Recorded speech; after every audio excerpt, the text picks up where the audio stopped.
The day the boy's parents died began with snow.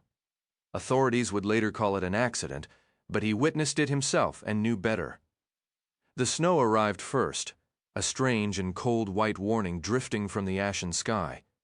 He remembered the sheer confusion of it. For what felt like endless years, a punishing heat had gripped their city, turning days into a blur of sweat, hunger, and exhaustion. His family endured. Mornings that began with fragile hope inevitably crumbled into afternoons spent desperately searching for scraps, the air thick with the sounds of conflict and fear. Evenings brought only a hollow numbness from the relentless sun. He would sit with his parents and Lizzie, watching the light drain from the world, unsure if it would ever return. The crazies came whenever they pleased, a constant threat his family refused to name, as if saying the word might draw them closer. Only Lizzie, 2 years younger but infinitely braver, dared to speak of them openly, treating their superstitions like the silly fears they were. And she was just a little girl. He knew he should be the strong one to protect her.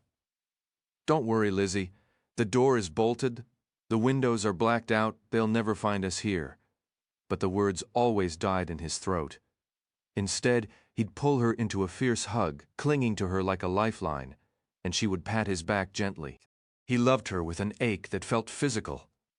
In those moments, he'd hold her tighter, making a silent vow to keep her safe, secretly craving the steady, comforting thump of her small hand between his shoulders.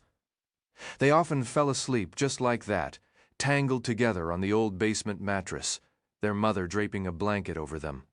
A stubborn gesture of normalcy against the flare that had stolen everything. That morning they were awakened by wonder. "Kids?" It was his mother's voice pulling him from a dream of a soccer ball rolling across an impossibly green field toward a wide-open net. "Kids, wake up! Come see!" He blinked his eyes open to find her at the small basement window, the board his father religiously nailed up each night now removed. A pale, soft light washed over her face, and her eyes held a bright, almost forgotten amazement. A smile he hadn't seen in ages transformed her. "What is it?"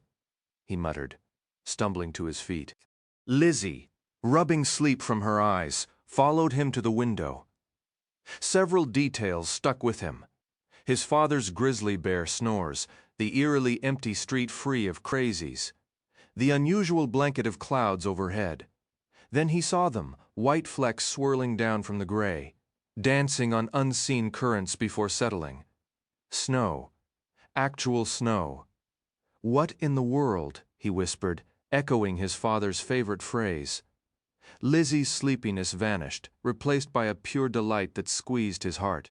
He gave her braid a gentle tug, a wordless message of how much she meant to him. "Oh, you know how it is," their mother said, her tone almost light. "Everything's broken thanks to the flares. The whole planet's weather is just nonsense now. Let's just enjoy the show, okay? It's something special." Lizzie answered with a contented sigh. He watched the flakes drift, each one melting instantly upon touching the hot pavement, leaving behind fleeting wet dots on the glass, a beautiful and transient miracle. They remained motionless, staring out at the world, until fleeting shadows darkened the space above the window frame. The boy twisted his neck, trying to see who or what had passed, but he was a moment too late. Almost immediately, a heavy, insistent pounding began at the front door upstairs. His father was on his feet before the echoes faded, fully alert. "Did you see anyone?" Dad asked, his voice rough with sleep. The earlier joy had vanished from Mum's face, replaced by the familiar lines of deep worry. "Just a shadow. Should we answer?" "Absolutely not," Dad replied firmly. "We don't. We just hope they leave, whoever they are." "What if they break in?" Mum whispered, her voice tight. They might think the place is empty, maybe hoping to find some leftover supplies." Dad held her gaze for a long, silent moment, thinking. Then boom, boom, boom. The violent blows against the door shook the whole house, as if their visitors had brought a battering ram. "Stay right here," Dad said carefully. "Stay with the children." Mum opened her mouth to protest, but stopped, looking down at her daughter and son. Her choice was clear. She pulled them into a fierce hug, as if her arms alone could shield them, and the boy let her warmth calm his racing heart. He held on tightly as Dad moved quietly up the stairs, the old floorboards groaning under his weight as he approached the front door.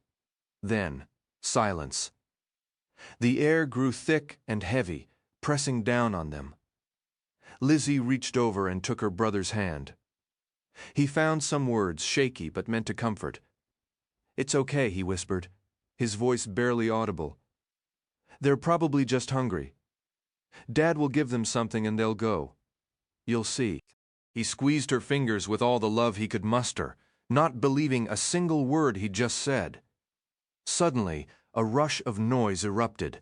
The door burst open, loud, angry voices, a crash, then a heavy thud that vibrated through the floor. Dreadful, pounding footsteps, and then the strangers were charging down the stairs.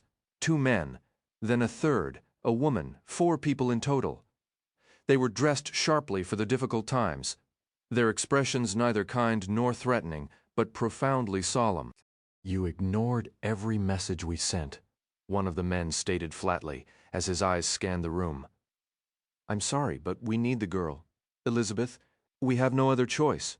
Just like that, the boy's world ended, a world already burdened with more sorrow than any child should know. The strangers moved forward, cutting through the thick tension. They reached for Lizzie, grabbed her shirt, and shoved at Mum, who became frantic, wild, screaming as she clung to her daughter. The boy lunged forward, beating his small fists against a man's broad back. It was useless. A mosquito attacking an elephant, the look of sheer terror on Lizzie's face in that sudden madness. Something cold and hard shattered inside the boy's chest, the broken pieces tearing at him with jagged edges. It was unbearable. He let out a raw, enormous scream and threw himself harder at the intruders, swinging wildly. "Enough!" the woman yelled. Her hand shot out, slapping the boy across the face with a sting like a snake bite. Someone punched his mother squarely in the head. She crumpled to the floor. Then a sound like close thunder cracked through the air, deafening. His ears rang with a piercing buzz. He fell back against the wall, taking in the nightmare. One of the men shot in the leg, his dad standing in the doorway, gun in hand. His mum, shrieking, scrambled up from the floor and lunged at the woman who had now drawn her own weapon. Dad fired 2 more shots. A ping of metal and the crunch of a bullet hitting concrete. Both misses. Mum yanked at the woman's shoulder. Then the woman threw a sharp elbow, fired, spun, and fired 3 more times. In the chaos, the air seemed to solidify, sound retreated, and time lost all meaning. The boy watched a hollow emptiness opening beneath him as both of his parents fell. A long, frozen moment passed where no one moved. Most of all, Mum and Dad. They would never move again. Every gaze in the room locked onto the 2 children left alone. "Just take them both," a voice finally cut through the tension. "We can use the second one as a baseline for comparison." The man's gesture toward him was so offhand, so chillingly casual, as if selecting a can of beans from a shelf. That moment would be seared into his memory forever. He lunged for Lizzie, wrapping her in his arms before the strangers closed in and led them away. "Stephen, Stephen, Stephen. My name is Stephen." For 2 endless days now since they tore him from his mother, he had repeated it like a mantra. He could still feel the warmth of her touch, see every tear tracing a path down her cheeks, hear every whispered word of their final goodbye. Though he was young, a part of him understood this separation was meant to protect him. He had watched his father descend into a frightening, volatile madness, a storm of rage and neglect he couldn't bear to see repeated in his mother. Yet the grief of losing her was a vast, cold ocean pulling him under, its depths seemingly infinite. Curled tightly on the narrow bed, knees drawn to his chest and eyes shut against the world. He tried to will sleep to come. But since his arrival, rest arrived only in broken fragments, haunted by shadowy figures and distant, echoing cries. He focused inward. "Stephen, Stephen, Stephen. My name is Stephen." He had decided these were his anchors, His memories and his name. They couldn't strip the past from his mind, but they were certainly trying to rob him of the second. For 2 days they had insisted he answer to a new name, Thomas. He had refused, clinging with a desperate, silent ferocity to the 7 letters his parents had given him. When the people in white called him Thomas, he stayed perfectly still, pretending not to hear, or acting as if they must be speaking to some other boy in the empty room. It was a difficult charade when only the 2 of you were there, but he held his ground. Stephen was not yet 5, and his brief life had already been painted in shades of fear and loss. Now these people seemed determined to teach him that the world could always find a way to grow darker, each new lesson more brutal than the last. The door emitted a sharp buzz and swung open. A man walked in, dressed in a one-piece green uniform that resembled oversized pajamas. Stephen nearly laughed at the absurd sight. He looked like a giant, grumpy toddler ready for bed. But past encounters had taught him that voicing such observations rarely ended well. Their patience was wearing thin. "Thomas, you need to come with me," the man stated. "Stephen, Stephen, Stephen, my name is Stephen." He didn't stir. He kept his eyes tightly closed, hoping the man hadn't caught the brief glance he'd taken when the door first opened. A different person had fetched him each time. None had been outwardly cruel, but neither had they shown an ounce of kindness. They all seemed preoccupied, mentally somewhere else, utterly disconnected from the small boy huddled on the mattress. The man spoke again, his voice now edged with unmistakable irritation. "Thomas, get up. I don't have time for games, understand? They're working us to the bone to get everything ready, and I hear you're one of the last holdouts on the name thing. Give me a break, kid. Is this really the hill you want to die on, after we rescued you from the chaos out there?" Stephen willed his body to remain motionless, but the effort only resulted in a rigid, unnatural posture that couldn't possibly resemble sleep. He held his breath until his lungs burned, then gasped in a sharp draft of air, defeated. He rolled onto his back and fixed the stranger with a defiant stare. "You look ridiculous," he said flatly. The man's attempt to mask his surprise failed. A flicker of amusement crossed his features. What was that? A hot wave of anger surged through Stephen. "I said you look ridiculous. That silly green onesie? And you can drop the act. I'm not just going to do what you say. And I'm absolutely not putting on any outfit that looks like those grown-up footy pajamas you're wearing. And stop calling me Thomas. My name is Stephen." The words exploded from him in a single desperate rush, leaving him gasping for air. He hoped the ragged breath didn't make him seem weak. The man's laughter wasn't cruel, but it was amused, and that somehow made it worse, sparking a hot urge in Stephen to smash something against the wall. "They mentioned you had a certain youthful charm," the man said, glancing at a tablet in his hand. "I'm not quite seeing it. That was before they decided to steal the name my parents gave me." Stephen shot back. "You mean the father who lost his mind?" the man asked, his voice dropping. "The one who nearly killed your mother in his sickness? And the mother who begged us to take you? Who's fading a little more each day, those parents?" Stephen burned with a silent fury, glaring from his bed. The man in the green uniform moved closer, crouching down to his level. "Listen, kid, you're smart, exceptionally smart, and you're immune to the flare. That's a rare hand to be dealt." A cold dread settled in Stephen's stomach. The man's tone was a warning siren. "You need to let some things go and start thinking about something bigger than yourself," he continued. "If we don't crack a cure in the next few years, humanity is finished. So here's how this goes, Thomas. You get up.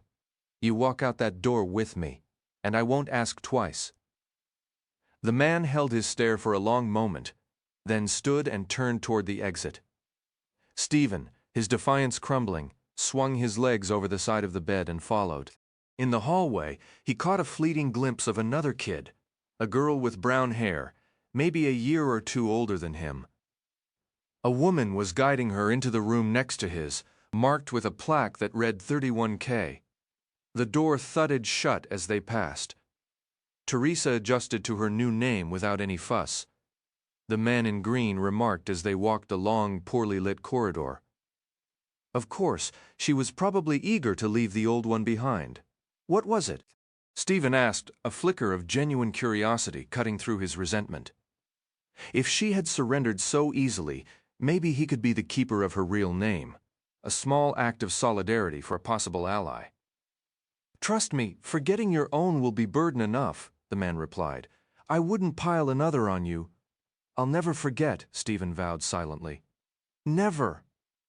But a treacherous thought whispered at the edge of his mind. His internal battle had already shifted. He was no longer fighting to be Stephen. He was now just promising to remember him. Had he surrendered already? No. He screamed inside his own head. Needing to break the spiral, he asked, "What's your name?" "Randall Spilker," the man answered, not slowing his pace. They rounded a corner to a bank of elevators. "Believe it or not, I wasn't always this much of a hard case. The world, the people I answer to." He made a vague, sweeping gesture. "They've all turned my heart into a lump of coal. Your bad luck, really?" Stephen had no reply, his mind racing about their destination. The elevator chimed, the doors slid open, and they stepped inside. He now sat in an odd, contoured chair, its various instruments digging uncomfortably into his back and legs. Tiny wireless sensors, each no bigger than a dime, were fixed to his temples, neck, wrists, the insides of his elbows, and over his heart. He watched the console beside him chirp and beep as it gathered streams of data. Randall, still in his green uniform, sat observing in a chair so close their knees almost touched. "I'm sorry, Thomas. Normally we'd give you more time before this step," Randall said, his voice carrying a note of regret that hadn't been there in the room or the hallway. "We could have offered you a bit more time to accept your new name willingly, just as Teresa did. Unfortunately, time is a resource we no longer possess." Randall lifted a small, gleaming sliver of metal, one end smooth and the other honed to a needle's point. "Stay still," he instructed, leaning in close as though sharing a secret. Before Stephen could react, a sudden sting pierced his neck just beneath the jawline, followed by the unnerving feeling of something tunneling under his skin. He cried out, but the sensation vanished almost instantly, leaving behind only a rising tide of panic in his chest. "What did you do to me?" he choked out, straining against the restraints that held him to the chair. Randall, who was easily twice the boy's size, pressed him firmly back into the seat. "It's a pain inducer. Try not to worry. It will dissolve and pass through your system in time. By then you likely won't require it anymore." He gave a resigned shrug, as if to say, "What else can we do?" "But we can always implant another if you force our hand. Now settle down." Stephen fought to steady his breathing. "What's it going to do?" That depends entirely on you, Thomas. You and I have a lengthy journey ahead. All of us do. But today, right here, we can take a shortcut, a little detour off the main road. All you need to do is tell me your name. That's simple. It's Stephen. Randall dropped his face into his palms.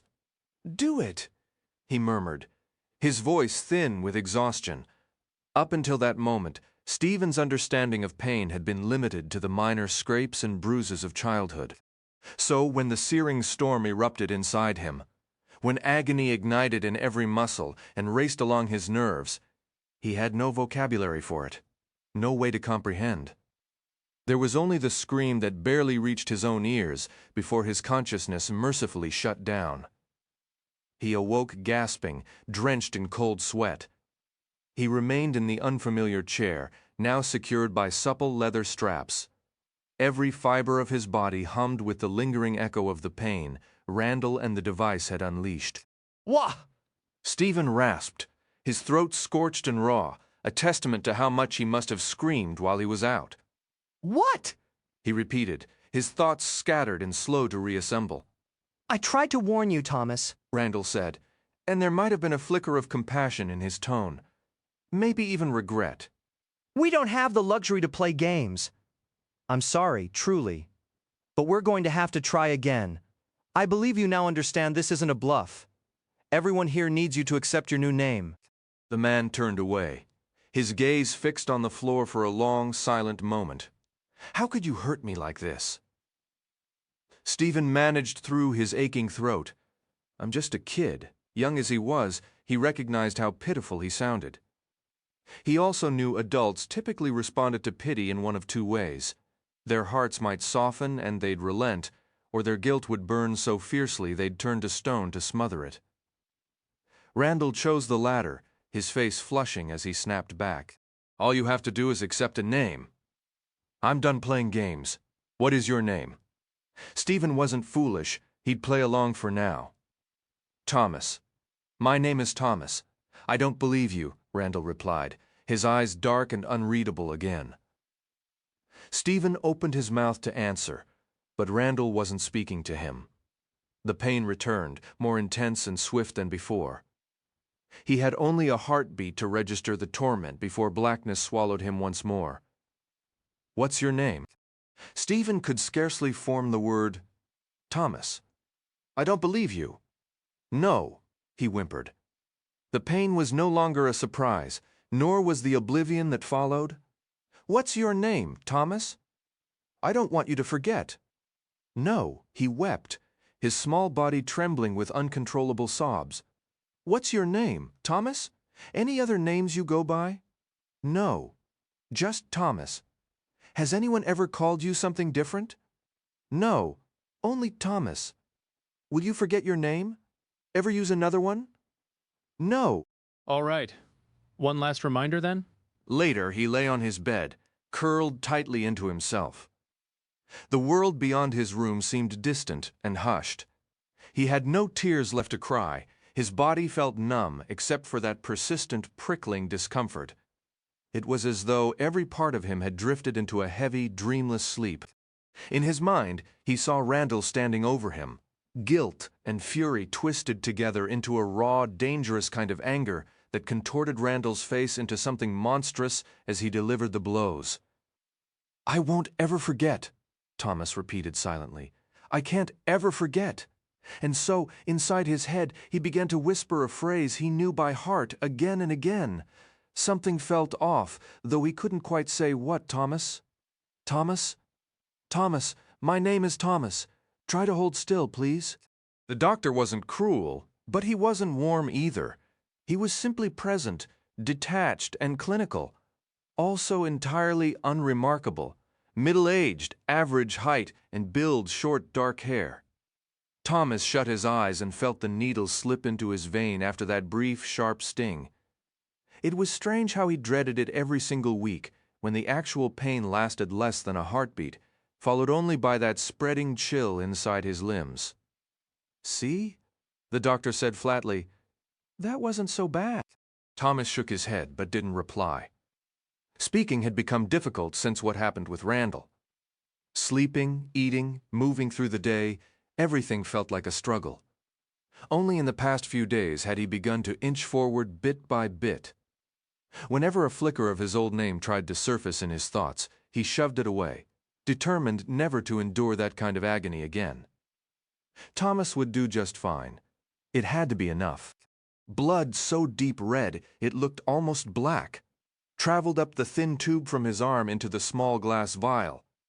He didn't know what they tested him for, but this was just one of countless pokes and prods, some daily, some weekly. The doctor stopped the flow and sealed the vial. All done with the blood draw, he announced, withdrawing the needle. Now let's get you into the scanner. Time for another look at that brain of yours. Thomas went still, a trickle of anxiety winding through him, tightening his chest. That tightness always came whenever they mentioned his brain.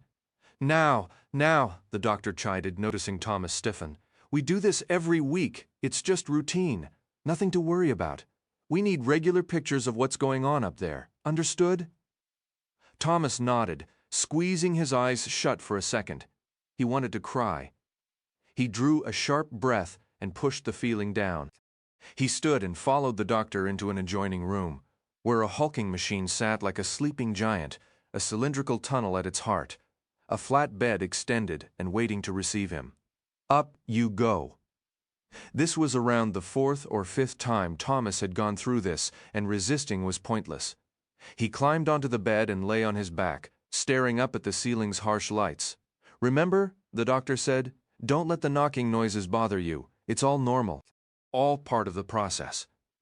There was a click, then a low mechanical groan, and Thomas's bed slid smoothly into the gaping tube. Thomas sat alone at a desk. In front of the room, beside a writing board, stood his teacher, Mr. Glanville, a stern, grayish man with hardly any hair. Unless you counted his eyebrows, those bushy arches looked like they'd recruited every available follicle from the rest of his scalp. It was the second period after lunch, and Thomas would have gladly traded a couple of toes just to stretch out on the floor right then and take a nap. Even 5 minutes would help. "Do you recall what we discussed yesterday?" Mr. Glanville asked him. Thomas nodded. "Fire, correct. And what does it stand for?" "Flair's Information Recovery Endeavor." His teacher smiled, clearly pleased. "Very good. Now," he swiveled back to the chalkboard and scrawled the letters PFC, PFC. "That stands for the Post-Flares Coalition, born directly from the ashes of Fire's work. Once they'd gathered representatives from every nation that could still send them, they faced the monumental task of managing the global catastrophe left by the solar flares.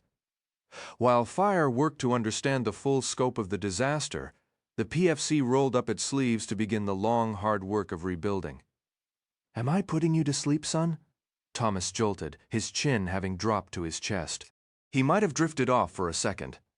"My apologies," he muttered, scrubbing a hand over his face. "Sorry, Fire and the PFC. I'm tracking." "Listen, son," Mr. Glanville said, taking a few deliberate steps until he was looming over Thomas's desk. "I'm certain you'd rather be running laps or solving equations. Science, math, physical training, those feel more immediate." He bent at the waist, bringing his face level with Thomas's. "But you must grasp our history. What brought us to this point? The reasons for this chaos. You can't chart a course forward if you don't know the port you sailed from." "Yes, sir," Thomas replied, his voice soft. Mr. Glanville straightened, peering down his nose, scrutinizing Thomas for any hint of mockery. "Good. Know your past. Now back to the coalition. We have a great deal to cover." As his teacher marched back to the front of the classroom, Thomas dug his nails into his own wrist, a sharp pain to shock himself awake. "Do you require a recap?" Thomas lifted his gaze to Miss Denton. She had deep brown eyes and dark hair, and she was strikingly intelligent. Her cleverness was proven daily by the intricate puzzles she presented in his critical thinking seminar. "I believe I understand it," he said. "Then recite it back to me." "Don't forget," he interrupted, parroting her favorite mantra. "One must know the problem better than the solution, or the solution becomes the problem." He was privately convinced the phrase was meaningless nonsense. "Excellent," she declared with theatrical overdone applause, as if astonished he'd retained her words. "Now, describe the scenario. Picture it clearly. A man in a train station has misplaced his ticket. 126 individuals are waiting with him on the platform. There are 9 distinct tracks, 5 heading south, 4 heading north. In the next 3/4 of an hour, 24 trains will come and go. An additional 85 people will enter the station in that window. No fewer than 7 passengers board each arriving train, and never more than 22. Also, at least 10 people get off with every arrival, with a maximum of 18 disembarking." This continued for several more minutes, a relentless stream of details. Memorizing the framework was taxing enough. He couldn't fathom how she expected him to actually solve the ridiculous puzzle. "So, how many individuals remain on the platform?" he concluded. "Well done," Miss Denton said. "Third time's the charm, it seems. You recalled every parameter correctly, which is the essential foundation for any resolution. Now, can you provide the answer?" Thomas shut his eyes and wrestled with the figures. In this class, all work was mental. No gadgets, no notes. It stretched his mind to its limits, and he secretly relished the strain. He opened his eyes. 78. Incorrect. He pondered for another 2 minutes, then ventured 81. Still wrong. He winced, frustrated. After a few more failed attempts, a realization dawned. The answer might not be numerical at all. I can't know if the man who lost his ticket ever boarded a train, or how many of the others on the platform were his companions. Ms. Denton's smile was one of genuine approval. Now you're starting to think. In the 2 years since his identity had been taken, Thomas had scarcely had a moment to himself. His days were a relentless cycle of instruction and evaluation, advanced mathematics, planetary science, biochemistry, logic puzzles, and more mental and physical trials than he ever imagined possible. For 2 years, Thomas had been poked and prodded by teachers and scientists, yet Randall, the man who started it all, had vanished without a trace. He often wondered what had become of him. Had his contract ended? Had he fallen ill, or had he simply walked away, unable to stomach his role in the life of a child who should have been learning his ABCs? Thomas preferred to put the man out of his mind, though a jolt of fear still shot through him whenever he spotted green scrubs in the hallway. For a split second, he'd always think, it's him. 2 years of tests, lessons, and endless maddening puzzles. 2 years with no real answers, until today perhaps. He woke feeling unusually rested. Shortly after breakfast, a new woman in a crisp suit appeared, diverting him from his routine for what she called a critical briefing. Thomas, now around 7, had long since stopped asking questions. He'd learned that answers were never given freely, but that a patient boy who watched and listened could learn plenty on his own. His world had shrunk to the facility's sterile landscape, white walls, flickering monitor screens in the labs, the same gray pajamas, the same tiled floors. In all that time, he'd never spoken to another child. He knew he wasn't alone, though, occasionally.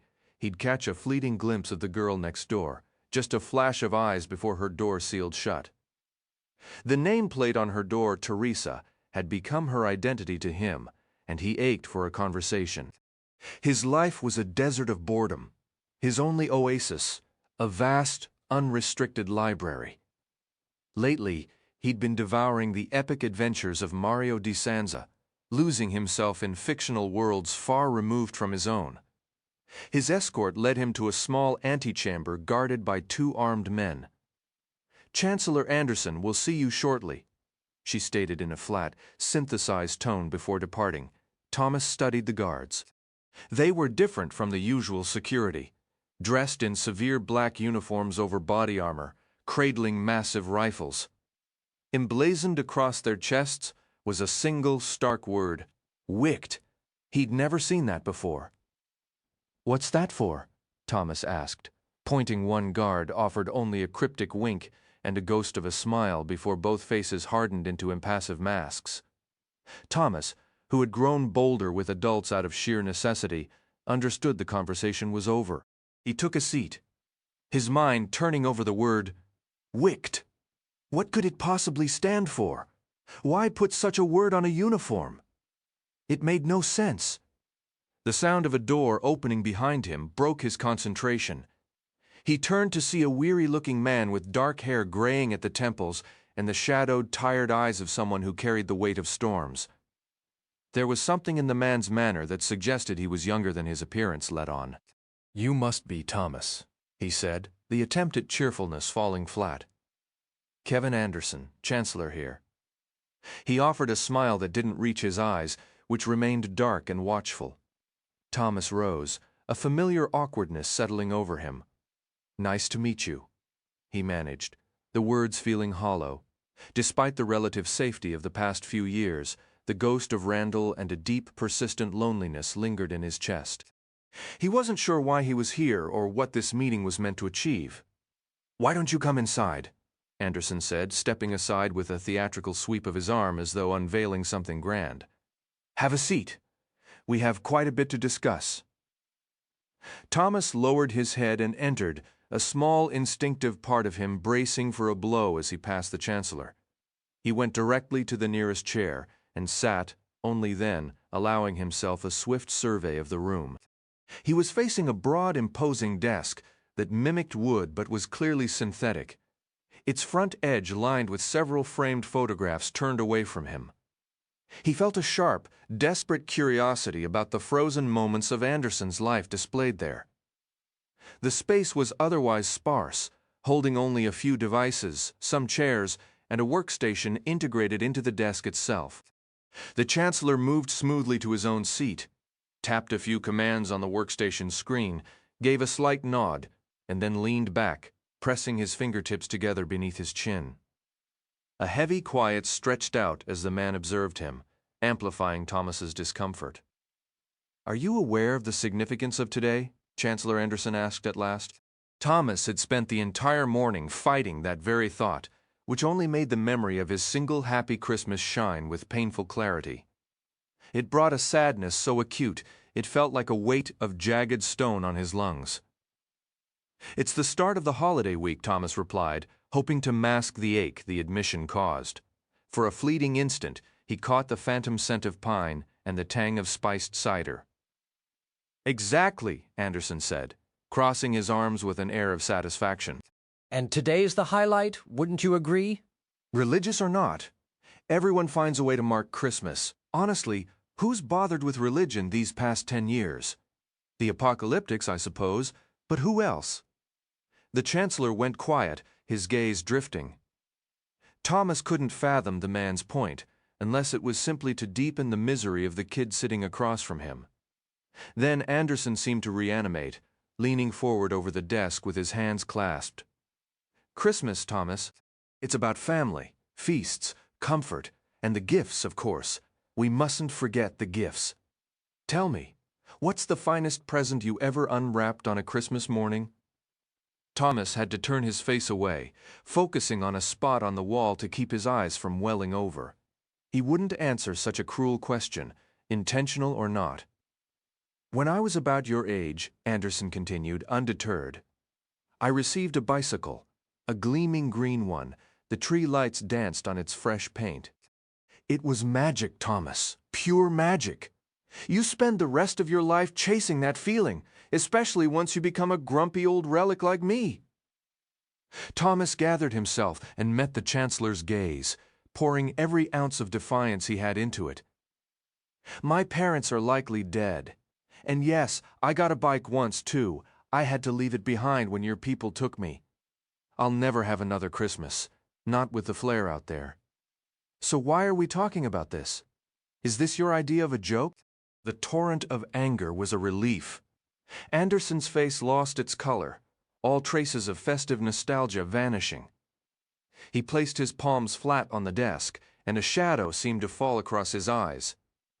"Exactly, Thomas," Chancellor Anderson replied, his voice steady.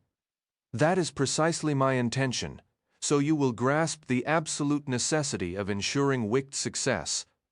To discover a cure for this plague, whatever the price, no matter, what must be paid." He leaned back in his chair, pivoted slightly, and fixed his gaze on the blank wall. "I want Christmas back," he murmured, the words hanging in the air. A heavy, uncomfortable silence followed, stretching so long that Thomas considered simply standing up and walking out. At one point, he even had the bizarre thought that the Chancellor might have passed away right there, frozen in place, eyes open and vacant. But the steady rise and fall of the man's chest proved he was still breathing, still staring at that wall. A pang of unexpected pity struck Thomas. He couldn't bear the quiet any longer. "I want it back, too," he said softly. It was a simple, honest statement, and he knew an impossible one. It was as if the sound of his voice startled Chancellor Anderson from a trance. He jerked his head toward Thomas. "I apologize," he stammered, straightening his chair to face the desk again. "What was that?" "I said, I want things to be normal again, too," Thomas repeated. "The way they were before any of this even started. But that's not going to happen, is it? But it can, Thomas." A sudden fierce light ignited in the man's eyes. "I know the world is a wreck, but if we find a cure, the climate will stabilize. It's already beginning to. The cranks will eventually die out. Every simulation shows they'll destroy themselves. There are still many of us who are healthy, who can rebuild everything if we can just protect them from catching that cursed disease." He stared at Thomas as if expecting a specific response. Thomas had none. "Do you know what our organization is actually called, Thomas?" the Chancellor asked. Thomas shrugged. You said Wicht earlier, and the guards had it on their uniforms. Is that really the name? Chancellor Anderson nodded. Some objected, but it is perfectly fitting. It encapsulates our entire purpose. At any cost, Thomas echoed the Chancellor's earlier words, wanting to show he'd heard them, even if their full weight eluded him. At any cost, correct, the Chancellor said, his eyes now gleaming. WICT is an acronym, World in Catastrophe Kill Zone Experiment Department. The name is meant to remind everyone of why we exist, what we must achieve, and the methods we will employ. He paused, as if reconsidering his phrasing. Truthfully, I believe the world would eventually heal on its own. Our mission is to save humanity itself. Otherwise, what is the point? The Chancellor watched him, waiting for a reaction. But Thomas's head was throbbing too much to fully process it all. The word kill zone sent a chill through him. It seemed even more ominous than catastrophe. He'd always imagined he'd have endless questions for these people. Now he was here, and the questions had only multiplied, yet somehow they felt less important. He was just tired, angry, and bewildered. All he wanted was to return to his room and be alone. Things are going to become very intense in the coming years, Chancellor Anderson continued, undeterred. We've gathered several young survivors here, just like you, and we are finally prepared to begin our real work. There will be extensive testing to determine which of our subjects, which of our students, will excel. Take my advice. You will want to give your absolute best. Being immune to the flare grants you a certain standing, but it will take far more than biology to thrive here. We have magnificent structures to build, advanced biomechanical labs to construct, wonders of life to create, and all of it will lead ultimately to charting the kill zone. We'll pinpoint the exact differences that grant immunity and engineer a cure. I have no doubt about it. He stopped, his expression glowing with fervor. Thomas remained motionless, struggling to maintain his composure. Anderson was becoming unnerving. The Chancellor appeared to catch himself, as if realizing he'd been swept up in his own enthusiasm, and released a long breath. Well, I suppose that's enough inspiration for today. You're maturing, Thomas, and outperforming nearly everyone in the testing program. We hold you in very high regard, and I believed it was time for a personal meeting. Anticipate much more of this going forward, greater freedoms, and a more significant part to play here at WICT. How does that strike you? Thomas found himself nodding before he could think better of it, because honestly, it did strike him as good. He often felt trapped, as if residing in a cage, and he desperately wanted an exit. Simple as that.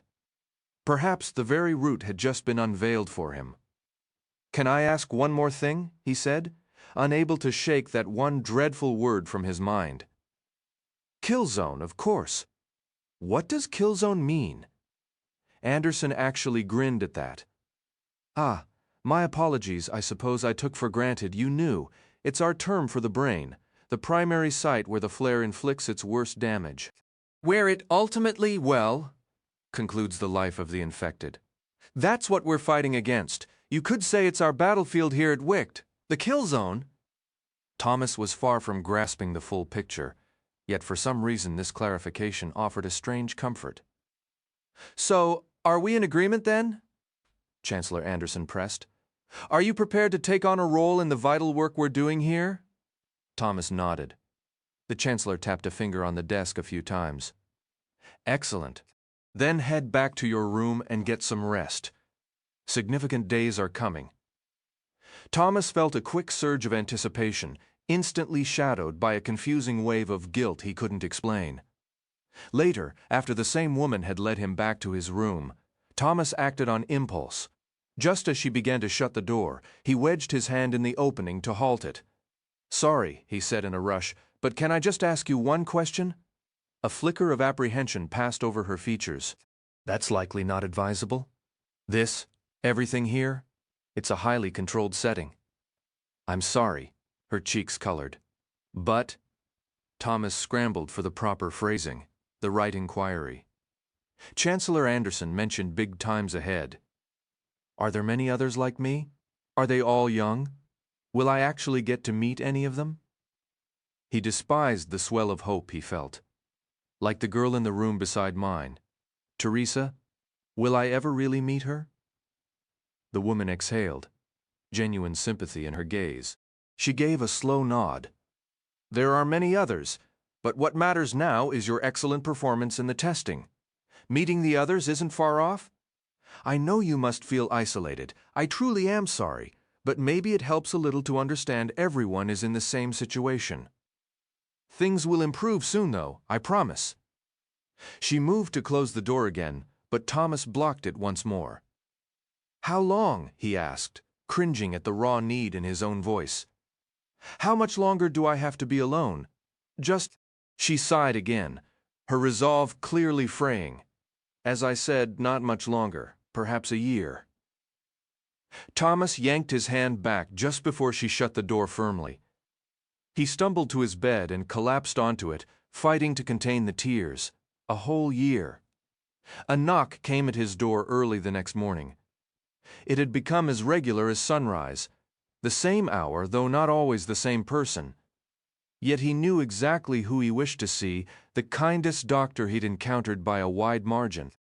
The same one who had escorted him to the Chancellor 2 months prior. Regrettably, it usually wasn't her.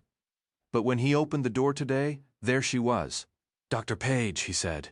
He wasn't entirely sure why she put him so at ease. She just did. Hello? Hello, Thomas? Care to guess? What? She offered a warm, reassuring smile. You're going to be seeing much more of me from now on. I've been assigned as your dedicated physician exclusively to you. What do you think about that? He was genuinely thrilled, feeling an unexpected ease around her despite their brief acquaintance. Yet, all he managed to express that excitement was a simple, cool. Cool indeed, she replied, her grin as warm and sincere as Miss Denton's ever was. There are plenty of good things ahead for you, for all of us, really. He caught himself just before repeating cool for a second time. She gestured toward the rolling cart beside her. How about we get some breakfast first? He never understood her technique, but when Dr. Page drew his blood, Thomas didn't even feel the needle break his skin. Typically, an assistant handled the task, but every so often she took over personally. Today was one of those days. Watching the crimson liquid travel through the tube, he ventured, So what exactly are you learning from me? Dr. Page glanced up. I'm sorry, with all these tests. What are you discovering? You never share any results. Am I still immune? Is my data actually helping? Am I even healthy? The doctor capped the vial and carefully withdrew the needle. Yes, you are helping us immensely. By studying your physiology, your health markers, you and the others are essentially showing us where to look. You're guiding our focus toward a potential cure. You're every bit as valuable as they say, each one of you. Thomas allowed a small, proud smile. Are you just saying that to make me feel better? He asked. Not at all. If we ever stop this virus, it will be because of you and the others. You have every right to be proud. All right. Now, let's move to the treadmill. Let's see how fast we can get that heart rate above 150. Ms. Landon, a petite, quiet woman with impeccably straight teeth, was elaborating on the societal transformation brought by cellular technology when Thomas raised his hand. He was fighting off sheer boredom. Everyone already knew how cell phones changed the world. Yes, She asked, pausing mid-lecture.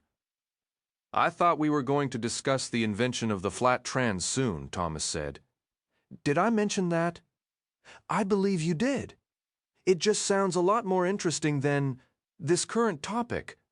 Thomas offered a smile to soften his bluntness. Ms. Landon crossed her arms. Who is the teacher here, you are? And who decides what we cover each day? Thomas smiled again, though he wasn't sure why. He genuinely liked her, even when her lessons dragged. You do. Exactly.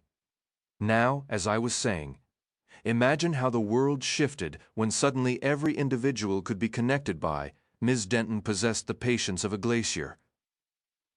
Thomas had been staring at the 40 irregularly shaped blocks on the table for well over half an hour without touching a single one. Instead, he studied each piece individually, constructing a mental blueprint, following the methodical approach she had taught him. "Would you like to take a break?" she finally suggested. "You really should head to your next class." Even her endless patience had limits, it seemed. "I can be late. Mr. Glanville won't care." Miss Denton shook her head. "That's not a good plan. Once time starts pressing, you'll hurry. You're not ready to hurry. For now, take all the time you need, even spread it over several days. Let your brain work on it.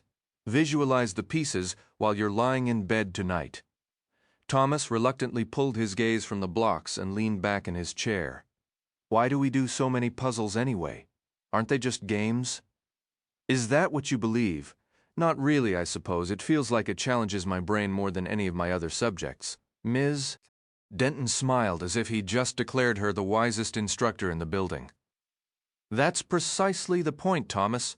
Now, off to Mr. Glanville. It's best not to keep him waiting." Thomas stood up. "Okay, see you later." He moved toward the exit, then paused, turning back to face her. "Oh, and one more thing. There are 7 additional pieces. They don't fit." Her smile, impossibly, widened even further. "Sample after sample, class after class, puzzle after puzzle.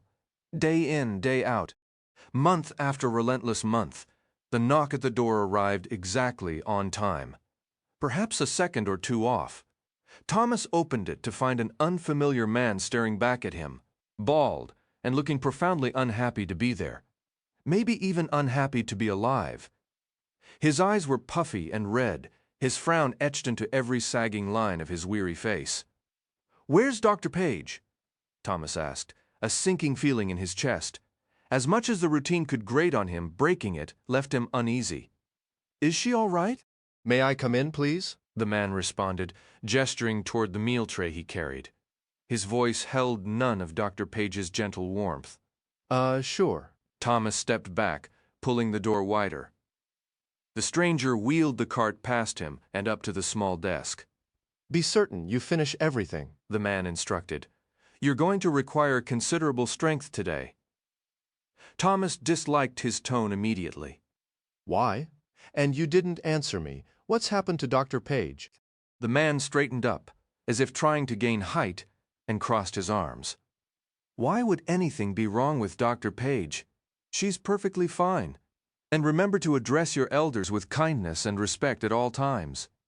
Thomas felt a sharp retort rise in his throat, those cutting words that always seemed ready, but he bit them back, silently willing the man to leave. "You have 30 minutes, the stranger said, his dark, unblinking eyes fixed on Thomas. "I'll return for you at 8 o'clock sharp. You may call me Dr. Levitt. I'm one of the psychs." Finally breaking his stare, he left softly, closing the door behind him. "I'm one of the psychs." Thomas had no clue what that meant, though he'd heard the term before. His appetite vanished, but he sat down and forced himself to eat anyway. Right on schedule, Dr. Levitt rapped on the door with what seemed like unnecessary force. Thomas had finished breakfast with time to spare, only wishing for another hour, or better yet, another half a day. He might as well wish for a month. The idea of going anywhere with this new man filled him with dread. If Dr. Page was gone for some reason, he'd be crushed. Opening the door, he found Levitt just as bald and just as morose as half an hour before. "Let's go," the doctor said tersely. They walked the hallway in silence. Thomas cast a longing look at Teresa's door as they passed. 31K. How many times had he seen that plaque and wished he could open it, to finally meet the girl on the other side? What possible reason could these people have for keeping everyone isolated? It couldn't just be cruelty, could it? How could Dr. Page be involved in something like this? "Listen," Dr. Levitt said, snapping Thomas's attention back to the sterile white walls and humming fluorescent lights overhead. "I realize I've been somewhat short this morning. I apologize. Today's project has been a massive undertaking, and there's a lot riding on it." He released a strained laugh that sounded like a frog caught in a wire. Let's just say I'm under a considerable amount of pressure. It's fine, Thomas replied, unsure what else to say. We all have off days, he added nervously. What could possibly have this guy so wound up? He wasn't the one being put through all the tests. Yeah, Dr. Levitt grunted in response. They entered the elevator, and the doctor pressed the button for a floor Thomas had never seen before. 9. For some reason, that number felt ominous. The 9th floor. Would it have felt so foreboding if Dr. Page were beside him? He couldn't say. The doors slid open with a bright chime, and Dr. Levitt turned left. Thomas followed, immediately noticing a reception desk ahead of glass partitions.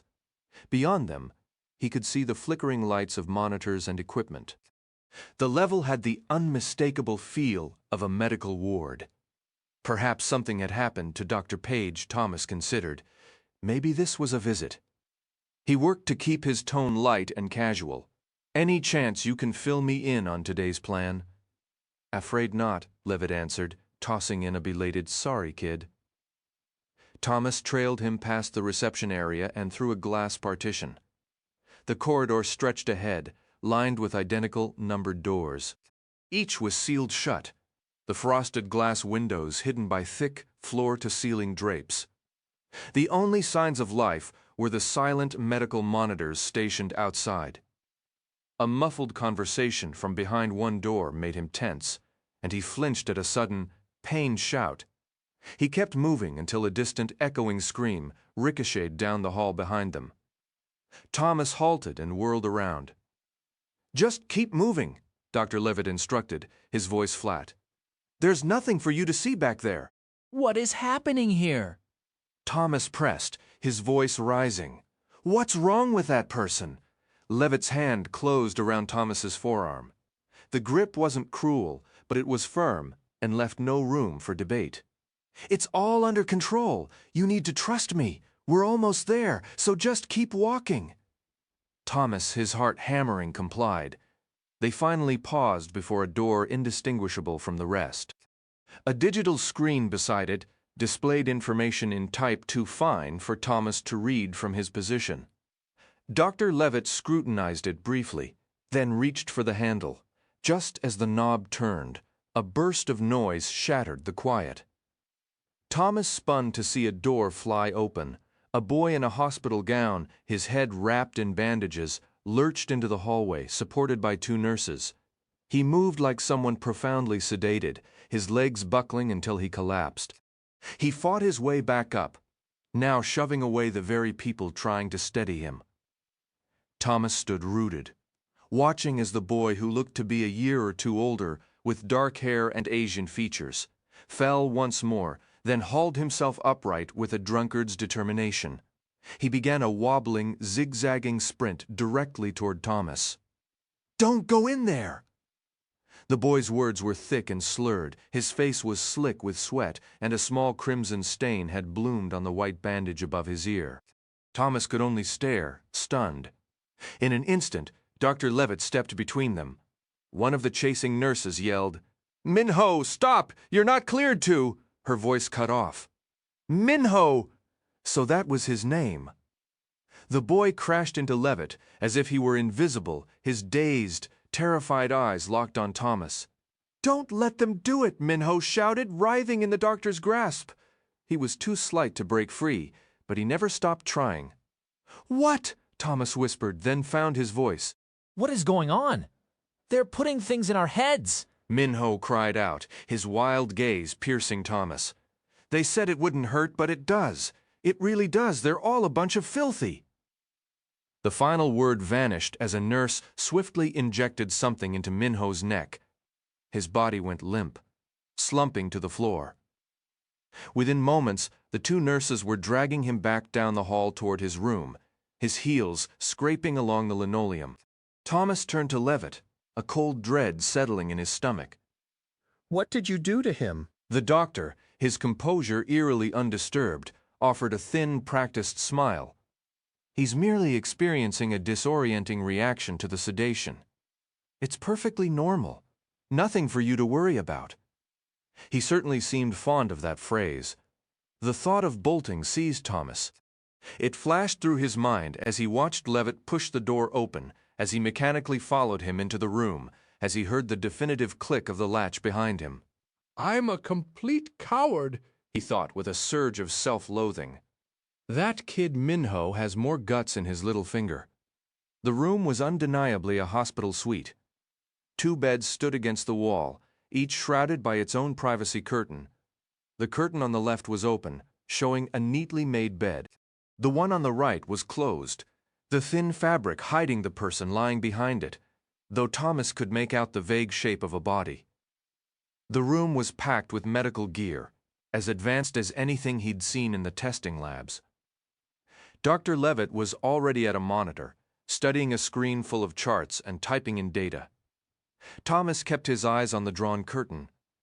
Levitt was a good 6 feet away, completely absorbed by the readings. I have to see who's in there, Thomas thought, an impulse hitting him with surprising force. To his left, Levitt leaned in, squinting at some fine print. Thomas moved. He edged toward the closed curtain, slid it aside, stepped past it, and hurried to the bedside. Another boy lay there, short blonde hair, eyes shut, the sheets drawn up to his chin. Levitt was across the room in an instant, fumbling with the curtain. He seized Thomas by the arm and pulled him back. But Thomas had seen him. And he'd noticed 2 important details. First, just like the boy called Minho, this kid had a bandage above his ears, with a vivid red stain of blood showing through on one side. Second, he caught the name on the monitors. Newt. That made 3. He now knew 3 names. What were you thinking? Levitt asked, steering Thomas toward the empty bed. We have medical protocols here, safety zones to respect, extreme precautions to follow. Surely you're aware of all this? Thomas nearly laughed. No, he answered, not meaning to sound rude. He wasn't even 10. Of course, he didn't know any of that. That boy just had surgery. He's vulnerable. There are germs. You do know about germs, right? Levitt's tone was unnervingly calm. Pathogens like the flare? I'm immune, Thomas said. Aren't we all immune? Most of you. Levitt cut himself off, sighed, and pinched the bridge of his nose. Forget it. Just please don't go behind that curtain again. Understood. Thomas nodded. All right, I need to start getting you ready. Levitt held out his hands and glanced around the room as if reorienting himself. The surgeon will be here in 30 minutes. A knot of dread had been tightening in Thomas's stomach for a while. So that kid Minho, he was telling the truth? You're really going to do something to my head? Not something. Levitt corrected, a thread of strained patience in his voice. He opened a drawer and pulled out a linen gown. Something essential. And again, Minho was just having a rare reaction to his medication. We'll be very careful with your dosage, I promise. He paused and turned to face Thomas. Listen, you know what's at stake. You know you're immune to the flare. You also know the human race is in deep trouble, right? You understand all that? Thomas had only one reply. Yeah. Then you see why your cooperation is so critical. Levitt tossed him the hospital gown. We're studying the immune response to pinpoint a cure. You are immune today. We're just placing a small device in your head to help us understand what makes you different. You'll heal fast, and you'll be glad we can monitor your vitals more easily. You won't need your arm pricked nearly as often. He delivered this last part with a hollow cheerfulness. Now that doesn't sound so terrible, does it? Thomas gave a half-shrug, half-nod. The man made slicing open a kid's skull sound perfectly sensible. He looked down, turning the gown over in his hands. There's a bathroom right over there? Levitt pointed to a door in the corner. Go get changed, then climb into bed. You have my word. Everything will be fine. You'll be under anesthesia. You won't feel a thing. Maybe a headache for a couple of days. We have medication for that, all right? All right. Thomas moved toward the bathroom, but a girl's scream from the hallway froze him. He glanced at Levitt, their eyes locking in a silent standoff, to see who would move first. Thomas broke the tension, darting to the door and flinging it open. Levitt closed behind him. Down the hall, a scene unfolded that was grimly familiar. A male and a female nurse were hauling a brown-haired girl along the corridor as she fought and shrieked. It was her, the girl from room 31K. Teresa? What Thomas did next made no logical sense. He just ran.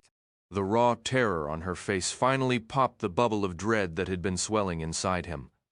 "Let her go," he shouted, his voice clashing with Levitt's command for him to return. The nurses halted and turned, their expressions a mix of curiosity and what seemed like mild entertainment that only fueled his anger. He sprinted faster, knowing deep down this was a hopeless effort. At least Teresa would see he had tried. At the last moment, he leaped, arms wide like some comic book hero aiming to tackle the pair. One nurse swung a forearm in a swift, defensive arc. It connected with Thomas's temple. A jolt of pain exploded across his cheek and ear as his world spun violently. He crashed to the floor, his nose smacking the wall with a stunning thud. Dazed, he rolled onto his back. Both nurses peered down at him with looks of bewildered disapproval. Even Teresa had stopped struggling, but her face held an entirely different emotion: awe, wonder, and the faintest hint of a smile.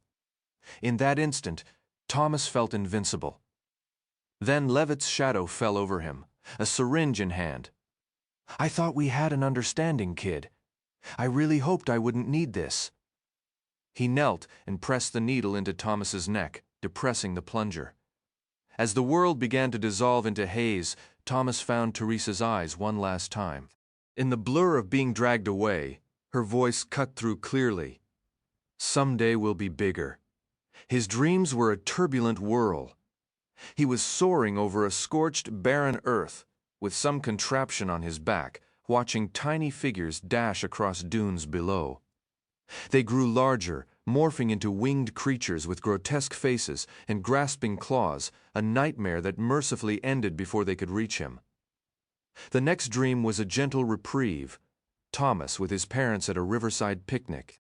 He didn't know if it was a buried memory or a pure fantasy, but it filled him with a sweet, aching sorrow he feared might never leave. Later, he dreamed of Teresa, the enigmatic girl who lived literally next door, yet had only ever spoken one sentence to him. "Someday, we'll be bigger." He clung to those words, hearing her voice repeat them in his sleep. There was a defiant toughness to them he admired. In the dream, they sat together in his room, him on the bed, her in a chair in a comfortable, wordless companionship. He craved a friend so badly he wished the surgery would never end, trapping him in this fragile peace. But then Teresa began calling his name over and over, except the voice wasn't hers. Some part of him understood what was happening, and his heart sank with loss. The harder he fought to stay in that fabricated moment, the faster it crumbled, until only darkness and the persistent call of his name remained. Time to wake up. He opened his eyes, blinking against the sterile hospital lights. A woman gazed down at him. "Dr. Page docked," he began, but she quieted him with a gesture. "Don't speak," she said with a smile, and suddenly the world felt right again. Dr. Page would never harm him. That was impossible. "The medication is still very strong in your system. You'll feel unsteady. Just rest there and let it work." She gave a laugh, a rare sound. Thomas did feel detached and calm. The whole frantic scene with Teresa now seemed almost comical. He pictured those nurses watching a small boy sprinting down the corridor and launching himself through the air like a superhero. At least he'd proven to Teresa that he was concerned, that he had courage. He let out a contented sigh. "Well, Doctor," Page remarked, glancing away from the monitor she'd been watching, "it looks like you're following my instructions perfectly. What did you give me?" Thomas managed to mumble, his words thick and slow. "Ah, now you're disobeying me," I said. "No talking. What did you do?" He repeated. Dr. Page turned toward him and then sat on the edge of the bed. The movement sent a vague, muted throb through his body, but it felt far away. I believe the psychologist explained the procedure to you. Correct, Dr. Levitt? She glanced around the room as if checking he hadn't returned. He was gone. Thomas gave a slow nod. But I know. It sounds dreadful. Implanting something inside you. She smiled once more. But you've started to trust me a little, haven't you? Thomas nodded again. This will be so much better for you and for everyone in the long term. We can monitor your kill zone activity far more quickly and precisely now. Plus, you won't need to visit the lab nearly as often for data collection. It will all be immediate, in real time. Believe me, you'll be grateful we did this. Thomas stayed silent. He wouldn't have spoken even if he could. What she said was logical. Mostly, he just couldn't understand why Minho and Teresa had reacted with such panic. Perhaps their own procedures hadn't gone as well, Doctor. Paige stood up from the bed and gave Thomas's arm a gentle pat. All right, young man, time to let the medication guide you back to sleep. You'll be doing a lot of that over the next few days. Get your rest, she began to walk toward the door, then paused and came back. She leaned close and whispered something into his ear, but his eyes were already shut, and he was drifting away rapidly. He caught the words surprise and special. Then came the sound of footsteps and the soft click of the door closing behind her. Thomas's recovery was surprisingly swift. Before long, he was back in his own quarters, attending lessons as though nothing had happened. Since the day of the surgery, he hadn't caught a single glimpse of Teresa, Minho, or the boy called Newt, or anyone else, for that matter. Occasionally, while walking the hallway to class, he would hear voices. They were always faint and directionless, but he was certain they belonged to other children. It made him question what was different about him that kept him so separated, while others seemed to interact freely. When would it be his turn? He pondered this daily. Sometimes he rationalized it as part of the testing. Maybe some subjects were grouped and others were solo. Maybe they would rotate the condition soon. A faint raised line above his ear showed where they had made the incision, but his hair had already grown over it, and he rarely remembered it was there. He assumed soon he wouldn't even be able to detect it by touch. Every so often, though, a profound, echoing pain would pulse deep within his skull, as if an invisible hand had reached inside and clenched. Whenever he asked Dr. Page or his instructors about the implant, they merely repeated what he'd already been told. It was analyzing his physiology, and they were always quick to emphasize how much less frequently he now required testing. That part, he had to admit, was a genuine relief. Dr. Page continually reassured him that his current isolation was temporary and purposeful, that they were taking every precaution to look after him and ensure his safety. The world outside, she reminded him, was a terrifying place, riddled with radiation and plagued by cranks. She always emphasized that they needed a deeper understanding of the illness before Thomas could be around others. Explaining his situation was unique, though she never elaborated further. Yet she brought him so many books and a portable entertainment device that her genuine care was undeniable, comforting him that her words weren't just empty reassurances. She had a way of making his unusual existence feel more manageable. One morning he woke with a pounding headache and a heavy, sluggish feeling unlike anything he'd ever experienced. It took all his determination to drag himself through his morning routine. At lunch, he retreated to his room for a nap and felt as if he'd only just drifted off when a knock startled him awake.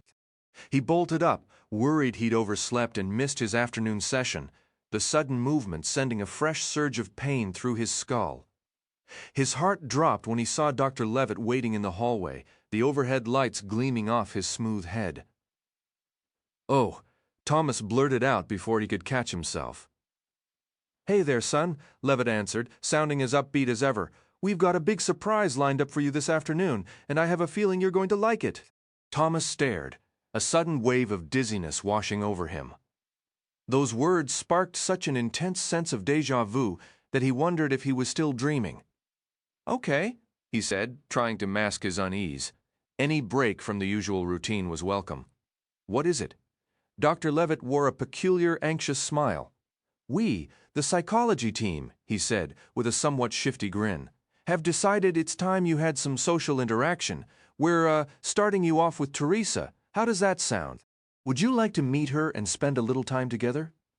Maybe it'll go a bit smoother than your first, well, unofficial encounter. His smile widened, but it didn't reach his eyes. It had been ages since Thomas had felt anything as fierce as the excitement that flared inside him. Then, more than anything in the world, he wanted to meet Teresa. "Yes," he said, "absolutely. I think I'd like that very much." Walking down the corridor, that eerie sense of familiarity returned, as if he'd taken this exact path for this exact reason before. Levitt led him into a modest office on the same floor, furnished only with a bare desk and 2 chairs facing each other. The girl named Teresa was already seated in one chair and offered Thomas a timid smile. The feeling struck him even more powerfully this time, nearly causing him to stumble. Everything about the moment, the room, Teresa, the quality of the light, felt so deeply familiar that it seemed impossible this was their first meeting. Confusion muddled his thoughts. "Have a seat," Levitt urged, gesturing impatiently. Thomas gathered himself and sat down, and the doctor stepped back into the hallway, pulling the door almost shut behind him. "We figured it was time you two had a chance to chat," he said, adding with a quick grin. "Enjoy before closing the door completely." Another strong wave of recognition washed over Thomas. He found himself staring at the spot where Levitt had just stood, too self-conscious to turn his attention to Teresa. The awkwardness was palpable. Minutes ago he'd been eager, but now he felt an urge to bolt, bewildered by the rush of strange emotions. Finally, he shifted in his chair and forced himself to look at her, only to find she was already watching him. Their eyes met. "Hey," he managed. "Hi," Teresa replied softly, offering another shy smile. A smile Thomas could have sworn he'd seen before, right here in this room. But now wasn't the moment to untangle that mystery. He'd have plenty of time later to puzzle over the oddity. He gestured vaguely around them. "Why did they put us in here? I'm not sure. I guess they wanted us to meet and talk." She hadn't quite grasped his meaning. He wondered if maybe that was her attempt at being sarcastic. "How long have you been in this place?" Thomas asked. "Since I was 5, Teresa replied. Thomas studied her face, attempting to place her age, but found it impossible. "So that means—" "So, 4 years," she finished for him. "You're only 9? Yeah. Why? How old are you?" Thomas wasn't certain he knew his own age anymore. He settled on a guess. "Same. You just seem more grown up, I guess." "I'll be 10 soon. Haven't you been here just as long?" "Yeah," Teresa shifted, tucking one leg beneath her as she sat. It looked awkward to Thomas, but he was glad she seemed more relaxed. He felt it too. The longer they talked, the more that unsettling sense of familiarity faded into the background. "Why do they keep some of us isolated?" she wondered. "I can always hear other kids shouting, playing, and I've seen the main dining hall. It has to serve hundreds." "They bring your meals to your room too." Teresa nodded. 3 times a day. Most of it tastes like something you'd find in a drain." You know what a drain tastes like? He held his breath, worried the joke was too soon. Teresa didn't hesitate. "Probably better than what they serve us." Thomas laughed, a real relieving sound. Yeah, you're probably right. There has to be something different about us, Teresa said, her tone turning serious so abruptly it caught Thomas off guard. Don't you think? Thomas offered what he hoped was a thoughtful nod.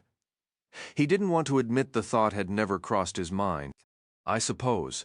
There must be a reason we're kept apart. It's just hard to figure out what when we don't even know why we're here." He cringed inwardly, hoping it didn't show.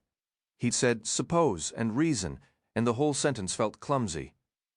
Teresa didn't appear to notice. "I know. Is your whole day just lessons from morning until lights out?" "Pretty much." Teresa nodded, then added almost to herself, "They keep telling me how brilliant I am." "Me too. It's strange." I think it all connects to the flare. Did your parents get sick before Wicht brought you here? All the fragile comfort Thomas had begun to feel shattered instantly. An image flashed in his mind, his father's furious, blurred face, his mother's tearful goodbye when he was just a small child.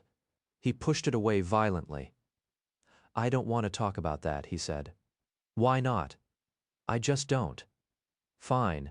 Me neither." She didn't sound angry. "So why are we in here?" She gestured around the cramped room. What are we actually supposed to be doing? Teresa unfolded her arms and let her foot drop to the floor. Talking. Being observed. Who knows? Sorry my company is so dull for you. What? Now you're upset. No, I'm not upset. You just don't seem very friendly. I thought maybe I'd finally found a friend. Thomas wanted to groan. Sorry, that actually sounds really good to me too. He couldn't imagine this meeting going much worse. Teresa let him off the hook with a small smile. Then maybe we passed. Maybe they just wanted to see if we could get along. Whatever, he said, returning the smile. I stopped trying to figure things out a long time ago. After a quiet moment, she asked, So, friends? Friends. Teresa extended her hand across the desk. Shake on it. Okay. He leaned forward and their hands met. As Teresa settled back, her expression changed once more. Hey, do you ever get a pain in your head? Not a normal headache, but something deeper, like it's inside your skull itself. Thomas was sure his astonishment was plain on his face. What? Seriously? Yes. He was on the verge of mentioning his own brutal headache that morning, maybe even the eerie sense of repetition when she raised a finger to her lips. Quiet. Someone's coming. We'll talk about it later. How she knew. Thomas had no idea. He hadn't heard a thing, but a firm knock sounded at the door just seconds after she spoke. The door swung open a moment later, revealing Dr. Levitt's cheerful face peeking through the gap. All right, you two, that's all for today, he announced, his gaze shifting from Thomas to Teresa. Let's head back to your rooms. We're pleased with how this went, so there will be plenty more chances for you to spend time together. Thomas caught Teresa's eye. He couldn't quite decipher her expression, but a warm certainty settled in his chest. He'd made a real friend. They rose from their chairs and followed Levitt toward the door. Thomas was grateful for even those brief minutes and silently hoped their cooperation would earn them more visits, just as promised. As they reached the threshold, Teresa paused, turning to the doctor with two questions that instantly wiped the pleasantness from his face. What exactly is a swipe trigger? She asked, her voice steady. And is it true that 7 kids didn't survive the implant procedures? Thomas froze, his eyes darting to Teresa as Dr. Levitt stammered for a response. How could you possibly? The man started, then cut himself off. The same realization dawning on him that struck Thomas. Teresa had uncovered something significant, something real. Where did you hear such outrageous things? Levitt finally managed, his tone tight. Honestly, Thomas was wondering the same thing. How did she know any of this? He never picked up whispers like that. Teresa merely shrugged, a flicker of defiance in her eyes. Sometimes the staff talks a little too freely when they assume we aren't listening. Levitt's displeasure was palpable, though his voice stayed controlled, and sometimes, when you eavesdrop, you only catch fragments out of context. Let's focus on what's relevant to you, understood? Without waiting for a reply, he turned and strode down the hallway, seemingly indifferent to whether they followed.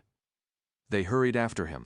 You know, this is actually sort of fun, Teresa whispered to Thomas, a playful glint in her eye. Taking a stroll with my new pal.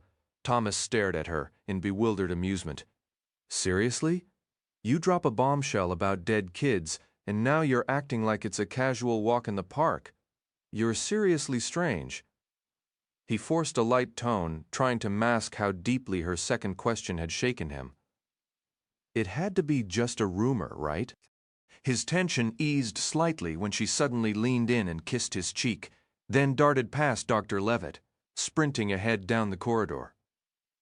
Thomas definitely appreciated having a friend, but as he watched her run, that familiar cold panic crept back into his veins. What was happening to him? From the skull-splitting headache to the crushing wave of déjà vu, everything lately left him feeling unsteady and afraid, as if the ground might tilt beneath his feet.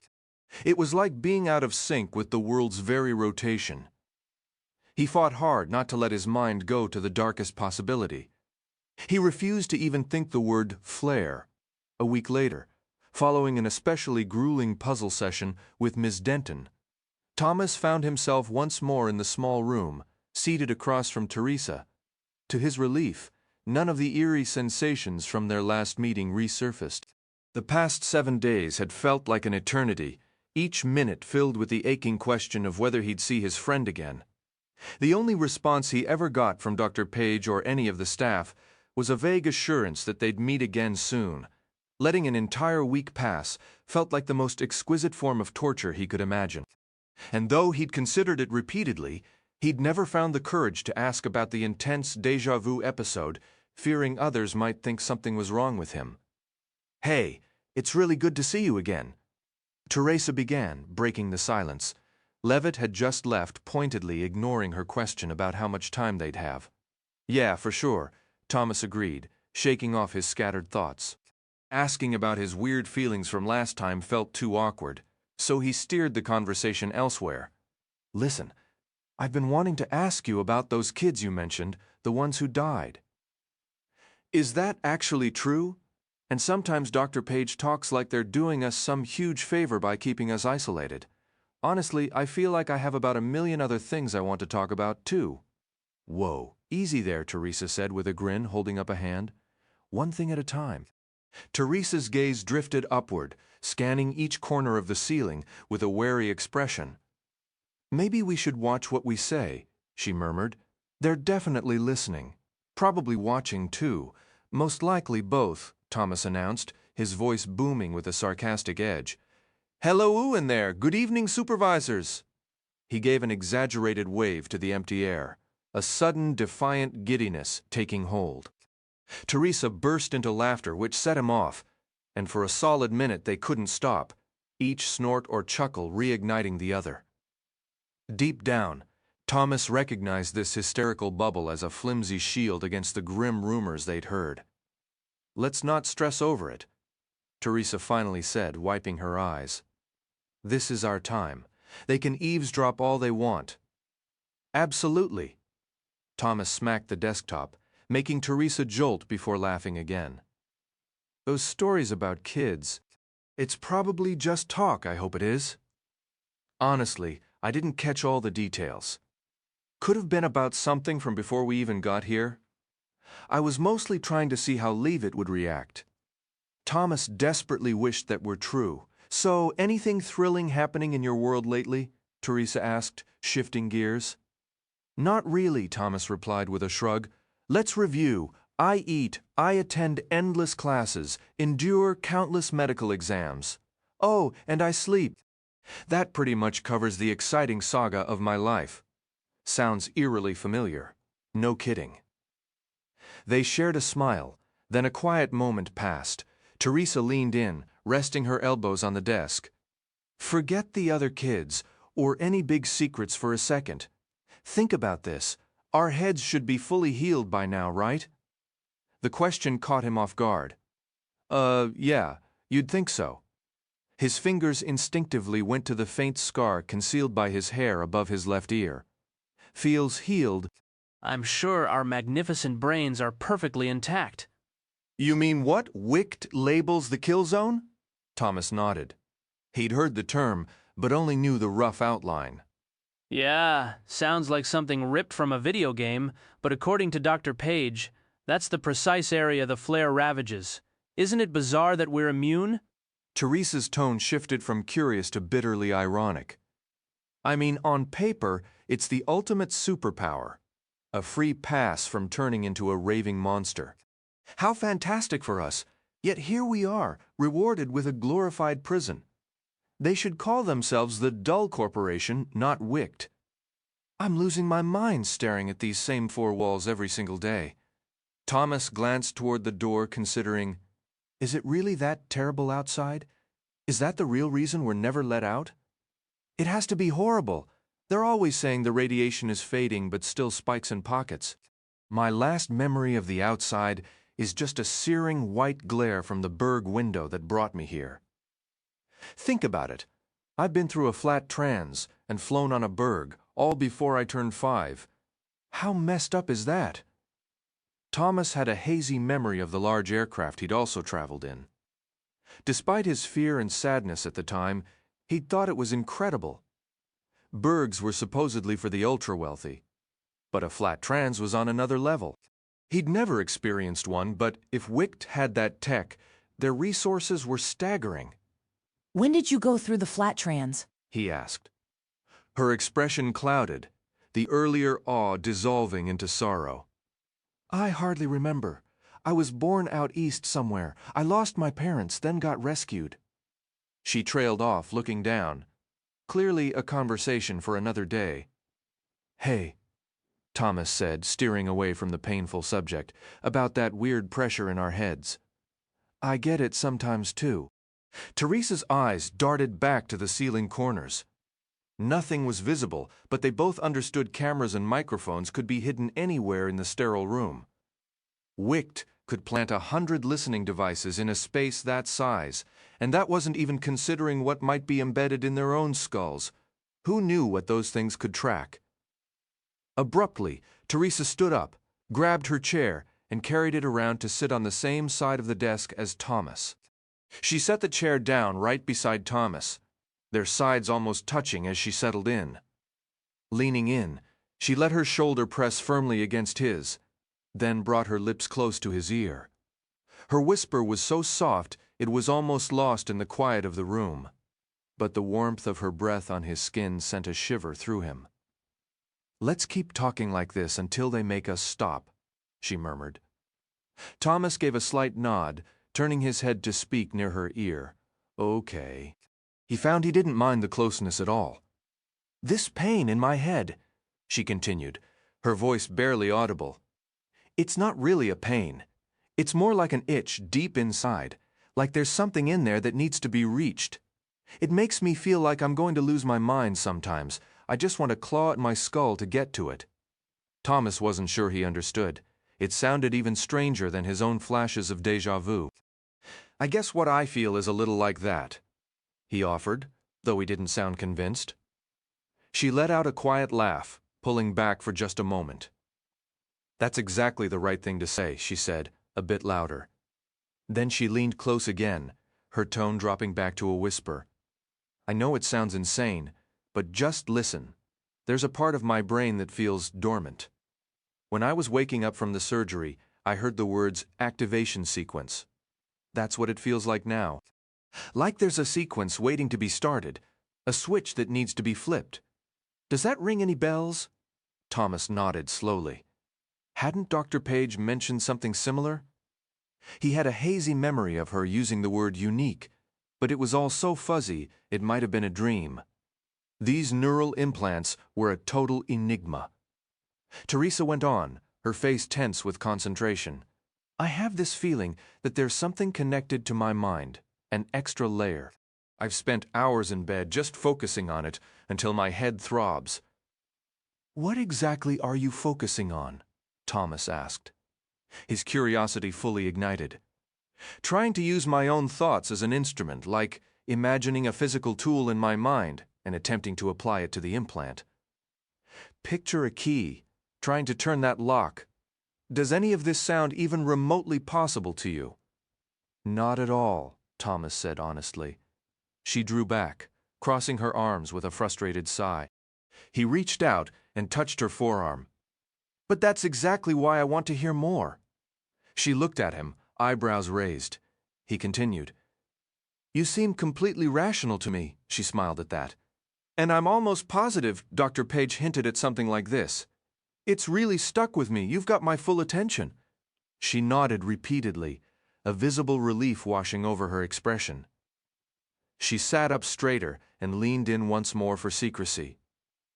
I'm going to keep trying to figure it out. Thanks for not writing me off as infected, but seriously, think about it. These people have technology we can barely comprehend. They have the slab cities and the sand cruisers. She paused, shaking her head slightly. My point is, what they put in our heads might be wired directly into our awareness, into our very thoughts. That's my theory. Thomas, his mind buzzing with this flood of intriguing possibilities, moved his mouth close to her ear. I'll try it too. It'll be a good distraction, something new to focus on. She stood up, a real bright smile breaking across her face. She moved her chair back to its original spot across the desk and sat down. I really wish they'd let us have more time together, she said. Me too. I hope they aren't upset about all the whispering. They're just a bunch of old fogies, she said with a grin. Then, raising her voice, she called out, You hear that, Wicht? We're talking about you. Wake up and come tell us to be quiet! Thomas couldn't help but laugh, but their amusement vanished when a sharp knock echoed at the door. Oh, great! Thomas muttered under his breath. The door opened and Dr. Levitt entered. Any worry about getting in trouble faded the moment Thomas saw the doctor's calm, almost excited expression. There was no anger there at all. That concludes our time for today, Dr. Levitt announced. But before you return to your regular routines, we have something we'd like you both to see, something we believe will absolutely astonish you. Thomas, unsure what to expect, and feeling wary after their clandestine conversation, got to his feet. Teresa stood as well, a trace of concern darkening her features. Maybe they were going straight to the Chancellor's office for a scolding, but Dr. Levitt's expression was pure enthusiasm. He swung the door open wider. All right then. Get ready to be amazed. October 14th, 242, that 1:48 p.m. Dr. Levitt guided Thomas and Teresa to the elevator.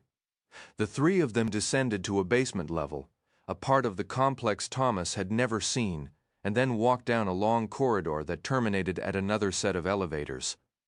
This was a completely separate wing.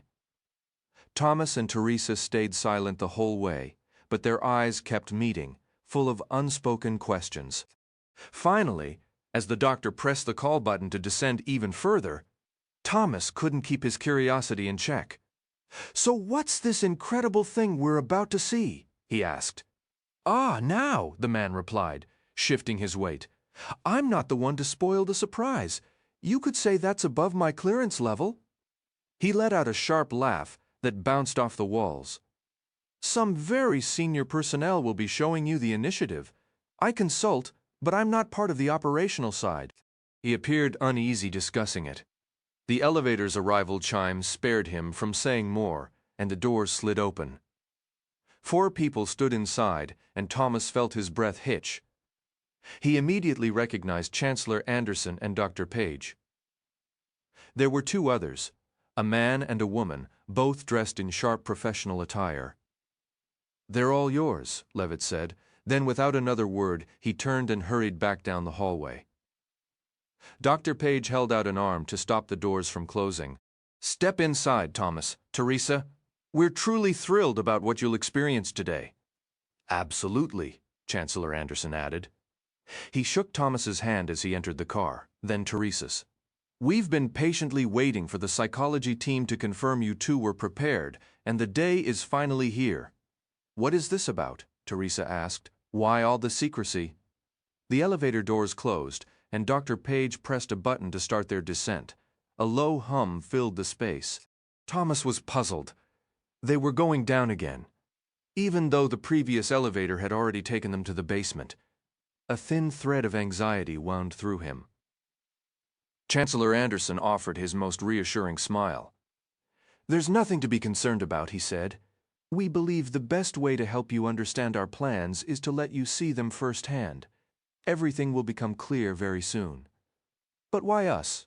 Teresa pressed. We know there are other kids here. We can hear them sometimes. Why are we kept apart? Are you going to show them whatever you're showing us? The woman Thomas didn't know stepped forward. She was petite, with dark hair and fair skin. Let's start with introductions, shall we? I'm Katie McVoy, an assistant vice president with direct oversight of the project you're here to see. And this, she said, gesturing to the other man, a stern-faced individual with darker skin, graying hair, and stubble on his jaw, is Julio Ramirez, our current chief of security. As handshakes and polite smiles were exchanged, Thomas fixated on the word she'd used. Current. It struck him as an odd way to describe someone's job, as if the position might soon be vacant. Ms. McVoy continued, "To answer your questions, a small group of you have far exceeded everyone else in the training and evaluations we've administered here. We're practical people, especially given the state of the world today, and we recognize the tremendous value in your particular abilities and intellect. Consider today a kind of privilege. You'll be the first participants to witness this." "That's exactly right," Anderson said, his smile widening. "Privilege is a good word for it. You two, along with a select few others, are exceptional. Precisely what we'll need over the next 2 years to complete the work we've started. And we should be arriving. Ah, here we are." The car glided to a stop. For all Thomas could tell, they had just plunged straight to the center of the earth. The trip, along with everything he'd just learned, left Thomas more unsettled than when he'd first entered the elevator. Who exactly were these others they kept mentioning? Out of all the revelations promised, the idea of having other kids around was by far the most thrilling.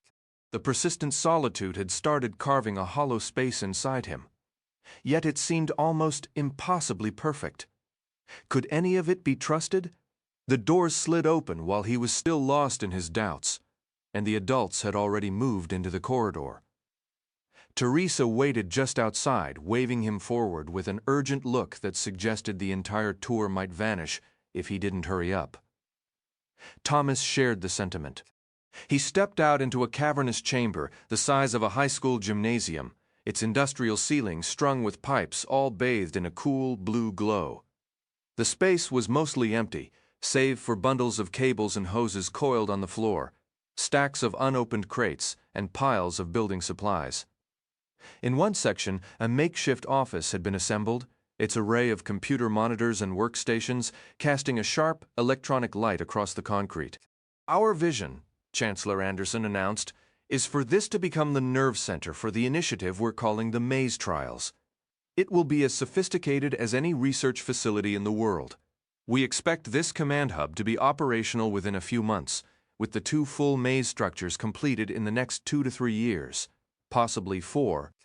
He had been sweeping his arm proudly across the room, but when he turned back to Thomas and Teresa, his expression faltered, caught off guard. Thomas assumed his own face must have been a mask of pure bewilderment. Teresa voiced the question for both of them. "The maze trials?" Chancellor Anderson began to speak but then hesitated, seemingly stuck. Ms. McVoy smoothly stepped in, her smile practiced and bright. "Our Chancellor is getting a little ahead of the schedule, but that's quite all right. See that reinforced door over there? Behind it is a staircase leading to a temporary viewing platform. We'd like to show you something first, then explain its purpose. Are you both prepared?" Thomas was more than prepared. He was burning with curiosity. He nodded just as Teresa said, "Absolutely." They moved as a group toward the door McVoy had pointed out, with the stern Agent Ramirez bringing up the rear, his eyes constantly scanning the room as if anticipating a threat. They passed a lengthy wall fitted with enormous power outlets spaced widely apart, large enough to serve as something the size of a vehicle. "What are those for?" Thomas asked, when they were midway across the floor. McVoy opened her mouth to reply, but the Chancellor gently interrupted. "Let's focus on one revelation at a time," he said, shooting McVoy a glance that Thomas couldn't decipher. "We have several projects in development that aren't quite ready for discussion." Thomas's stomach was fluttering too much with nervous excitement to dwell on the odd exchange. He figured there would be endless hours later, staring at the ceiling of his room to process the avalanche of information. He followed Anderson through the exit, and the small party climbed 4 steep flights of stairs. They then crowded together on a narrow landing before an imposing, heavily fortified metal door. McVoy punched a security code into a keypad. A loud hiss filled the air, followed by a deep, resonant clunk as the door unsealed. Anderson and McVoy pushed it fully open and stepped aside, gesturing for Thomas and Teresa to enter first. Thomas's anticipation was at a peak, yet he truly had no idea what to expect. What met his eyes on the other side was so staggering, it nearly stole the breath from his lungs. The open door created a rush of air escaping into the colossal void ahead. He stood rooted to the spot, a cool draft washing over him as he tried to comprehend the sight. He was on a platform overlooking a cavern so immense it defied belief. The space had clearly been excavated from the living rock. The ceiling was a rough, unfinished dome of stone, studded with massive, dazzling lights that illuminated the entire breathtaking expanse. The sheer scale of what they had witnessed was staggering enough.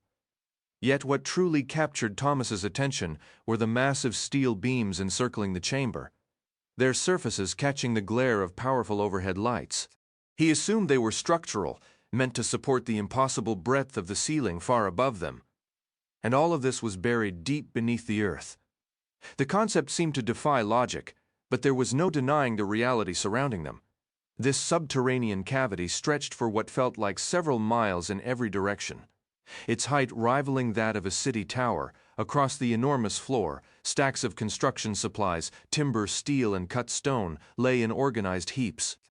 On the far side, perhaps a mile or two away, the framework of an immense wall was rising, its bare bones climbing toward the distant roof. Thomas drew a sharp, involuntary breath, only then aware he'd been holding it. The scene was incomprehensible.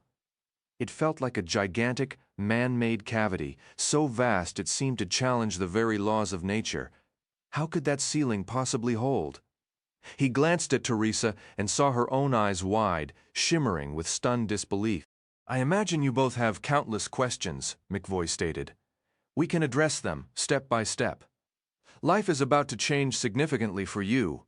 You'll learn a great deal, and you'll find yourselves extremely occupied." "Occupied with what?"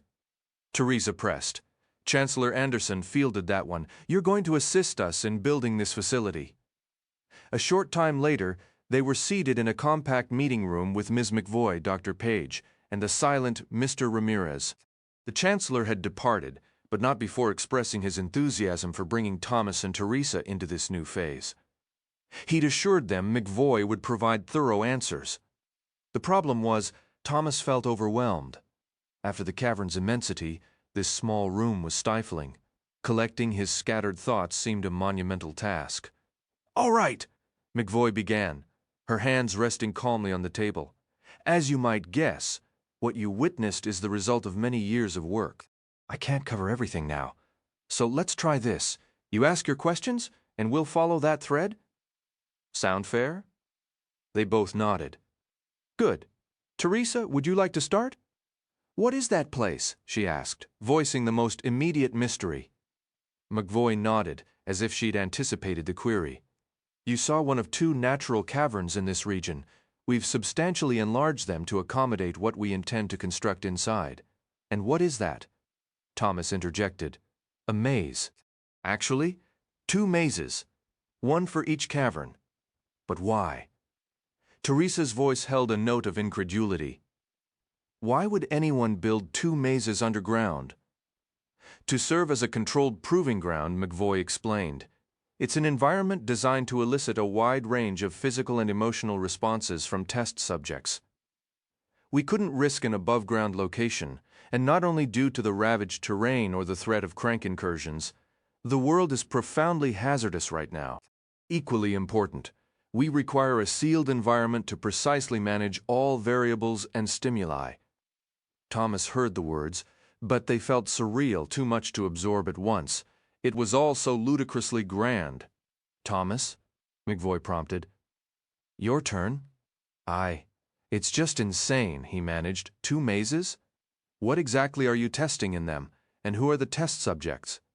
"It's complex, as I said, but in essence, we need a large-scale, isolated environment free from external contamination. Our medical and psychological teams believe this setup is ideal for obtaining the data we require." She leaned back, releasing a slow breath. "I'm getting ahead of myself. The straightforward answer is this. We are continuing the work we've already started, just on a much larger canvas. Our focus is on studying those who are immune, examining their brain activity and biological makeup to understand how they coexist with the flare virus without falling victim to its symptoms. Essentially, Thomas, we are searching for a cure. We aim to stop the widespread needless loss of life that has become our reality. Teresa pressed for clarity. What did you mean about us helping to build this facility? McVoy's smile was warm and sincere. Exactly what it sounds like. We intend for you and Thomas, along with 2 other children your age, to play a key role. Possibly more will join, but the 4 of you have already demonstrated remarkable capability far beyond your years. We plan to put that to good use. As I've mentioned, we are practical people working with limited means. We won't squander your potential. The planning, the design, the actual construction of these maze environments, it will all be incredibly complex. Thomas found himself speechless, simply sitting in stunned silence. Teresa was quiet too, likely processing the same overwhelming information. You do want to help us, don't you? McVoy inquired. Dr. Page, who had been observing quietly, finally spoke up. This is both an honor and a tremendous opportunity. I know the world outside is bleak, but this project could even be engaging for you. A real challenge. We have immense confidence in you both, and in the others as well, Aris and Rachel. After a lengthy pause, McVoy asked, So, what are your thoughts? Thomas understood they really had no alternative. It would undoubtedly involve intense effort. Yet the entire concept sparked a thrill within him. It was something novel to fill his days. Absolutely, he said, a surge of excitement barely contained in his voice. Yes, Teresa added, her tone more measured and thoughtful. McVoy rose and shook each of their hands. This is going to be an engaging venture. You're becoming more integrated into WICT with every passing day. She delivered the line as if it were the highest praise imaginable. As they departed the conference room and navigated the labyrinth of hallways, stairs, and elevators back to their quarters, McVoy's final words reverberated in Thomas's mind. A part of WICT. He wasn't entirely certain how he felt about that label. Dr. Page informed Thomas he had the remainder of the day to himself, to rest, unwind, and reflect. Lying on his bed, he fixed his gaze on the ceiling. What he truly desired was to spend time with Teresa, to talk everything over.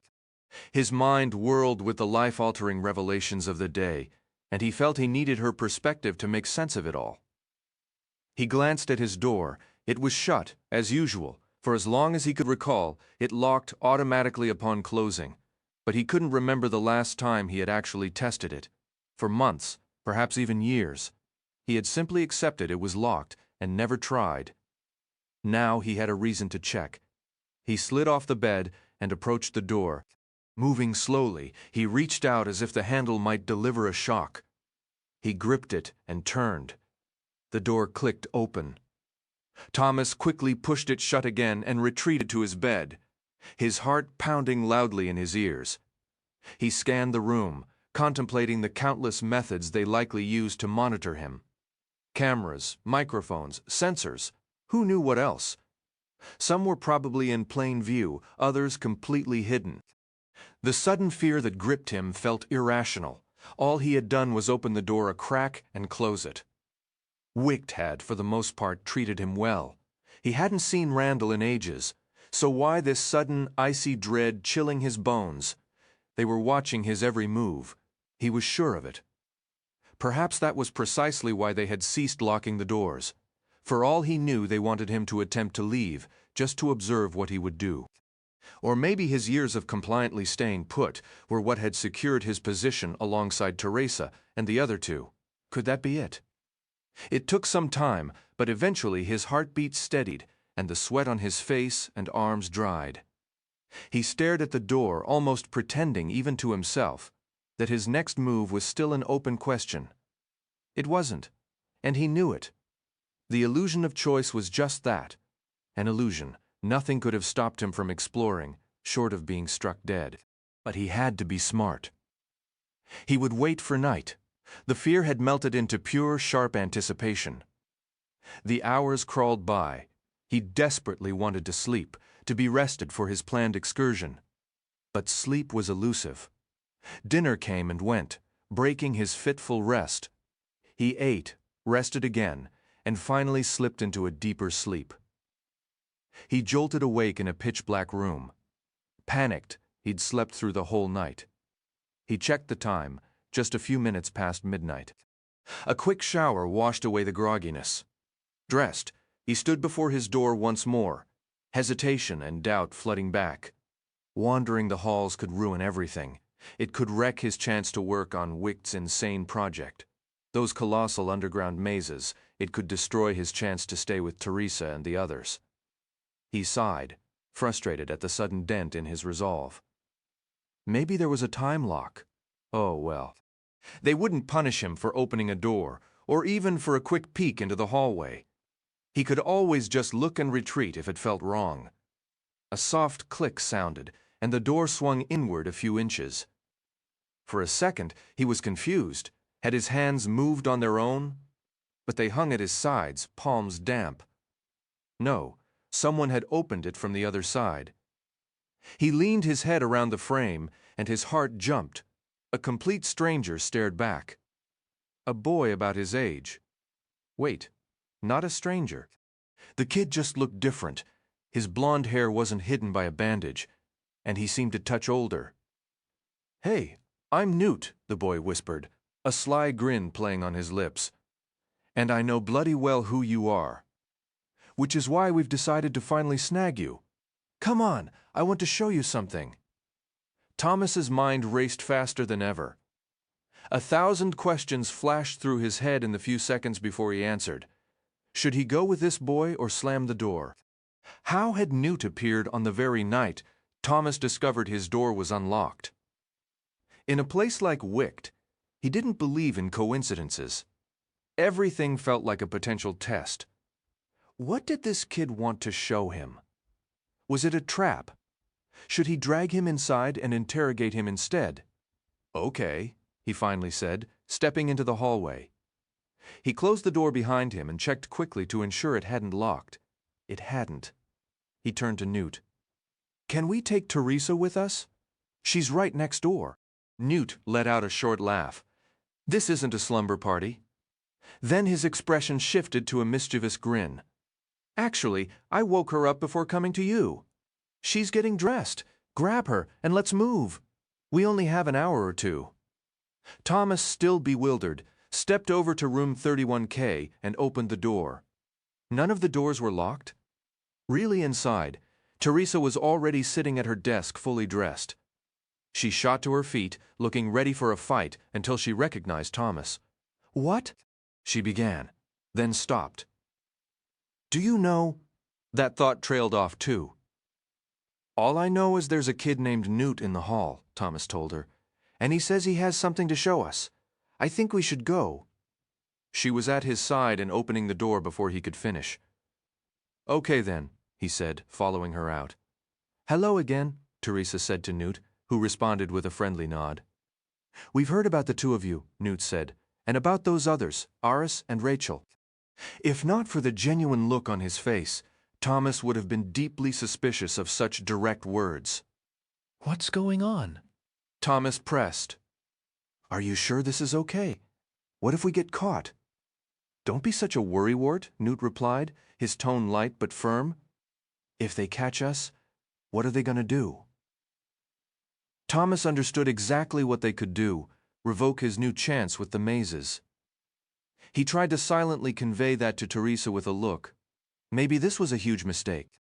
"Fair enough," Teresa replied, meeting his gaze with a challenge of her own. "Lead the way." She hesitated. "Hold on. Where exactly are we headed?" Newt snorted a laugh. "First step, we find Albie and Minho." Hearing those names, Thomas felt he couldn't back out now. A bead of sweat traced a path down his spine as Newt guided them along winding corridors, through heavy doors, and up and down narrow staircases. Who needed a labyrinth when the building itself was one? Thomas half expected Dr. Levitt or someone far more intimidating to appear around any corner and catch them red-handed. The day had started with such promise, he really didn't want to wreck it. Yet a thrill buzzed through him. It felt liberating to take a chance, to walk right up to the edge. They finally arrived in a shadowy basement hallway, stopping before a final door marked maintenance. Our preferred sanctuary, Newt announced, a note of pride in his voice. He swung the door open and waved them into a spacious, dust-filled room cluttered with wooden tables, cleaning supplies, stacks of boxes, and countless miscellaneous items. "What's the word, gentlemen?" The greeting came from Minho, the same boy Thomas had encountered in the hall during the chaotic implant procedures. He looked far more cheerful now than he had then when he'd been shouting as if the sky were falling. Thomas wondered if he even recalled that episode. Would you quit with the gentleman bit? Another boy cut in. He had darker skin, seemed older, and his eyes held a depth of understanding Thomas found striking. "It's not amusing, and it's starting to grate on me." Minho brushed off the scolding completely. He strode over, a broad grin on his face, and pulled Thomas into a quick, unexpected hug, then did the same to Teresa. It was the last thing either had anticipated, but Thomas had to admit it felt surprisingly good. Dr. Page might be kind, but he hadn't experienced this sort of genuine, easy warmth in what felt like forever. Maybe not since he'd last seen his mother. Teresa looked just as taken aback as he was, but a faint smile touched her lips. They were, against all odds, enjoying this. "You two aren't as stuffy as I figured," Minho said, stepping back. "I was picturing a pair of awkward, nerdy types, muttering equations and reciting poetry. You actually seem halfway decent." "Thanks, I think," Thomas said, his tone uncertain. The other boy moved forward, nudging Minho aside. "Name's Albie," he stated. "Good to finally meet you both. For once, Minho isn't entirely off base. With all the whispers about you elite newcomers, we had no clue what to expect. That's actually why we wanted you here today, to size you up. Seems like you might be all right." Teresa echoed Thomas's hesitant thanks, which got a chuckle from everyone and eased the tension. "So," Thomas began, unsure where to start, "how long have you all been pulling off these little escapes? This clearly isn't your first rodeo." "Not even close," Albie answered. "It gets mind-numbingly dull following every single rule, jumping whenever they say jump, and sure, they probably have an idea what we're up to. We're not stupid. But until they officially tell us to cut it out, we're not stopping." He glanced at Minho and Newt. "Right, fellas?" Minho let out a celebratory whoop, while Newt offered a languid thumbs up from his perch on a stool by the wall. "What are all these rumors about us that keep coming up?" Teresa asked. "And why are Thomas and I kept separate? You three act like you've been friends for ages? We just met."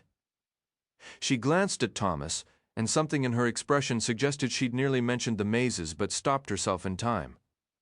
That secret, for now, was theirs alone. Newt, leaning back against the wall, fielded her questions. "Truth is, we don't know what makes you and those other two different. The rest of us have been eating together, taking the same classes, all of it for more than a year now. The way I see it, you're either a lot smarter or a lot dumber than the rest of us. Clearly a lot smarter." Teresa shot back. Her cheeky answer caught everyone off guard for a moment, but then Albie let out a laugh and a clap, and the tension in the room eased just a bit more. "Man, I'm really starting to like you two," he admitted. "Listen," Minho cut in, "as much as I'd love to pretend this is just a friendly visit, I'm sure you've figured out we have an actual reason for bringing you down here." "Naturally," Teresa replied without hesitation. Minho gave a slow nod, his gaze thoughtful and measuring. "Right, good. We've got some thoughts, some possibilities. Nothing's set in stone yet, and nothing too wild. But information is everything, and right now, not knowing you two feels like we're operating in the dark. Full trust will take time. Obviously that fair?" "Fair enough," Thomas agreed. "We'll share what we know if you do the same." A smile touched Minho's lips, straight to the point. "I like it. But let's not rush things. There'll be plenty of time for all that later. First, we just want to get a feel for who you are. Maybe give you a little tour. Have a bit of fun. The heavy conversations can wait a few weeks, once we're all more comfortable. Sound okay?" Thomas and Teresa exchanged a glance and a shrug. They both turned back and gave a simultaneous yes. Newt slid off his stool and headed for the door.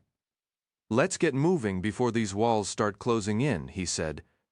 "I know the perfect place to start their introduction. Let's go. Show them Group B." Thomas had never heard the term Group B before, but it instantly grabbed his attention. He also caught a fleeting dark expression cross Newt's face when he said it, mirrored by a look of unease on Albie and Minho. Something was off about the whole thing, which only made Thomas more curious.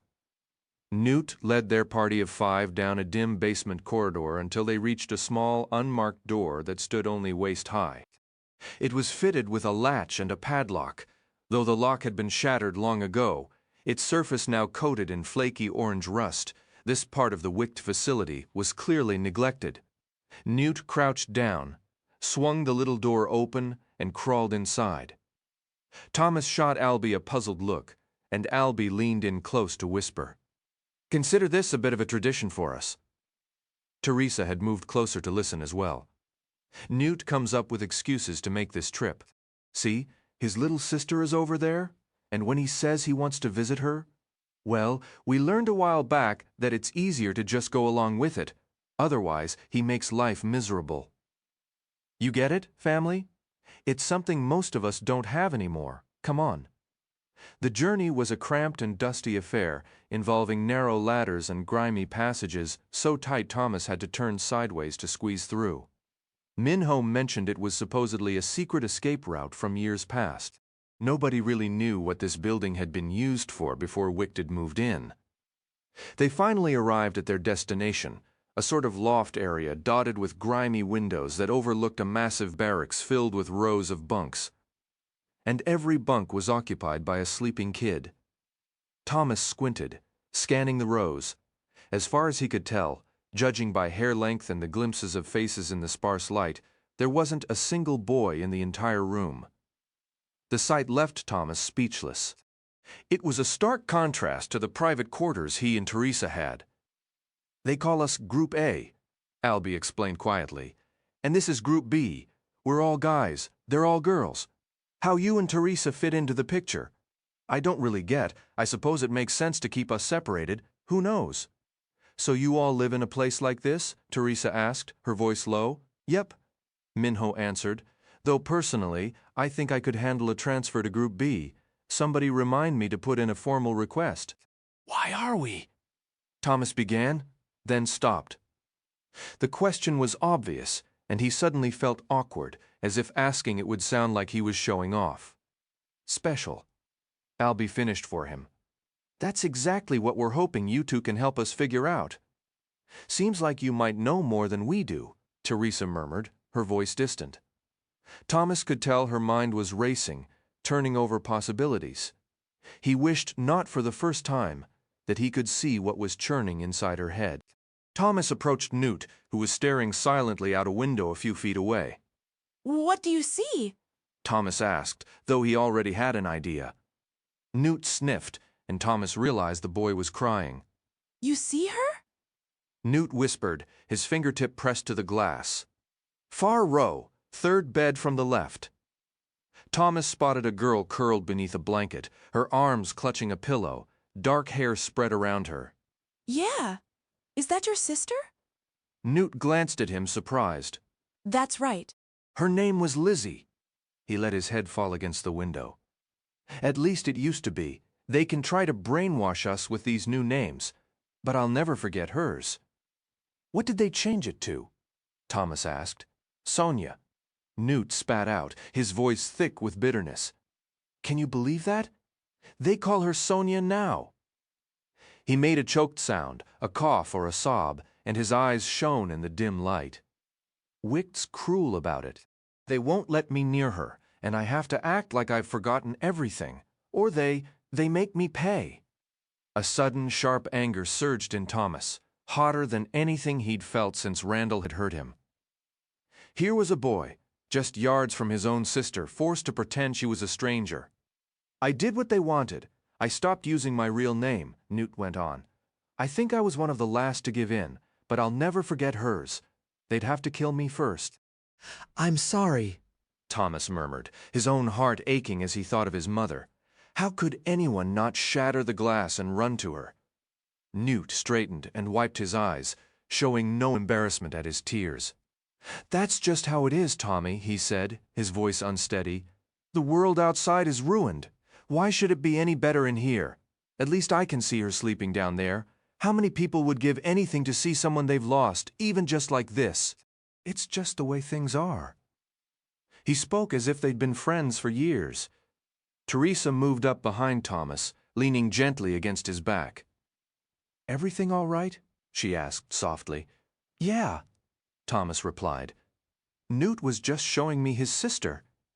"We shouldn't push our luck tonight," Albie cut in. "Let's get some sleep until wake up, then do this all again tomorrow. Agreed?" Everyone nodded. A heavy quiet settled over them as they walked back, making the hallway feel longer than before. Thomas had hoped they could share what they'd learned, but that would have to wait. After quick, quiet goodnights, Thomas worried someone might be watching in the hall. He returned to his room and collapsed onto the bed, still dressed. He fell asleep faster than he expected. His dreams filled with images of Newt and Sonia, Newt and Lizzie. The following days blurred into a cycle of exhaustion and discovery. Thomas barely managed 3 or 4 hours of sleep each night. The morning alarm felt like a spike driven into his skull, and a dull headache lingered through every grueling day of lessons.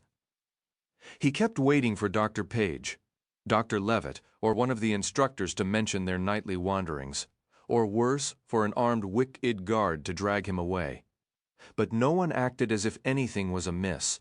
On their second night exploring, they stumbled upon a vast laboratory reeking of chemicals, filled with at least 24 large, steaming vats.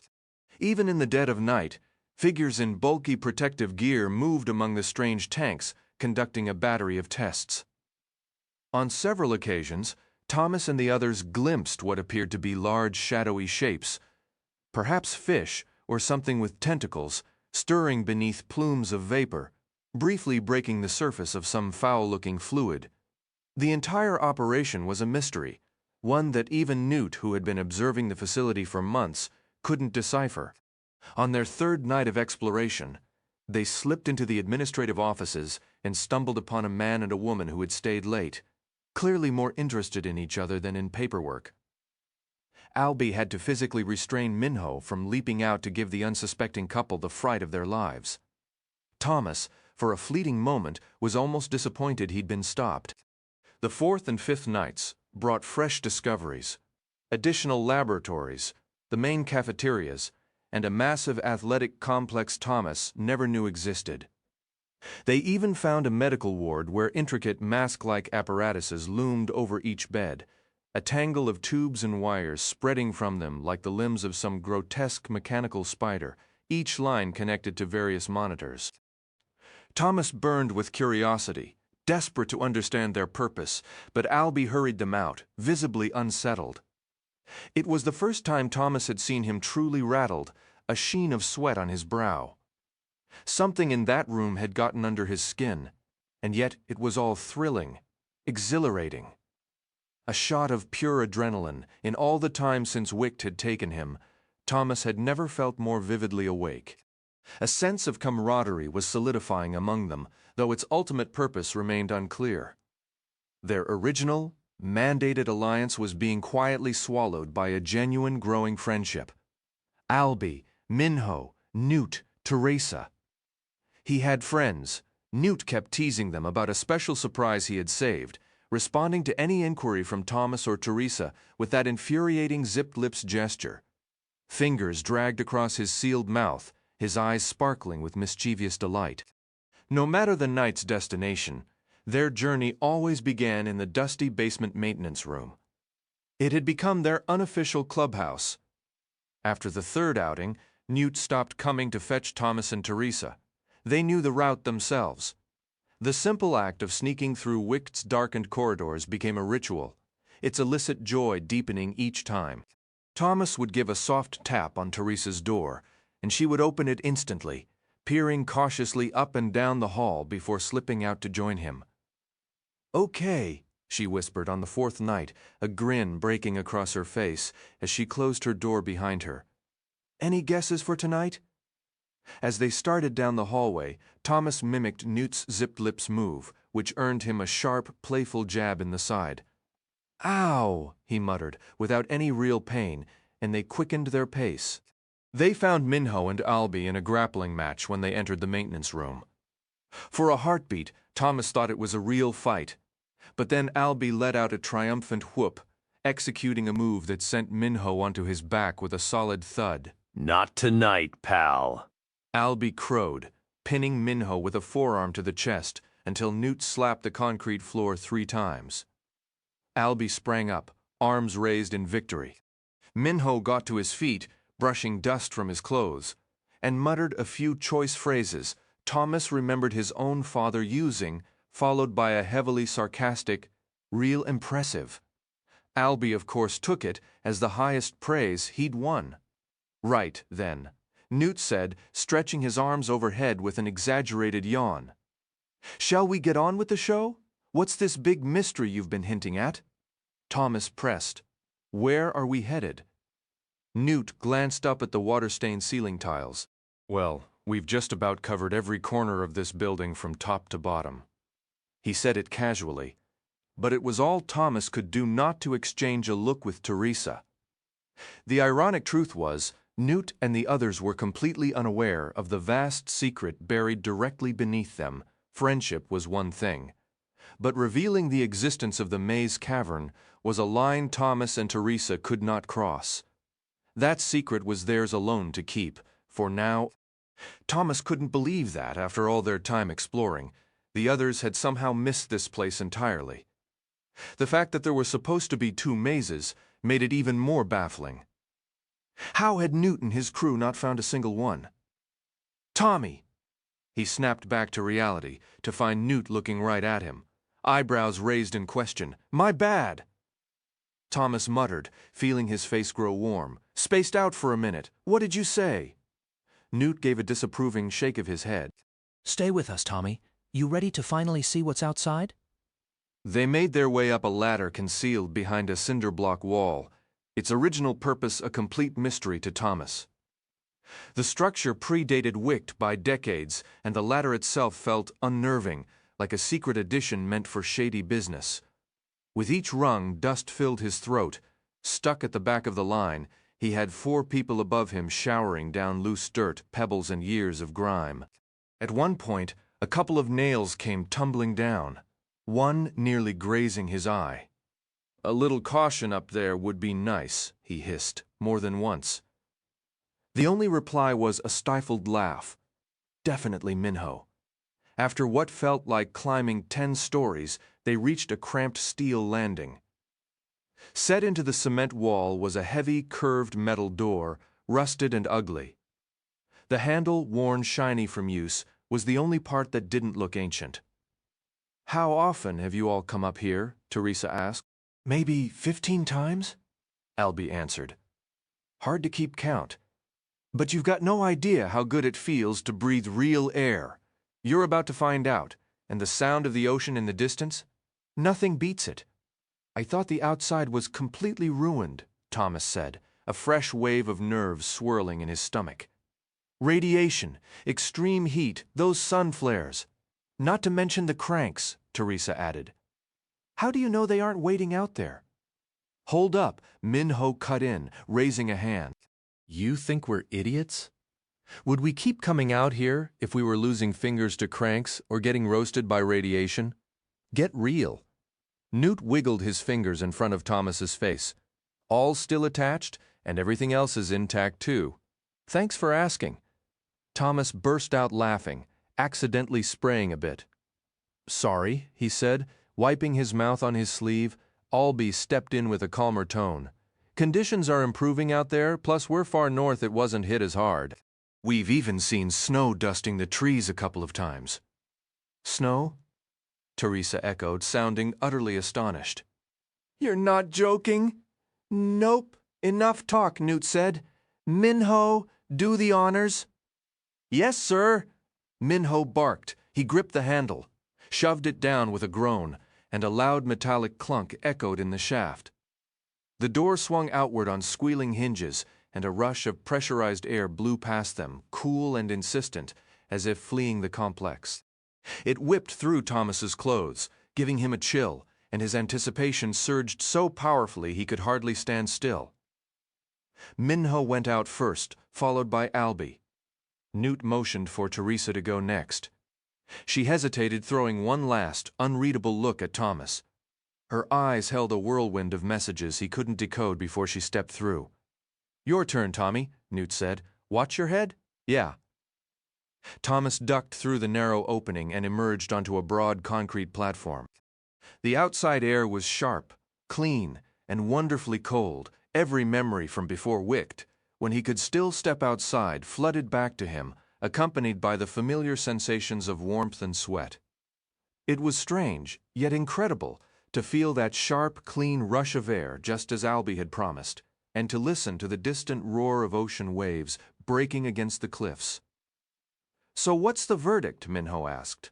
Thomas glanced around, though the darkness hid almost everything. Lights glared down from somewhere overhead, making it even harder to see. He could just distinguish the platform, a railing along its edge, and an expanse of pure black beyond. The sky held only the faintest sprinkle of stars. "Not much to look at," Thomas replied after a pause. "But the air, it's amazing." "Told you," Albie said, and Thomas could hear the grin in his voice. "Over here," Newt called, leaning over the railing at the platform's corner. "There's a drainage pipe. It's got grooves carved into it. Makes climbing down simple, but coming back up is a workout. A little sweat won't hurt you." "Let's head to the woods," Minho suggested. "Maybe we'll spot a deer. Maybe it'll even let us get close enough to touch it." Thomas could never quite tell if Minho was serious. He used that same lightly amused tone for everything he said. Albie swung himself over the railing and began to climb down. Newt motioned for Thomas to go next. His fingers throbbed as he gripped the grooves in the pipe. But the descent was thankfully much shorter than the ladder climb inside had been.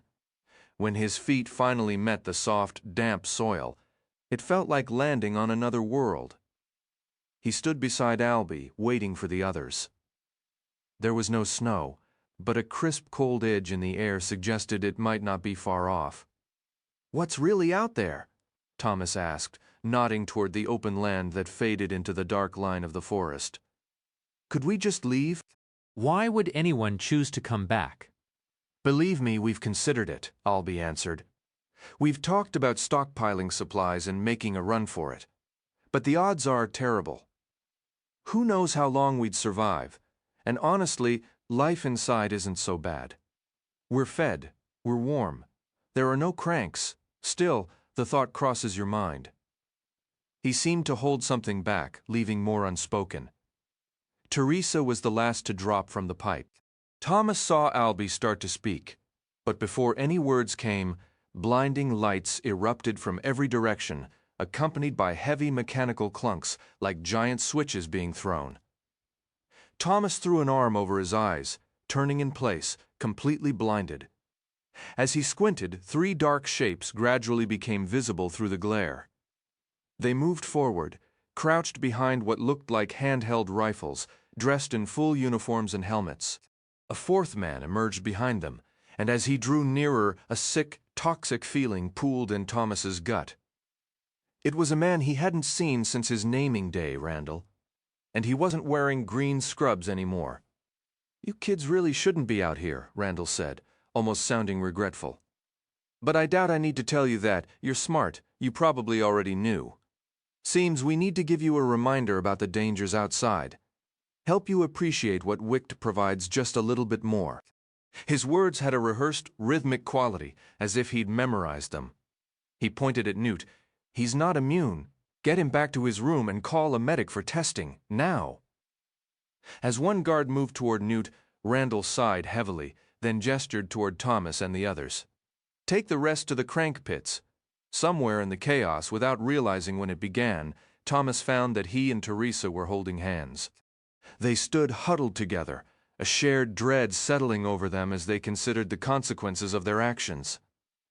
A female guard approached, her voice dropping to a low, urgent whisper. "There's no need to be frightened," she assured them. "Randall's intention is simply to give you a clear understanding of the risks outside these walls. It's for your safety, I promise. Cooperate, and this will be over before you know it, all right?" Thomas gave a slow nod, but his mind was racing with the terms crank and pits. How often had he heard stories of cranks, those infected with the flare who had deteriorated past the point of reason, driven by nothing but a savage hunger. What was Randall planning? Where were they being led? "Let's keep moving," the guard said softly, her hand closing gently around his forearm. "If you listen, you'll be back in your quarters before you realize it, maybe even with time to rest before morning." Teresa's grip on his hand was painfully tight, but Thomas nodded again and fell into step as the guard led them away from the drain pipe, tracing the perimeter of the wicked facility. Another guard escorted Albie and Minho, both boys wearing expressions of stunned disbelief that mirrored Thomas's own. A third guard remained by the building with Newt, who stared at the ground, his face an unreadable mask. Thomas scanned for Randall and spotted him several yards away, speaking intently on a phone. As they rounded a corner, losing sight of them, Randall's claim about Newt, that he wasn't immune, finally struck Thomas with its full, staggering weight. The implications were immense, and a new sharp question formed: why was Newt even here if he wasn't immune? Teresa's voice cut through his spiraling thoughts. "Can't you just tell us where we're going?" she pleaded. "What are the crank pits?" The small group pressed on down the path in silence, the guards offering no reply. The only sounds were the distant ocean waves and the scent of salt and pine hanging in the air. "Answer her," Thomas demanded, his own fear giving way to frustration. "Please. We didn't break any rules. We were just looking around. Are we prisoners now?" Silence. "Say something," Teresa shouted. Their guard spun around to face them, her composure cracking. "You think I enjoy this?" she hissed, then glanced around nervously, as if worried they'd been overheard. She lowered her voice, a note of genuine apology entering it. "I'm sorry. Truly. Just do as you're told. It makes everything simpler. We're only here to help you understand why it's safer to remain indoors." After that unsettling remark, she turned and continued guiding them along the building's outer wall. No one spoke another word. They reached a paved road. To their right, it meandered across open fields before vanishing into a dense, distant forest. To the left, it met the wicked complex and transformed into a sharp, declining ramp that dove underneath the structure. Without pause, their guard stepped onto the asphalt and turned left, heading toward a dark tunnel entrance about 30 feet ahead. Thomas looked up as he followed, his eyes tracing the imposing granite walls of the facility and the faint, sparse stars dusting the night sky above. He had desperately hoped to see the moon, but it was absent. The road sloped downward, and soon they were swallowed by the building's shadow, entering a broad, pitch-black tunnel. The lights had clearly been shut off. This place wouldn't normally be left in such utter darkness. Then he heard it, a chilling sound that made him freeze mid-stride. It was a mournful, guttural noise, somewhere between a human cry and an animal's moan. Perhaps not human at all. A wave of goosebumps swept over his skin, and a shudder of pure horror tightened his chest. It was so dark he could barely make out the guard's silhouette when she stopped and turned toward them. She produced a flashlight, its beam sweeping across their faces, before angling to the left. The light revealed a rusty wrought iron gate, its bars secured by a thick chain and a heavy padlock. Without a word, the other guard left Albie and Minho's side, walked over, retrieved a key, and unlocked it. The heavy chain clattered as it was unwound, its metallic rattle reverberating down the passage. The guard let it fall and swung the gate open. "Inside," he instructed. "This is just to give you a fright. They can't physically touch you. You have my word." "What's waiting in there?" Thomas asked. "Cranks," the woman guard replied, her gentle tone a stark contrast to the word.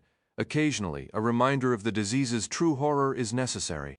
"They won't lay a hand on you," the man repeated, his voice grave. "They'll scare you senseless, but you'll be safe." All right, let's move, Minho declared, striding past the guard. Time to check out this lovely little dungeon. Thomas hesitated, every bad dream he'd ever had bubbling up inside him. It was Teresa's resolve that pulled him forward.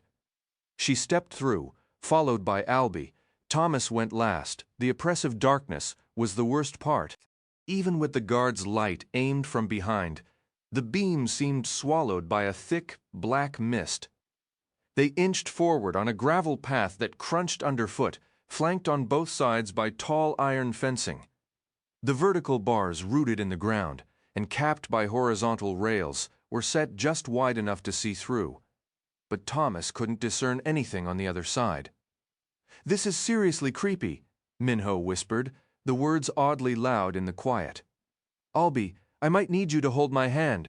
"Get a grip, man!" Albie shot back. The scrape of their shoes on the gravel created a whispering echo.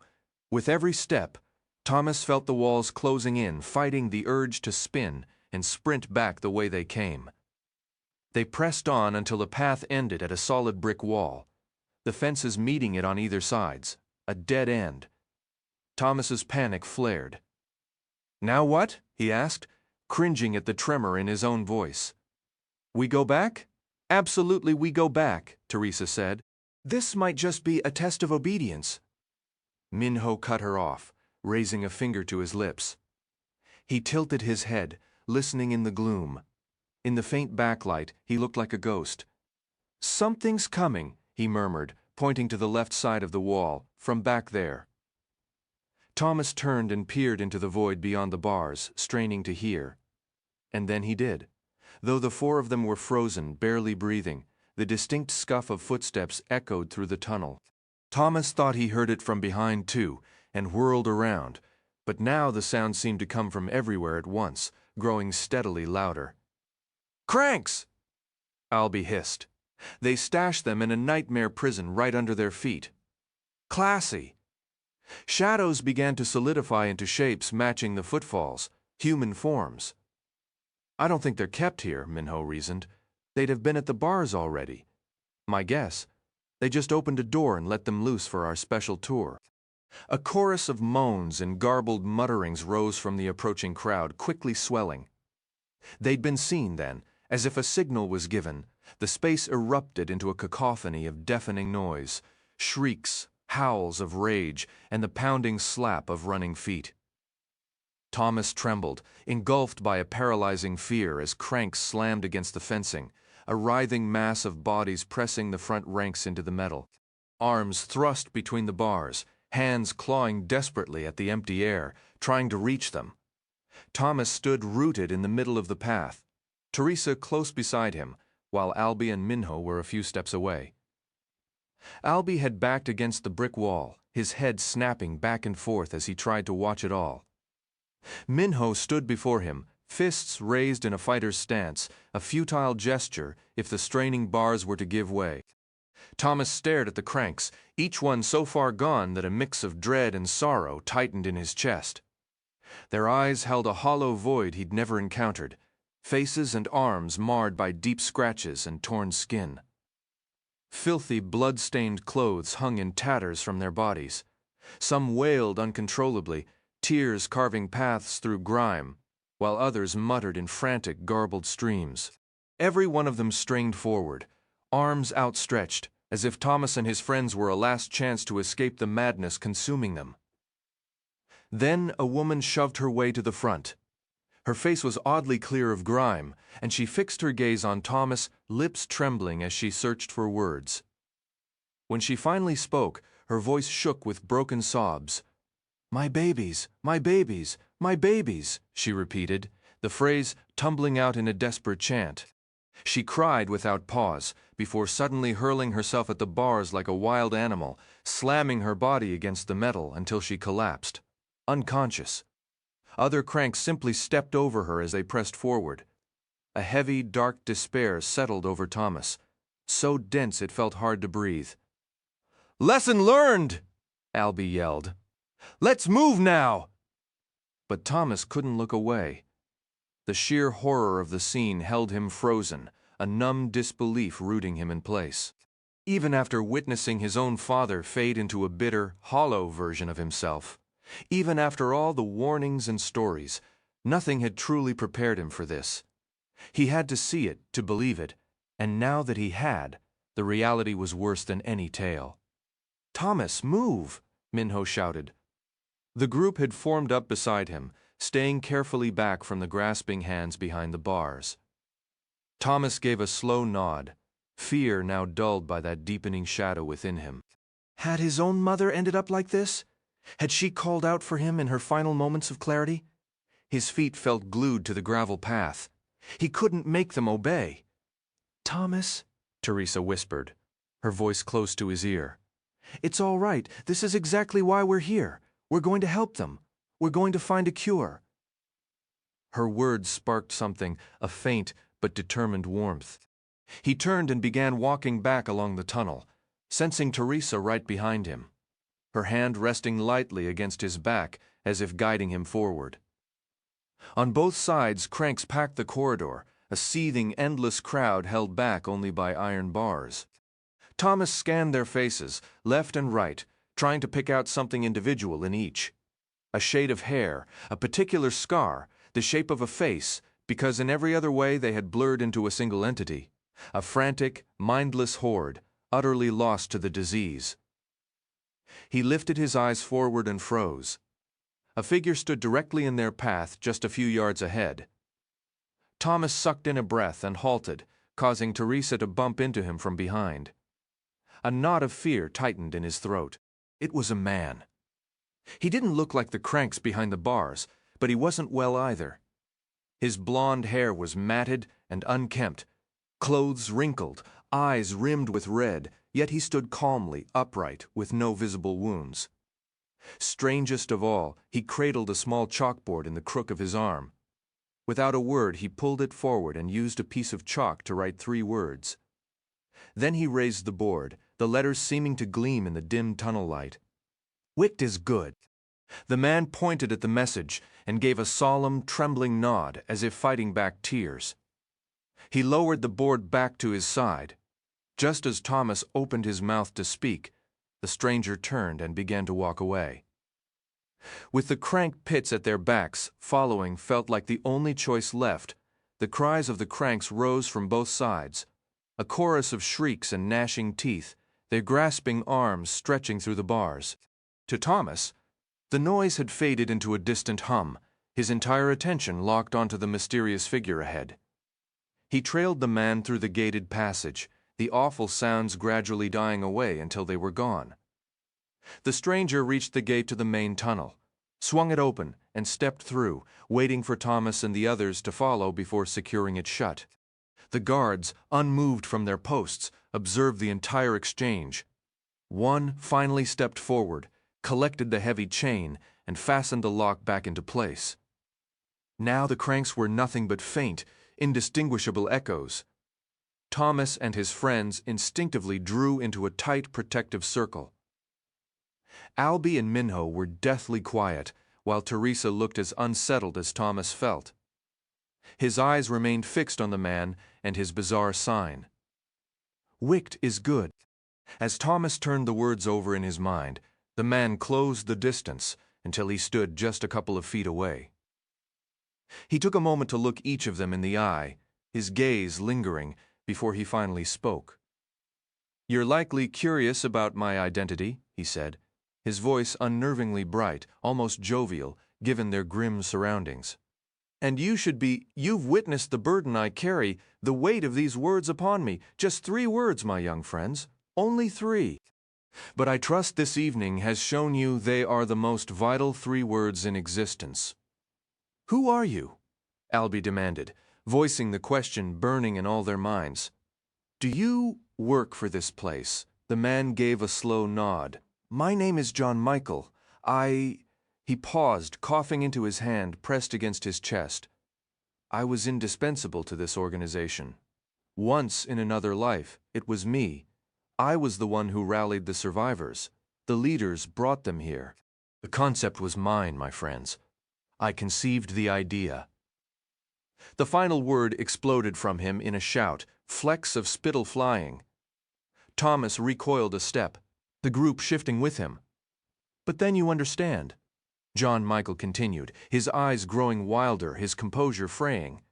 "Then I contracted the flare, the cursed flare I battled so fiercely to aid our kind." His head sank, tears tracing lines down his cheeks. "It's unjust that I should be the one to fall ill. Soon I'll be residing with—" His gaze drifted past them, fixing on the cages across the tunnel, the pits. "But no," he said, voice hardening. "No, we will not permit such an undignified end for me. Not for the founder of the Post-Flares Coalition, the man who fought for its life, who preached its necessity. Would you cast someone like that into those holes, I ask you plainly? Would you?" He was growing increasingly hysterical, his stare drilling into Thomas. "Would you?"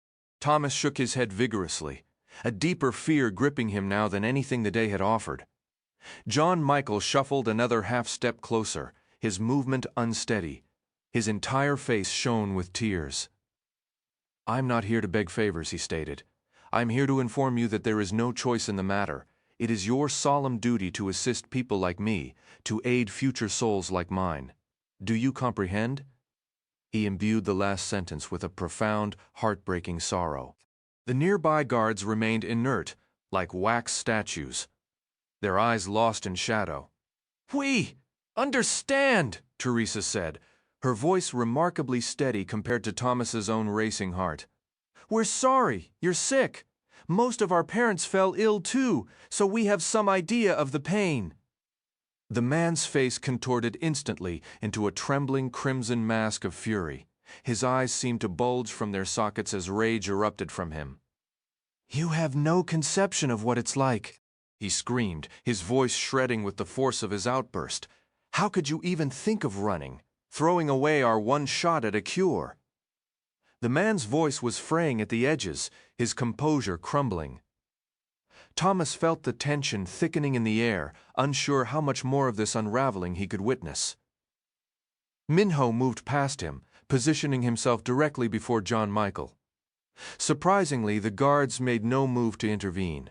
"We weren't going anywhere," Minho stated, his own voice unsteady. "Treating us like criminals isn't right."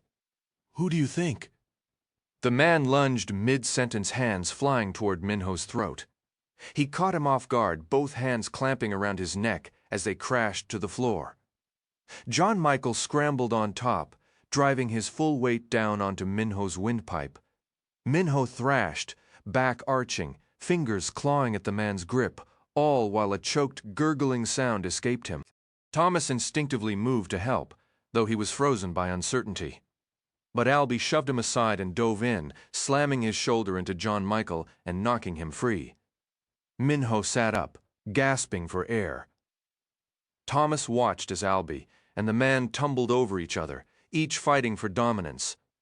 Then John Michael was straddling Albie, pinning him down just as he had Minho. Before Thomas could react, Minho was already on his feet, charging to his friend's aid. He barreled into John Michael, the force sending the man sprawling. The guards finally shook off their inertia and moved to intervene. "Enough!" the female guard said, her tone unnervingly calm.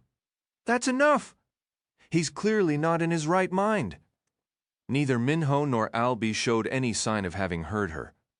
The guard racked the slide of her pistol, her voice sharpening to a shout. "Stop! All of you!" Thomas and Teresa managed to wrap their arms around their friends, hauling them back from the man now lying on the ground. They all stood there, breathing heavily, looking down at the grown man who appeared suddenly frail and broken, blood trickling from his nose, his lips swollen.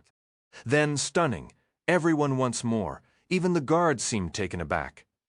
He pushed himself onto his knees and clasped his hands together, holding them out before his chest, fingers laced so tightly they turned bone white.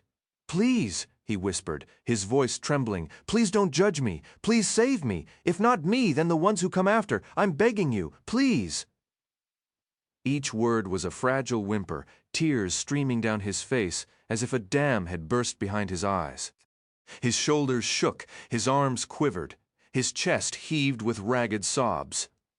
"Please, save us. Find a cure." His voice faded to a whisper. His eyes slid shut. He slumped back onto his heels. "Please, please, please!" The words spilled out between convulsive shudders that racked his entire frame. Then, from the gloom, Randall materialized as if he'd been observing from the shadows the whole time. He stepped forward, silent, until he stood over John Michael. "This is the state of the world now," Randall said flatly. "Unless you're immune, of course, and until we have a cure, otherwise you face two paths: become one of those creatures you saw caged, or choose to end it yourself before you reach the gone. This man asked me to do exactly that when his time came. I hope you can appreciate the sheer will it took for him to string those sentences together tonight." He jerked his chin toward the guards. "Take them back inside. I believe our friend here has reached his expiration date." Randall drew a pistol from his waistband and cocked it. "What are you going to do?" Thomas asked. Randall's silence was answer enough. No one else spoke, not a word. They were led back into the Wicht complex and processed in heavy silence. The two guards escorted them to an elevator, which ascended several floors, then down a series of sterile hallways. Eventually, they reached another elevator and rode that up as well. The quiet between them feeling heavier with every passing moment. Minho and Albie were led from the elevator by the male guard first. They stepped out with little more than a somber glance exchanged, their expressions heavy with a shared sorrow. Thomas and Teresa returned the silent farewell, waiting in the quiet car until the doors slid shut. The ascent continued, and Thomas was lost in a whirl of his own reflections. After what felt like an impossibly long ride, they finally arrived at their hallway, the female guard standing beside them. "Home sweet home," she announced, her tone jarringly casual, the first word spoken since the tunnel, and they sparked a hot flare of anger in Thomas's chest. "How is that allowed?" he demanded, his voice echoing sharply in the narrow corridor. "Just executing someone from behind." He nearly added, "and striking a child who's practically a toddler," but he bit the words back. The woman released a weary sigh, a sound of profound and tangled frustration. "Mr. Michael, the very man who built this place and made our lives here possible, gave the order." She pushed Thomas's door open. "All right, time to turn in. You and your crew might be looking at a long stretch before your next reunion, got it? Lights out." "How long?" Thomas asked, startled by the implication. Amidst the chaos, it hadn't crossed his mind that he could be separated from his friends for an extended period. "A few years, from what I hear," she replied. "There's a mountain of work ahead, and everyone needs proper rest. No more social gatherings for now. It's a security measure." She turned and hurried away. Thomas entered his room, shut the door, and slumped against it, his gaze sweeping the bland, familiar walls of his Wicht living quarters. For all the night's terrors, the guard's casual pronouncement was the hardest blow a few years. Then, a colder fear gripped him. Would they cancel his sessions with Teresa? What about the promised work on the maze? Miss McVoy had insisted Wicht needed every available hand. Surely tonight's madness didn't alter that. He moved to his bed and lay down, but sleep was impossible. His clock indicated breakfast was soon, and his mind replayed the night's horrors on a relentless loop. He shut his eyes, mentally cataloging the grim paradox of Wicked. He recalled the cranks he'd been pushed near just hours before, their vacant stares, tattered clothing, and haunting wails of despair. They were people, yet somehow stripped of all humanity. He thought of John Michael and his wretched demise. He thought of the flare, the ridiculous, devastating flare, and here was Wicht determined to cure it, determined to use his help. Shouldn't he want that too? His head was pounding by the time the breakfast knock came. It was Dr. Page. When Thomas asked if she knew about the previous night, she merely offered a thin, sorrowful smile. Several months later, Thomas endured one of his most miserable days. It began with a grueling battery of medical tests, the usual blood draw, plus plasma extraction, followed by a brutal 45 minutes on a treadmill while wired with countless sensors. A sharp stabbing pain in his gut plagued him through it all, intensifying as the hours dragged on. A pounding headache soon joined the misery, forcing him to leave Mr. Glanville's class early and endure the teacher's clear disapproval. Later, a note from Miss Denton arrived, expressing regret over his missed session, the unspoken criticism obvious. Ever since the so-called escape incident, a subtle chill had settled over his interactions with the staff. Even Dr. Page, usually so kind, now wore a smile that didn't quite reach her eyes. There was always a knowing look behind her gaze, as if she held a vault of secrets, part of her aching to confess them but bound by silence. Thomas would have traded daily stomach aches and pounding migraines just to glimpse his friends one more time. A heavy ache settled in his chest whenever their names crossed his mind. He clung to the memory of those rare, bright evenings together, when the oppressive loneliness of being a wicked subject had briefly faded. Even his scheduled meetings with Teresa had vanished lately, feeding a gnawing fear that the cavern project was finished too. The era of their basement gatherings felt like ancient history, as if some cosmic disaster had permanently warped time, stretching every empty minute into an eternity. That night, Thomas lay in bed, his untouched dinner growing cold on the desk. He hadn't eaten in hours, and his stomach was achingly hollow. He felt drained in every sense, exhausted but wired, unable to find sleep. Closing his eyes, he focused on the rhythm of his own breathing. Then, a buzz. Not a sound, but a sensation buried deep within the headache that had haunted him all day.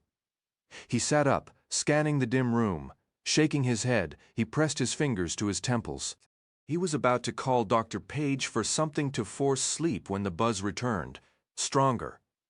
He curled into a ball on the bed, hands clamped over his ears. It wasn't painful, just profoundly alien. What absurd new test was this? Buzz, buzz, buzz. Each pulse grew louder, more invasive, sparking a primal fear of cranks, of madness, of seeing and hearing phantoms. A terrible thought struck. Maybe they'd all been lied to. Maybe no one was truly immune. They'd said Newt wasn't. Could it be? Buzz. He rolled onto his back, staring at the ceiling.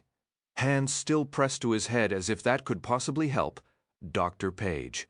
He needed to call her now. Thomas. This time it wasn't just a buzz. It was a voice, yet not a voice, a mental vibration, a disturbance that coalesced into a solid word. He pushed himself up slowly, arms out for balance. Thomas, this is Teresa. This was it. He was officially losing his mind. Hearing voices, the classic textbook symptom, he mumbled aloud. Is this working? Is this working? The final word hit him like a physical blow between the eyes. The sudden pain buckled his knees, and he crashed to the floor. The world seemed to liquefy beneath him, all solidity dissolving. Teresa? He called out, disoriented. Teresa? Silence? Of course there was silence. He was insane. He had the flare. He was becoming a crank. His life was over. Listen to me? The voice came again, the words galloping through his mind. If you can hear me pound on your door, I'll be able to hear it. Thomas dragged himself to his knees.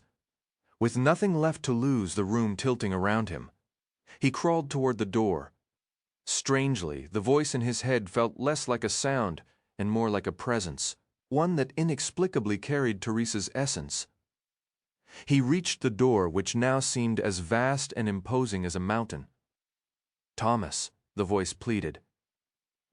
Thomas, please tell me this works. It's taken me months. If you can hear me, pound on your door. The last command shouted through his skull, sharp as an ice pick.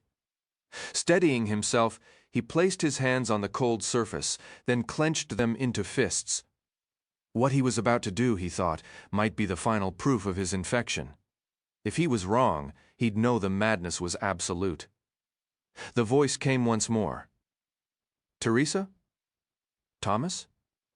Thomas, make the sound? He did. He drew back both fists and slammed them against the door, pounding as if it were the last barrier to his sanity and his freedom. There was no turning back now. He'd come across that phrase in one of the old books they'd assigned him. For a full 10 seconds, he pounded his fists against the unyielding surface until his knuckles throbbed and a sharp ache radiated up through his arms. Then he sank back to the floor, gasping for air. Shouts echoed from the hallway, followed by hurried footsteps. Someone was coming to check on him. But before they reached the door, one final thought flashed through his mind. "Good, you got it?" Teresa's voice came through, tinged with what sounded like genuine excitement. "I'll show you how later." And then she vanished.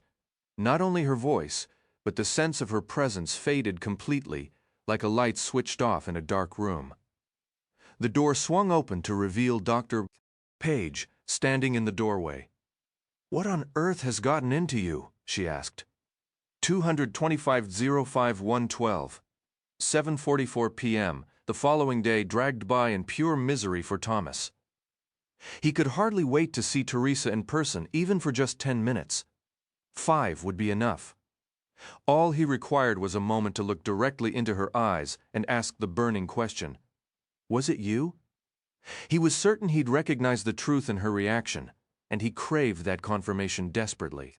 Through breakfast, his morning checkup, and each tedious class, the same doubt cycled in his mind. Am I losing it? He'd even attempted to voice his fears to Dr. Page when she collected him that morning. "How can you be sure I'm immune?"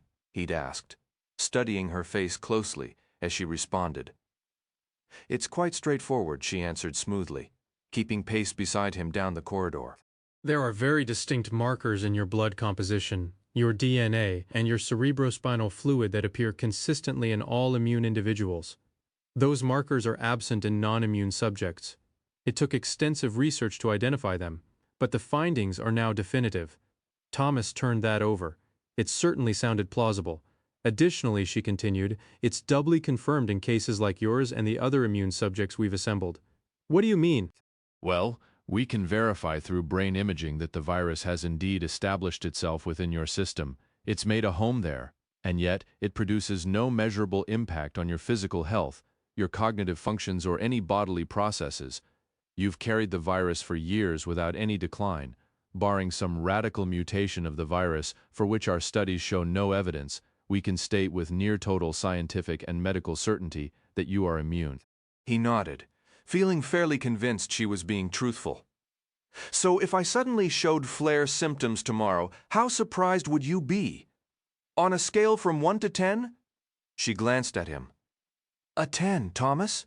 I'd be utterly stunned, as shocked as if you grew a third ear overnight. Why all these questions?" He halted in the hallway and faced her directly. "Dr. Page, do you swear? Swear on your own life that I'm immune? That this isn't some sort of, I don't know, some kind of experiment? I know your organization has a fondness for tests. How do I know I'm not like Newt? How do I know I'm not infected?" Dr. Page offered him that gentle smile, the one that always eased his worries a fraction. "I swear to you, Thomas. I swear on the graves of all the loved ones we've lost. I swear I have never lied to you. You are as immune as science and medicine can determine, and if there were any genuine risk to your life, I would never permit it." He held her gaze. He realized, with a sudden warmth spreading inside him, that he truly did believe her, as if a small section of the defensive wall he'd built around himself had quietly given way. "Why are you asking me all this?" she pressed. "What's troubling you?" He nearly told her everything, that he'd heard a voice in his head. He almost confessed. "Dreams," he said instead. "I keep having these nightmares where I lose my mind, and the worst part is, in the dreams I don't even realize it's happening. Do any of the cranks actually know they've gone insane? How can any of us be sure we aren't cranks already?" She nodded thoughtfully, as though it were a perfectly reasonable thing to wonder. "That sounds like a topic for your philosophy class. I think it'll be next month," she said, already moving away, ending the conversation. Back in his room, Thomas replayed the morning's talk with Dr. Page. Since waking up, part of him had been waiting for Teresa's voice in his head, while another part dreaded it. Maybe wanting both things at once was just more proof the infection was scrambling his brain. But the longer he considered it, the more he trusted the doctor. She was either genuinely trying to help, or she was the greatest performer alive. Exhaustion finally won, and he flicked off the lights, hoping sleep would, against all odds, pull him under. It was about an hour later, just as he was drifting off, that her voice came again. "Thomas, are you there?" It didn't startle him like the first time. There was no static buzz, and part of him had been waiting for it, so the world didn't tilt. Still, sleep fled instantly. He sat up, swung his legs out of bed, and moved to the chair at his desk. "I'm here," he said out loud, immediately feeling foolish. He had zero clue how to answer her with just his thoughts. I can feel you trying to answer, she said. The implants. I've been trying to pin down what felt different since they put them in. The second I pushed through to reach you, it all made sense. Thomas sat there, nodding to himself like an idiot. It was weird how quickly it was starting to feel almost normal, having a girl talk directly into his mind. You have to focus, Teresa urged. Search your mind for the foreign object, then concentrate on it. Push through it. You won't understand until you try. Her words came in a hurried stream, no longer painful, but still dizzying. "Okay," he muttered, knowing she couldn't hear it. "Try as you're falling asleep tonight," she said. "I'll reach out every night until I hear back. Don't give up." He felt the emphasis she placed on those last 3 words, the gravity of what she was telling him. "Okay," he said again. Then, assuming she was done, he lay back down and began the strange internal tinkering. For days and nights he worked at it, and it was the most maddening task he'd ever undertaken. His only tools were mental. There was nothing to physically grasp. Sometimes he wished he could just take a scalpel, open his own skull, and hunt for a giant, old-fashioned switch to flip. Instead, he had to close his eyes and search with imaginary fingers. The breakthrough came when he stopped thinking in such literal terms and began to see his own thoughts and consciousness as something he could mentally shape and move. That's when he started getting somewhere. He let his thoughts dissolve, focusing on pure emptiness, until suddenly it was obvious. There was a patch of his own mind that didn't seem to belong to him. He pressed against it, working stubbornly, thinking the one word he wanted to send: Teresa. Finally, one night he felt more than heard her receive his clumsy message. It was like he'd jabbed her with a live wire. He let out a triumphant whoop in the dark, lying in bed knowing he was close and hoping he hadn't actually hurt her. "Keep going," she said in his mind. "You're almost there. And next time, try not to electrocute my eyeballs." He had no idea what that meant, but it made him smile, and he kept trying. March 9, 226, 8:12 p.m. "I can't fall asleep," Thomas said to Teresa. Almost a year had passed since he'd finally gotten the hang of their implanted link. "Maybe that's because it's barely past 8, she shot back. "And last I checked, you're not a retired 70-year-old man. Hey, I need my beauty sleep. How do you think I maintain this masterpiece of a face?" He felt her mental snort, a sensation reminiscent of those first staticky buzzes.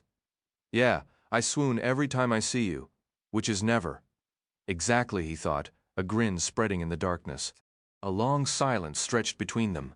Yet the beauty of their mental link was that even without words, they could feel each other's presence. After countless months of practice, Thomas could almost convince himself she was right there in the room. He yearned for that connection every night, and missed it during any idle moment of the day. When he finally broke the quiet, he asked the question he knew would irritate her, just as he had for weeks, partly because he enjoyed the predictable reaction. "How's the plan coming along?" This time, however, her reply wasn't the usual flash of annoyance. "I think I figured it out," Teresa said. Thomas sat bolt upright. "Really? No, not really. Go get your beauty sleep." He rolled his eyes, certain she felt his exasperation, though their doors were never locked. Thomas was acutely aware they were being watched, the lingering tension from their last unauthorized outing still palpable. They'd attempted a few more times to slip out and find their friends, But each time a guard materialized to politely insist, "Please return to your room. It's for your safety." Everything, it seemed, was always for their own good.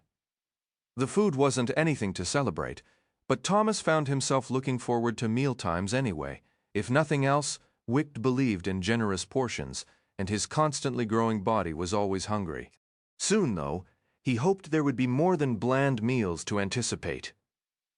Teresa had been diving deeper into computers and data systems.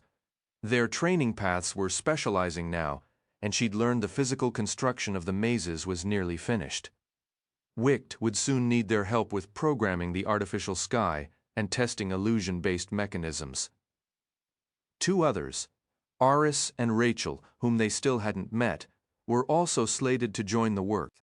Teresa had a real gift for the technical side, far surpassing what anyone realized. She was better than they knew. Much, much better. "We can do it." Her voice cut into his deep sleep one morning. Thomas rubbed his eyes, too groggy to ask for details. She'd explain in her own time. She always did. "I've mapped the entire security camera layout. I've queued the footage loops for tonight and erased all traces of my access. It's ready." Instantly, Thomas was wide awake. A surge of excitement bubbled up, close to laughter, but it was tangled with deep-seated fear. The memory of their last punishment, the crank pits, still visited him in nightmares. Yet the loneliness, the absence of their friends, had grown unbearable. "Are you absolutely sure we won't get caught?" he pressed. "Positive. I know the guard rotations. Everyone else will be asleep, and the night lighting is so dim, the loops will be virtually undetectable. We'll be okay. 100% okay? 99. Good enough for me, then we explore tonight." Just after midnight, her instruction came. "Open your door in 20 seconds. I need to be in your room fast." Thomas obeyed, and within moments Teresa slipped inside. It was the first time anyone besides a Wicht staff member had crossed his threshold. On impulse, he pulled her into a tight hug, holding on as if she might vanish. To his relief, she hugged him back just as fiercely. "Man, it's good to see you," he thought, the mental speech now second nature. She answered by squeezing tighter. Too soon they let go. He sat on the edge of his bed while she took the chair at his desk. "Let's wait a few minutes," Teresa said, her face bright with anticipation. "Make sure the first loop runs smoothly." He'd never seen her so alive, so buzzing with a restless energy. "What happens if they catch us?" Thomas asked, grateful to finally drop the act and speak in his own voice again. "This could cost us everything. More maze duty, more restrictions. Are we really sure it's worth the gamble? What if they just take it all away?" He knew it was pointless. Teresa's only reply was an exaggerated eye roll. The decision was made. They were going exploring, no debate. After a stretch of quiet, her voice filled his mind. "Let's move, and we should keep using this, just in case. The video loop will cover us, but who's listening out there? We only talk out loud if we bump into the others, and even then keep it to a whisper." Agreed? Sounds like a plan, he thought back. They cracked his door open, scanned the empty corridor, and slipped out. "I've timed everything." Teresa pressed into his thoughts. "When I say we have to move to the next zone, no arguments. Otherwise the loops end and we're caught." Thomas gave a quick nod, and then they were running, his lungs burning. They took a series of turns, rode the elevator down, navigated more hallways, pausing at every corner to ensure the passages were clear. Their first target was the Group B living sector. The idea was to find Aris and Rachel.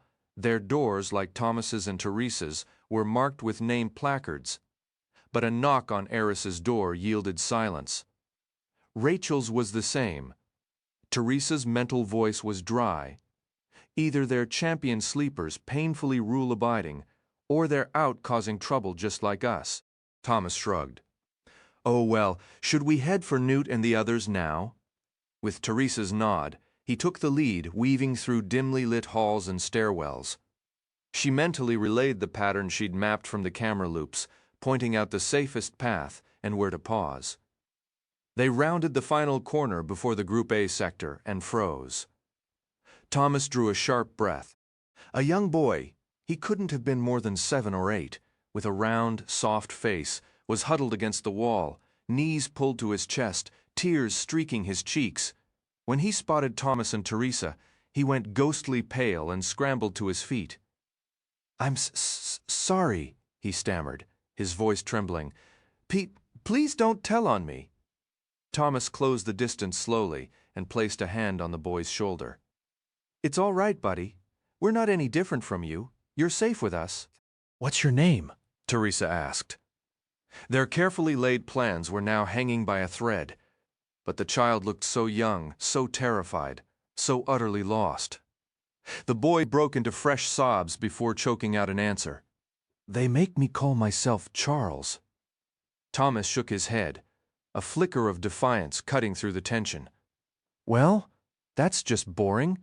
We're calling you Chuck. Are you in the barracks?" Thomas asked him. "Barracks?" "No. I have my own room at least, for now." Teresa met Thomas's gaze, and the unspoken question passed between them without a single thought. Why did this little kid rate a private room? "Is it nearby?" Teresa asked gently. "Maybe we could talk in there." She glanced back at Thomas. "We have some friends we could bring. Would that make you feel a little better?" Chuck nodded, a wave of relief washing over his face. He probably thought he'd never have friends again. He turned and led them to his room.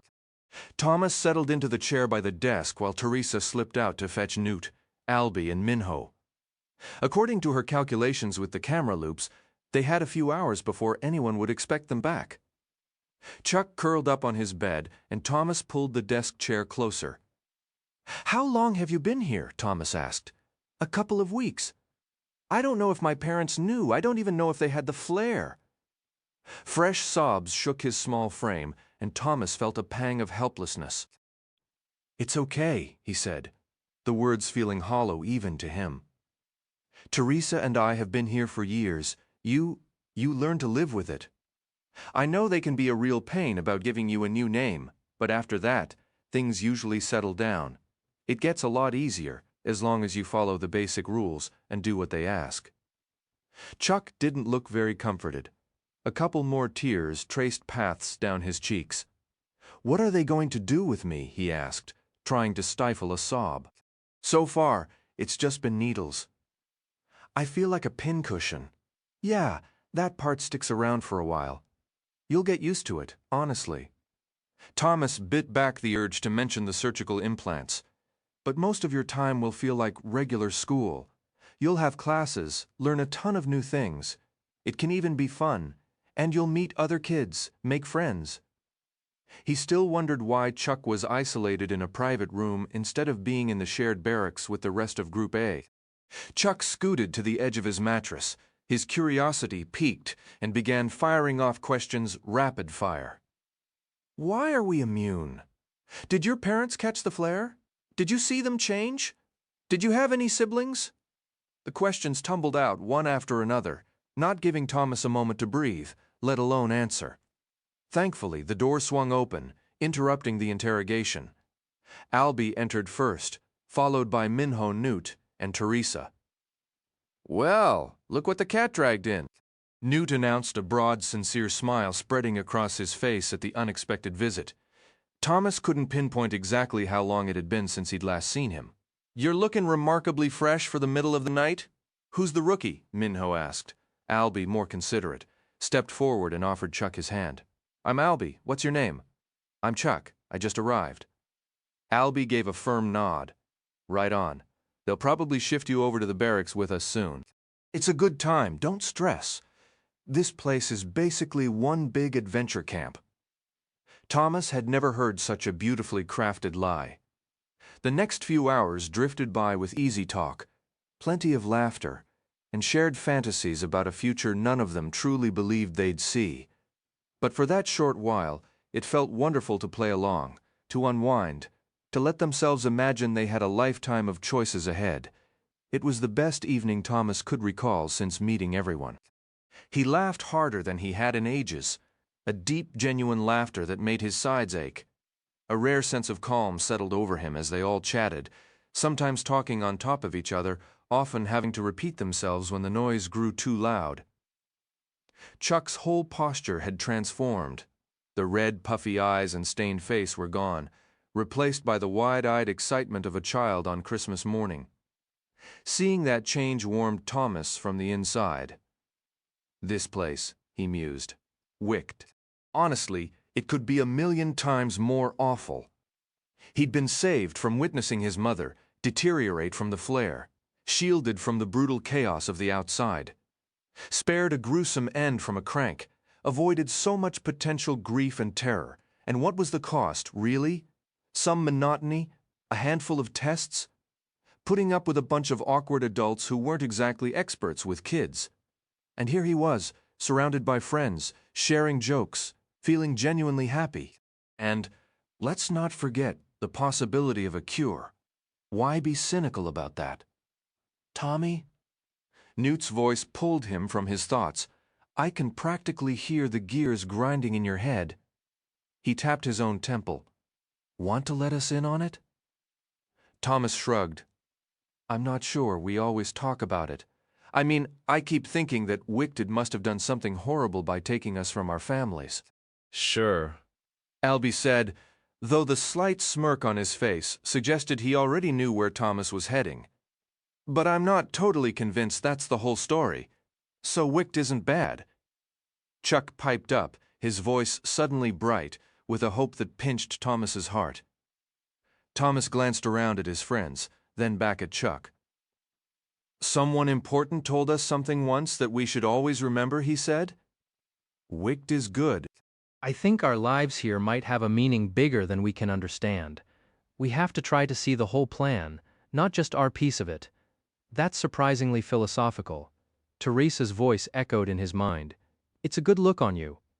Thomas tried to shout the words in his mind. Don't, not with everyone watching, and felt a flicker of satisfaction when he saw her expression tighten. Thomas, man. Albie cut in. You're doing it again, zoning out like you've seen a ghost. There was too much swirling in his head to put into a coherent sentence. I'm just saying we should remember what we have. We're secure. We have shelter and food. We're not out there with the cranks. You're describing a vacation resort, Newt muttered under his breath. It could be a whole lot worse, Thomas insisted. Plus, let's not forget the minor detail that we're supposedly helping to save humanity, and that includes you, Newt, Albie chimed in. I don't plan on seeing you turn into one of those things. The comment wiped the sarcasm right off Newt's face. Even Teresa looked somber. Thomas had managed to bring down the whole mood, despite his attempt to highlight the positives. His eyes drifted to Minho, who had been silent in the corner, back against the wall, studying the floor. Minho looked up, met his gaze, and pushed himself to his feet. You can all spin whatever fairy tales about Wicked you want, he stated. Convince yourselves this is some noble mission, that they're taking good care of us. I'm not buying it. Seems like I'm the only one still focused on... He trailed off, shaking his head in frustration. I'm going to my room. See you? Before anyone could react, Minho was at the door and had it open.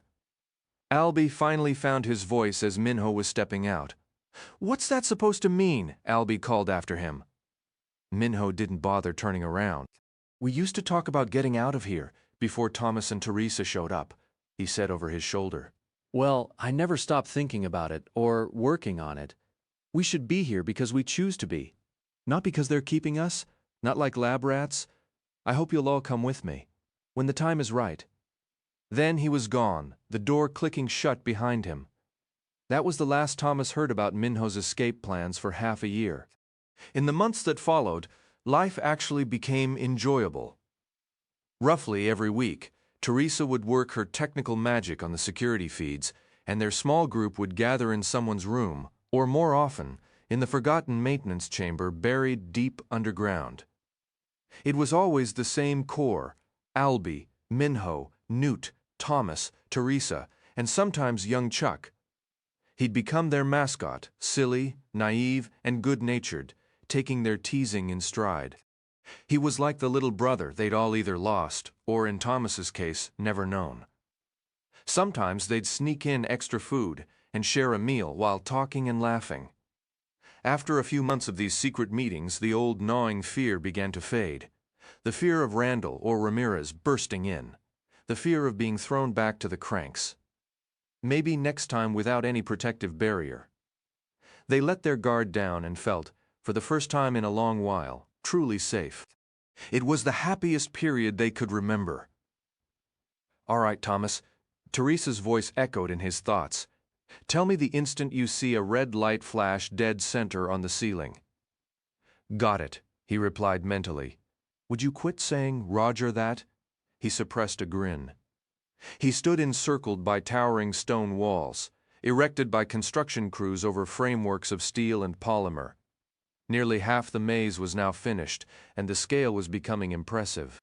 Waiting for Teresa's signal, he tried to picture the finished product, especially with the illusion tech activated. That technology, combined with strong mental prompts from their neural implants, would make the entire environment appear 3 times larger in every dimension, and it was already massive. Even though he and Teresa were involved in the construction, their wicked handlers were stingy with the details of how it would all function once the trials began. He'd heard the term variables used constantly and knew the psychs had dedicated years to designing these lethal experiments. Thomas was well aware there would be difficult moments. Both he and Teresa were sharp, and they seized every chance to learn more about the project they were involved in. On one occasion, they had stumbled upon a document outlining early variables, and a few terms had jumped out at them. Phrases like induced suffering, aggression protocols, and removal of amenities were nestled within dense scientific jargon that was often confusing. Progress was being made, even if it was slower than planned. In a few more years of rigorous study and trials, WICT might finally have its cure. Thomas often reminded himself that he had played a significant role in that effort. Repeating this to himself was a simple comfort, a way to ease his mind. Have you really not spotted it yet? Teresa's thought arrived with a spike of irritation. Oh, sorry. Lately, his mind kept wandering. Yeah, I see it. There's a bright red dot almost directly overhead. Almost? Or is it precisely centered? Well, it might be off by about 10 feet, and there are maybe a dozen others that are faint and spread out. My bad. It needed to be a single, perfectly centered red dot. Tom, we have to nail this before we can shift to another assignment. And I am so over this one. Tell me about it. My neck is stiff from staring up at all our failures. She ignored his weak attempt at humor, having found that silence was the most effective reply. Let me reset the projection, she communicated. They had been stuck on this task for over 2 weeks in a cycle of trial and error. Ms. McVoy had placed them on the Sky Project, programming the systems to simulate a realistic sky for the observers below. Daylight, night, stars, and the sun's arc. Thomas was eager to see the final magnificent result. But first, they had to perfect the calibration. He had a suspicion that WICT knew about their telepathic communication long before it was officially acknowledged and trained, but no one ever mentioned it.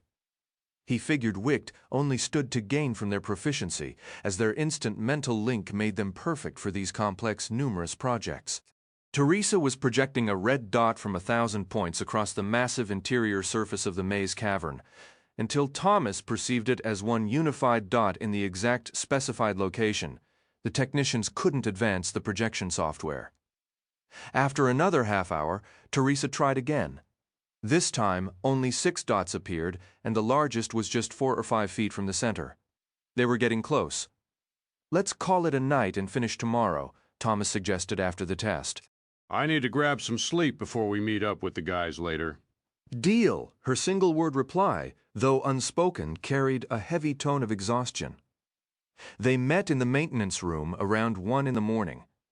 Thomas had managed a few hours of sleep, but still felt foggy when Minho handed him a foul-tasting drink that burned his throat. Albie had produced a huge bag of potato chips from who knows where, a mystery no one questioned.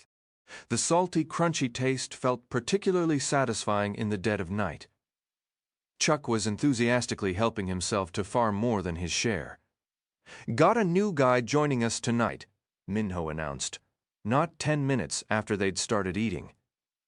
Thomas froze, a chip halfway to his mouth. Teresa leaned in. Newt's eyebrows shot up. Albie simply said, "Say that again?"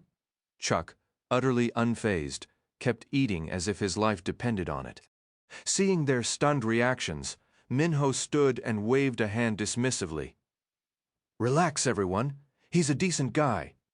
He fell silent then, though his expression hinted there was much more he wasn't saying. "Decent," Teresa echoed, her voice laced with skepticism. "Is that really the new standard for sharing our secrets?" Minho's earlier bravado evaporated in an instant. "His name is Gally. And, well, you recall that escape idea I mentioned?" Thomas felt a knot tighten in his stomach. He desperately hoped that reckless plan had been forgotten for good. "We remember," Albie said flatly. "We also remember the crank pits, the beds we sleep in, the food we eat, and the walls that keep the insane world out." "What's your point? Gally's going to help me?" Minho replied, his gaze dropping awkwardly. He should be here any minute. As if on cue, a knock sounded at the door. The moment Gally stepped inside, Thomas felt a pang of sympathy. There was nothing remarkable about him, tall and lanky with dark hair and pale skin. His teeth were a bit crooked, but that wasn't uncommon. Thomas couldn't recall his own last dental visit. Yet Gally carried an air of defeat. It was in his eyes, a hollow look that suggested something inside had shattered long ago. "Everyone, this is Gally," Minho announced. "Gally, meet everyone. Some of you might recognize him. I'm sure we'll all get along just fine." "Good that," Newt muttered. Gally offered a polite nod and a strained attempt at a smile, which Thomas and the others weakly returned. After a tense silence, Albie voiced the question hanging in the air. "So how exactly is Gally supposed to aid this brilliant escape scheme?" "I'll let him explain," Minho said, giving Gally an encouraging thump on the back. Gally cleared his throat. "I work on the grounds with a couple others. Mostly, it's landscaping, pulling weeds, shoveling snow after the occasional storm, trying to keep the plants alive. But I also handle some electrical work and general maintenance. The three of us report to a supervisor named Chase. And how does that help you?" Albie pressed his skepticism plain. "You planning to haul Minho through the woods in a wheelbarrow?" Newt let out a snort before quickly composing himself. "Sorry," he mumbled. Surprisingly, Gally didn't take offense. He almost smiled. "If anyone's getting a wheelbarrow ride, it'll be me. Minho owes me one." "Why's that?" Teresa asked. Minho cut in. "Because he's the key to making this work." All eyes turned to Gally for answers, except for Chuck's, who was fast asleep on the floor using a grimy mop as a pillow. "Let's just say Chase isn't the sharpest tool in the wicked shed," Gally stated, staring at the floor, a gesture Thomas found hard to read. "For weeks, I've been arranging small adjustments. Things that could help someone slip past Wicked security. The truth is, Wicked depends on the fear of the cranks and the chaos outside to keep us in line. Getting out is actually easier than getting in. And what grand plan do you have once you're out in the Alaskan wild?" Teresa asked, her tone dripping with sarcasm. "Rent a car and find a cozy apartment in Juneau." "You all really have a thing for sarcasm, don't you?" Gally shot back. "Do you think I'm an idiot?" "Just because I don't sneak around throwing parties with the cleaning supplies?" "Gally, relax," Minho warned. Gally threw his hands up. "They're the ones who need to get a grip. Hey," Albie shouted, "don't walk in here acting all superior. We didn't ask for you." "That's it, I'm leaving," Gally said, turning toward the door. Minho quickly blocked his path, placing a hand on his chest. Gally stopped. Minho scanned the room, his expression pleading. "Come on, everyone." "Just give me the benefit of the doubt here. Why do you think I've waited months to make a move? Because I'm not reckless. Galley has managed to make contact with a cousin of his in Canada, someone near the border. He used Chase's own transponder codes to do it. A few miles into the forest, we'll have people waiting. They're already on standby. Thomas could scarcely process the words. Minho was dead serious. Even with all the comforts and advantages they enjoyed here that the outside world lacked, he still wanted to leave. Why? Thomas asked, the single word cutting through the tension and drawing every eye. Just tell us why, Minho. We know you're not an idiot, and I'm certain Galley isn't either. So what's the real reason you'd walk away from all this? Because we're prisoners, Minho shot back, his voice flat. We're being held against our will. That's reason enough for me. But you'll never have it half as good out there as you do here. Teresa's voice rose, almost a shout. How can you just abandon helping the rest of the world? For the first time since they'd known each other, Minho's expression turned cold, as if he'd lost all patience. Guess we see things differently, he said with a shrug. If you don't understand, you never will. You don't get to lock someone up without their consent and call it a favor. Look, sorry things got heated. Galley cut in, trying to smooth things over. I'm just on edge being down here, but I'm telling you, this can work. He scanned the faces around him. So, is anyone coming with us? His question was met with a hollow, tomb-like silence. When? Newt finally asked, his voice soft but clear. Minho and Galley answered in unison. Tomorrow night. They came for Thomas hours before sunrise. Randall, Dr. Levitt, and Ramirez, the three musketeers, as Thomas grimly thought of them. Even through his sleep-heavy haze, he knew the trio arriving together signaled something terrible had either happened or was imminent. He was on his feet moments after they shook him awake. What's going on? I have a feeling you know exactly what's going on, Randall replied, his tone biting in the quiet darkness. And that's precisely why you're coming with us, right now. We need your assistance. Thomas opened his mouth to ask another question, but Dr. Levitt cut him off instantly. Come on, Thomas. Everything will be fine. Just do as you're told. Quickly now, Ramirez added. It was the first time Thomas had ever heard the head of security speak. The three men hurried Thomas through the building, frequently gripping his arm at hallway turns, or when exiting the elevator, though he didn't need the guidance. They weren't violent, but their urgency was palpable. They halted at a heavily reinforced door. Ramirez pressed his fingerprint to a glass panel, stated his name, and the door slid open. Randall gave Thomas a slight push to enter. Thomas burned with questions but bit his tongue, deciding to stay quiet. Randall was being more civil than he had been the night at the crank pits, and Thomas didn't want to test that fragile courtesy.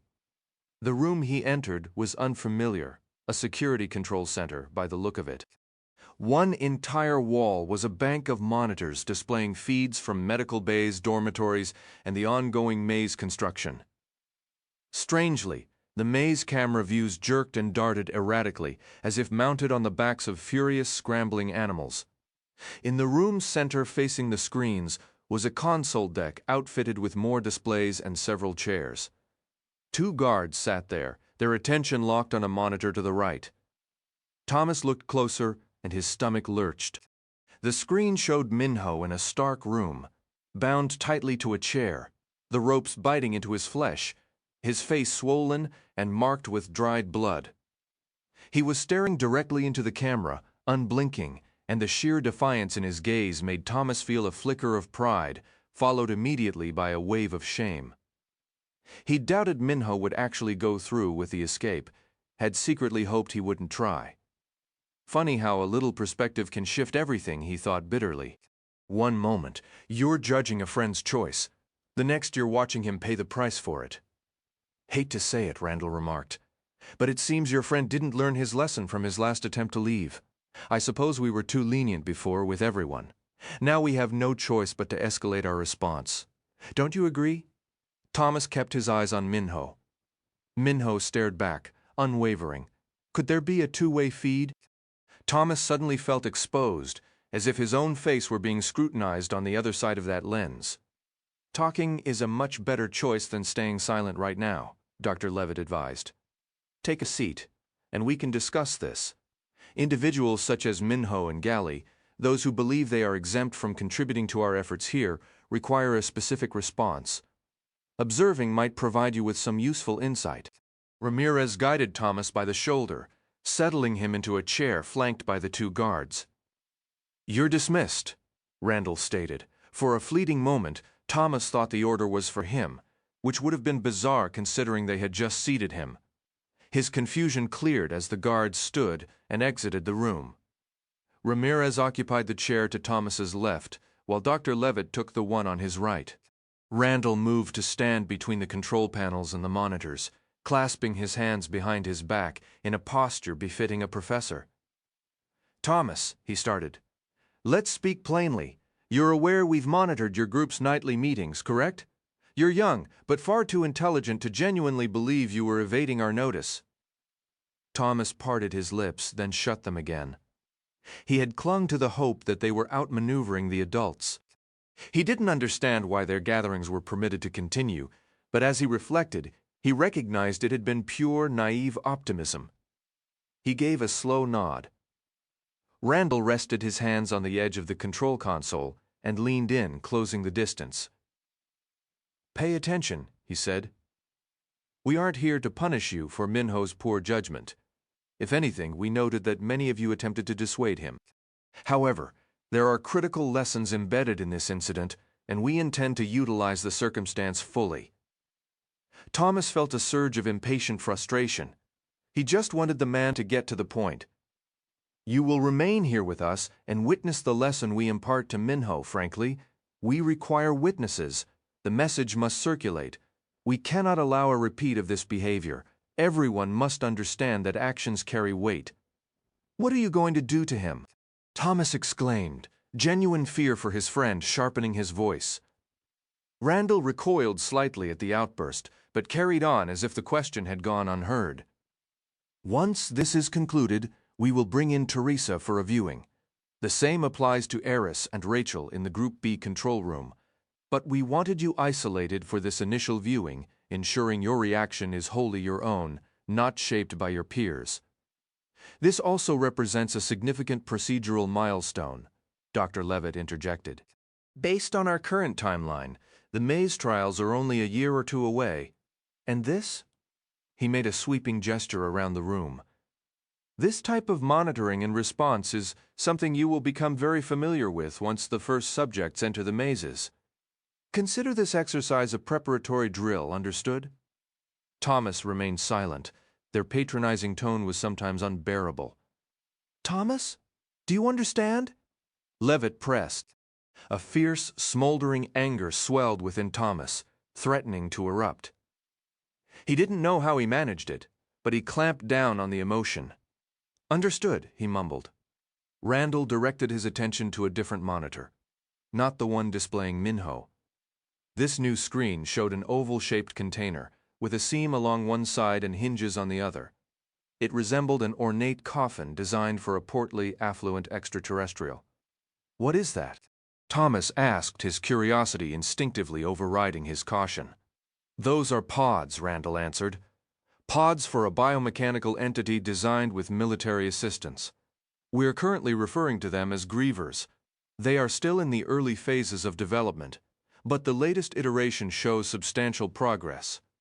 I believe we are merely 2 or 3 modifications away from perfecting our maze creature. The sheer absurdity of the statement left Thomas momentarily stunned, and he could only imagine the bewildered expression on his own face. He closed his mouth and deliberately blinked several times. Not what you anticipated, Randall inquired. I don't. Anticipated?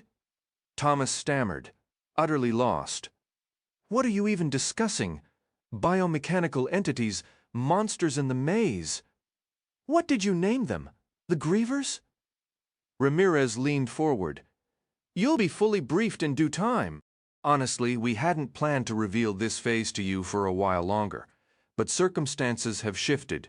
As someone who has overseen the development of these biological assets, I can tell you they represent a monumental breakthrough. To put it plainly, Randall interjected, If we want to decode how the immune's minds operate while infected with the flare, we need to replicate the full spectrum of human emotion and neural activity. Once the maze trials commence, these entities will be instrumental in that process. The psychological data is compelling. A cold dread settled in Thomas's chest, heavy and suffocating. Each word from the men made the situation feel more dire.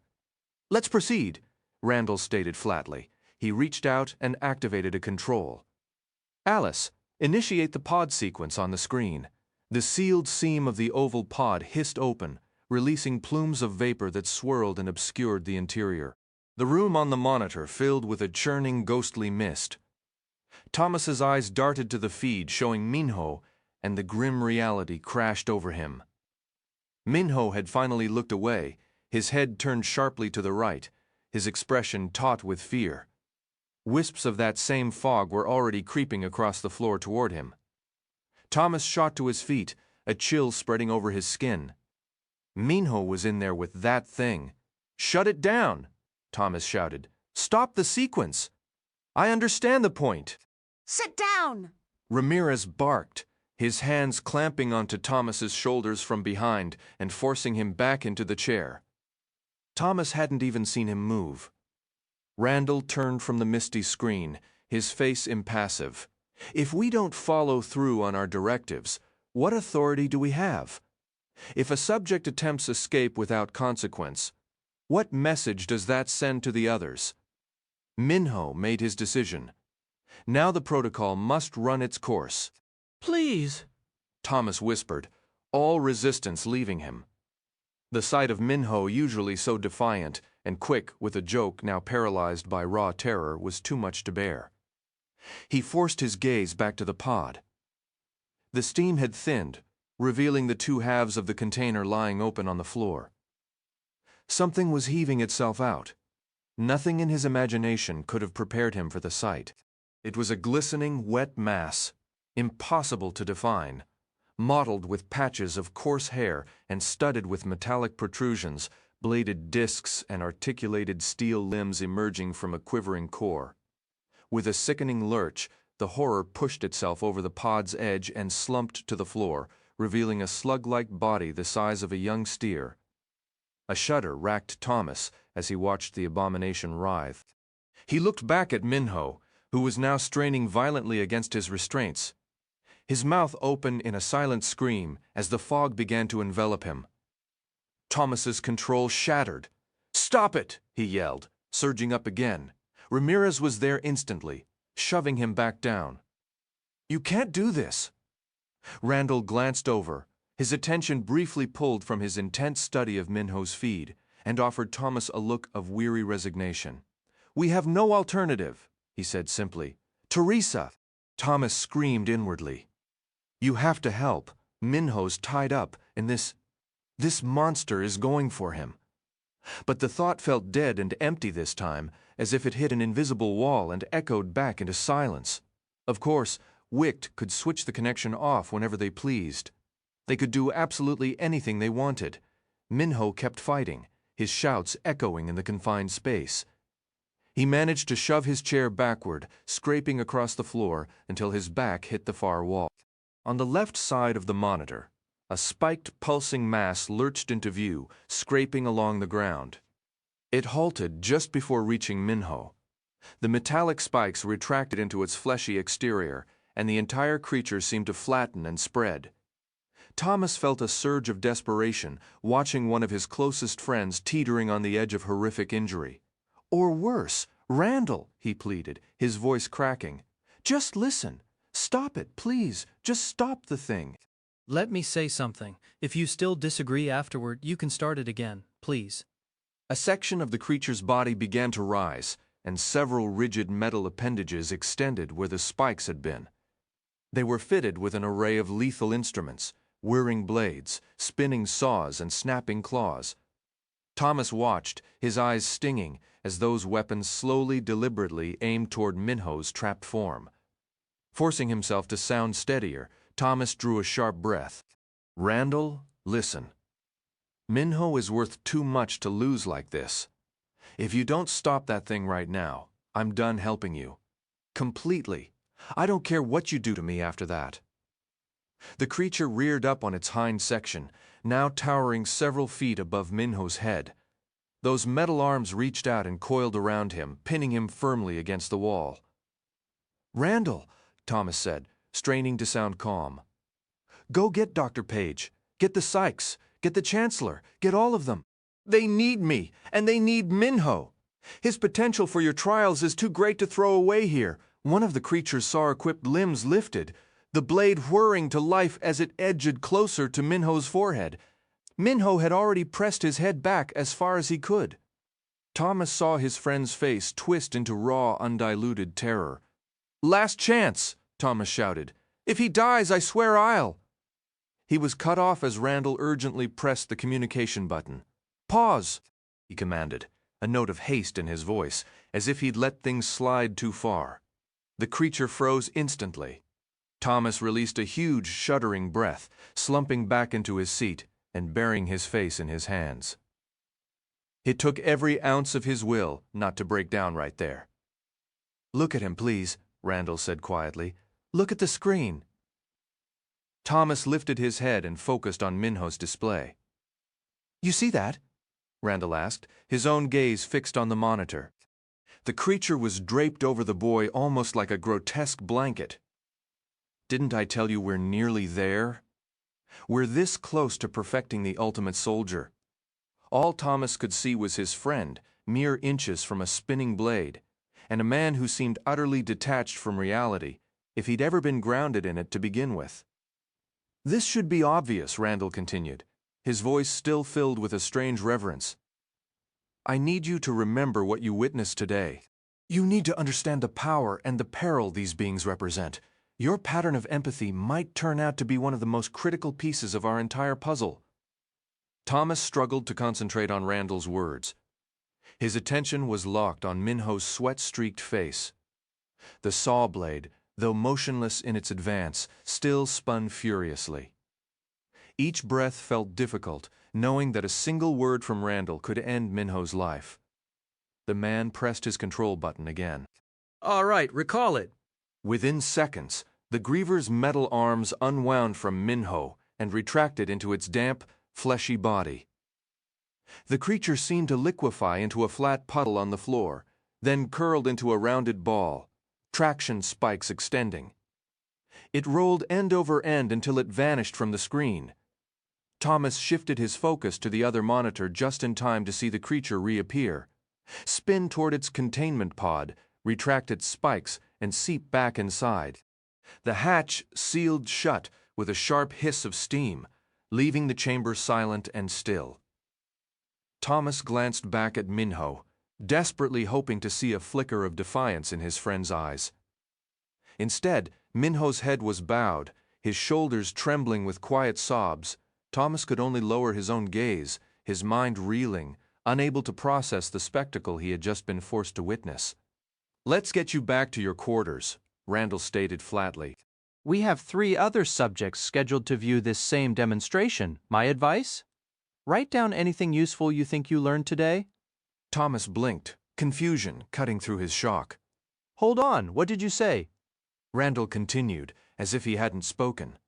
"Surely you understand we would never have allowed the Griever to seriously injure Minho, let alone kill him. You're intelligent enough to grasp that. The purpose was purely educational, a lesson on the critical importance of following rules. Leaving the compound, now you understand the consequences." But Thomas's thoughts were a jumbled mess, any coherent question dissolving before it reached his lips. Dr. Levitt's voice cut in, almost cheerful by contrast. "Don't fret over your reaction, Thomas. It fell well within our predicted parameters. And your passionate attempt to intervene? Noted.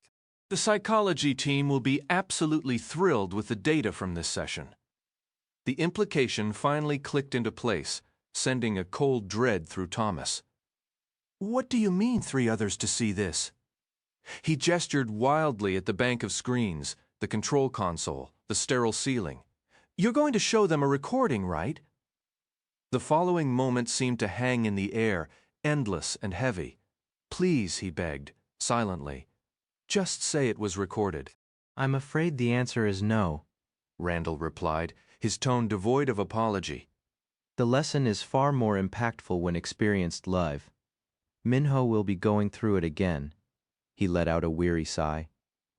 On so many levels, Thomas. The blaring alarm was a special kind of torture on mornings after a maintenance room meetup, arguably worse than a horde of hungry cranks. Thomas slapped the snooze button and let his arm dangle off the bed, already savoring the stolen 10 minutes of quiet before the noise started again. It was a small daily rebellion, curling back under the thin blanket. He allowed himself a moment of fragile contentment. It had been over a year since he'd seen Minho. His friend had survived the griever, physically at least, but according to Albie, the old Minho was gone. The reckless fire, the constant chatter about escape, all of it was extinguished. Time heals, Albie had said, but for Minho, he'd need decades. The rest of their little maintenance room group still met weekly. Everyone except Minho. Newt said he wouldn't even consider it. He was just a hollow echo of the guy they'd known, and the thought filled Thomas with a deep, persistent sorrow. He genuinely liked Minho. The whole situation was brutally unfair. Who could blame him for shutting down after Wick's horrific punishment? Thomas believed in the search for a cure. He had to. But the way Wick treated them, like disposable lab rats, often twisted his sadness into a hot, silent rage. More than once, he'd found himself kneeling by his bed, pounding the mattress with his fists until he was too exhausted to feel anything. He just wanted it to be over. The cure found, their purpose fulfilled. He tried to cling to Dr. Page's constant assurances that the data was promising and progress was steady. Maybe the end was on the horizon, however faint. He and Teresa were reportedly close to solving their maze, just a step behind Group B. But that was the problem. Reportedly. Thomas found it harder every day to take anything they said at face value. Kept isolated with Teresa. His only real news came from the whispered updates of Albie Newt, and especially from Chuck, who had an uncanny knack for hearing everything. That boy absorbed everything around him, picking up on every whispered word and offhand remark. They could mock him relentlessly, but when Chuck had something to say, everyone paid attention. Thomas's brief moment of morning peace was shattered by the blaring alarm, a sound he detested more than anything. Dr. Page arrived with his breakfast, punctual as always. He'd known her for years, longer than he could remember his own mother.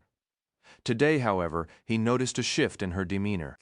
Her usual bright, intelligent gaze held a hidden sorrow, a tension behind her smile. He longed to ask what was troubling her, but a distance remained between them ever since Wicked's actions involving Minho. Despite that of all the staff, she was the one he felt closest to, though he still tried to maintain some emotional guard, a barrier that felt increasingly fragile. "How are you feeling today?" she asked, placing the tray on his desk. "It's a work day, correct?" Thomas nodded and settled in to eat. They usually exchanged a few words about his studies, the ongoing tests, or the maze developments.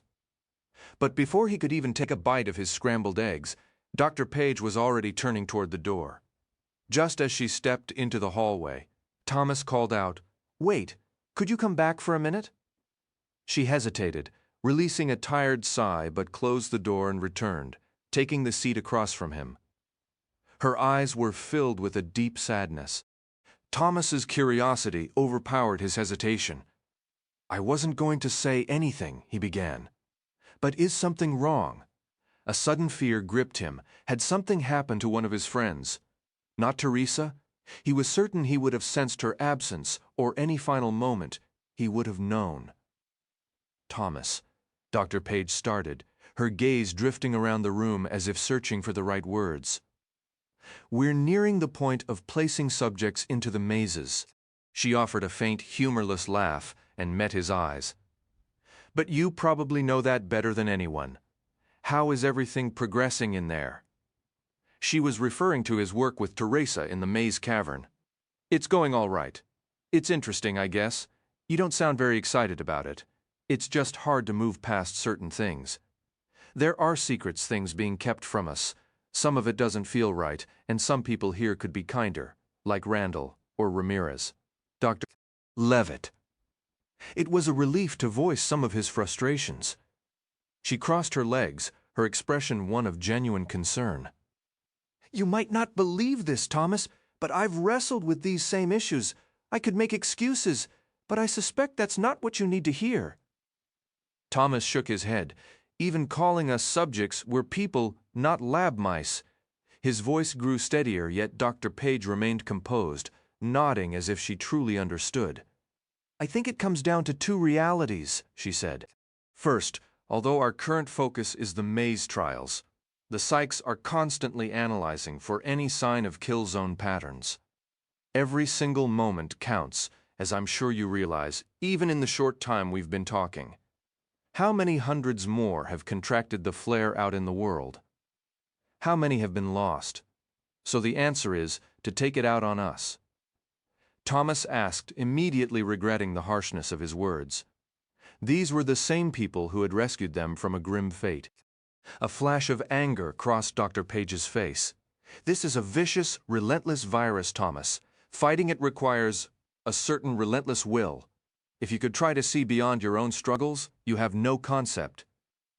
She trailed off, and a shadow of regret passed over her features. I apologize. I'm truly sorry. The truth is just too damn hard to talk about. She rose, her eyes glistening. For a second, it seemed she might say more, but instead she turned away and slipped out, the door clicking softly shut behind her.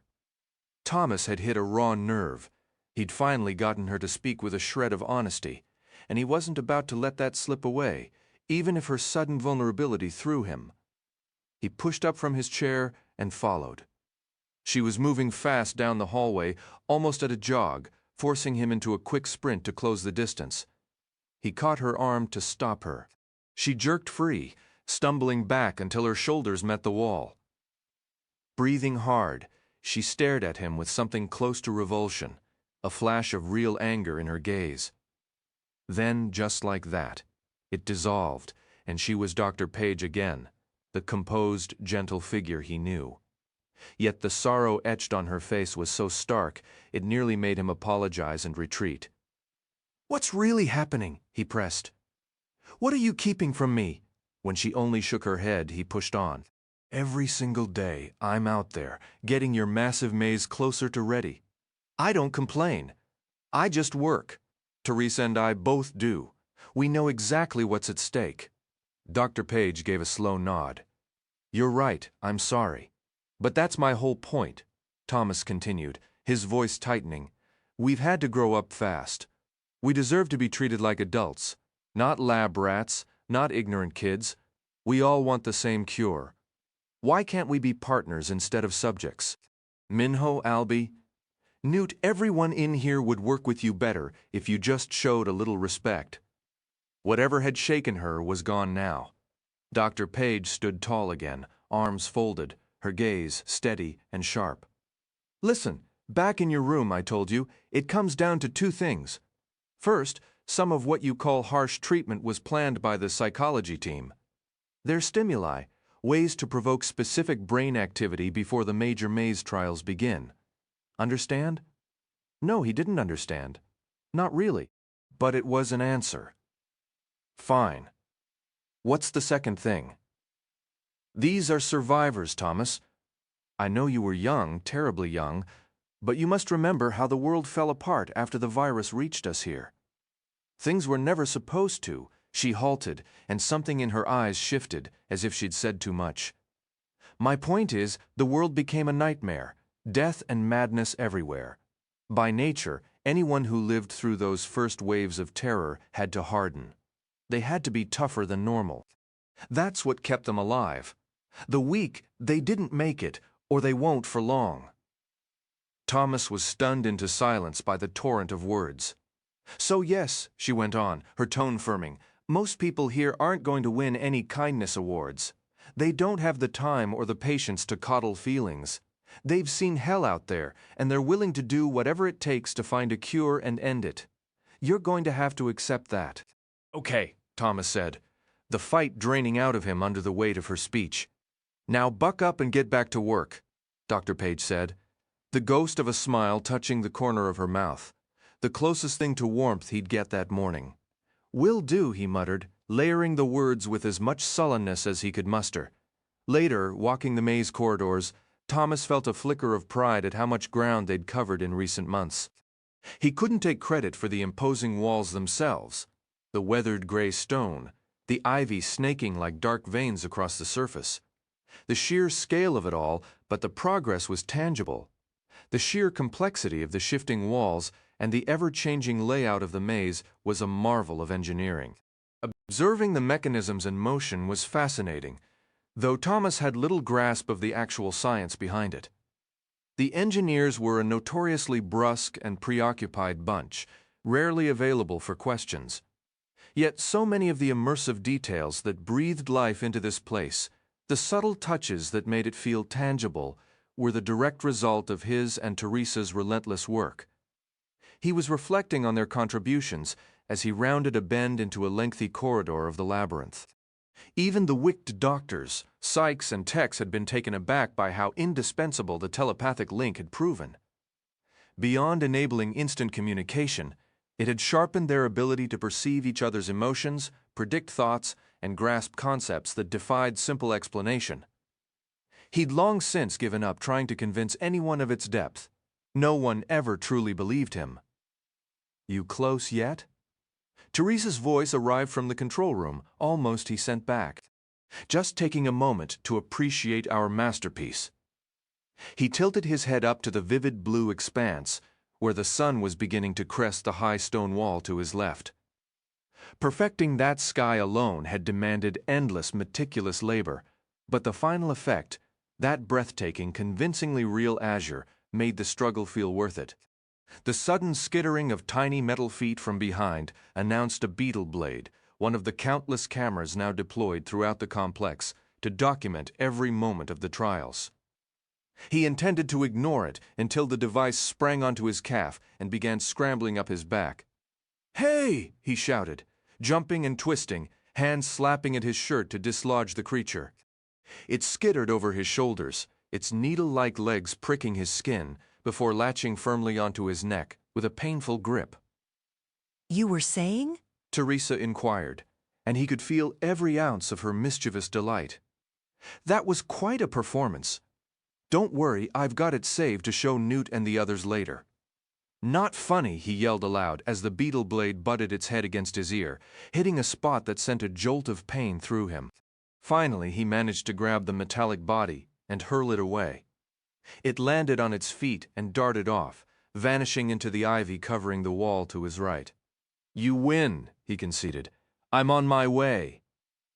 He tried to stifle a grin, but failed. "Next time, I'll send a griever," she replied, "or maybe something worse like Randall." He chuckled, and he felt her silent laughter in return, one of those wordless understandings between them. "Okay, I'm here." He had arrived at the corridor's end, which terminated at a sheer drop of about 20 feet to a floor painted pitch black.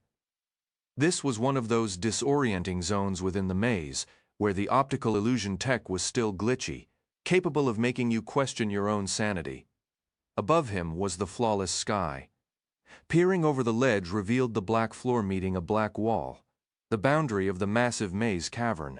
But directly ahead, the scene between sky and wall didn't hold steady. It wavered, blurred, and swirled in a nauseating dance of mixed reality. "Can you spot the griever hatch?" Teresa asked. He had squeezed his eyes shut to quell his rising dizziness, but now forced them open. Amid the chaotic, kaleidoscopic blend of illusion and solid structure, he could make out a tall shaft rising from the floor below, its top ringed by an open circle. That was the portal through which the grievers would enter and leave the maze. "I see it," he told her, "but it keeps fading in and out with the visual noise. It's making me sick." She offered no comfort. "Tell me when it vanishes entirely." He stared, squinting hard, hoping the focused effort would settle his stomach. The vision before him wavered, blurred, then steadied into a startling clarity. The opening to the griever passage dissolved from view, and if he kept his gaze level, the expanse before him transformed into an endless, impossible sky. A wave of vertigo, not dizziness, but a thrilling sense of falling into infinity, washed over him. He took an instinctive step back. "It's working!" he shouted, his voice echoing. "It looks absolutely real." Teresa's triumphant cheer reverberated through him. A physical vibration of shared success. After a solid month of perfecting this segment, the finish line was finally in sight. "You did amazing," he said, meaning it. "What would they even do without us? They'd be stuck for another decade, easy." Thomas stared, awestruck by the vista. It was as though the maze corridor didn't just stop, but plunged off the very edge of the world into nothingness. A sudden darkly humorous thought struck him. "I wonder who'll spot a griever first," he mused. "Want to bet on who screams the loudest?" The silence that came back through their mental link was unexpectedly heavy. When Teresa's words finally came, they were sobering.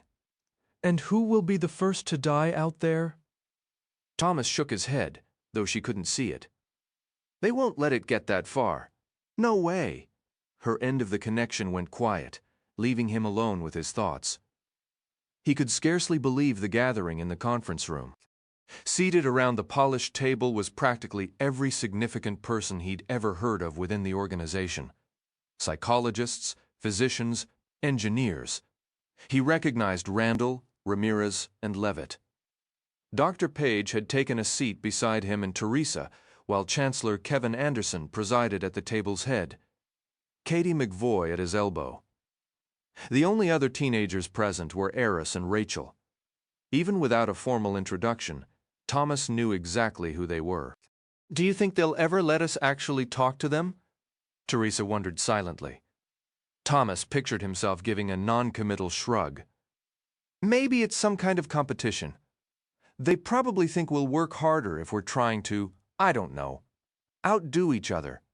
First prize is a lifetime supply of branded merchandise." He stifled a quiet laugh. Chancellor Anderson cleared his throat, calling the room to order. "I want to officially welcome our lead candidates to this inaugural session of the Chancellor's Committee. This is a major milestone in your development. Thomas, Teresa, Eris, Rachel, we are profoundly proud. Your contributions to the maze trials have been nothing short of extraordinary. We identified the four of you as exceptional talents very early on, and you have consistently proven us right. Congratulations." His smile was broad and unwavering, though to Thomas it seemed a few degrees too enthusiastic to be entirely sincere. He figured the man was probably under immense pressure. Thomas studied the others. Eris had an alert, intelligent gaze with olive skin and brown hair. Rachel's smile was warm, her dark skin contrasting with her tightly coiled curls. They seemed instantly approachable, devoid of the arrogance he might have anticipated. Their expressions were open and kind. "Now," the Chancellor continued, "it has been a full decade since John Michael first envisioned the foundation of our organization. We have traveled a considerable distance in our research since we began assembling those who are immune to the flare. The initial progress, understandably, was gradual. We were focused on comprehending the disease itself, rigorously verifying immunity in our subjects, and studying the virus's interaction with the human body and mind. It was slow, but it was steady. Not a single year has passed without a meaningful breakthrough, which is more than anyone could have reasonably hoped for at the outset. 10 years, Thomas thought. The span felt immense, almost mythical, and if they were still conducting these elaborate maze trials, a real cure must still be frustratingly out of reach. "Thomas?" Chancellor Anderson's voice broke into his reverie. "That is quite the skeptical expression you're wearing. One for the record books, I'd say." He flashed another of those exaggerated grins. "Oh, no." Thomas fumbled, adjusting in his seat. "It's just, that's a really long time to have been working on this. It's a lot to take in." The realization settled over Thomas with a heavy weight. "I guess it's just dawning on me that things aren't exactly going according to plan." Anderson gave a slow nod, his lips pressed into a thin line, as if this was a perfectly logical thing to say. Dr. Levitt, would you care to respond to that? The bald man leaned forward, clearly ready for this. Take a look at the history books. Can you name a single virus from the last few centuries that was wiped out in a handful of years? I'm talking about anything from the flu to HIV to early-stage cancers. It's a marathon, not a sprint. And those researchers weren't dealing with a collapsed civilization and psychotic cranks roaming the ruins. The fact that we've maintained the discipline for a long-game approach is nothing short of miraculous. Even if only a fraction of humanity is left standing by the time we crack this, we will have saved our species from total oblivion. Eris shifted in his seat. What about the Muni's? Could they carry on the human race if they're the only ones left? Dr. Levitt let out a derisive snort, then immediately looked like he regretted it. And how many of them do you think would last a week in a world overrun by cranks?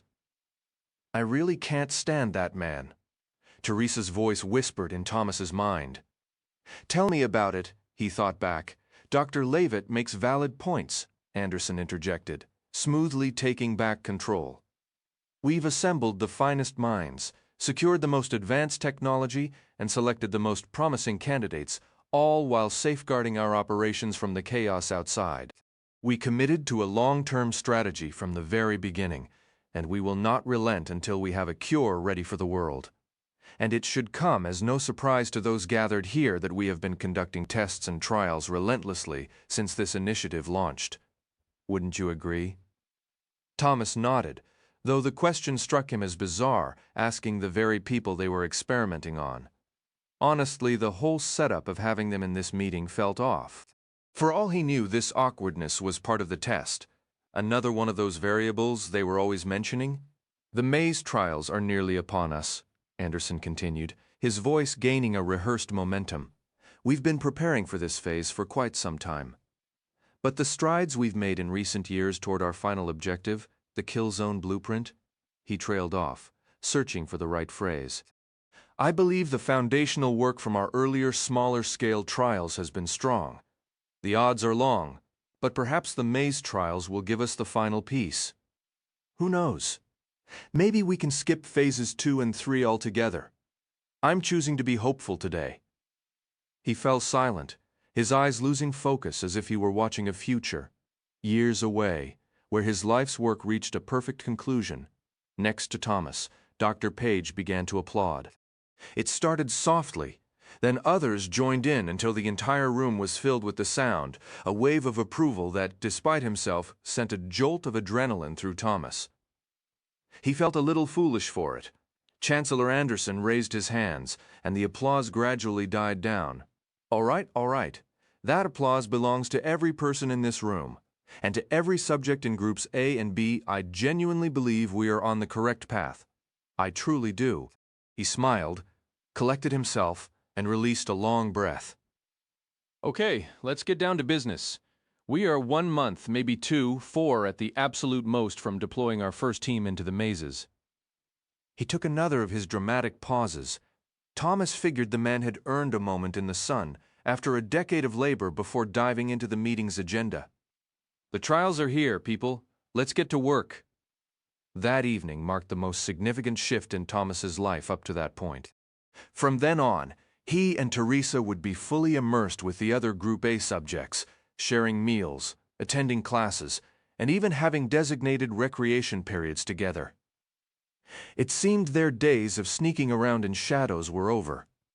Of course, this new arrangement was a double-edged sword, as most of Thomas's closest friends were scheduled to enter the maze with the very first wave, all within the next few months.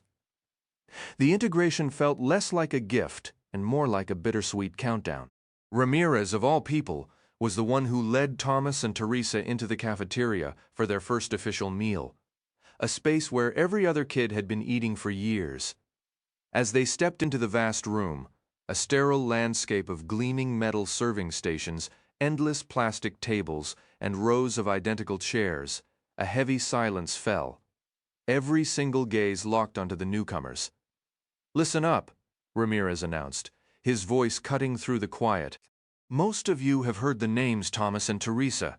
They've been marked as top-tier candidates for a long time. He's painting targets on our backs. Teresa's thought screamed into Thomas's mind, a jolt of pure fury. What is he doing? So show them some respect. They've earned their place, Ramirez continued.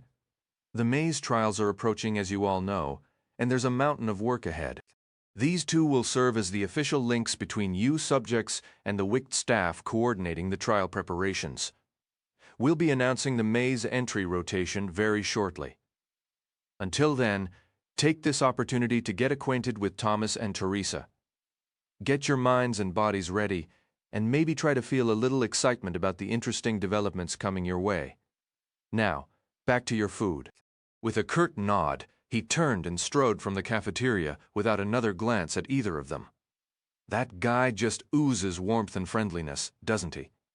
Teresa quipped mentally before Thomas could reply. He spotted Newt and Albie weaving through the tables toward them, both wearing wide, knowing grins. "Well, look what the guard dog finally let off the leash," Newt said, grabbing Thomas in a rough, back-thumping hug. "Feels odd seeing you out in the open, not skulking in shadows." "Welcome to the civilized world." Albie had already embraced Teresa, and they swapped, with Albie squeezing Thomas so hard he nearly lost his breath. "Good to have you here, man," Albie said, pulling back. "Your ego fit through the door with all that elite talk? What are you now, the king? Nobody's gonna be throwing you a party, that's for sure." Thomas started to answer, but a small figure slammed into him from the side, almost knocking him over. It was Chuck. "What's the story, you little shank?" Thomas asked, ruffling the boy's hair in the most classic older brother move possible. "Oh, not much. Basically running this place," Chuck declared, sticking out his chest. "When I'm not sneaking over to the Group B dorm to charm a certain someone, that is." The group erupted into laughter, and Thomas was still chuckling when he noticed Minho sitting alone a few tables over, looking conflicted about whether to join them. Thomas walked over. "Hey," he said. "Stirred up any trouble recently?" A smile touched Minho's lips, though a shadow of his old ordeal still lingered in his eyes. He was improving, though, since the whole Griever mess. Thomas could see it. "I'm a model citizen," Minho replied. "Sometimes I just spout nonsense around Randall. You should see his face. He always pretends he gets the joke and does this weird half-chuckle. Total clunk. Yeah, Minho was definitely on the mend." "Tom," Teresa thought. "Look to your right, Gally." Thomas shifted his gaze, scanning until he found the dark-haired boy who'd accidentally sparked all the Minho drama. Something was off about him, and it took Thomas a moment to pinpoint it. The guy's nose was now about twice its former size, completely misshapen. It resembled a crushed root vegetable that had been haphazardly reattached to his face. Or maybe it had been stapled on. The whole thing looked brutally sore. Gally's eyes met Thomas's, and to Thomas's surprise, the boy offered what seemed like a genuine, almost regretful nod. But he quickly looked away, focusing back on his tablemates. "What happened to him?" Thomas asked Minho. His friend simply raised a clenched fist. "That's what happened. His big mouth sold us out. I'd bet my life on it. Probably boastin' in the showers. Even if it was an accident. It felt pretty shuckin' good to fix his face for him." Thomas expected a smirk or a laugh, but instead a grim darkness flickered across Minho's expression. Thomas just raised his eyebrows and gave a slow shake of his head. By then, Albie, Teresa, Chuck, and Newt had gathered around them. The momentary lightness of Chuck's boast already fading into the room's tense atmosphere. "Let's get you something to eat," Albie offered. "It's not the most delicious meal you'll ever have, but it'll do. After that, we've got some serious catching up to do. A few folks to poke fun at, and some strategies to figure out." For a short time, thoughts of solar storms and the infected were pushed completely from their minds. As the weeks rolled by, the beginning of the official trials inched ever nearer. Thomas sought refuge in the maze whenever he could, viewing it as his own personal sanctuary. He had a particular fondness for the Central Commons area, with its vast open spaces and that small cultivated grove of trees. It was designed to be a haven of peace and security for those who would eventually be placed inside. Wicht's intention was for the subjects to construct much of it themselves: the agricultural plots, the gardens, the living quarters, likely a clever way to observe their behavioral patterns during periods of cooperative work. Thomas felt a surge of proprietary pride whenever he thought about the maze, and he often caught himself wondering if his turn to enter would ever come.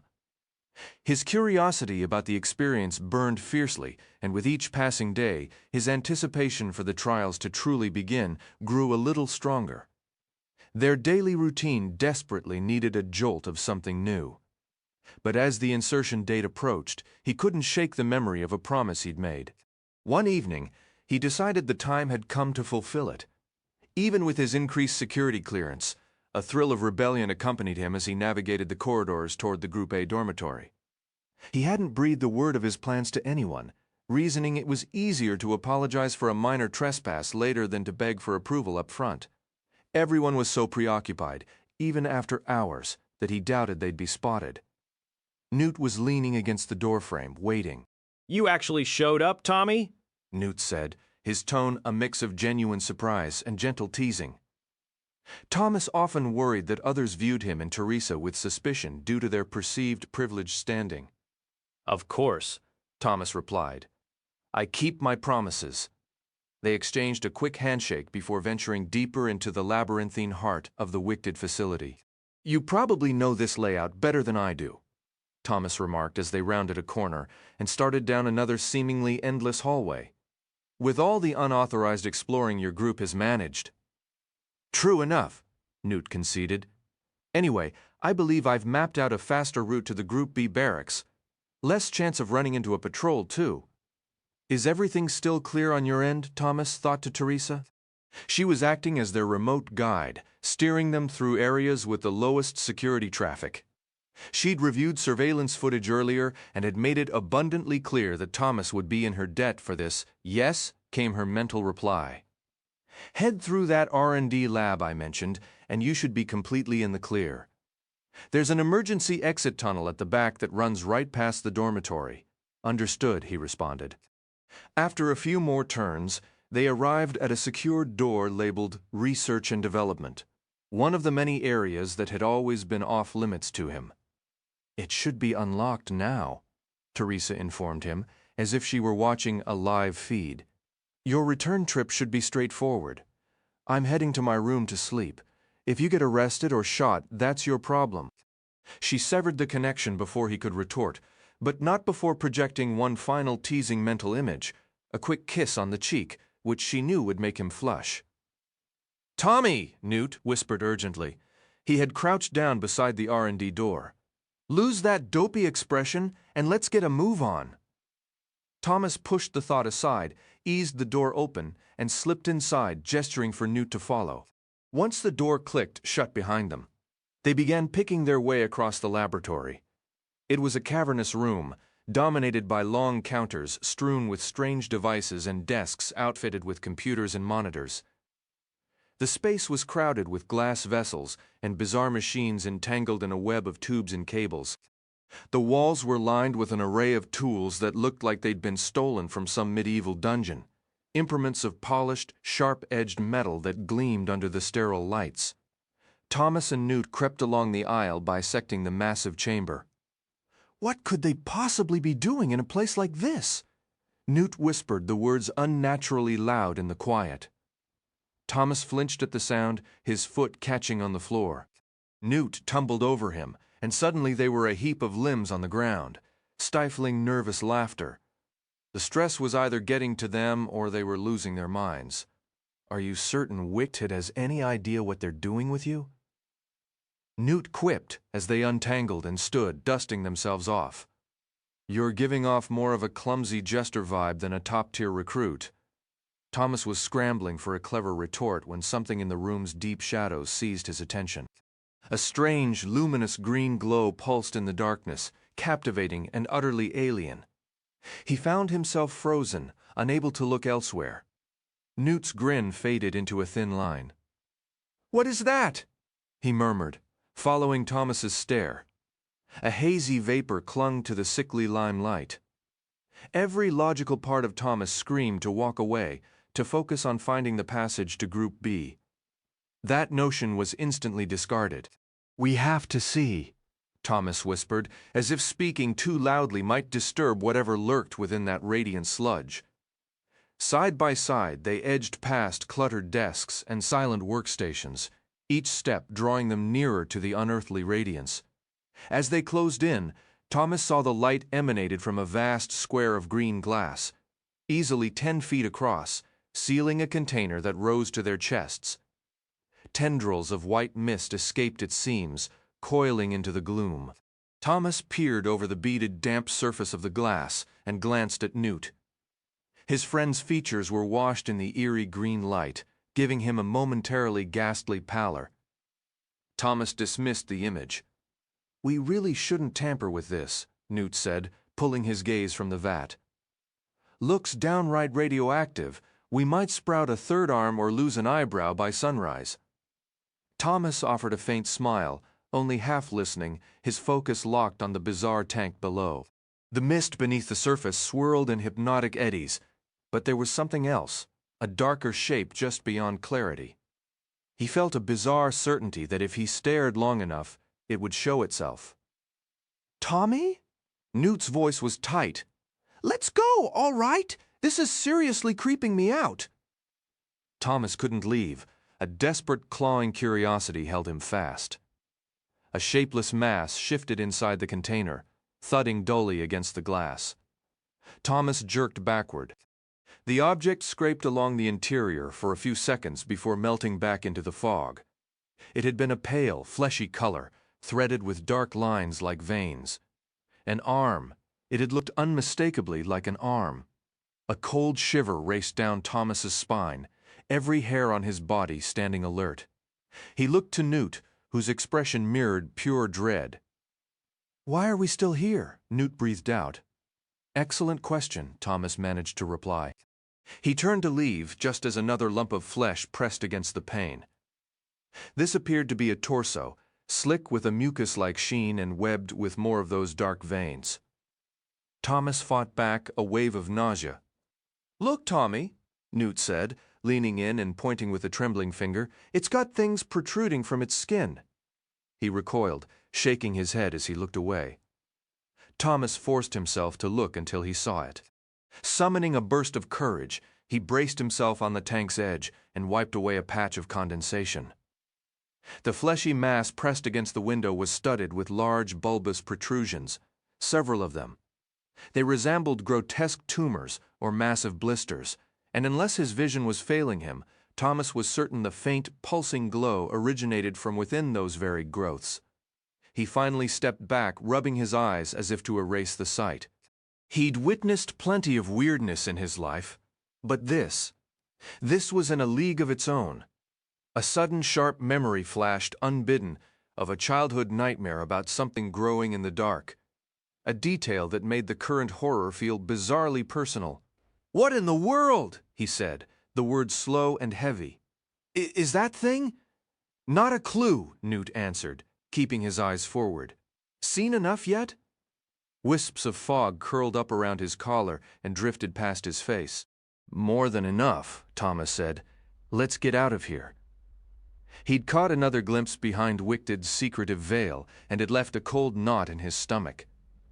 A heavy silence settled over them as they moved through the remainder of the research lab, down the secure passage Teresa had mentioned, and finally to a concealed panel behind a storage closet that opened into Group B's sleeping quarters.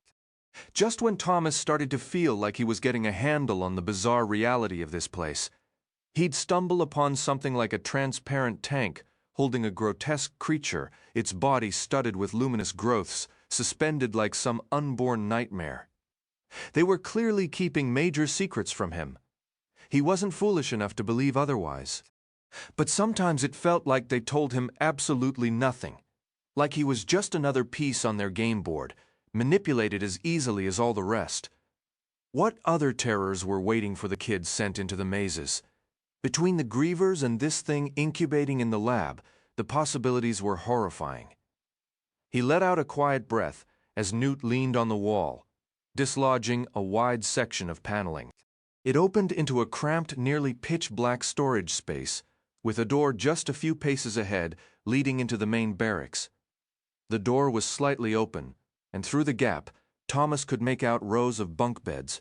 "What if they panic?" Thomas whispered. "I'm not looking to get mobbed by 40 girls."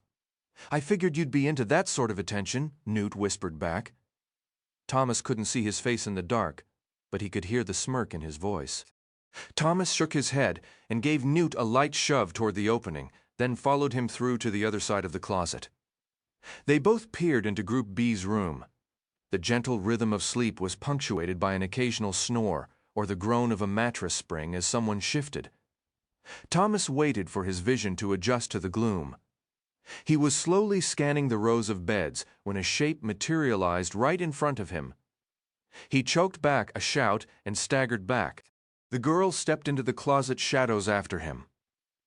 "What do you want?" she hissed. "Who are you?" Thomas found his voice. "Sorry for sneaking in. We're from Group A. We're here so Newt can see his sister before the trials start." He couldn't see Newt's expression in the darkness, but he could practically feel his friend's amusement at his jumpiness. "A little warning would have been nice," the girl shot back, "instead of skulking in like thieves. What are your names?" "Well, your name, since he's Newt. We've all heard about Newt. Sonia's a close friend of mine." "I'm Thomas." "Oh." Her tone shifted, sounding either let down or irritated. Her group had likely heard just as many stories about him and Teresa as his friends had about Eris and Rachel. Wicht really loved its gossip. "I'm Miyoko. I'll get Sonia." She melted back into the barracks, a shadow among shadows. "Hope they're friendly," Newt murmured. "That one looks like she could handle half our lot, don't you think?" Thomas didn't reply. The darkness in the closet suddenly felt thick and threatening. He understood.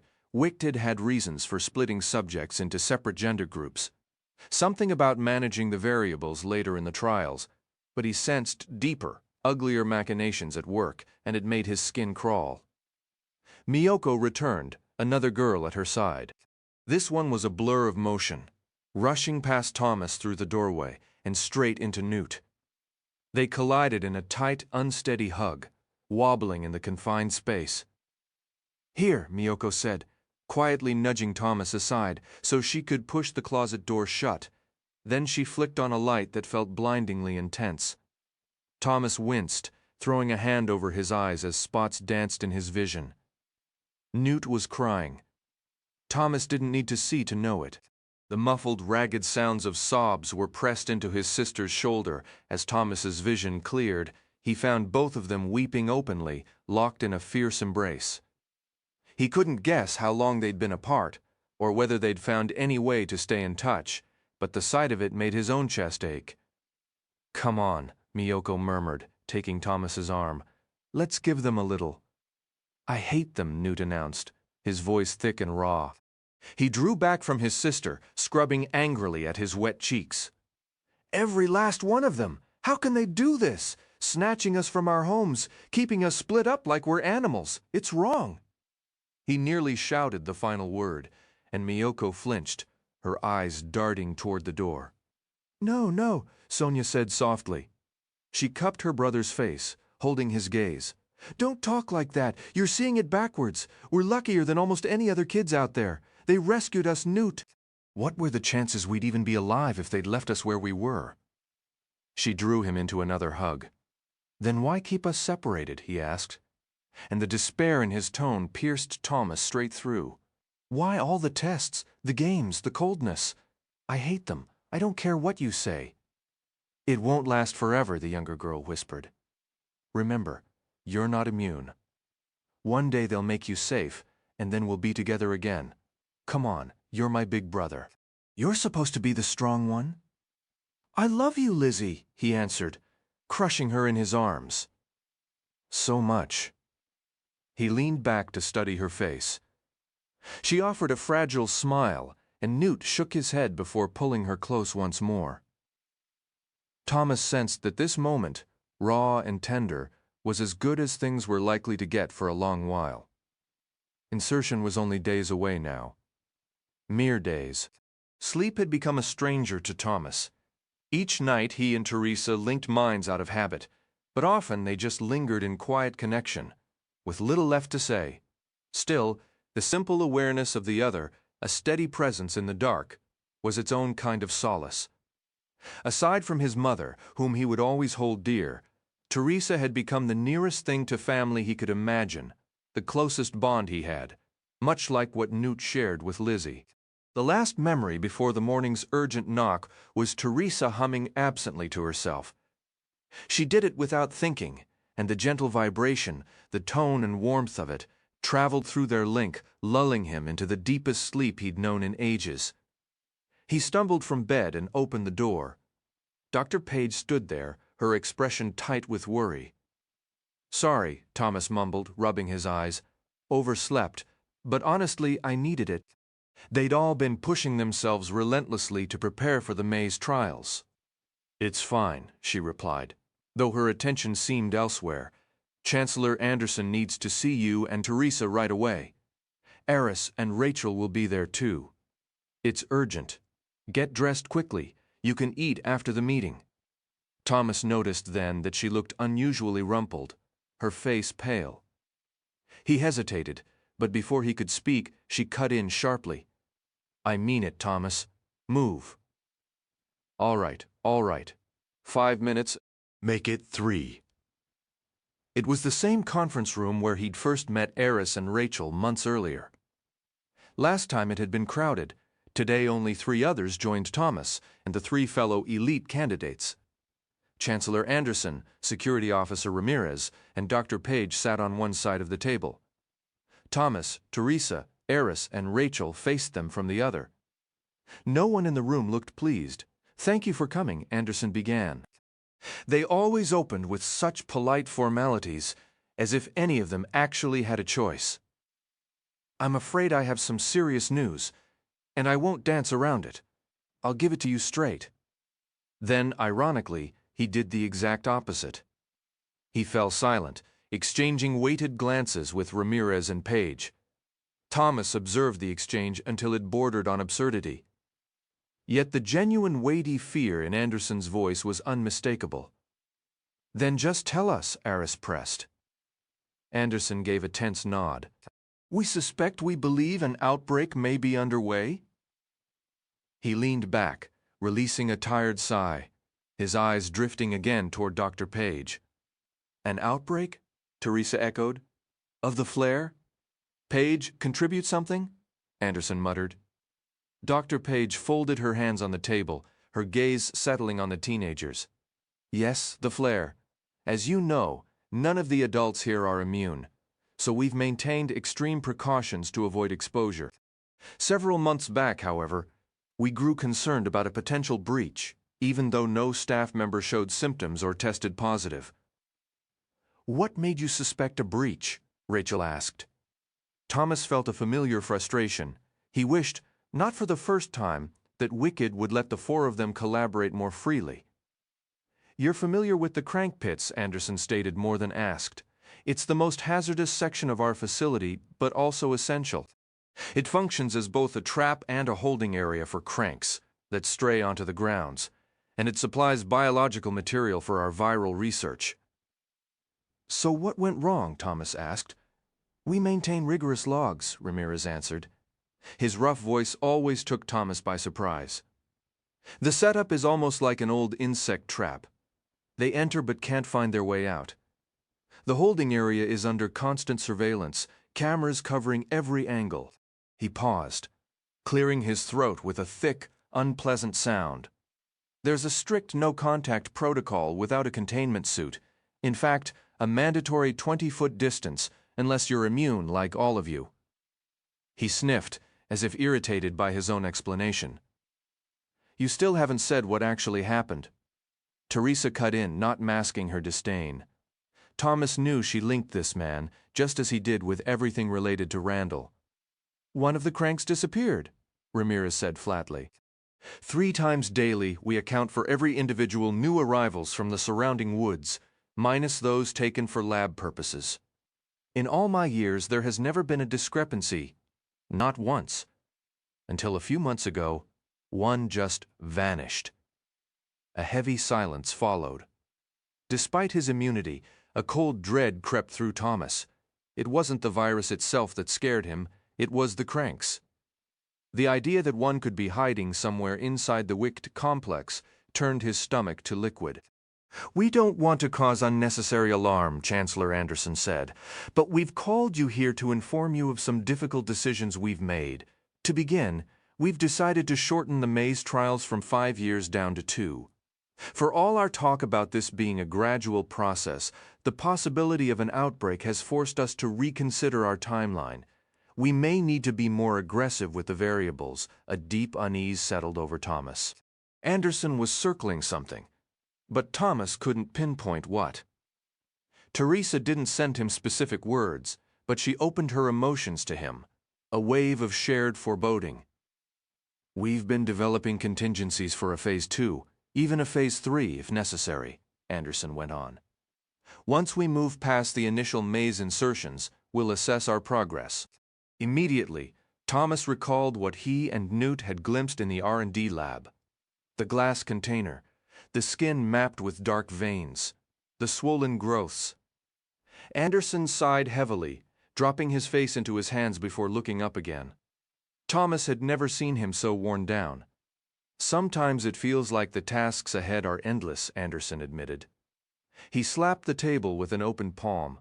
"Look, details can be resolved over the coming months as we review and interpret the maze data. The point is, we have flat trans technology. We have access to additional personnel if needed, and we're already surveying sites for potential future trials. It can all happen, and it will, each piece falling into place when it's meant to. Cutting the maze trials down from 5 years to just 2 is simply the correct decision." He offered a thin, weary smile. "I suppose part of my irritation stems from all the effort it took to build those things. It feels like a waste to see them used for less than half the time we'd planned." "He's delaying," Teresa whispered into Thomas's thoughts. "There's something he has to tell us that he doesn't want to." Thomas gave an almost invisible nod. She was right on target. "What aren't you telling us?" Aris pressed. Anderson initially feigned surprise at the question, then allowed a knowing grin to spread across his face. "Sometimes I forget just how sharp you all are. Look, I'm nervous, okay? I shouldn't let that show, much less say it out loud. But there it is." His gaze darted around the room before settling on the table in front of him. He took a deep breath and looked each of them in the eye.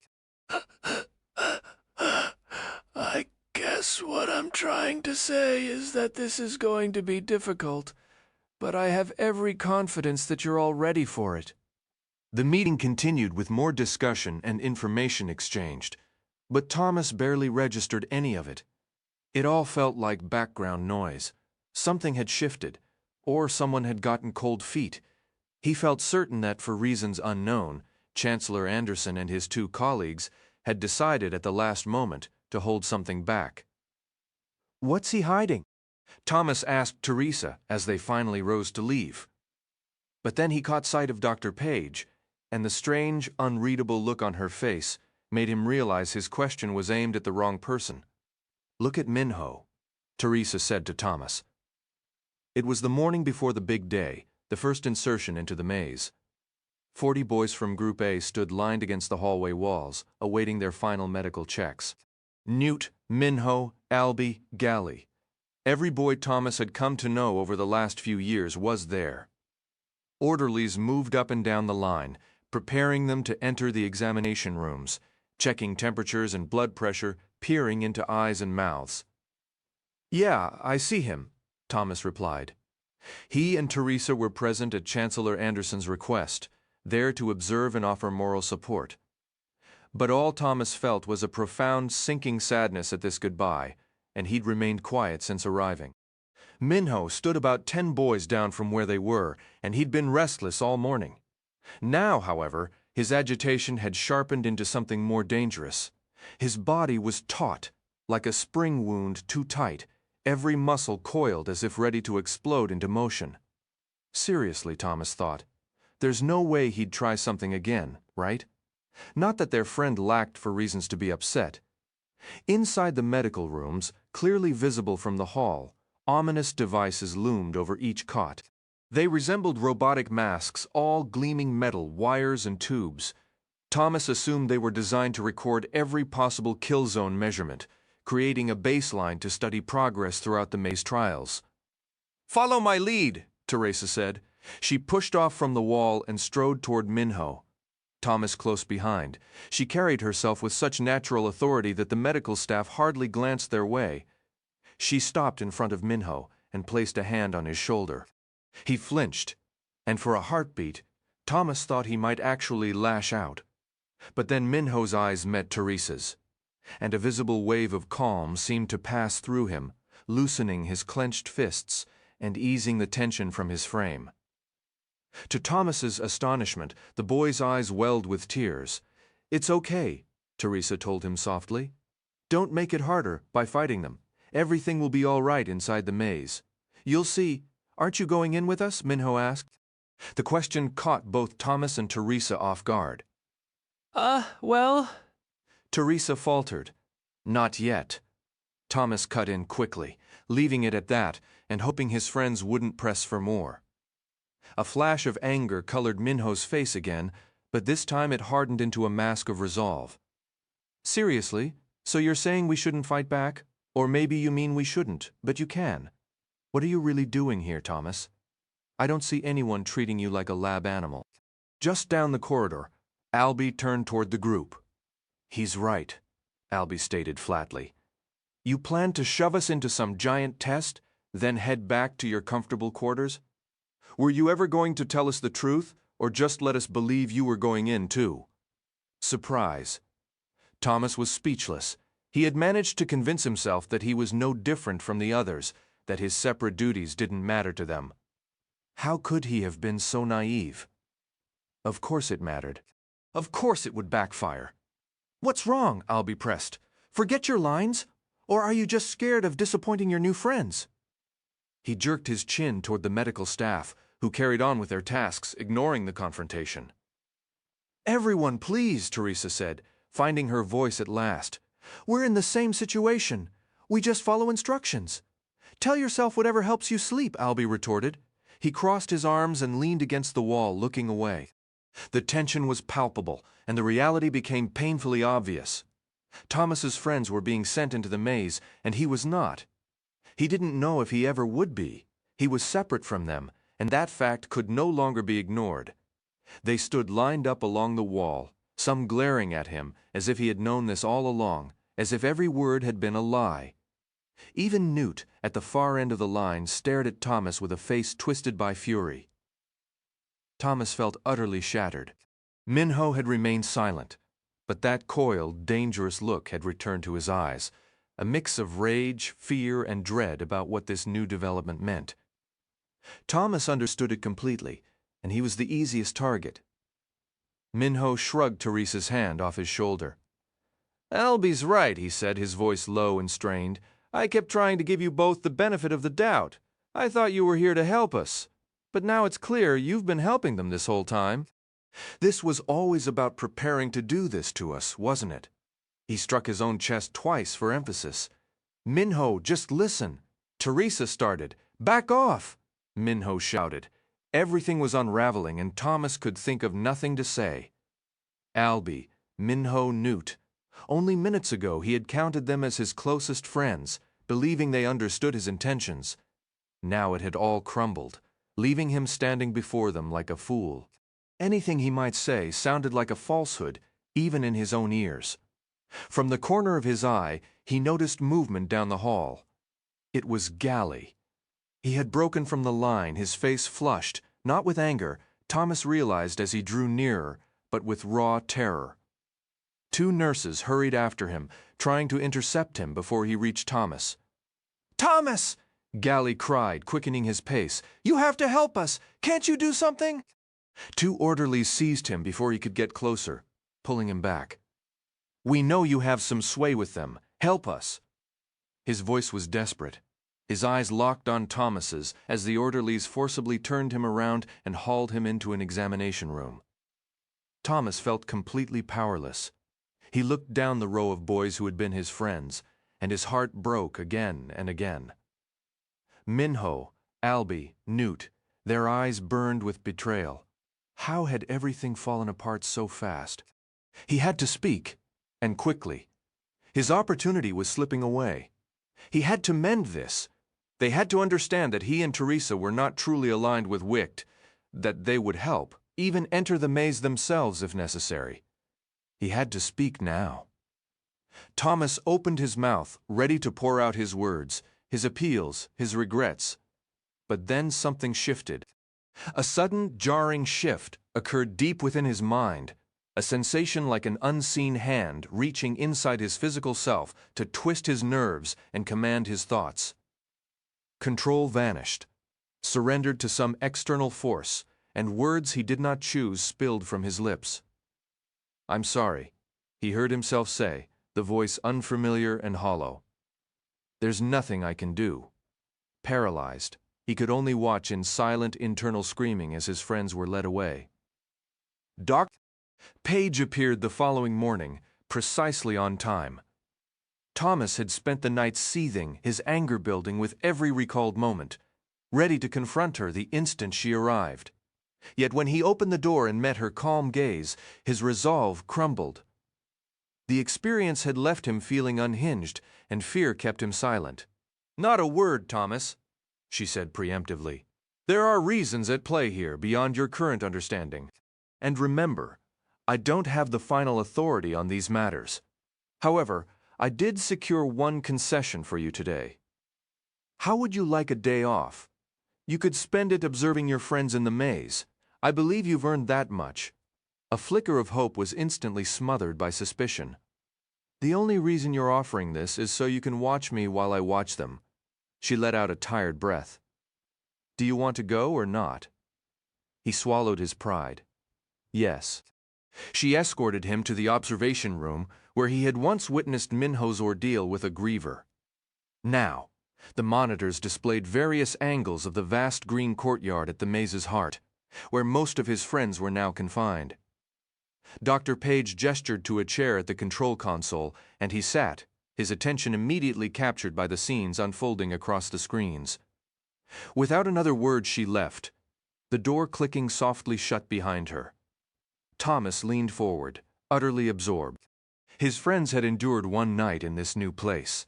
Though the maze itself remained sealed, its doors scheduled to open the next day. Thomas watched the boys milling about the enormous courtyard enclosed by towering stone walls. Their faces, sometimes visible when a beetle blade drifted close, told a devastating story. They appeared utterly lost. A growing unease settled in Thomas as he noticed how isolated everyone seemed. He focused on two boys he barely knew who were just passing each other. "Hey," one said, his voice trembling. "Do you have any idea where we are?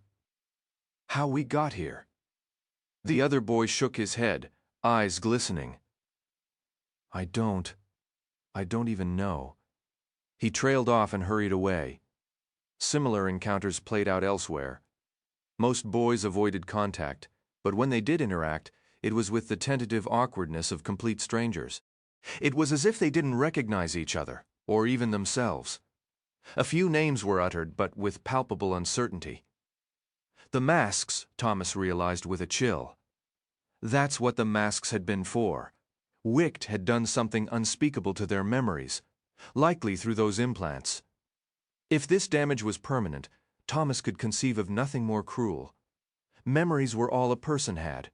He recalled when Randall had stripped him of his name, it had felt like losing a piece of his soul. This was infinitely worse. How extensive was the wipe? Could it be temporary?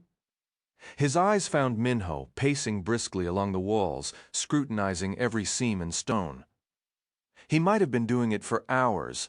The fear in his methodical movements was plain. To have your past stolen and then be dumped into a stone labyrinth, that was a terror beyond ordinary comprehension.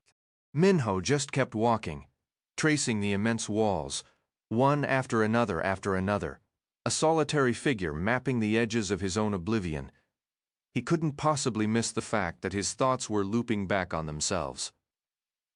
On a separate screen, Albie was slumped against a gnarled pine in the small grove, so motionless he seemed carved from stone. The sight was a physical blow to Thomas. This was the same fiercely determined young man who always met challenges head-on, now reduced to a hollowed-out version of himself by Wict's cruelty. Nearby, Newt wandered in a pointless circuit from the barn to the fields, to the pathetic little shack they were supposed to call home. His eyes held the same vacant despair as Albie's. Newt drifted over and stood before his old friend as if facing a total stranger. Thomas switched on the audio feed from that monitor. "Got any clue where we are?" Newt's voice crackled through the speaker. Albie's head jerked up. "No, I don't know where we are," he shot back, the words dripping with a frustration that suggested this wasn't the first time. "Quit asking me that." "Well, that's just brilliant, isn't it?" "I don't know either. Pretty sure we've all figured that part out." They locked eyes in a tense, silent standoff. Finally, Newt broke it. "At least I remember my name." "It's Newt. What's yours?" "Albie," he said, the name sounding uncertain on his tongue. "So, shouldn't we start? I don't know, figuring this mess out." "Yeah, we should!" Albie's expression darkened, taking on a familiar hardened edge Thomas remembered from the night of their capture. "Well, what's the plan? Tomorrow!" Albie grumbled, his voice low. "Give it a day. Let us wallow in misery for a minute, would you?" "Right!" Newt turned and walked off, sending a stray rock skittering across the dry earth with a sharp kick of his boot. Later that afternoon, Minho attempted the wall. The thick vines were an open invitation, and he accepted, gripping the foliage with white-knuckled intensity as he searched for precarious footholds. Hand over hand he ascended. 10 feet, 15, 20, 25. He halted, glancing up at the endless sky before twisting to look down at the ground. A small crowd had formed, shouting encouragement. A couple other boys had begun to climb nearby, inspired by his effort. Minho's gaze darted up, down at the wall, at his own straining hands, back to the sky, then the ground again in a frantic, silent calculation. Then, without a word, and despite plenty of vine left to climb, he began his descent, dropping the last few feet and dusting his palms on his pants. "Not this spot," he announced. "Let's find another." 3 hours and all 4 walls later, with dusk settling in, he finally gave up. So did everyone else. When Dr. Page arrived that evening to collect him, Thomas was startled to find the day had slipped away. "Time to return to your quarters," she said softly. She'd had his meals delivered to the observation room all day, a courtesy he decided to leverage. He avoided the dangerous topic of their memory loss for now, not wanting to ruin her cooperative mood. "Can I come back here first thing in the morning?" he asked, choosing his words carefully. "I think it's crucial for the study to see their initial reaction when those doors open. It feels important." "All right, Thomas. That's fine. You can have breakfast in here as well." He stood, his heart feeling like a lead weight left behind in the chair. After a final, lingering look at his friends, huddling in small groups, settling in for the night, picking at their provided rations, he forced himself to turn and leave. The next morning, he was back in the observation room just as it began. A deep, thunderous rumble shook the very foundations of the maze, and he quickly activated the sound. The noise filled the small room as the colossal doors ground into motion, a sight that would seem impossible to anyone seeing it for the first time. It was still a staggering spectacle even for Thomas, who had helped design them. His friends gathered, a mix of confusion and raw emotion. Some wept openly in terror. Others wore expressions of such fragile, desperate hope that it nearly shattered Thomas's heart all over again. It was painfully clear their memories remained just out of reach. He observed them spilling out into the main arteries of the maze, venturing into its endless network of passages that coiled and branched in their intricate designs. Thomas couldn't help but picture their reaction when those outer walls first groaned to life, shifting and locking into a fresh, unknown configuration. He envisioned the sheer terror awaiting his friends, a thought that immediately summoned the image of that slithering monstrosity poised above Minho. The day Wicht chose to release that horror into the labyrinth, for the first trial was a nightmare waiting to unfold. "Thomas!" He spun around, jolted from his dark reverie, to see Dr. Page standing there. "You'll have many more chances to observe your friends," she stated, her tone leaving no room for argument. "Your duties here come first, understood? Your daily schedule is packed. Let's move." He followed, leaving them behind. Settled into his chair, Thomas gazed at the wall of monitors opposite the control panel.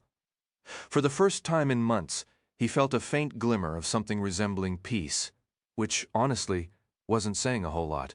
At least now he didn't actively dread his next breath, secretly hoping some sudden silent ailment would just end everything on the spot. It had been an eternity since he'd felt remotely normal. Today, he felt normal. Dr. Page permitted his observation sessions as a reward for adhering to his rigorous routine of lessons, evaluations, medical checks, and the endless list of other obligations. With the maze fully operational, his assigned work shifts had ended, gifting him pockets of free time. Even under the constant silent scrutiny of the observers, this room was the only place he wanted to be. The technicians had recently upgraded the entire display array, and perhaps that was a key reason he'd managed to claw his way out of his persistent gloom, if only for a few precious hours each day. Now he could select any beetle blade camera feed and project it onto a magnificent central screen, a full 6 feet of stunning color, crisp detail, and enhanced audio. He was captivated by it, watching and listening to his old friends in the maze up close, almost as if he were walking beside them. The new system was 1,000 times better, and he knew his existence would now center on inventing reasons to be right here, watching, studying, searching for any fragment of understanding. The fact that their memories showed no sign of returning was a constant bitter thorn in his side. He selected Feed 37 and flicked it to the main display. The screen showed Albie and a boy named George lounging by the east door, sharing a laugh and biting into juicy peaches they'd just retrieved from a track hose bucket. Thomas had never exchanged a word with George, yet these simple, joyful moments were what he lived for. Glimpses of the Gladers actually finding slivers of happiness. It kindled a fragile hope in him, offering a temporary escape from the crushing reality of what had been stolen from them all. With no other action capturing his interest, he leaned back and watched, a quiet yearning to just visit, even for a moment, tugging at him. A knock sounded at the door. "Come in," Thomas called out, not bothering to glance over as the door opened and shut. He recognized the rhythm of the footsteps immediately. He knew that cadence all too well. "Hi, Chuck," he said, his eyes still on the screen. "Hey, Thomas," the boy chirped, his voice brimming with its trademark energy. He dragged a chair over, plopping it right next to Thomas's, and hopped up into the seat with a cheerful huff. "Miss anything good?" "You're seeing the highlight reel right now," Thomas replied, a faint smile touching his lips. "Check it out. Look closely. See what Albie and George are eating. You won't believe it."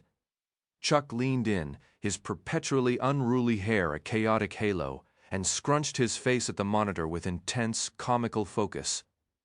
"They look like peaches," he declared after a moment. "Bingo?" Thomas said, giving Chuck's shoulder a friendly thump. "You might just be Wicht's top intelligence analyst." "Hardy har har," Chuck shot back, using his go-to retort for Thomas's teasing. "You're hilarious." That was his go-to compliment for the kid.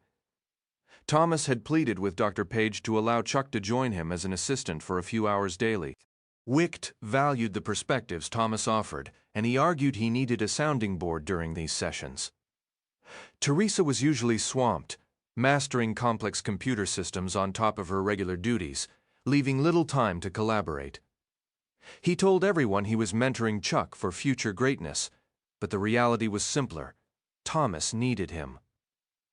Solitude invited a flood of painful memories, and Chuck was a steady light pushing back the gloom. Dr. Page agreed readily, likely intrigued by the chance to observe Chuck's responses to the work. It was a selfish arrangement, Thomas knew, but he couldn't bring himself to end it. He depended on Chuck, much like a child clings to a favorite blanket. In the bleak months since the first group of subjects had their memories taken and were sent into the maze, Chuck had been a consistent source of brightness. Without him and Teresa, Thomas wasn't sure he would have made it through. As if the mere thought could conjure her, and maybe it could. Teresa's voice touched his mind. "Hey, what's going on?" she asked. "I just finished with the next candidate. He's scheduled for the box tomorrow morning. Tough break for him." "I'm in the observation room," he replied. "Want to guess who's sitting right beside me? First two guesses are free, but they won't help you. Our sweet little Chucky?" He could sense her smile through their connection. They both had a weakness for the boy. "Mind if I come over?" "Are you serious? It's not the same without you here." She paused, and he braced himself for something weighty. "I can tell you're in better spirits," she finally said. "And that makes me really happy." He let out a breath he hadn't realized he was holding. "You and me both," he sent back. "Now, hurry up and get over here." Teresa arrived a short while later. She slipped into the room quietly, dragging a chair next to Thomas. The whole ritual felt as familiar and comfortable as an old favorite jacket. Chuck glanced at her and winked. Flirting with an older girl was his peak comedy, then gave a thumbs up. "How's it going, Chuck?" Teresa asked. "Managed to stay out of trouble so far today?" "No, ma'am," he answered, fluttering his eyelashes dramatically. "I'm a perfect angel, as usual. I'm sure you are." She leaned across Thomas and pinched a bit of skin on Chuck's leg, twisting it sharply. Chuck yelped in pain, jumping from his seat and hopping around while rubbing the spot. "Not fair," he shouted. "That was totally uncalled for. That was for swiping the deviled eggs off my lunch tray when I went to get a drink," she stated, arching an eyebrow. "You know those are my favorite." "What?" he sputtered. "How did you even—" He turned to Thomas. "She's some kind of psychic, I swear." "Never cross Teresa," Thomas said, shaking his head in mock reverence. "If I teach you one life lesson, kid, let it be this: never cross Teresa." "Get over here, you little egg thief," Teresa said, now chasing Chuck around the room, attempting to trap him in a hug. For all his cheeky flirting, the boy squirmed whenever she did that. Thomas reclined in his chair, savoring the scene. "Yeah," he thought, "I do feel better." It was another insertion day. The boy named Zart was next in line for the box. Teresa had handled the preparatory work this time. She'd spent the previous day with Zart, and he had undergone the swipe procedure at dawn. Thomas looked over at the boy, unconscious on the gurney. The sedative they used on the kids seemed strong enough to take down a bull. He caught Teresa's eye and offered a small smile. They were in the elevator with Dr. Page, 2 medical staff, and Chuck. Once again, Thomas had persuaded Dr. Page to let his young sidekick come along, which thrilled Chuck. He was always eager for any escape from his usual lessons and evaluations. Thomas grew more convinced with every passing day that the boy deserved to know what lay ahead, that it was better to prepare his mind, even if much of that preparation would settle into his subconscious. The elevator's steady hum filled the silence as they descended toward the facility's basement. Not a single word was spoken during the ride, not even by Chuck, which Thomas considered nothing short of a miracle. His thoughts drifted as he looked down at Zart's peaceful, sleeping face. What must it truly be like, he wondered. How utterly strange to wake up and find your past wiped clean. Dr. Page had explained the process countless times, but the actual feeling of it, that was what Thomas longed to understand. To possess a mind that knew the shape of the world, yet was hollowed out of everything that gave it meaning. Friends, family, the places you called home. It was as horrifying as it was intriguing. With a soft chime, the elevator arrived, the basement.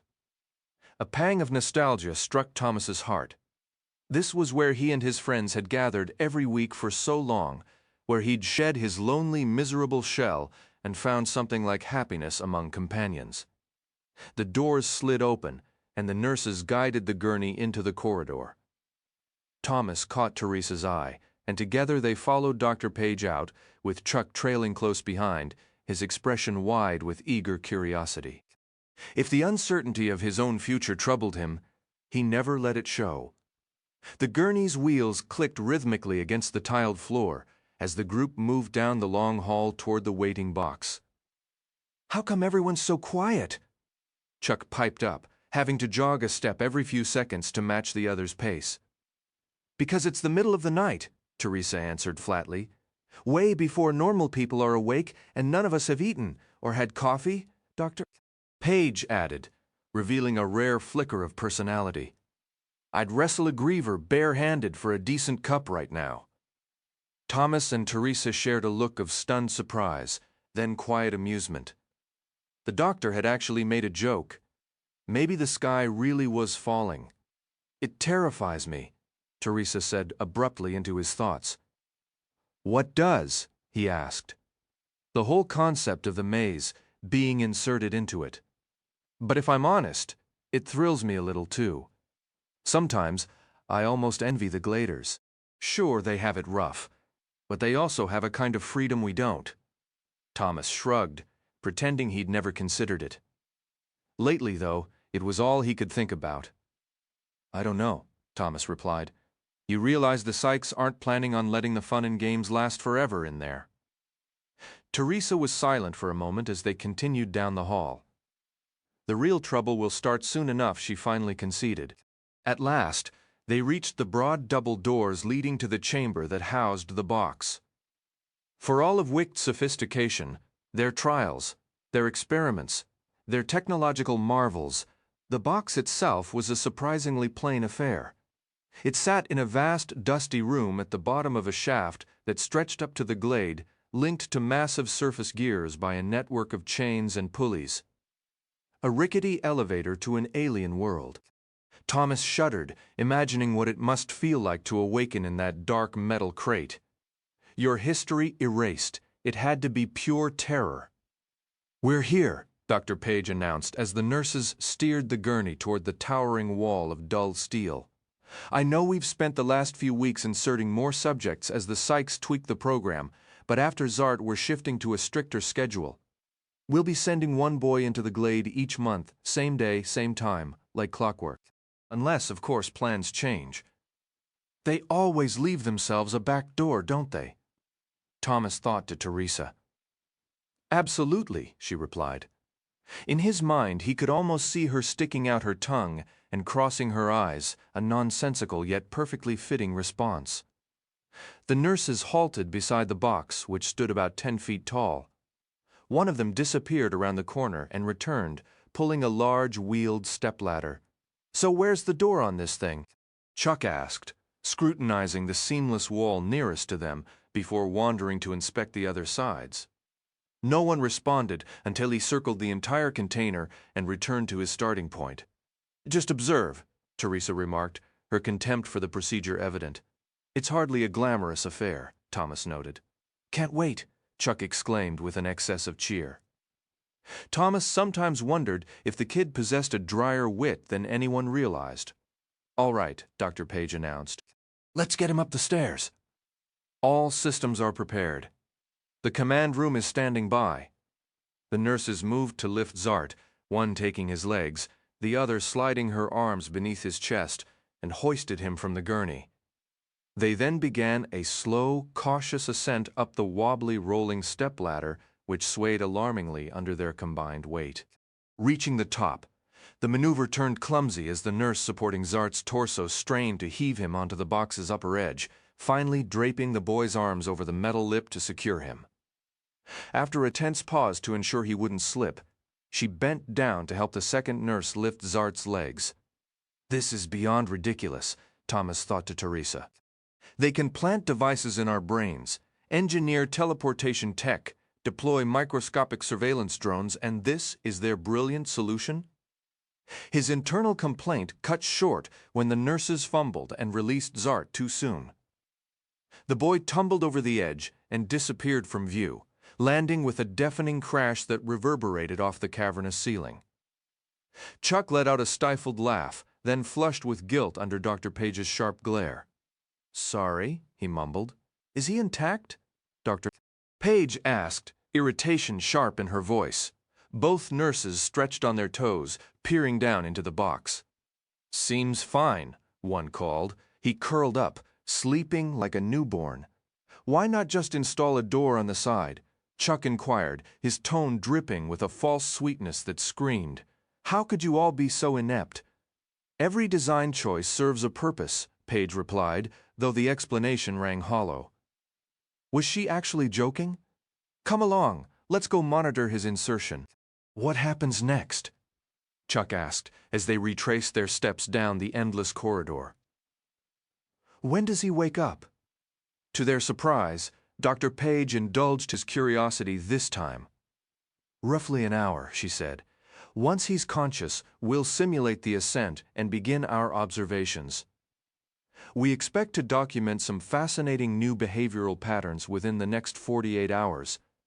Her demeanor had shifted abruptly, a lively energy in her step and voice. Cool, Chuck replied. The group continued walking. Thomas observed, Teresa at his side. They'd sent Chuck back to his quarters, sparing him the raw terror the boys experienced upon first awakening inside the box. No point in overwhelming the kid with his own future just yet. Together, Thomas and Teresa watched, each mentally tracing the contours of that unimaginable fear. Zart stirred into consciousness surrounded by pitch black, the box's cameras scarcely capturing his faint movements. At first, he stayed silent, staggering around the metal enclosure like a man disoriented. Then awareness crashed over him all at once. The void where his memories should be, the alien environment, the sensation of motion, the unsettling sounds, panic seized him. He beat against the walls, screaming, "Someone help me! Get me out!" His frenzy continued. A gash split open on his knuckle, coating his hand in blood. Eventually his strength gave out, and he crumpled to the floor, then dragged himself into a corner. There, he drew his knees tight to his chest and locked his arms around them. The tears started as a slow leak, then swelled into wrenching sobs that shook his entire frame. The box halted and a fragile quiet settled, so tense it felt ready to shatter. Zart nearly leaped from his skin when the ceiling emitted a sharp pop and screech, two doors grinding open. The glare that poured down was blinding, as if 10 suns had ignited directly above him. He pressed his palms hard against his eyes, rocking back and forth on the floor with a low groan. From somewhere above, he caught the sound of rustling fabric, hushed whispers, and soft laughter. Finally, he dared to peek through his fingers and found he could see again. A square of light framed the silhouettes of about 30 boys, all of them leaning over the edge, looking down at him. A few nudged each other, pointed, and stifled laughs. A rope tumbled down, its knotted loop landing right at his feet. He stood, placed his foot in the loop, and gripped the rope with both hands. They hauled him up, dragged him over the lip of the box, and set him on his feet.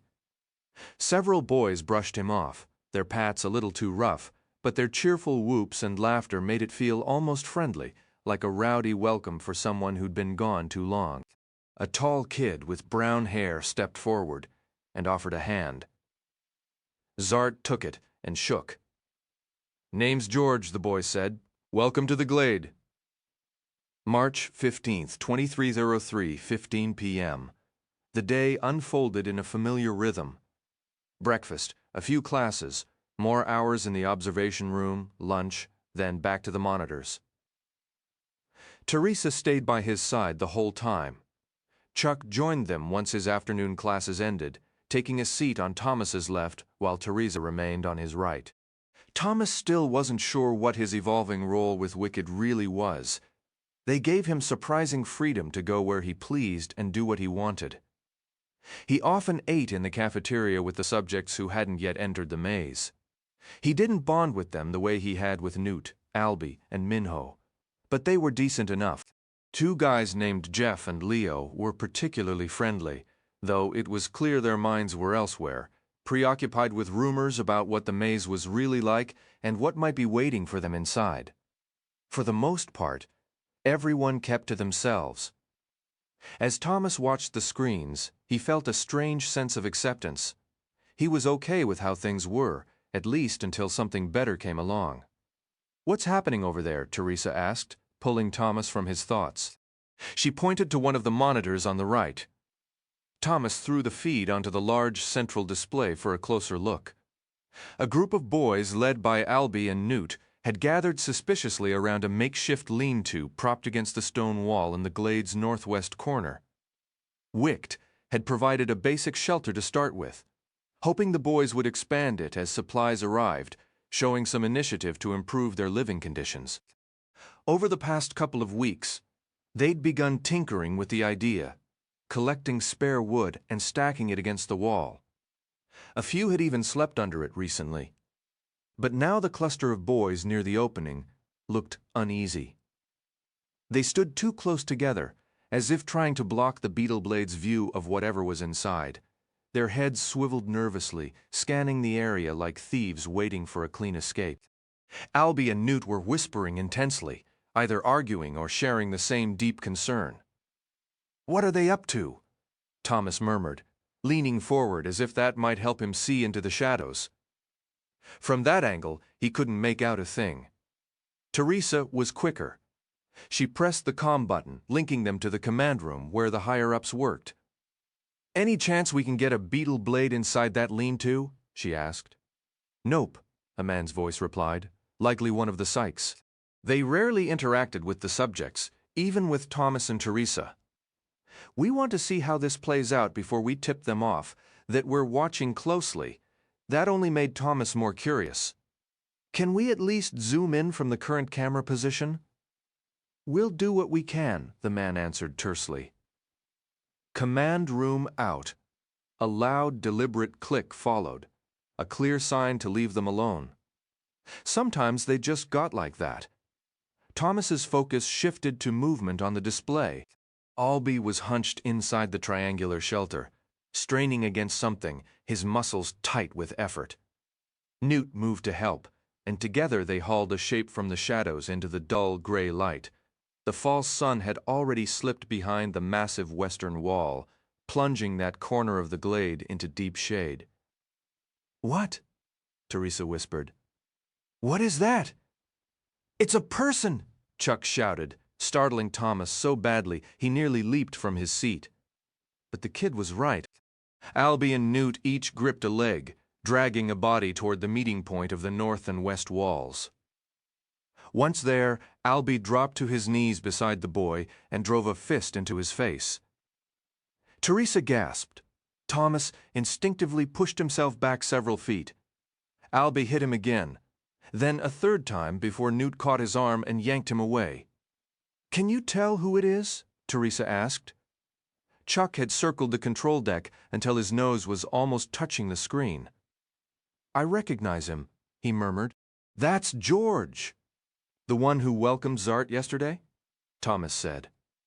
"That was barely a day ago. How could everything fall apart so fast? What even happened?" Teresa pressed. "I mean, what's going on? Why is Albie trying to beat George senseless?" On the left side of the main display, one camera view shuddered into motion, a beetle blade scrambling frantically through a thicket of vines.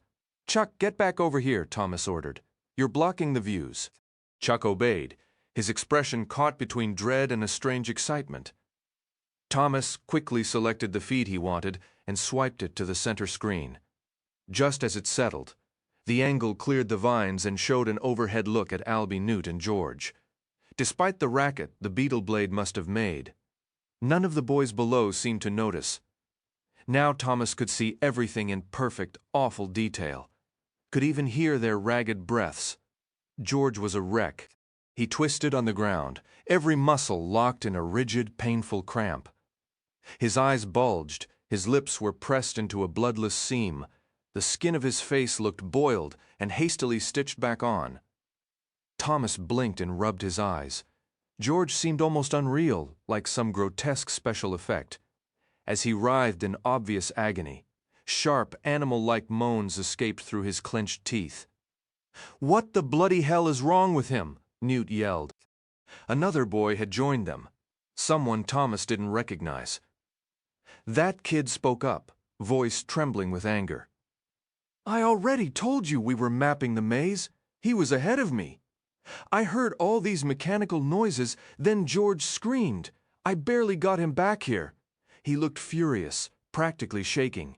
Who's that? Thomas asked for a moment. He felt like he was right there in the glade with them. That's Nick, Chuck answered. He picks his nose. Thomas pulled his eyes from the screen to stare at Chuck. Seriously? Now? It's the only thing I know about him. I didn't want everyone else seeing him, Albie said, drawing Thomas's attention back. Didn't want to spook the whole group. Fat chance of that now. Then why were you punching him in the face? Nick shot back, still fuming. He's my friend. He needs a doctor, not some hothead using him as a punching bag. He tried to freaking bite me. Albie roared, getting right in Nick's face. Back off. Boys, cool it, Newt said, stepping between them. Let's just figure this out. What do we do? They stood over George, whose condition had deteriorated. His head looked swollen enough to burst, beet red and puffy, veins bulging along his forehead and temples. And his eyes, they were enormous. Thomas had never seen anything like it. Albie turned to Nick, the tension from their near fight completely forgotten. Did you catch what got him? Nick shook his head, his expression grim. Nothing. It was too fast. Did George manage to say anything? Newt pressed. Nick gave a slow nod. Yeah, I think so. It was hard to make out, but he just kept whispering. It stung me over and over. It was creepy, like he wasn't even himself anymore. What are we supposed to do? A cold dread settled in Thomas's stomach as he sank back into his chair. Those 3 words, it stung me, sent an unexpected chill straight through him. All right, enough of this, Albie said, bending down to take hold of George's ankles. We can't keep it quiet now. Let's move him to the middle of the glade and call everyone together. Maybe somebody has a clue. Just then, Newt looked up, his eyes locking directly onto the camera lens. Thomas instinctively pulled back, a ridiculous part of him fearing he'd been seen. Newt formed a megaphone with his hands and shouted toward the sky. Hey, you listening out there? How about sending some real medicine? Or better yet, a doctor. Actually scratch that. Just get us out of this nightmare. Thomas felt a wave of icy disbelief. It was still staggering to him that Newt and the others had no idea who put them there, or that an organization called WICT even existed.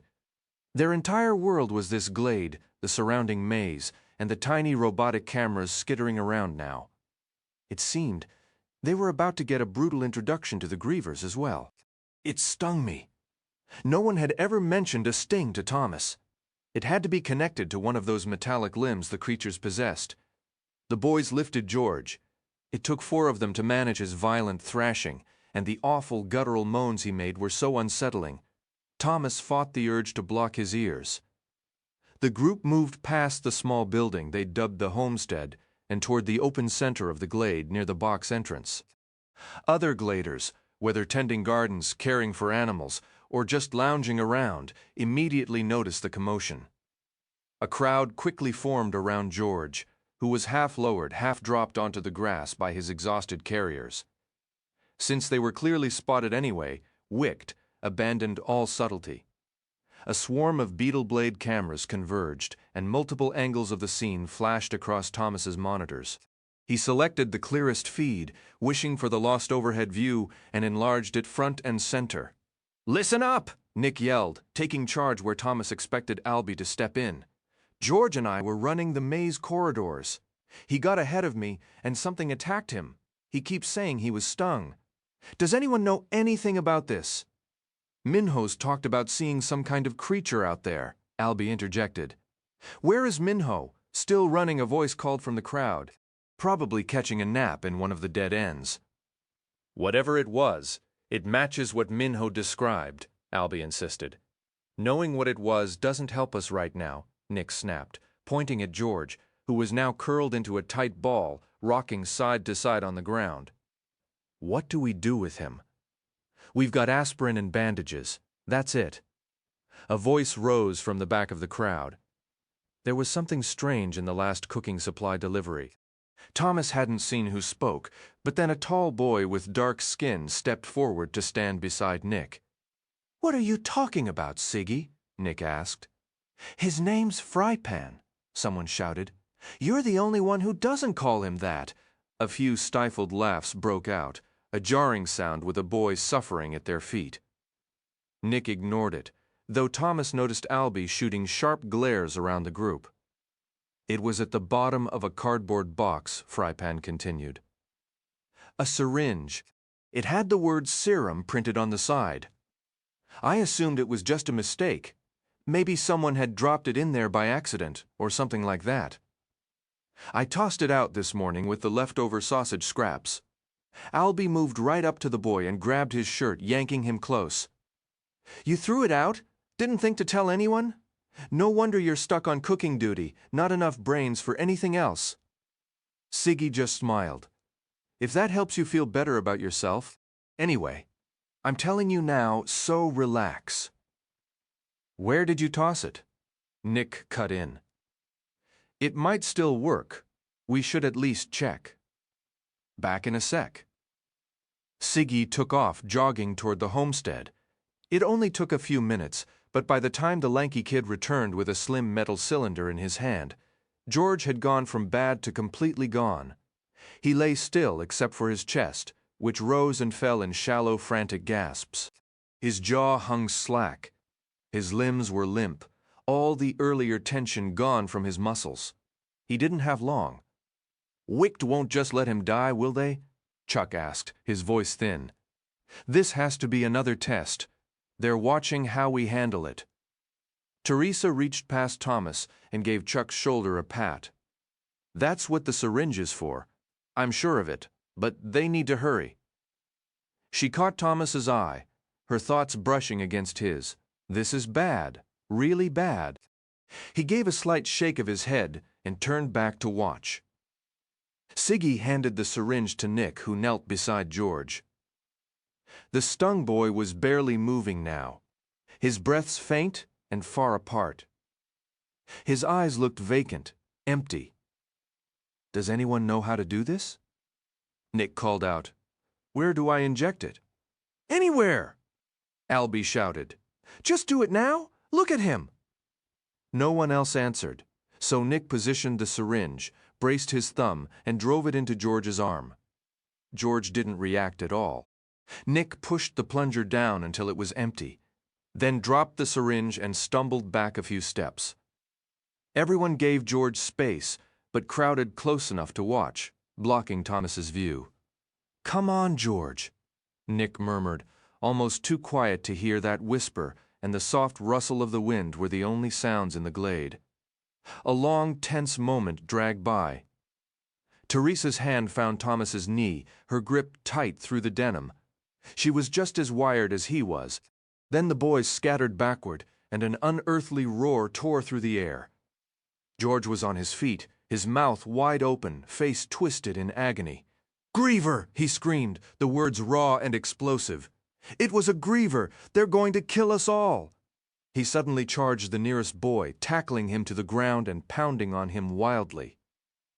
Thomas stared, completely stunned, struggling to process what he was seeing. Albie and Nick tried to pull George off, but he threw them aside and lunged at Nick, teeth bared. "What in the world?" Teresa whispered. George clawed at the boy beneath him, leaving bloody streaks across his cheeks and mouth. Then he went for the eyes, howling the whole time. The kid fought back, screaming as he tried to twist free, but George seemed possessed by some unnatural strength. He pinned his victim down with one hand and punched him in the face, then made another swipe at his eyes, shrieking like a wild animal. It was pure madness, as if George had gone from being stung to turning into a full-blown crank in just minutes. Other gladers moved in, trying to grab him, but no one could get a solid grip on his thrashing body. Thomas saw movement from the right. Albie, sprinting full speed, he must have slipped away earlier because now he was charging back into the chaos.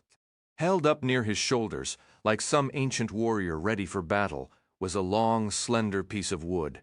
It looked like a broken broom handle, one end splintered into a sharp, jagged point. "Move!" Albie shouted, his boots pounding across the dry earth. Thomas glanced back at George, whose fingers were jammed into another boy's eyes, the victim shrieking in agony. Albie closed the distance and drove a sharpened pole straight through the base of George's skull. With such power, it punched out the front. George's shouts dissolved into wet, choking sounds as he collapsed sideways. The injured boy scrambled free, clutching his bleeding face. George shuddered, let out a low groan, and then fell silent. A dark pool of blood seeped into the dirt and stone beneath him. Thomas exhaled sharply, utterly stunned. Teresa released her grip on his leg and sank back into her chair with a heavy sigh. "You can say that again? What is happening?" Thomas's gaze shifted to Chuck, and his heart ached. The boy had drawn his knees to his chest, arms wrapped tightly around them, face ashen with twin trails of tears shining on his cheeks. He was shaking. A wave of crushing guilt washed over Thomas. He never wanted his friend to witness something so horrific. He never imagined he'd see it himself. "Hey," Thomas said softly, turning to Chuck. He placed his hands on the boy's shoulders. "Look at me. Just look at me." Chuck finally met his eyes, his expression full of despair. "We're going to get through this, all right," Thomas assured him. "I'm certain that something malfunctioned. Someone made a terrible mistake. This wasn't supposed to occur. The maze won't be like this, I promise." A sob racked Chuck's body. "I was just trying to have a good time. I never thought—" His voice broke, and he cried quietly. "I know, buddy. I know that was brutal to see." Thomas drew him into a hug. Teresa joined them, wrapping her arms around Chuck from the other side. They held each other for a long moment. Then Thomas peered over his shoulder to see how the other gladers were handling the violent end. Several boys had drifted away, mostly wandering off by themselves. Albie was kneeling, propped up by the wooden spear he'd used, staring blankly at the ground. Newt sat nearby in the dust, legs crossed, head buried in his hands, the picture of misery. A beetle blade had crept closer to George's body, and Thomas centered that feed on the main display. Among everyone there, Nick appeared the most composed. Even though George had clearly been a close friend, he'd called him Georgie. Nick was crouched beside his dead companion, checking his clothing, examining his eyes, inspecting his arms and legs. He suddenly went rigid, his attention fixed on a point in the middle of George's back. After a pause, he tugged at the dead boy's shirt, feeling around until he found a small tear. With a few sharp tugs, he ripped the fabric open wider and bent down to stare. Thomas leaned forward in the observation room, focusing on the large screen. The beetle blade edged closer until it was right beside the body, its camera aimed at what had caught Nick's interest. The skin there was inflamed and swollen, with several thick, blackened veins radiating from a wound. A near-perfect circle of darkness carved into George's flesh. It resembled a spider's body with shattered legs splaying outward. The gruesome injury was difficult to look at for more than a few seconds. "Stung," Teresa stated flatly. "That looks like one vicious sting." Thomas rose to his feet. "That's our answer," he declared. "Let's go." He turned from the ghastly image projected on the wall and moved toward the door. "Where are we heading?" Teresa asked, keeping pace with him. Thomas looked back at Chuck, who followed closely. "Actually, you should remain here. I need you to stay." "What? Why?" Chuck sounded either hurt or scared at the prospect of being left behind. "I need someone to monitor those screens for me. If anything goes wrong, if a griever shows up, someone gets stung, or this whole place blows up. You come find me?" "Got it." Thomas understood that Chuck was sharp enough to see through his excuse for leaving him behind, but the boy didn't argue. "All right, but where are you headed? How do I track you down?" Thomas pulled the door open and motioned for Teresa to go first. "I'm going to get some real answers." He hammered his fist against the heavy door. "Let us in." The main command center was supposedly restricted to anyone under 21. a rule Thomas had always suspected was just a convenient way to keep them out. He, Teresa, Eris, and Rachel were only considered part of the team when it suited the adults. They were being studied just as closely as anyone back in the glade, and after what he'd just witnessed, Thomas was growing deeply uneasy. He raised his hand to pound again when a sharp click echoed, followed by a hydraulic hiss. The massive metal door swung inward. A short, stocky man with dark hair stood blocking the entrance, his expression far from welcoming. "What's the issue, Thomas?" he asked, his tone deceptively calm. "Things are a bit hectic in here at the moment. You keep telling us we matter, that we're part of this." Thomas shot back, gesturing toward Teresa and himself. "We helped design your maze. We helped send our friends into it, and now we just watched one of them die while you all stood by. Why? Why didn't anyone go in to help? Somebody needs to explain what happened, and they need to do it now." Thomas was trembling, struggling to keep his composure. He drew a shaky breath and waited. Several emotions flickered across the man's face, settling finally into clear irritation. "Hold on," the man said abruptly, then shut the door in their faces. Thomas moved to bang on it again, but Teresa caught his arm and shook her head. "They'll talk to us," her voice echoed in his mind. "Just be patient. We have to match their calm if we want to get anywhere." Annoyed that she was right, and embarrassed by his own show of frustration, he exhaled slowly and nodded. They waited in tense silence. Less than a minute later, the door reopened. Dr. Levitt stood there, bald and grim as usual, but before he could speak, Dr. Page appeared beside him, gently nudging him aside. "Thomas," she said warmly. "Teresa, I know you must be as worried as we are." He hadn't expected that to be her opening line, though he couldn't pinpoint why it felt so odd. "Yeah, we are," Teresa replied flatly. "Are you all okay with killing kids now?" Thomas wasn't sure he would have had the nerve to phrase it so directly, but he agreed completely. However it had unfolded, Wicht had just let George die, a kid not even 18 years old. Dr. Page stepped aside, widening the doorway. "Come inside. We'll explain what happened, what went wrong. You deserve to know." "Yeah, we really do," Thomas heard himself say, though his thoughts were spinning. A cold realization settled over him. Nothing they did or said could be taken at face value. Every moment, every interaction might be another one of Wicht's tests. The weight of that suspicion was almost too much to carry.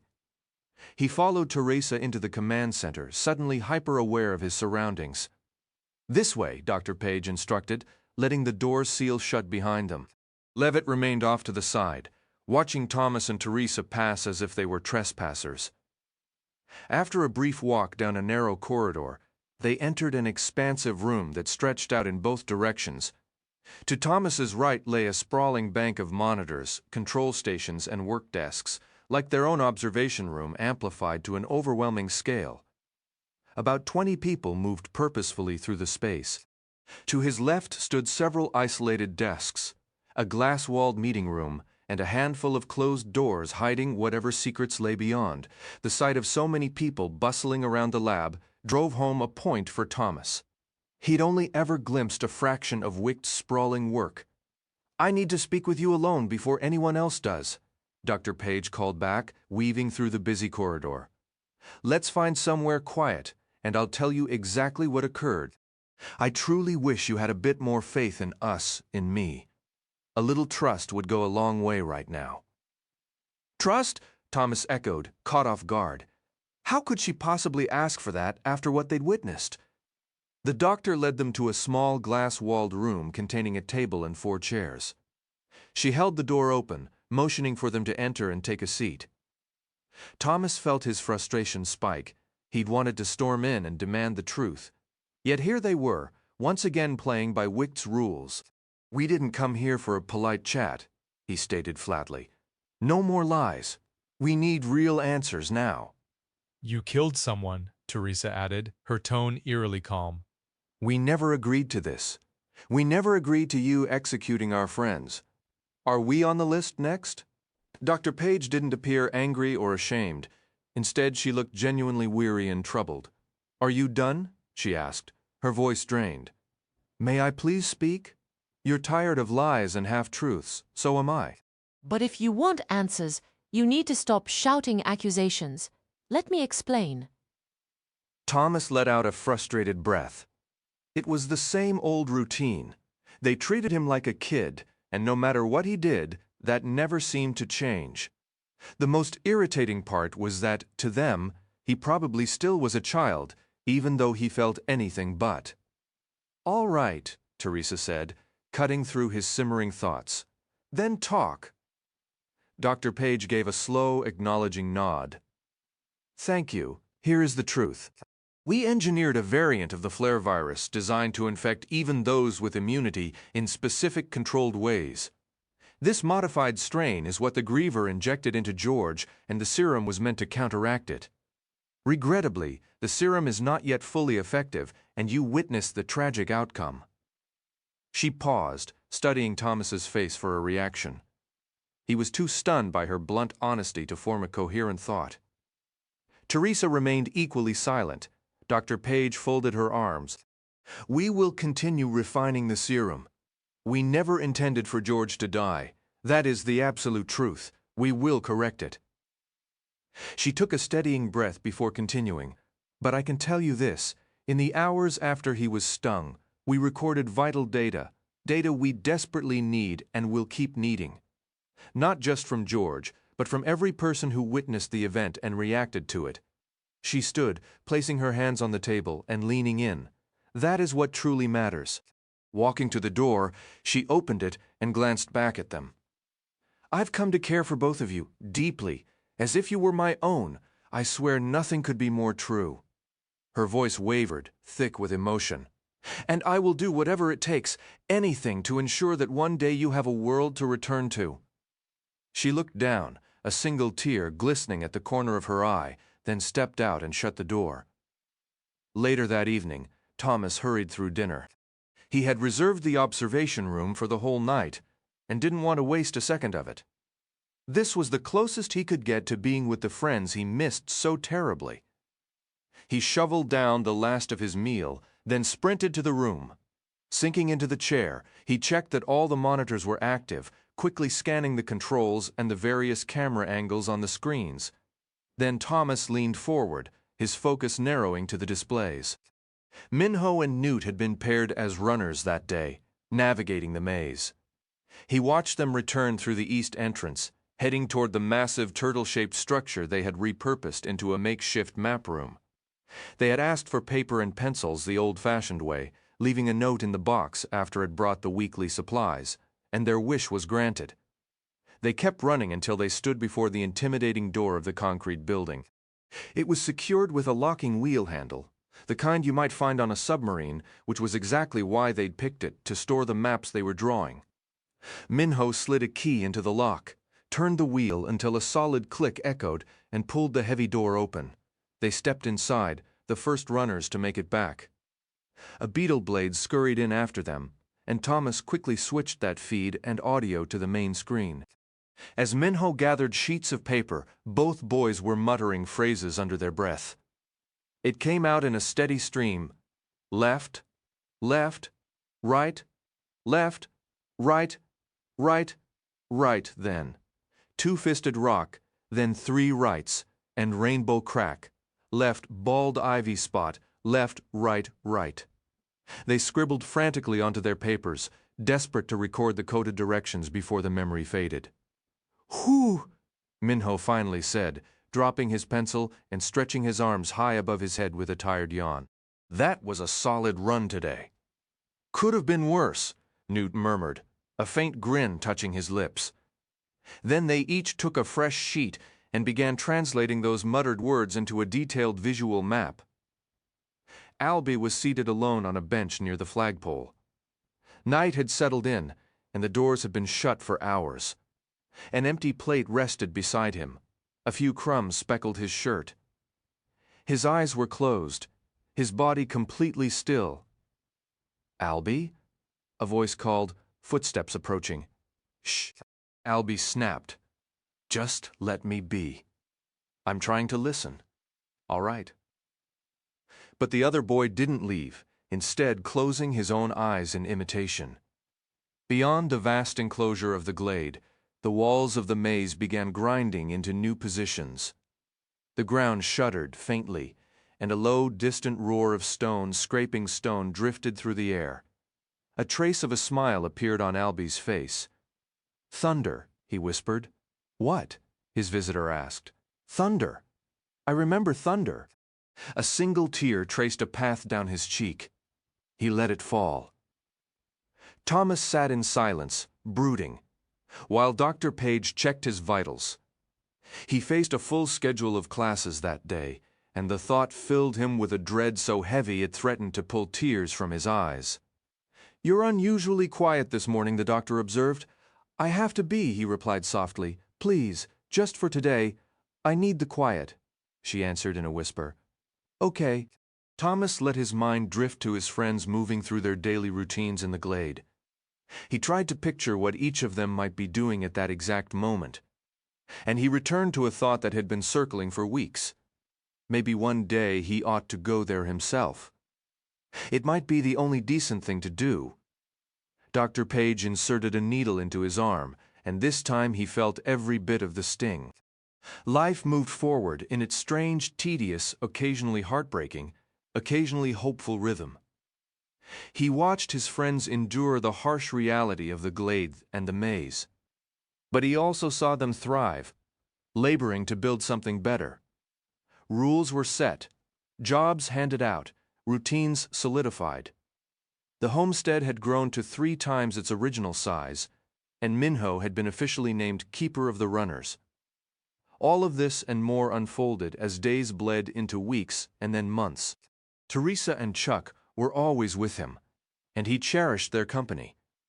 They made his existence tolerable, even enjoyable at moments, yet it was hard to stay light-hearted when your surroundings never let you forget 2 stark truths.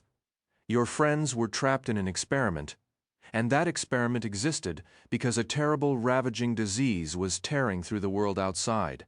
And so he carried on, day after day, enduring physical checkups, attending lessons, following orders, like assisting Teresa each month as she prepared the newest boy for insertion.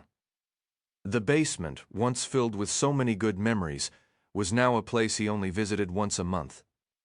It felt gloomier and mustier than he ever recalled.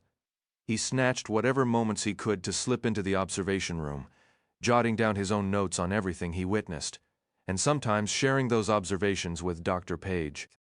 The quality of his analysis directly translated into more sessions, making his existence a monotonous routine, punctuated only by the cherished moments spent with Teresa and Chuck.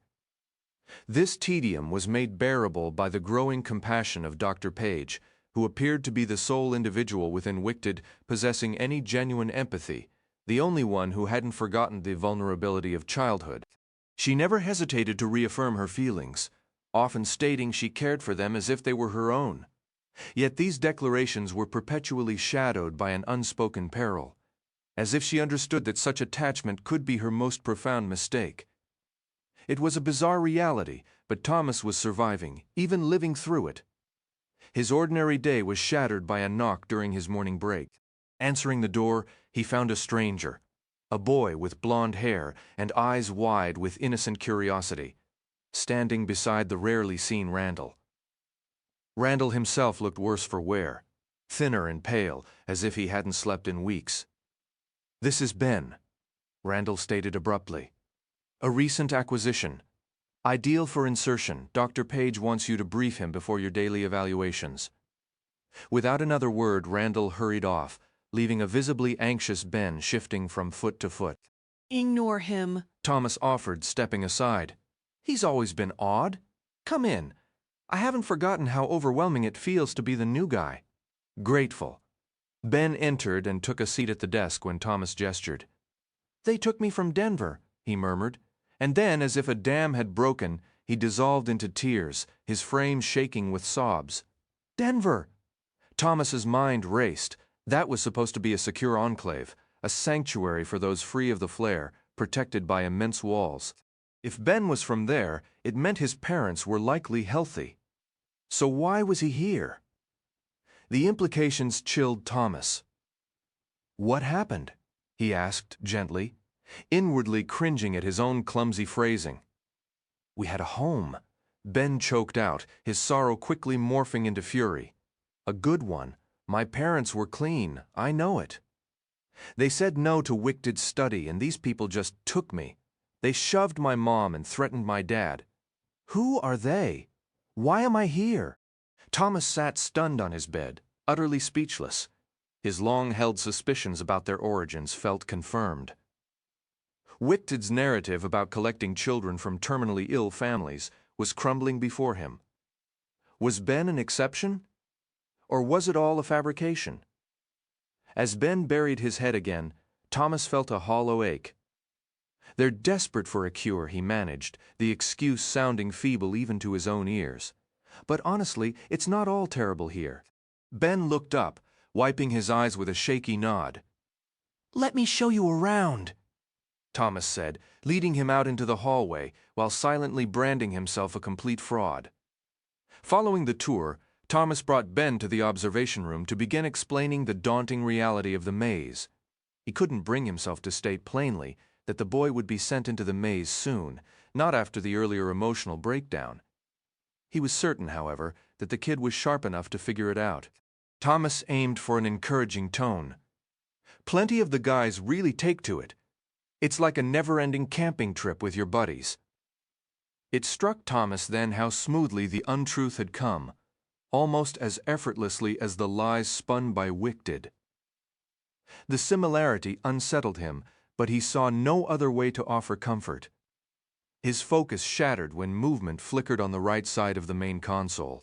A beetle blade was tracking Gally on one monitor, and Gally kept glancing behind him with a distinctly guilty air. "Oh boy," Thomas muttered, shifting the feed to the central screen. "What is it?" Ben asked. For a moment, Thomas had forgotten Ben was even there, sitting right beside him. "Ah, it's nothing," Thomas said, his attention elsewhere. "Just checking on where a friend wandered off to. Worried that whatever was about to unfold might scar Ben on one of his first days." Thomas hurriedly guided him into the corridor. He positioned him several yards from the doorway. "Hang tight here, all right. I'm going to get someone to show you the rest of the tour. It was really good meeting you." "Sure," Ben replied, his voice tinged with embarrassment.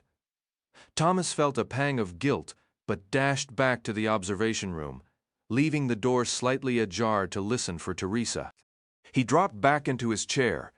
Gally had reached the massive southern door and was now turning back to scan the glade, clearly checking for witnesses. He seemed unconcerned with the beetle blades, only with the other boys. Satisfied he was alone, he fixed his gaze on the left side of the enormous door, the row of jagged stone spikes looming overhead. "What's your game?" Thomas whispered to the screen. "Move, you little metal bug. Give me a better view." As if on command, the mechanical scout skittered faster, keeping pace with Gally along the wall.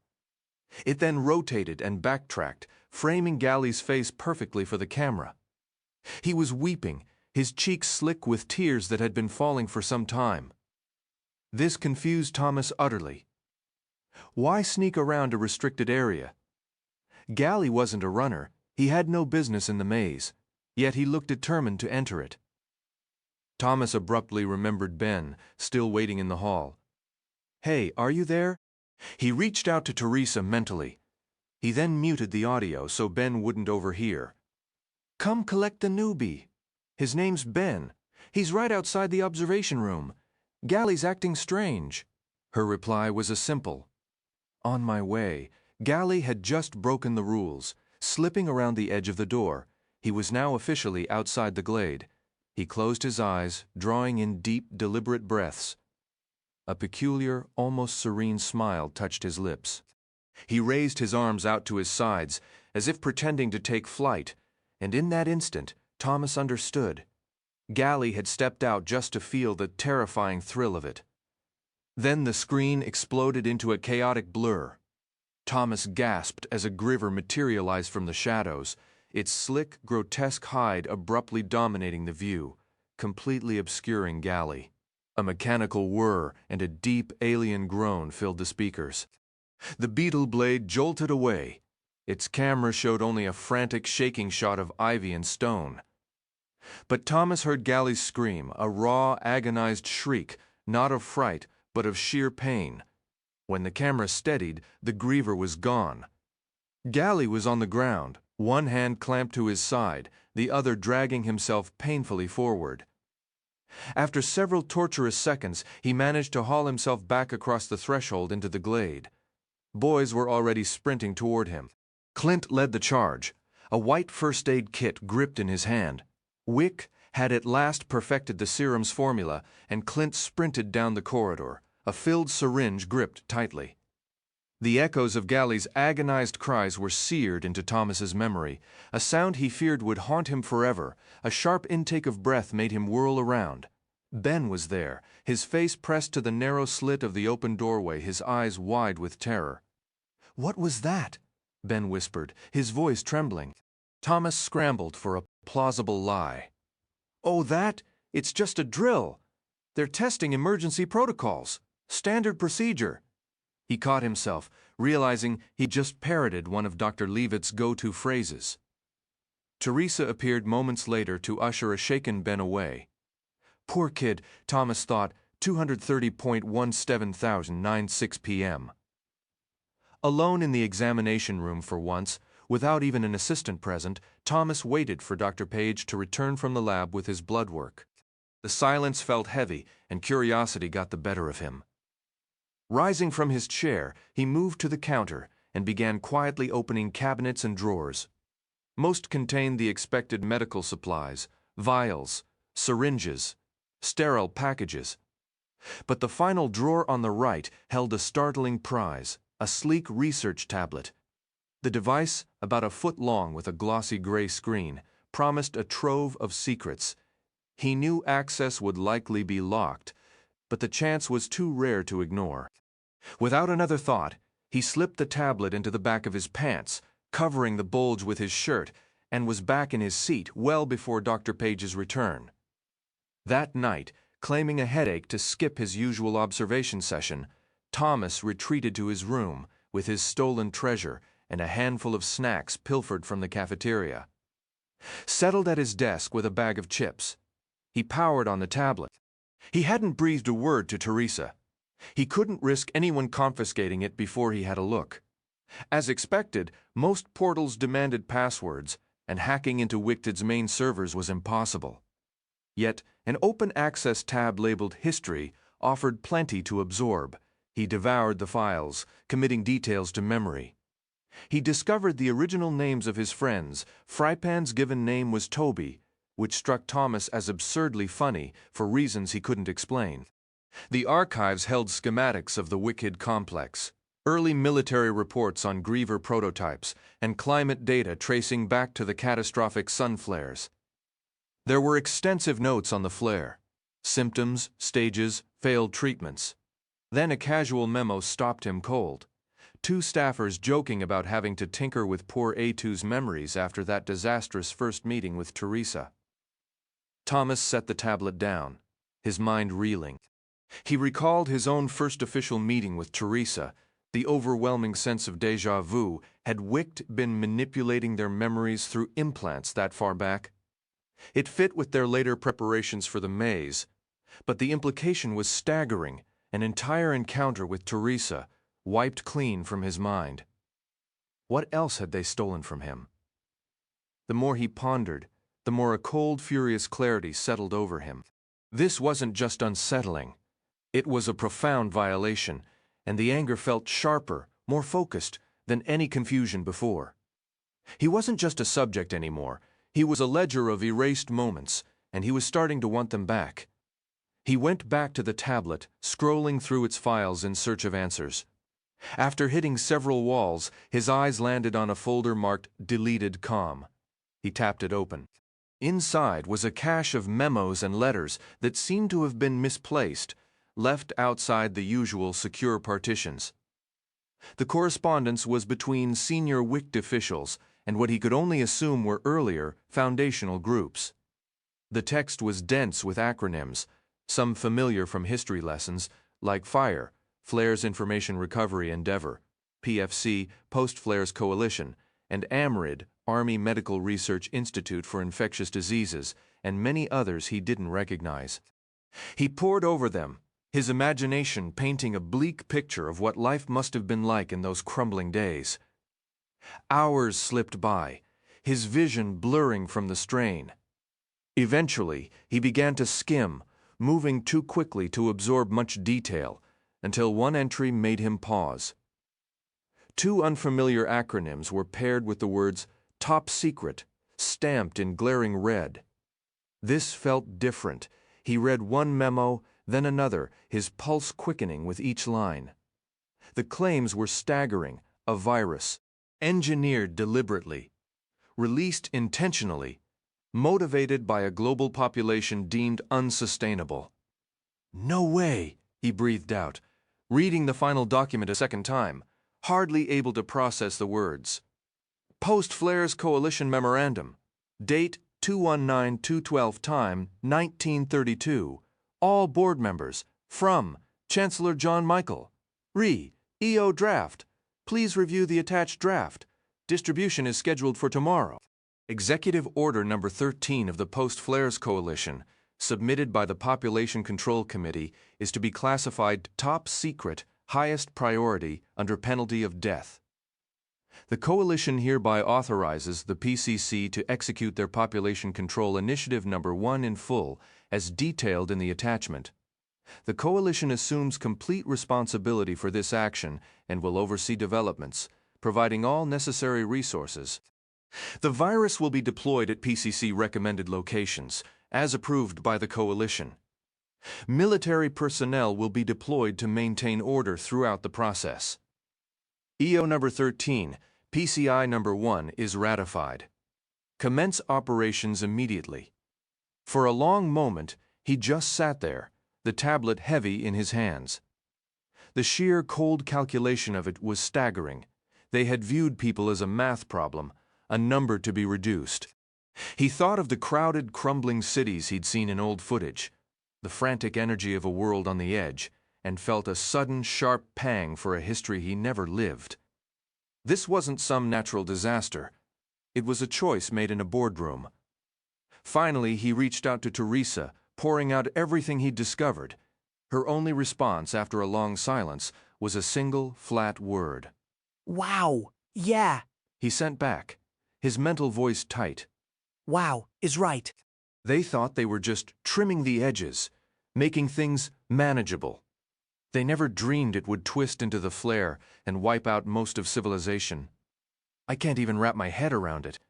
Teresa remained quiet, her emotional presence a blank wall. The most chilling part, he pressed on, is the direct line to Wicht. Remember John Michael from the crank pits? That's the same guy who gave the order to release the virus. The past is the past, Tom. Her words hit him like a physical blow. At least they're trying to fix their mistake now. What good does raking over old history do us? Teresa, he began, but then faltered, lost in a sudden emptiness. A terrible suspicion dawned on him. Did you already know about this? I'd heard rumors, she admitted, her tone detached. And you never told me? He was reeling. She was his closest friend, his confidant for everything. I didn't see the point, she replied. Sure, we have every reason to hate them. But obsessing over the why doesn't help anyone. The only thing that matters is the solution. He felt utterly blindsided. Didn't you learn anything from Ms. Denton's puzzle drills? He shot back, a bitter edge creeping into his thoughts. To solve anything, you have to understand the problem completely. This is the problem. Her reply was devoid of any feeling. Yeah, I suppose you're right. I'm exhausted, Tom. Can we talk tomorrow? Before he could form a response, her presence vanished from his mind, leaving him alone with the devastating truth. The following day, Teresa shut down any conversation about the revelations, insisting they look ahead, not behind. Dr. Page dismissed it just as quickly, claiming those choices were ancient history, made long before she arrived. It was as if they'd entered a silent pact to erase the memory, but Thomas would carry it with him. He made a silent vow to never forget the core truth. WICT was now scrambling to clean up a catastrophe its founders had engineered 231 Velio 504 10:14 p.m. Winter arrived in fits and starts that year, sputtering to life like a neglected generator. But once it truly settled in, it overstayed its welcome, clinging stubbornly well into what should have been spring. Thomas rarely went outside, and only with explicit permission and a pair of armed escorts. But the glimpses he got were enough. Ice, cold, and snow had reclaimed the world with a brutal personal vendetta. The on-staff WICT climatologist explained that global weather cycles were slowly re-establishing themselves. But in the polar regions, the seasons now swung wildly, a climate pendulum gone berserk. Thomas found a grim satisfaction in the cold when he could, in the bite of snow on his skin and the sharp sting in his fingers. It felt like a personal defiance against the sun flares. "Take that, I'm freezing. How do you like that?" In early May, with winter's grip still unyielding, Thomas took a walk with Chuck and Teresa, guards trailing close behind with weapons drawn. His mood was dark, soured by the relentless grind of WICT schemes, the psychs, the variables, the kill zone, the endless patterns. It had all calcified something in him since the night he learned their predecessors had deliberately released the very virus they now sought to cure. This brief excursion was a sliver of freedom. Teresa shivered, rubbing her arms through her thick coat. "Are we positive this is still Earth? Maybe WICT Flat transed us to some frozen wasteland planet as another one of their tests?" "That'd be awesome," Chuck chimed in. "Ice aliens! Bet your tongue would stick to them if you tried to lick one. You know, like a metal pole in winter." Thomas reached over and ruffled his friend's curly hair, pushing his own gloom aside for a moment. "We get it, Chuck. Your jokes don't always need a footnote. That one was actually good. I'm laughing so hard it's creating internal damage." "Same," Teresa added, a smile in her voice. "I'm internally snorting with laughter." Chuck responded with a playful oink and a giggle, his endearing reaction to their teasing. "Might want to dial it back," Teresa said lightly. "We wouldn't want to stir up the cranks in the pits, would we?" "I never even got to see them," Chuck replied, putting on a convincingly mournful face. Thomas sincerely hoped it was an act. As they turned a corner of the compound, they all stopped short, greeted by a breathtaking scene. The exterior lights of the WICT facility cast a bright glow over the surrounding forest, making the snow-dusted pine trees shimmer. Snowflakes glittered in the air like suspended sparks, and the distant crash of waves against the cliffs below sounded muffled, almost mythical. For a second, Thomas felt like they were standing on an elaborate movie set, the cold wind blown by massive hidden fans. Another artificial world, not unlike the maze. "It's beautiful," Teresa whispered. Thomas braced for a wisecrack from Chuck, but his friend was just as captivated, his usual humor replaced by quiet awe. "Our world isn't all bad," Chuck said softly. "Once WICT fixes everything and people are healthy again, life could be pretty good, right?" Thomas simply nodded, placing a hand on Chuck's shoulder. His mind, however, was elsewhere, preoccupied with the clandestine research he'd been conducting on his contraband tablet, specifically concerning a place called the Scorch, where WICTed was rumored to be running a covert operation far from prying eyes. If Chuck could have glimpsed the stark reality of that forsaken place, his perspective might have shifted. Yet the boy had a point. The world still held pockets of possibility, like this forest perched above a thundering sea. Places where people could start over. "Tom, look!" Teresa urged, her voice tight with alarm. He tracked her gaze to a cluster of trees roughly 100 feet off. A figure had staggered from the woods and collapsed into the snow. After a moment, it pushed itself up, dusted off, and began trudging directly toward them. The guards immediately moved to shield the group, weapons rising.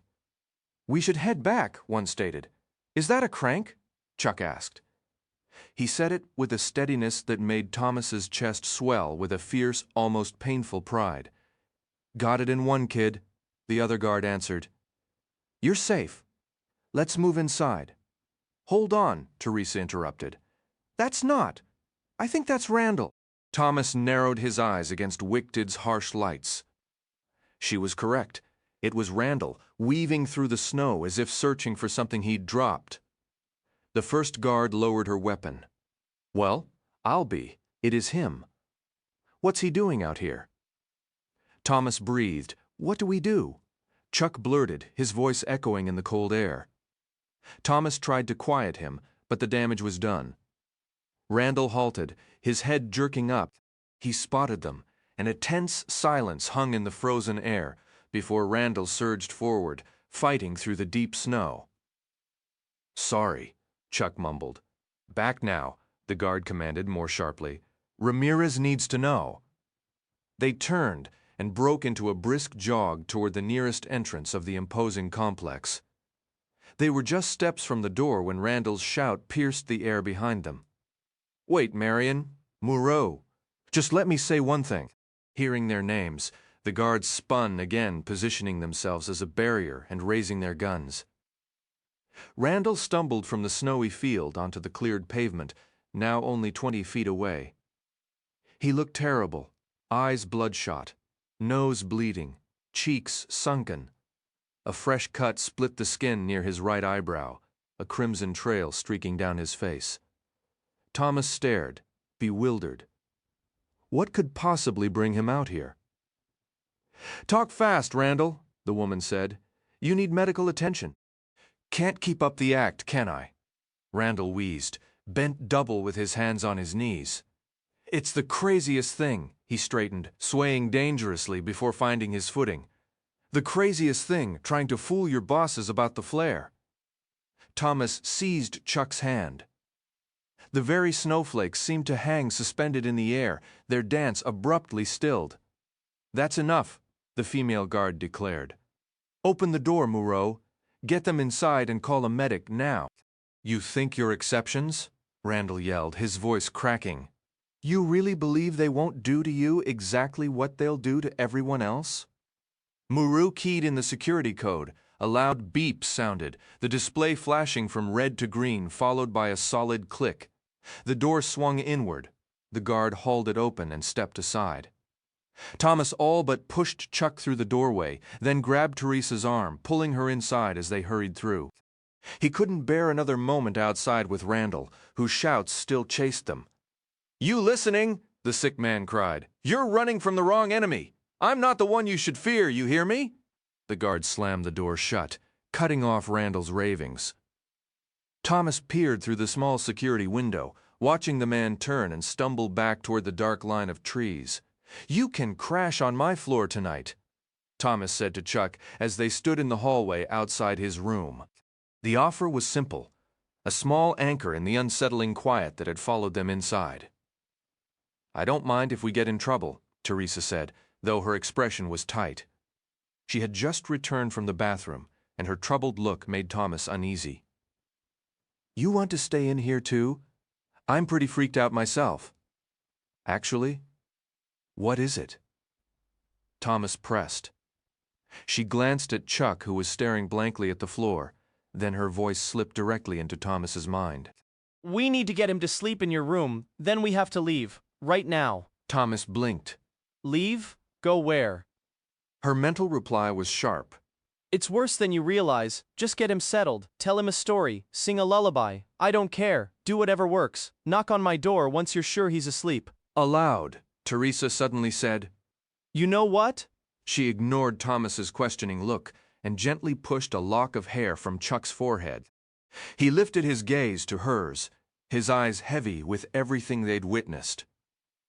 I'm exhausted. Why don't you two have your little camp out, and I'll see you at breakfast, and don't worry. She leaned down to meet his eyes. Really? Randall is sick, and they'll help him. We're immune, remember? There's nothing to be afraid of. She gave Chuck a warm, convincing smile, so reassuring that Thomas almost bought it himself. "Good night," Thomas told her. "Come on, Chuck." "Night," Teresa replied, then slipped into her own room. Thomas shut the door and tossed a couple of blankets onto the floor for Chuck. As the boy got settled, he proved once again how perceptive he really was. "Yeah, she's right, we're immune," Chuck murmured into the dark. "But what about everyone who works for WICT?" Teresa opened her door before Thomas finished his second knock. "Get in here," she whispered, her calm intensity unnerving him. He stepped inside and she closed the door softly. "What's going on?" She handed him a folded slip of paper. Thomas opened it. A few hurried words were penciled in. "Come see me immediately. Dr. Page." Thomas looked up. "Okay, seriously, what is this?" "It was slid under my door while we were outside." She took a slow breath. "I think Dr. Page knows what happened tonight. This has to be about Randall." Thomas leaned against the wall. A cold dread began to coil in his stomach, a sense that the ground was shifting under his feet. "So what do we do?" Teresa placed a hand on his shoulder. "We go find her. She's the smartest person I know. If she wants to talk, we should listen." "All right," Thomas said flatly. "If there's anyone we can trust, it's probably her." Teresa gave an encouraging nod, opened the door and stepped out. He followed. He knocked softly on Dr. Page's door, careful not to wake anyone else in the quiet hallway. When there was no answer, he knocked again, a little firmer. Finally, a quiet voice came from the other side. "Who's there?" "Thomas," he said, a sudden doubt flashing through him. What if the note wasn't from her at all? "And Teresa, we got your message." The door opened a crack. Dr. Page looked disheveled. Her hair was loose and tangled from sleep, her face bare without its usual makeup. She opened the door wider and motioned them inside. "I'm glad you came." Dr. Page sat at her desk, while Thomas and Teresa took a seat side by side on the edge of her bed, waiting. Thomas found himself thinking of Newt, maybe the one he liked most of all, who wasn't immune. Only two paths lay ahead for him. Either they found a cure for this sickness, or one day he'd lose his mind, just like Randall. Dr. Page finally spoke, and though her voice was as measured and composed as ever, her eyes told a different story. Thomas could see it clearly. She was afraid. "For months, I've dreaded this moment, hoping we could stretch our time together just a little further." Dr. Page began. She rose, pausing in the quiet of the room before turning to face Thomas and Teresa. "There's a purpose behind why I've fought so hard for you, why I've turned to you again and again. You belong to this organization." You've been raised within these walls, as part of our family, and I know your goals align with ours. I trust you completely to do whatever it takes to see our mission through. Now, I need you to place that same trust in me. Can you do that? Thomas met Teresa's gaze, and in that silent exchange, he felt their shared resolve. They both gave a slow nod. A gentle, knowing smile touched the doctor's lips. "Yes, I thought you would," she said. "All right. Once we begin, there is no reversing course, no turning back." She took a moment, looking intently at each of them. "So I have to ask, are you both truly ready?" Thomas and Teresa stood together, nodding once more. "Good," Dr. Page said. "For some time now, I've suspected that certain high-ranking officers within WICT have been concealing critical information, details that could unravel everything we've built. Several of our key leaders haven't been seen in weeks. The time has come to activate our contingency plan." She drew a steadying breath, her expression solemn. "It's time for the purge." Dr. Page moved down the corridor with a new commanding stride, her bearing unlike anything Thomas had witnessed before. It was as if she had shouldered a heavy, invisible cloak of authority, and it suited her. For the first time, Thomas felt a flicker of hope that she might actually steer them through the coming storm. "We have 24 hours to accomplish everything," she said quietly, glancing back at them. "I have support on my side, and Eris and Rachel will assist you with your tasks." "Where are we headed?" Teresa asked. "And what exactly is the purge?" Dr. Page reached the elevator, pressed the button, and stepped inside as the doors slid open. She continued speaking as they closed. First, understand this. WICID mandates a daily blood screening for every member. We've always accepted this as essential for monitoring exposure. She selected a floor, and the elevator began to descend. But over recent months, I've observed irregularities, a growing sense of unease behind the scenes. Then I learned that personal medical data had been compromised. Chancellor Anderson eventually decreed that all test results must pass through him before reaching the medical team. I still receive a summary report each evening, and according to those documents, not a single person has tested positive. Yet those reports come filtered through the Chancellor. The elevator chimed and the doors opened. Thomas and Teresa followed Dr. Page into another stark hallway. But I've started seeing symptoms myself, she went on. Even the Chancellor is showing signs of infection. I'm now convinced our respected leader has been altering the data. Tonight, I saw Randall on the security footage. And if Randall is ill, he can't be the only one. Dr. Page halted before a door. Thomas recognized the same one he'd entered months ago to meet Chancellor Anderson. But why haven't we noticed others being sick? Teresa pressed. Aside from Randall, we haven't seen any clear signs. Dr. Page nodded as if she'd been waiting for the question. Some may still be in early stages. Others who are further along could be sequestered somewhere. It makes me wonder whether Randall managed to slip out from wherever they're being held. What happened with him tonight made the severity of our situation undeniable. If the results are being falsified, as I believe, then I must enact the safety protocol to protect our health and preserve our work. I have to assume command. Tonight. Thomas was staggered by how rapidly events were unfolding. He had never seen Dr. Page look so solemn or so fiercely resolved. First, we need to obtain every single original blood test result, not the summarized version. That's how we'll determine who is infected and who remains healthy. Once we have that information, we can decide our next steps. Thomas was struggling to process everything. How do we even access his office? Aren't the security cameras tracking our every move? A slight smile broke through her serious expression. Which question would you like me to tackle first? Security, Teresa answered quickly. Start with that. Page gave a knowing nod. Let's just say I've built up a considerable amount of goodwill here. People owe me. Plus, with the fear of the flare spreading, everyone is counting on us to deliver a solution. Ramirez is especially terrified of contracting it and believes I'm their best chance for a real cure. The unfortunate reality is that Chancellor Anderson's leadership of WICT has reached its end. Thomas was still piecing it together. Okay, but his office? How do we get inside without him knowing? By now, Dr. Page's brief smile had disappeared entirely. Oh, he'll know we're here.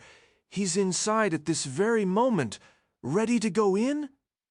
She pulled a surgical mask from her pocket and secured it over her face. I suppose you two don't need these, right?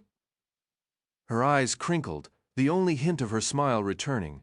She then pushed open the unlocked door and entered the Chancellor's office. Adjacent to the main office was a smaller private lounge for rest or confidential discussions. They found Anderson there, asleep on a couch, with his upper body slumped awkwardly toward the floor. How did you know he'd be here? Teresa whispered, her voice so low Thomas almost missed it. The doctor gestured for them to return to the main office and quietly shut the door to the private room. You have no idea the lengths I go to avoid the flare? Dr. Page said, her voice softened by the mask. It's exhaustive. I wear this mask almost constantly now, especially in enclosed spaces with others who might be carriers. I scrub my hands and face every 30 minutes. I even prepare all my own meals. She glanced down at her gloved hands. Naturally, I have to take certain risks daily. I wouldn't be much of a doctor if I didn't. But what about him? Teresa asked, tilting her head toward the closed door. He's part of the reason I'm so vigilant. For months I've visited him here weekly. We'd formed a sort of friendship before this crisis escalated. We've spent countless hours talking about our pasts, about WICT, about the project's development. He stopped locking his door over a month ago. But the crucial point is, during that time, I've watched him change. Who else might be infected? Teresa pressed. We're about to find out, provided he hasn't destroyed the original data, Dr. Page replied. She moved to the Chancellor's desk, cluttered with the same framed photos of his lost family they'd seen before, and activated his display screen. For someone so concerned with security, his passwords are surprisingly unoriginal. She allowed herself a small, ironic smile before getting to work, her fingers moving deftly across the keyboard and touchscreen.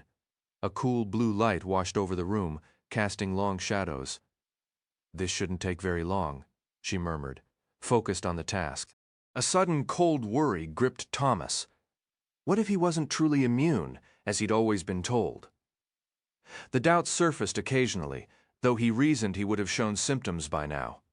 A fleeting grim memory of the crank pits surfaced in his mind. Meanwhile, Dr. Page navigated through multiple layers of the Chancellor's digital security until she finally accessed a detailed spreadsheet. It listed every WICT employee in the facility, from the kitchen staff and medical personnel to the psychs and the test subjects themselves. Dr. Page navigated the digital files until she reached the administrative directory. A single tap brought Chancellor Anderson's portrait onto the display. His wide, cheerful grin felt utterly disconnected from the grim reality unfolding around them. Delving further into the records, she pulled up the medical evaluations from the previous evening. Thomas had already braced himself for the truth, but seeing the confirmation starkly illuminated on the screen, crimson letters spelling out the diagnosis sent a cold tremor through his entire frame. Chancellor Kevin Anderson was infected with the flare. The data revealed he wasn't alone. 19 members of WICTED staff, all high-ranking personnel within Anderson's inner circle, had also tested positive. It was no surprise, then, that this group had worked to conceal their condition from the rest of the facility. After swiftly escorting Thomas and Teresa to her quarters and securing the door, Dr. Page explained she needed to activate the full purge protocol immediately. She promised to return shortly. 2 hours later, the door opened again, and she entered with Eris and Rachel in tow. From the hallway, the doctor heaved 4 fully stuffed backpacks onto the floor. "What's all this for?" Teresa asked. "I'll explain everything," Dr. Page replied, her voice steady. "Today I'm going to need all 4 of you more than ever." Thomas offered a quiet nod of greeting, which both returned. Eris looked wearier, new lines of stress etched across his face. Rachel had cropped her hair even shorter, a deep sorrow lingering in her dark eyes, yet she held herself with a resolute posture. Something in their presence gave Thomas a flicker of courage. Dr. Page herself showed no fatigue. She was commanding the situation with fierce determination. "Here's what we've confirmed," she began. "Anderson has all the infected isolated in Sector D. Based on their symptoms, several are already in advanced stages. That explains their recent absences. I've sealed off that entire wing." I've reviewed the original medical reports from yesterday repeatedly. Aside from Anderson, who remains in his office, and Randall, whose last known location was somewhere in the forest, we believe all other infected individuals are contained within that sector. Everyone outside of Sector D has been cleared. She took a slow, deliberate breath. But we cannot afford to hesitate. We need to evacuate those people, and we need to do it swiftly. I have a team of guards prepared to take the risk, but I refuse to sacrifice more lives to this plague. That's why you're here. She fell silent, allowing the weight of her statement to settle. The implication struck Thomas with sudden, brutal clarity. "You mean we're—" Dr. Page gave a grim nod, her expression pained. "You are all immune. You're also the oldest and strongest outside the maze. The infected are severely ill and frail, crucially. Most are currently sedated, which is why we must move now. These packs contain prepared syringes. A single, quick injection into the neck is all that's required. You should be able to manage it without difficulty." Thomas's legs felt unsteady. He sank to the floor to mask his dizziness. It was Eris who finally voiced the unthinkable. So we're just supposed to end them, all of them? They're going to die regardless. Teresa cut in sharply, jolting Thomas from his stupor.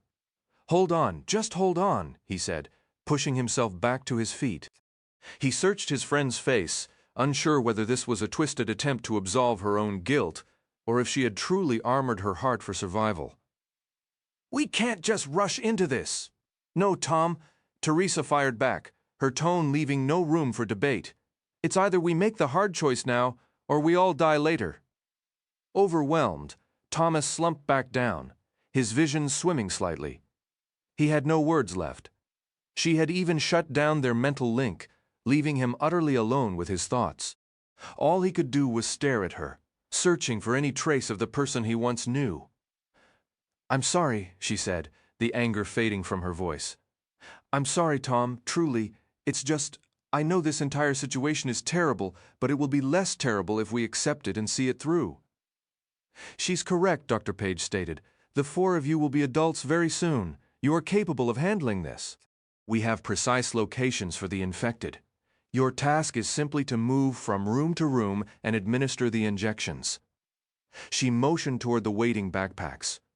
We've prepared firearms for you, and launchers as well, strictly as a precaution. I must emphasize that, strictly as a precaution. I believe you'll be able to perform the procedure while they are sedated, and despite the infection risk, I will have guards stationed nearby if the situation deteriorates. A heavy silence settled over the room for an extended moment. Dr. Page, at least, was granting them time to process the weight of her words. I'll do it, Teresa finally declared. Me too, Eris added. The ends justify the means, Rachel said, her tone laced with bitterness. It ought to be WIC's official motto. They should hang a massive banner over the front gates. The ends justify the means, but count me in. Well, it's logically sound, isn't it? Eris posed. If you could save 1 billion lives by sacrificing 1 million, shouldn't you? Speaking purely hypothetically, if you genuinely had that choice and refused, aren't you effectively responsible for 1 billion deaths? I'd choose 1 million over 1 billion any day. Now it was Eris who received a bewildered stare from Thomas. It felt as if the world had suddenly begun rotating backwards.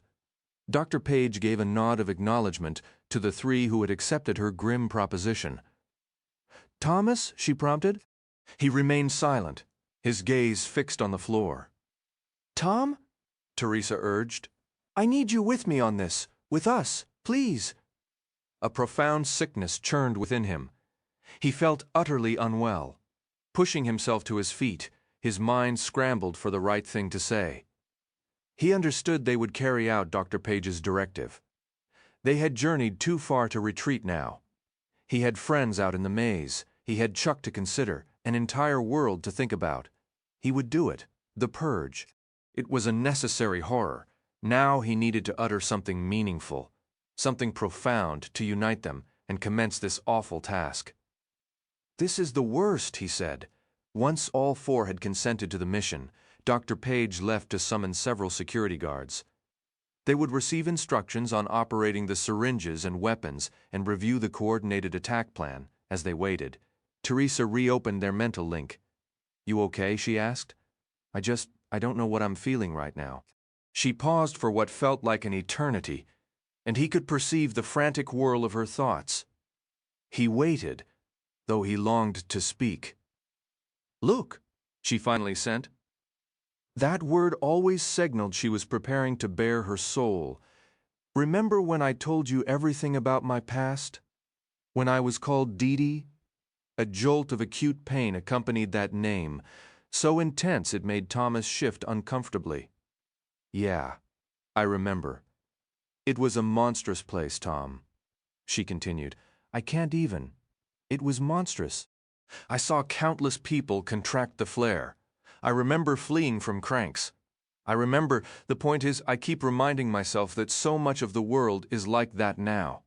So many little girls, just like I was, are witnessing it happen, dying amidst all that terror, and Wicht aims to save the world from that fate, to save all those little girls and boys. I know, Thomas replied. We've all seen terrible things. Not like I did. I was essentially at the epicenter. The infected were densely concentrated, and the virus was at its most potent before it began to mutate and spread. We're returning to that reality as it expands.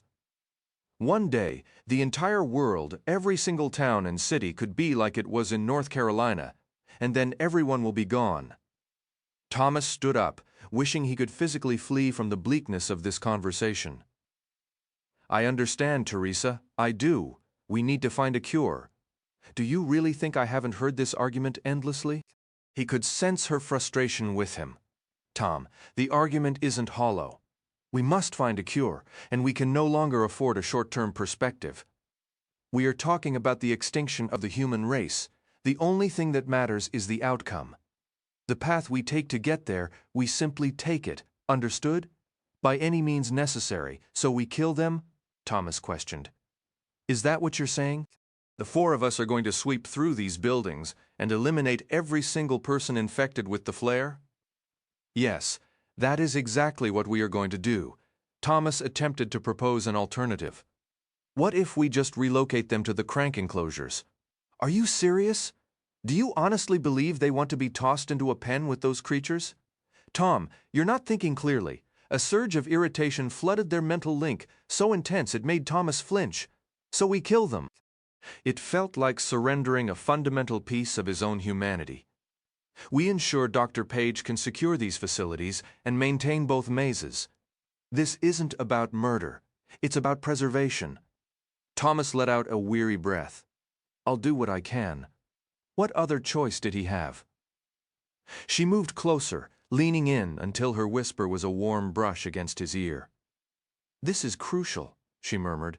The single most important thing in the world. Right, he exhaled. Because Wicht is good. A short time later, the door swung open. A group of guards in uniform entered, with Dr. Page following behind them. Let's get you ready, she announced. The clock is ticking. The weight of his pack dug into Thomas's shoulders. He and his friends were loaded down with gear, 2 firearms apiece, extra ammunition for the launchers slung across their backs, and enough tranquilizer syringes to sedate an entire circus. Better to be over-prepared than caught short. They sprinted through the labyrinthine halls of the complex toward their initial objective, Chancellor Anderson. He was a decent man, one Thomas had rarely clashed with. A decent man now completely lost to madness. Dealing with him was a necessary first step before they could proceed to Sector D. They had been running for several minutes when Eris suddenly stopped, raising a hand. Teresa nearly collided with him before skidding to a halt. Did you hear that? Eris whispered. Thomas strained to listen, filtering out the constant drone of the air vents and the sound of their own labored breathing. Nothing, Thomas said, just as the others shook their heads. Keep listening, Eris insisted, his eyes darting toward the ceiling tiles as if the sound had descended from above. There! A faint, mournful cry like a distressed child. Now that he heard it, Thomas was stunned he'd missed it. It was a high, sorrowful sound that reverberated down the corridor, making its origin impossible to pinpoint. For a bizarre moment, Thomas pictured a little boy trapped at the bottom of a dark shaft. Maybe it's carrying through the ducts from Sector D, Rachel offered. The pitiful sound cut off abruptly. Or it could be one of the other kids, Thomas said. Dr. Page has them all stashed away somewhere. Teresa's voice was firm.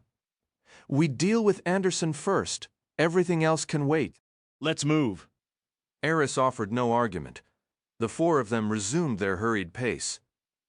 The door to Anderson's office was shut but unlocked. Teresa moved forward and pushed it open. Thomas held his breath, half expecting the man to lunge at them like some storybook monster. Only silence and darkness greeted them, and a smell, a truly horrific smell. Teresa used her foot to nudge the door wider and stepped inside. Her launcher raised and ready. Eris followed, then Rachel, with Thomas bringing up the rear. The cool blue light from the computer workstation still glowed, The room appeared unchanged from their last visit, except for the overwhelming putrid stench of sweat, urine, and something worse. The odor hit Thomas like a physical blow. He choked, dropping to one knee as his throat constricted. He fought to regain his composure. "You okay?" Teresa's thought brushed his mind. "Yeah. Is he in there?" He gestured toward the inner room. Let's check. But Eris was already at the door, giving it a light kick to swing it open. Another wave of the wretched smell poured out from the blackness within. Thomas pushed himself back to his feet and stood behind Eris and Teresa, peering into the gloom, trying to discern shapes. Rachel stood beside him, her hand clamped over her nose. "Is he dead?" she asked. "No." A voice scraped out from the darkness. "Anderson?" It was barely recognizable as human. "No, not dead. It wasn't his lucky day." A series of wet, hacking coughs tore from his throat. "Oh, man," Thomas muttered, his stomach churning. "Someone get a light on in here." "It could hurt his eyes," Aris suggested, but his fingers were already moving over the control panel. The room was suddenly flooded with a harsh, noon-like glare. Anderson shrieked, hands flying up to claw at his face. He thrashed on the floor in front of a couch that looked like it had been his bed for months. "Off! Turn it off!" Eris quickly dimmed the lights, and Thomas felt a silent wave of gratitude. The sight before them was almost too much to process. Thomas stared at the man who had once commanded them all. His face and clothes were smeared with blood, his hair a greasy, matted mess. He'd grown gaunt, his skin a sickly, sweaty pale. Lying on his side, his mouth was fixed in a twisted snarl, revealing teeth stained crimson. Then Thomas saw the reason. The man had only 2 fingers remaining on his right hand. The rest were just bloody, ragged stumps. "Oh, God!" Eris breathed, turning his face into the crook of his arm. "He didn't. He couldn't have." "He did," Rachel answered, her voice devoid of warmth. Thomas had to look away. He moved to the display screen on the Chancellor's old desk. The communication system was open, displaying a memo Anderson had been drafting. It was a small mercy it had never been sent, because the contents were horrifying. "Everyone," Thomas said, his voice tight, "listen to what Anderson almost sent out while we were away." He read it aloud. "Wicked memorandum. Date 2/31/545 2.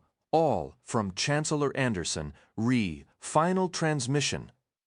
I have 2 fingers left. I typed these lies of farewell with 2 fingers. That is the only truth. We are the evil ones.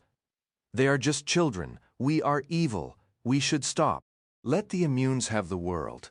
We are evil. We cannot play God. We cannot do this to kids. You are evil. I'm evil. My 2 remaining fingers testify to it. How do we lie to our successors? We offer them hope where none exists. Everyone dies, no matter what we do. Let nature claim its victory." "He's completely lost it," Teresa said, peering over Thomas's shoulder at the final words. "I'd say he's shattered," Thomas replied quietly.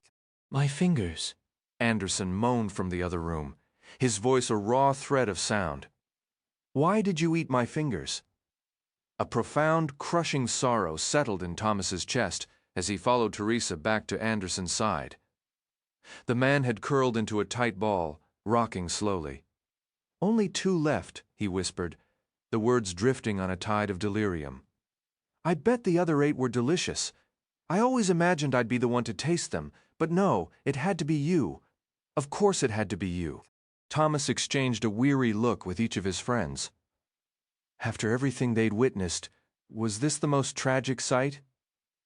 Watching the vigorous leader of this vast operation crumble into a babbling wreck, Anderson's body suddenly convulsed, every muscle seeming to knot itself. He twitched violently for several seconds before going limp. His frantic, unfocused eyes drifted from the floor, slowly traveling up Thomas's legs, past his torso, until they locked onto his own. A terrifying lucidity flashed within them. "They'll take your brain in the end," Anderson stated, his voice suddenly clear and cold. They'll extract it, study it for a few hours, and then they'll probably eat it. You should have run when you had the chance. Thomas stood frozen. That sudden piercing clarity in the man's gaze was more frightening than anything else he'd encountered that day. "What do we do?" Eris whispered. Their former chancellor kept mumbling, but he had shrunk back into a fetal curl, his words dissolving into pained groans as he stared blankly at the floorboards. "We have to end his suffering," Teresa said, her tone pragmatic. "And then I think it will be easier for us to handle what comes next. But we need to move now. A month ago, her coldness would have shocked him. Even a few days ago. But not now. They were living in the stark, unfeeling reality of their world. The people these adults once were, they were gone. In that moment, Thomas made a decision. He had to be the one to do it. Right here, right now. If he let someone else take this burden, he might never find the courage again. "It has to be me," he murmured, the words barely a breath meant for his own ears. He doubted anyone else caught it, but they all saw it when he shrugged the backpack from his shoulders and placed it on the floor. Kneeling beside Anderson, he felt the warmth of the man's blood soaking through the fabric of his pants. No one moved to intervene. Thomas unzipped the pack, his hands searching inside until they closed around one of the syringes loaded with Dr. Page's serum. He flicked off the plastic safety cap, then settled the device in his palm, his thumb resting on the electronic plunger's trigger. "Are we absolutely certain about this?" Rachel's voice was tight. "I mean, there's no going back." "Yes," Thomas answered, his tone flat and final. There was nothing more to discuss. Anderson shuddered, rolling onto his back. His eyes were wide, fixed on the ceiling, as he mumbled a stream of garbled sounds. Thomas leaned in, the syringe poised above the man's head. Anderson's face was a blank slate, every trace of the person he once was utterly erased. Then Teresa's hand was on his shoulder, a gentle pressure that made him jump. He met her gaze, her eyes were glistening. "I'm sorry." Her voice whispered in his mind. "But I'm with you. You can do this." He gave a single nod and turned back. Anderson lay trembling on the ground, little more than a shivering shell. Thomas pressed the silver needle tip against the former chancellor's neck. He paused. Anderson's eyes drifted, focusing on Thomas. A single word bubbled from his lips, repeated in a frantic, wet whisper. Spittle gathered at the corners of his mouth. "Please, please, please, please." Thomas couldn't tell if it was a plea for mercy or a desperate permission. But he pushed the needle into the soft skin and pressed the button. A faint hiss filled the quiet as the vial emptied into Anderson's bloodstream. In silence, they watched as the former head of Wicht went still, released one final ragged breath, and his eyes closed forever. 18 remained. Now Thomas and the others stood in the security hub once overseen by Ramirez and Randall. Dr. Page and several of her newly assembled team were scrutinizing the monitors displaying Sector D's rooms and corridors. "All targets remain in their last known positions," Dr. Page announced, her eyes scanning the feeds. "Perhaps a reasonable objective is for you to reach 5 of them, then return here to regroup and evaluate any changes." Thomas's attention drifted to the maze feeds, while the rest focused on Sector D. Despite the late hour near the homestead, Albie and Newt were in a heated, silent standoff with Nick, who had long since established himself as the unofficial leader after distancing from the group. Without audio, the confrontation was a mystery, though at least no fists had flown. Most of the other Gladers were asleep. "They have no clue what's happening in here," Thomas said, somewhat surprised he'd spoken out loud. A grim, ironic thought struck him. Out there they were arguing over leadership, while in here they were deciding who lived and died. I suppose that's for the best. Teresa glanced at him. She looked like she might scold him for the distraction. They did have rather immediate concerns, but her expression softened. "I know, for once it's more dangerous out here than in there." "Guess the roles are reversed," Rachel remarked. "Everyone," Dr. Page interjected, pointing toward the monitors trained on the wicked complex interior. We need a plan. Right, sorry, Rachel said quietly. Thomas forced his focus back to the relevant screens. A guard tapped one display. Room D17. It's a recreation room. A few of them are sleeping on the floor in there. That should be your first stop once you enter the sector. Maybe they're already dead, Teresa added, her voice devoid of hope.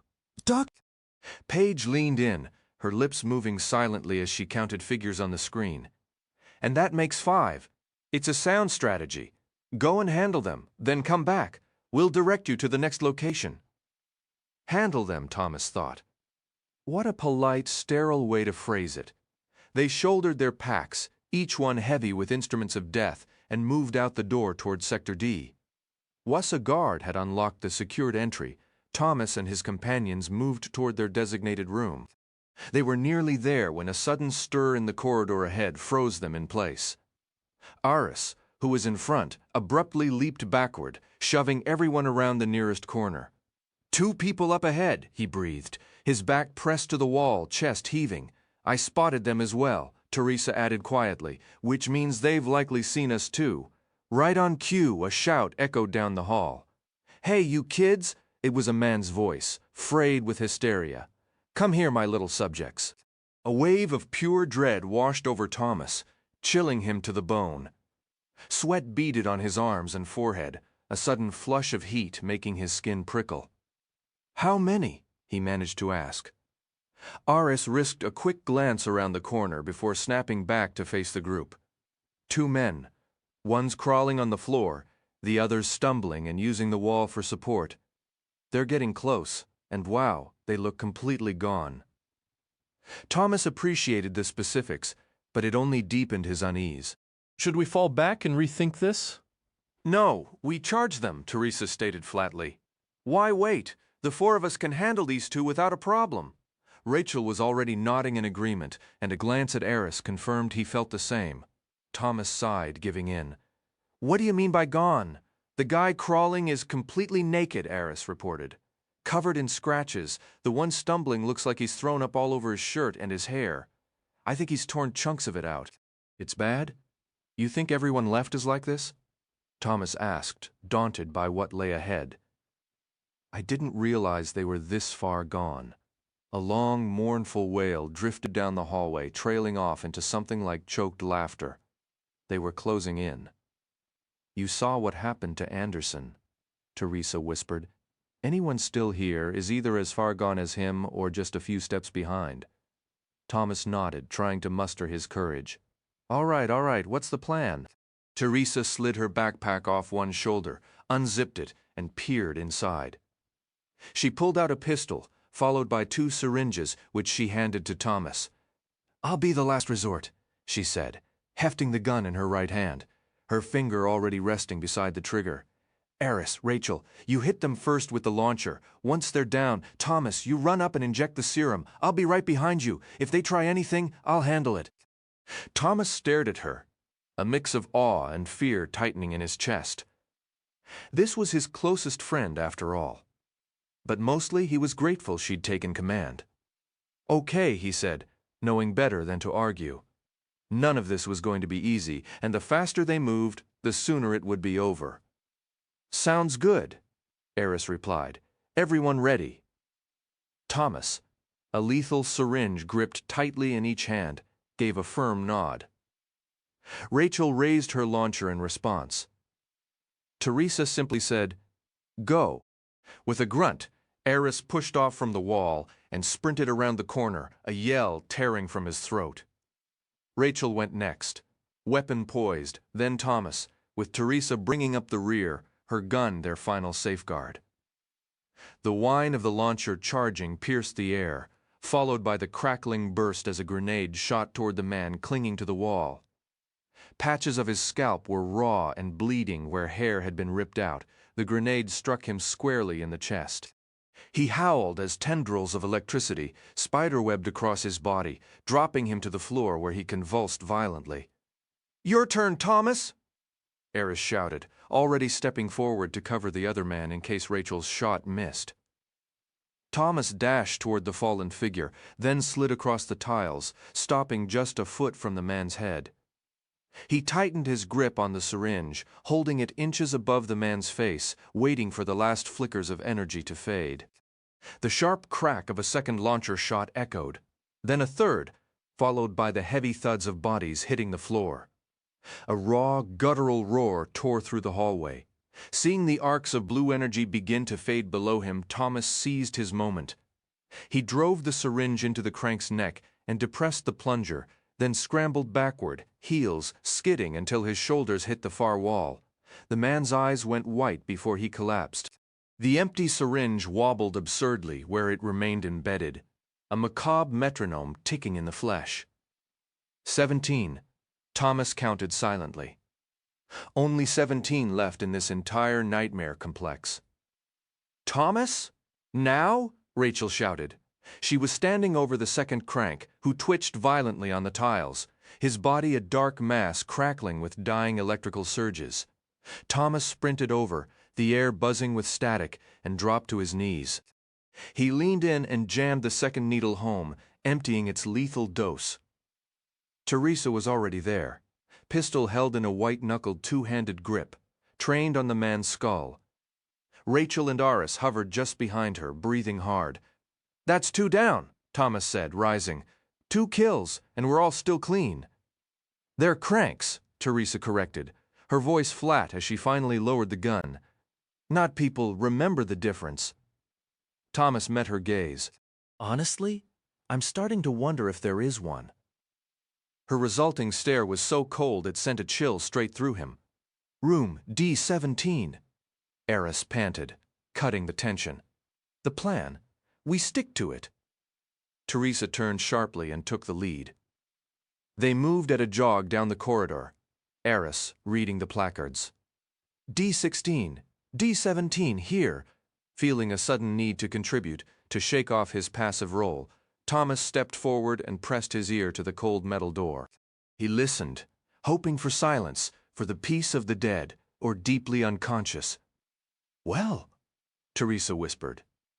Thomas started to shake his head, then stopped. "Wait." He listened again. A low, mournful groan was unmistakable. Someone's awake in there. They fell into the same grim formation as before. The camera feed had shown 5 cranks inside, all seemingly still. Thomas clutched 3 syringes in his right fist, 2 in his left. Aris and Rachel flanked him, launchers humming with a fresh charge. Teresa held the pistol, and Thomas had a sinking certainty she'd need to use it this time. On a silent count, Teresa shoved the door open. It revealed a dim common room, the stench of unwashed bodies and decay rolling out to greet them like a physical blow. Thomas grimaced, swallowing against nausea as he slipped inside, the others close behind. A swift scan calmed his hammering heart. The space was a recreational lounge, cluttered with couches, chairs, and gaming tables. The 5 cranks were clustered in the far left corner. One man was passed out on a couch, arm trailing to the floor where another man slept. 2 women lay side by side nearby, one's arm thrown over the other in a pitiful mimicry of comfort. The 5th, a man in a chair, was the source of the noise, his head thrown back in sleep, issuing thunderous snores. Aris and Rachel moved with silent purpose, raising their weapons. The room held its breath.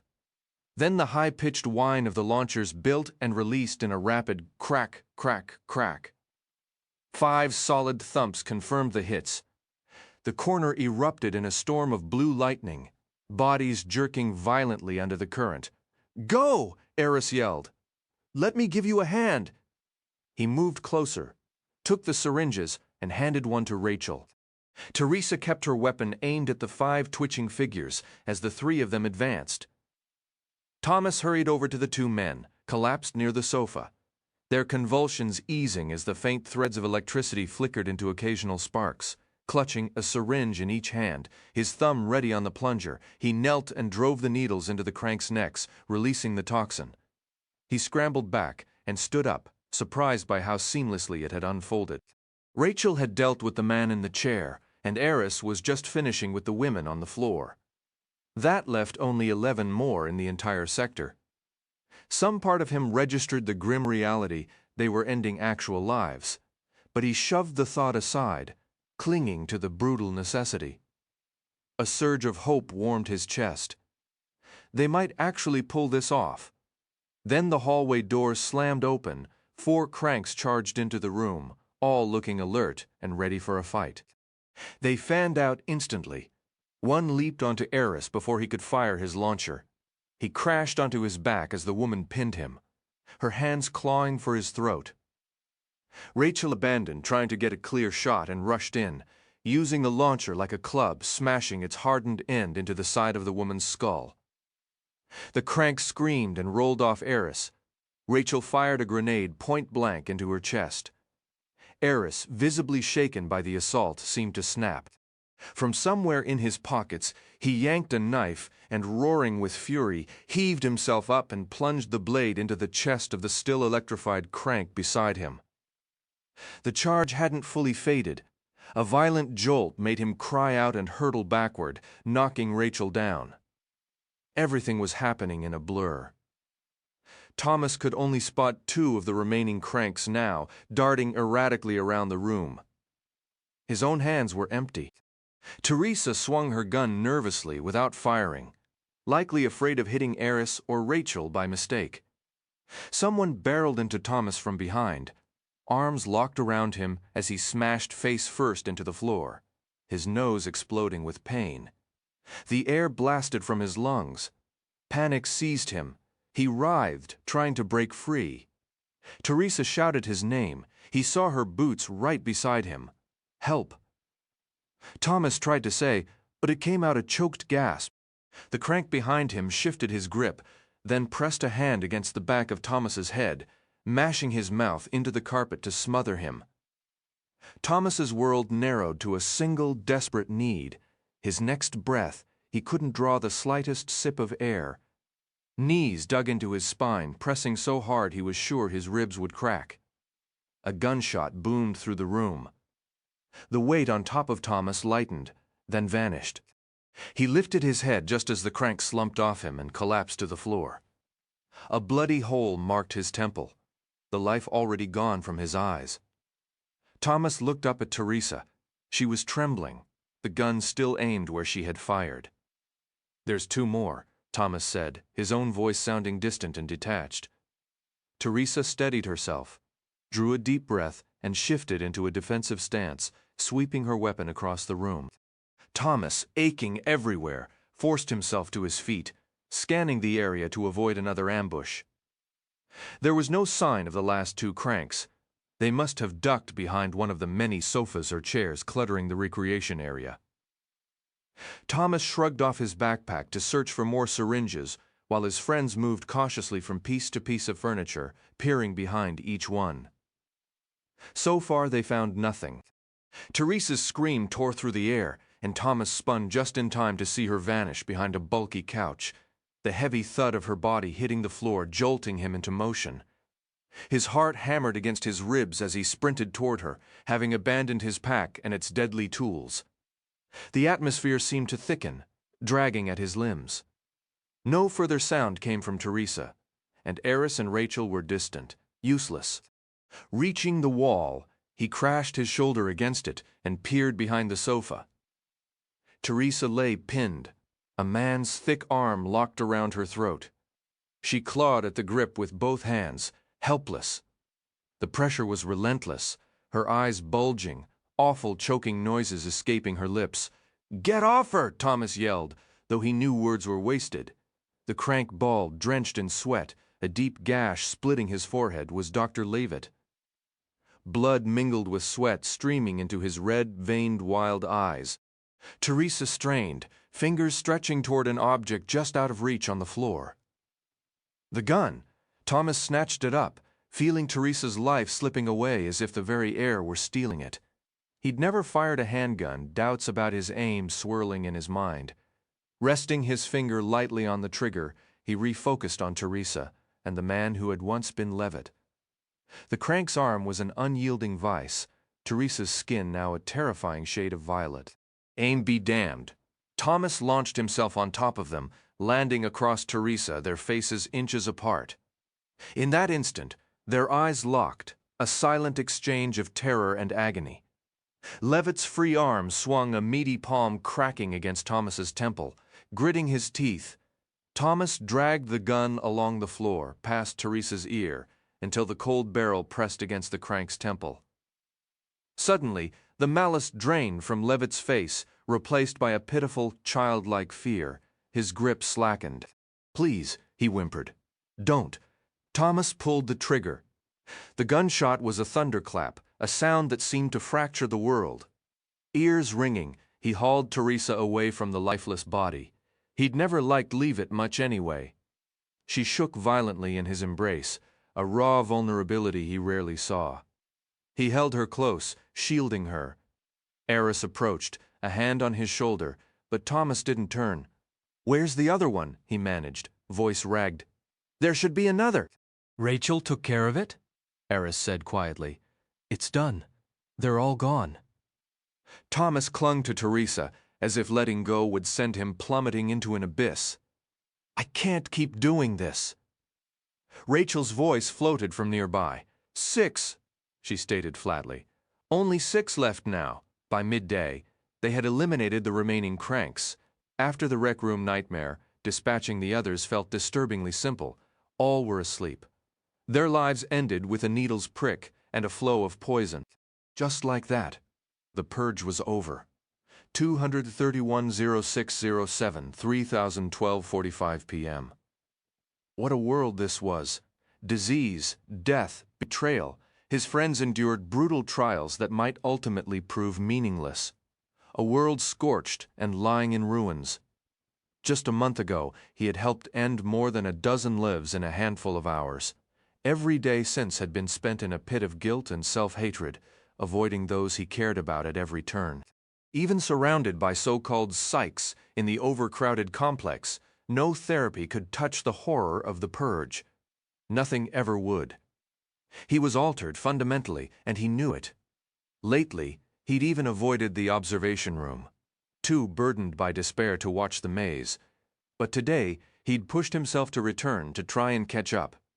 The first thing that caught his eye was the monitor showing Albie and Newt moving along one of the massive glade walls, but something wasn't right. Newt was leaning heavily against Albie, who had an arm wrapped around his shoulders to keep him upright. Newt was barely putting any weight on one leg, each step a painful-looking lurch that twisted his face into a grimace. Thomas settled into the control chair, forcing his thoughts to focus on the task ahead. He began the careful work of locating the right camera feeds, piecing together a sequence that might tell him a story. What on earth had happened to Newt? A little under 2 hours later, Thomas had assembled a rough timeline from various Beetle Blade recordings, the closest thing to a continuous video he could manage. The story it told was heartbreaking. On the main display screen, he started the playback from the beginning.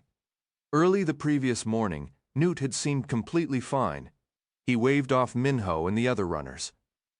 It was apparently Newt's scheduled day off from the maze. After the group split up and vanished around corners, Newt spent a while strolling through the glade, checking in on different work areas as if his world was perfectly ordinary.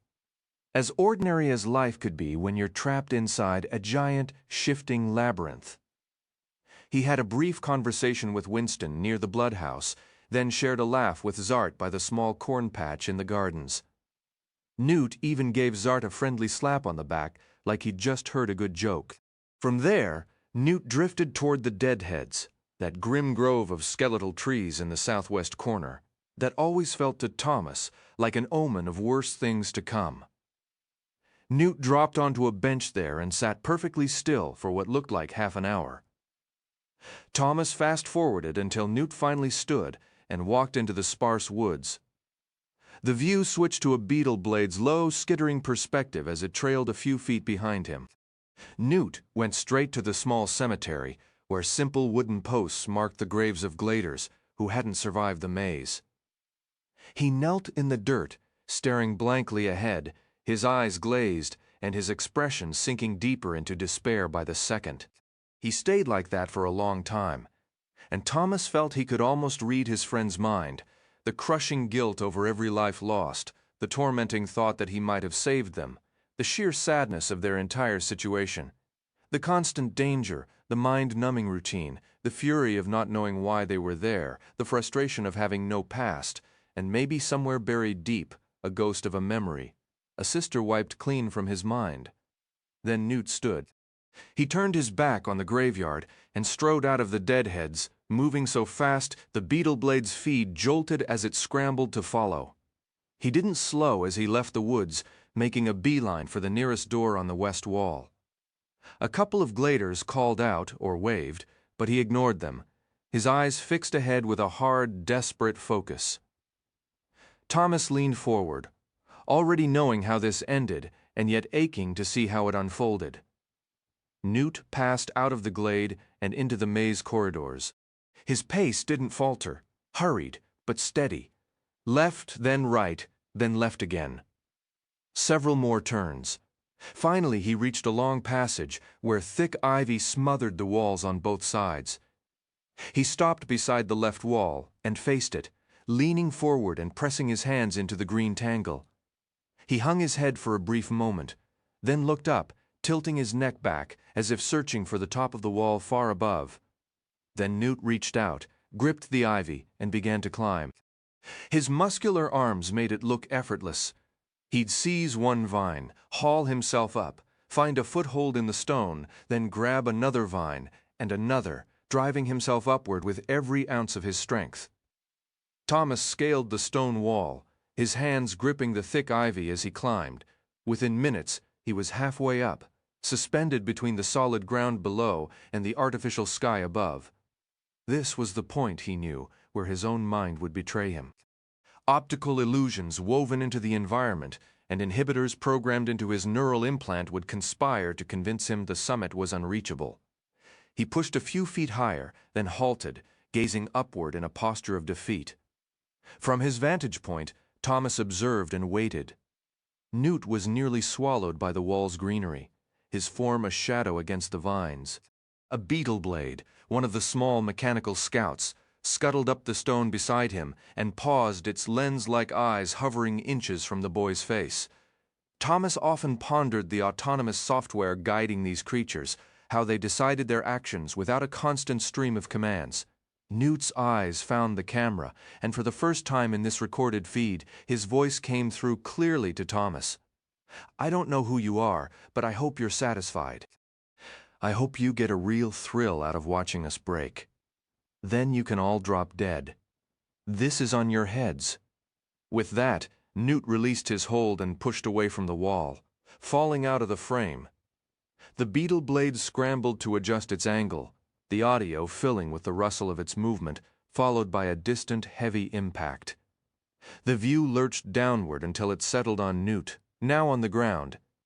He was curled on his side, one leg drawn up, arms wrapped tightly around it. He rocked back and forth, low groans escaping him that soon deepened into wrenching sobs, a raw, guttural sound that made Thomas's own chest ache. Suddenly Newt threw his head back and let out a tormented howl, screaming into the empty air, "I hate you! I hate all of you!" Thomas switched off the feed. He couldn't watch any longer. He already knew the outcome. Someone had retrieved Newt, pulling him from the maze back to the relative safety of the glade. Seeing it play out, however, was unbearable.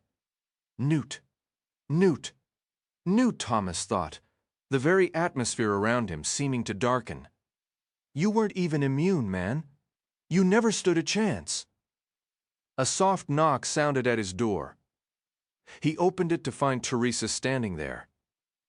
Life at WICT headquarters had settled into a strained version of normalcy, as much as was possible after an event like the Purge. "Hey," Thomas said, his voice thick with sleep. "You could have buzzed my implant. I was napping." In response, she lifted a tablet. "Have you seen this?" "What?" He was completely lost. She stepped past him into the room as he shut the door, taking a seat at his desk. "Come, look at this. Did you send out a mass memo? Or did Dr. Page get authorization to use your name? No, of course not. Well, she said, gesturing to the illuminated screen. Thomas leaned in to read, Wicked Memorandum. Date 2/31/45. 22. The Replacements. From Thomas, Subject A2. The Purge. I accept full responsibility for the actions we've undertaken these past days. What we must remember is that Wicked endures and is now more resilient than ever. The maze is operational, and our research initiatives are proceeding at full capacity. We are on the destined path and cannot deviate. All I request is that our recent activities remain confidential within the organization and are never discussed again. What's done is done, and it was an act of mercy. Now, every conscious effort must be focused on constructing the blueprint. Ava Page is appointed the new Chancellor of WICT, effective immediately. Before Thomas could fully absorb the words, Teresa took the tablet back. And look at this other one I found, she said, navigating to another file. It's supposedly from Chancellor Anderson, dated the day before he typed that deranged note on his workstation about his fingers. There's no way he wrote this. See for yourself. She passed the tablet back to him, Wicked Memorandum. Date 231.5.4, TO. Fellow partners, from Kevin Anderson, Chancellor. My final words to the team, I must ask for your forgiveness for delivering this news in such an impersonal way. A memo is a poor substitute for a face-to-face farewell, but circumstances have left me no other option. The flare's influence now dictates my behavior in ways that are both humiliating and destructive. Since we've prohibited the use of bliss here, I cannot maintain a facade long enough to bid you all a proper goodbye. Even composing these sentences is a tremendous struggle, though I am grateful for the brief moments of clarity that allow me to write and revise. I cannot explain why the virus has progressed in me with such speed and severity. My decline has been markedly faster than nearly every other member of our founding group. Yet that no longer matters. My time is over. Ava Page is prepared to assume leadership. The elites are deep in their training to act as the crucial connection between our legacy and those who will steer WICTED forward. Ava acknowledges that her role is largely ceremonial. The true authority will rest with our elite subjects. The organization remains in capable hands. The righteous mission we embarked upon more than 10 years ago will reach its conclusion. Our work, and for most of us, our very lives will have been a worthy sacrifice for the greater good. The cure will be achieved. This message, however, is personal. I thank you for your camaraderie, your kindness, and your understanding as we carried out these painful duties. A final piece of advice. The end stages are brutal. Do not resist your own decommission. I made that mistake, and I live with the regret. Simply depart and end the torment. It has become unbearable. Thank you, and farewell. What is this? Thomas said, his confusion total. That isn't what happened. Is she trying to redraw the past so she appears more credible later on? Teresa simply shrugged. I figured you should see it. Let's go, he stated, his voice tight. We're having a word with her. Thomas pounded on Dr. Page's door until she answered. He was so agitated he could hardly breathe steadily. The doctor appeared startled. Is something wrong? She inquired. Why would you do this? Thomas demanded, fighting to keep his tone level. He felt a deep sense of betrayal, confusion, and a sharp, rising anger. Forging memos from other people's accounts is standard procedure now. It assists the others in processing our present circumstances, Thomas. Dr. Page replied, her initial surprise shifting to a look of patient comprehension. It provides them with a clearer sense of structure. It also demonstrates your integral role within this organization and the maturity you've all attained. She offered him a smile, one that seemed genuinely proud. I see it as a straightforward yet symbolic method to build a bridge in everyone's mind, a link connecting our past to our future. Thomas was at a loss for words. Why would she fabricate this importance for him? And why would she send something from his account or from Anderson's without permission? This accomplishes all of that. She continued, while centering on a single individual. It's the most effective approach. He remained silent. You could have at least asked him first. Teresa pointed out. Dr. Page offered a convincingly remorseful expression. You're absolutely right. I apologize. I let my enthusiasm run away from me. This isn't okay, Thomas said flatly. He turned and walked away, afraid that if he stayed, he would unleash words he couldn't take back. Dr. Page was a liar, through and through. Thomas retreated directly to his quarters. He told Teresa he wasn't feeling well and went straight to his bunk. Closing his eyes, he tried to quiet his racing mind, rolling onto his side and desperately hoping for sleep. Nothing felt the same anymore. He couldn't share his real thoughts with Teresa, and almost everyone he truly cared about was trapped inside the maze. And now these fabricated memos. The whole thing felt off if Dr. Page was this deceitful about something like this. What other secrets was she keeping? He replayed the confrontation, wishing he had spoken his mind instead of backing down. Now he was alone, staring at the blank wall of his room, just thinking, that was the hardest thing to accept. Thomas wished he could just grab Teresa and Chuck and disappear, find some quiet corner of the world to start over. But then Newt's face flashed in his mind, the memory of his friend tumbling from the wall, a reminder that he wasn't immune. They had to find a cure. If they did, everyone could walk free. Albie, Minho, Newt, Chuck, Teresa, even Eris and Rachel. He imagined them all living on the same street one day, growing old together, sharing huge meals, and telling their kids wild stories about how they saved the world. In his daydream, Minho was entertaining a crowd of children, dramatically reenacting the life of a runner. But for some reason, he kept breaking into ridiculous ape impressions, scratching under his arms and thumping his chest. Wouldn't that be nice? If all it took was Minho acting like a goofball for everything to be okay. That fantasy felt more urgent now, more necessary than ever. He needed to get back into the maze. Anything to escape this sterile place, to reunite with his friends and move forward. Anything to finish this cure and reach that happy ending, a future without cranks, a paradise where they could all live in peace. What a joke. He let out a heavy sigh and, even though it was broad daylight, fell into a restless sleep. Thomas was back in his sanctuary, the observation room. Over the past weeks, guilt and anger had piled up inside him, slow drips turning into a flood, and now he felt like he was suffocating. The only thing that let him breathe was being here, watching his old friends in the maze.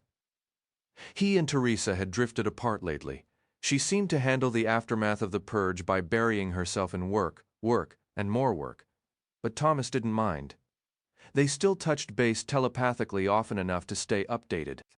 Enough to know each was doing what they needed for Thomas. That meant staying out of sight as much as possible.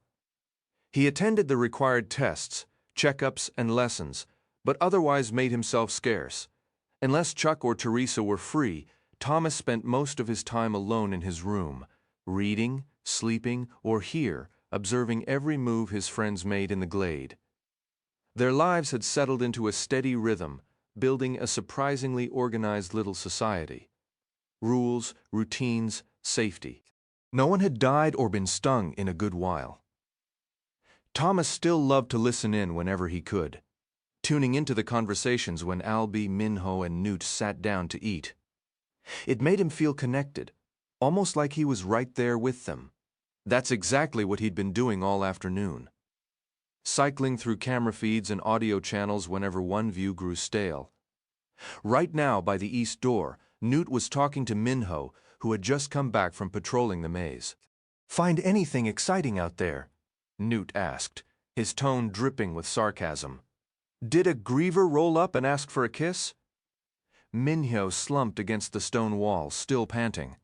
"How'd you guess?" I told him I was busy, not really my type. These two had some version of this exchange almost every day, poking fun at the predictable emptiness the runners encountered. They were heading toward the map room when Thomas heard a knock at the door behind him. Reluctantly, he pulled himself away from the world of the glade and back to the reality of Wicht. "Who is it?" he called. The door swung open and Chuck's curly head appeared. "Hey, Thomas, Dr. Campbell said I could take 2 hours to help you with your notes, so get in here, you shank. You don't need to announce it like it's some formal event." He and Chuck had started using bits of the slang invented in the glade, just between the two of them. Chuck's absolute favorite was clunk. Dr. Page mentioned the Sykes were fascinated by how the memory loss shaped the Gladers' language and interactions. Life in the complex had its unexpected moments, like when someone would coin a brand new word. Minho, who'd never been shy with his language even before the maze, contributed a few of those. The swipe appeared to amplify that tendency, something the Sykes noted with their usual detached curiosity. Honestly, those Sykes found a way to be fascinated by everything. Chuck wandered in and dropped into the seat next to Thomas, letting out a long, dramatic sigh of pure relief. "They took Frank in today, which means I've only got 4 weeks left." That familiar blend of eagerness and dread in Chuck's eyes always gave Thomas a pang. He bore as much responsibility for that fear as anyone. His own need for company had kept Chuck visiting so often, exposing him to the darker realities of the maze. But this kid was a brother in every sense that mattered. Without him, Thomas would have shattered ages ago. "It'll come faster than you think," Thomas said. "Which means," Chuck shot back, "all of this will be over before we know it, too. Exactly, you nailed it." "So what did you do today?" Chuck asked. "Let me guess. Physical exam, lessons, logic puzzles, maze observation." "Exactly, you nailed it," Thomas repeated, earning a chuckle. "Thrilling existence, right?" "Just wait till I'm in the maze," Chuck declared, his voice bright with a confidence Thomas hoped was real. Kids that age had a gift for focusing only on the hopeful parts. "Exactly, you nailed it." Saying it a third time even made Thomas laugh. He pushed himself up. "Sorry, I've got a meeting I can't miss." "Oh, seriously, I just got here. I wanted to watch the Gladers at dinner. I have a feeling Gally and Albie are going to finally throw down tonight." "Can't do it, buddy," Thomas said. "And you know the rules. You can't stay here without me. Head back to the barracks. Later, we'll get some food. Come back and spy on the glade some more. Maybe the Sykes will send a griever in to do a little jig for them." Chuck's face lost a bit of its color, though he tried to hide it. In his rush to imagine the glade, he sometimes forgot about the creatures that lived there. "Sorry," Thomas said, instantly regretting it. "That was a lousy joke." The meeting was held in a cramped conference room, and Thomas walked in with no clue what it was for. Dr. Page was at the head of the table. To her left sat 2 people who were clearly Sykes. One was from the pre-purge days, a woman named Campbell, and the other was a recent transfer from somewhere like Seattle or Anchorage. Thomas made a point of not learning those details. He couldn't quite explain why, even to himself. To Dr. Page's right was a middle-aged man with dark hair and brown skin, seated beside a girl who might have been his daughter by age, but certainly not by genetics. She had pale skin and dusty blonde hair, and the man was angled toward her as if they'd just been sharing a secret. For a stretched-out moment, Thomas stood there while everyone in the room sized each other up. Dr. Page rose. "Thank you for coming, Thomas. You've been keeping to yourself lately. Helping Chuck get ready for his grand maze adventure next month?" She offered a benign smile, as though she weren't tracking his every move around the clock. Thomas didn't trust her nearly as much as he had before the purge. "Something like that," he replied, keeping his voice flat. "Well, please have a seat," Page said, gesturing to the chair directly across from her. Once he was settled, Thomas asked, "So what's this about?" Dr. Page raised a finger, looking slightly irritated. "One moment. Teresa should be here any second." Right on time. The door opened, and Teresa hurried in, offering quick nods before taking the seat beside Thomas. She always seemed swamped, buried in her own thoughts. "Hi," she greeted him, pushing as much warmth into the thought as she could. "Good to see you," he returned. He meant it more than he could say he'd missed her. Without further delay, Dr. Page got straight to the point. "I'd like you to meet 2 new faces who will be joining us on some important work ahead." She gestured to the man and the younger woman standing beside her. "This is Jorge and Brenda. Jorge is an exceptionally skilled Berg pilot. Brenda has medical training and aims to become a psychologist one day. Isn't that right, Brenda?" The girl gave a firm nod, her expression steady and direct. "I'll do whatever it takes to help find a cure," she stated. It was a pointed reply, and in her eyes was a shadowed determination that hinted at deeper reasons for her commitment. "Hello," Jorge said, meeting each person's gaze in turn. "I'm looking forward to collaborating with all of you." "Collaborating?" Teresa asked, immediately alert. "What does that mean?" Now Thomas was fully focused, his curiosity sharpened. "We are requesting your assistance on an upcoming field expedition," Dr. Page explained. "In several weeks, Jorge, Brenda, and a larger team will be deployed to a region known as the Scorch. We have significant research interest in a nearby city that has been overrun by cranks. The potential for discovery is considerable." "A city full of cranks," Thomas repeated, a knot of suspicion tightening in his gut. He was certain there were details being withheld. "Correct," she replied simply, offering no further elaboration. "We believe your presence there would be invaluable. Specifically, we need to evaluate the long-range functionality of your implant systems, monitoring your neural patterns and biometrics from a considerable distance. We must confirm that technology remains effective. Now, regarding the operational plan?" Thomas stopped listening, turning her words over in his mind. Why the emphasis on long-distance monitoring? Was Wicht preparing to relocate them somewhere far away?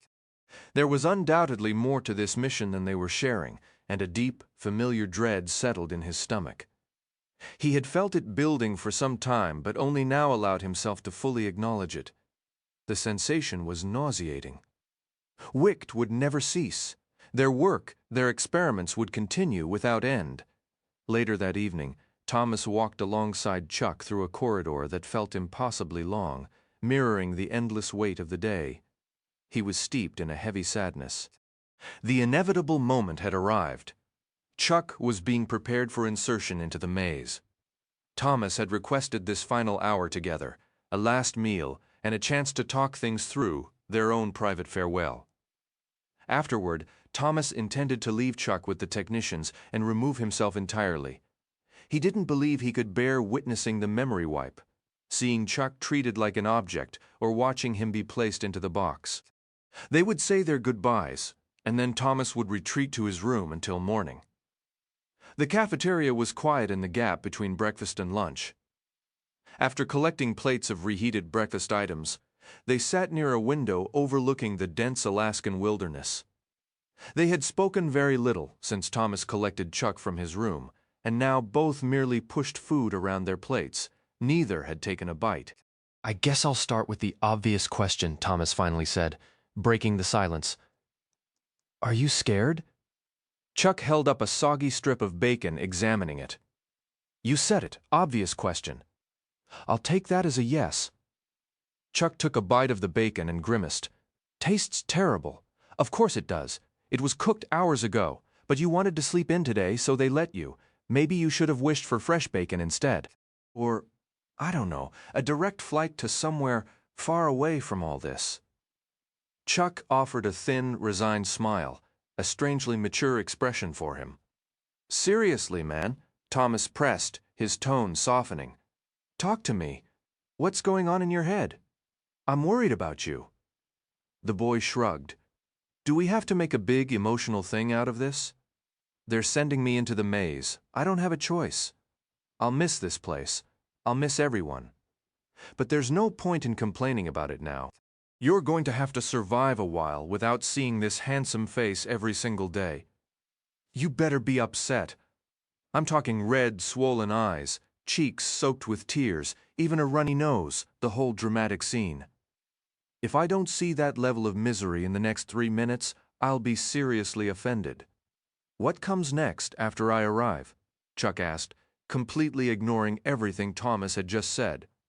This whole situation can't last indefinitely, right? Suddenly, the mood in the room shifted completely. No, definitely not forever, Thomas replied, forcing a reassuring tone. I've heard they're almost finished mapping everything out. Once that's done, the Curie is the next step. I'm sure we'll be back together before you know it. Thomas wasn't sure he could list all the half-truths and outright lies he'd just told without running out of fingers. But did it really matter? Chuck was heading into a memory wipe, and maybe a little hope was the last gift Thomas could give him. Chuck was staring, his expression unreadable. "What?" Thomas asked. Chuck told him he was full of it, using a much stronger word than clunk. I am not. Thomas shot back, though his voice lacked conviction. All right, look, you're right. We don't need to get all sentimental. This is a goodbye, but we're both still going to be inside this massive facility. I'll be keeping an eye out for you, cheering you on. Always, I promise. I won't even remember you, Chuck said quietly, his voice breaking. So it's basically like this is goodbye forever. No, it's not like that, Thomas insisted, standing up and moving around the table to sit right beside his friend. I was actually thinking about this the other day. There's going to be a time soon when we have the cure and we're all living in the same place, comfortable, safe, and happy. Everyone will get their memories back, and everything will be good. Just hold on to that, if you say so. I do say so. Okay then. The boy managed a small smile before turning his head away, a single tear tracing a path down his cheek. Sounds good. You know what? Thomas said, his own throat tightening. We don't even have to say a formal goodbye. Goodbyes are too heavy. I'll just stand up and walk out like it's any other day, and then I'll see you when I see you, all right? No big farewells needed. Chuck nodded, but as Thomas began to rise, his friend lunged forward, wrapping him in a tight, desperate hug. I'm gonna miss you, Chuck choked out, his voice muffled against Thomas's shoulder. I'm gonna miss you so much. Thomas hugged him back just as fiercely, feeling his own tears fall into Chuck's hair. I know, buddy, I know, I'm going to miss you too. They might have stayed locked in that embrace indefinitely, but Dr. Page eventually sent an aide to collect Chuck. She led him away gently, and the look Chuck threw over his shoulder just before the door closed nearly broke Thomas's heart. Thomas remained at the cafeteria table long after, his mind spiraling. He pictured Chuck alone in the maze. He imagined a griever finding him. He saw Chuck starving, dehydrated, dying in 100 different ways, with no one there to help. His thoughts jumped to Newt, to Albie, to Minho. He thought of Teresa. A cold, hard resolve solidified in his chest. For the moment, he had to play along with Wicked's plans, but that wouldn't last. A wild, almost laughable idea began to form. A plan. Teresa had mentioned once, a lifetime ago, that someday they'd be stronger. Well, they were older now. What if I could save them, he wondered. What if I could save my friends? This was only his second time aboard a berg, and the first was a blur. Initially he hated it, his stomach lurching violently, a sick taste flooding his mouth. But once he acclimated, he found a strange thrill in it. Then the fear returned. Being inside the enormous flying machine was exhilarating, a sensation entirely new in his shattered world.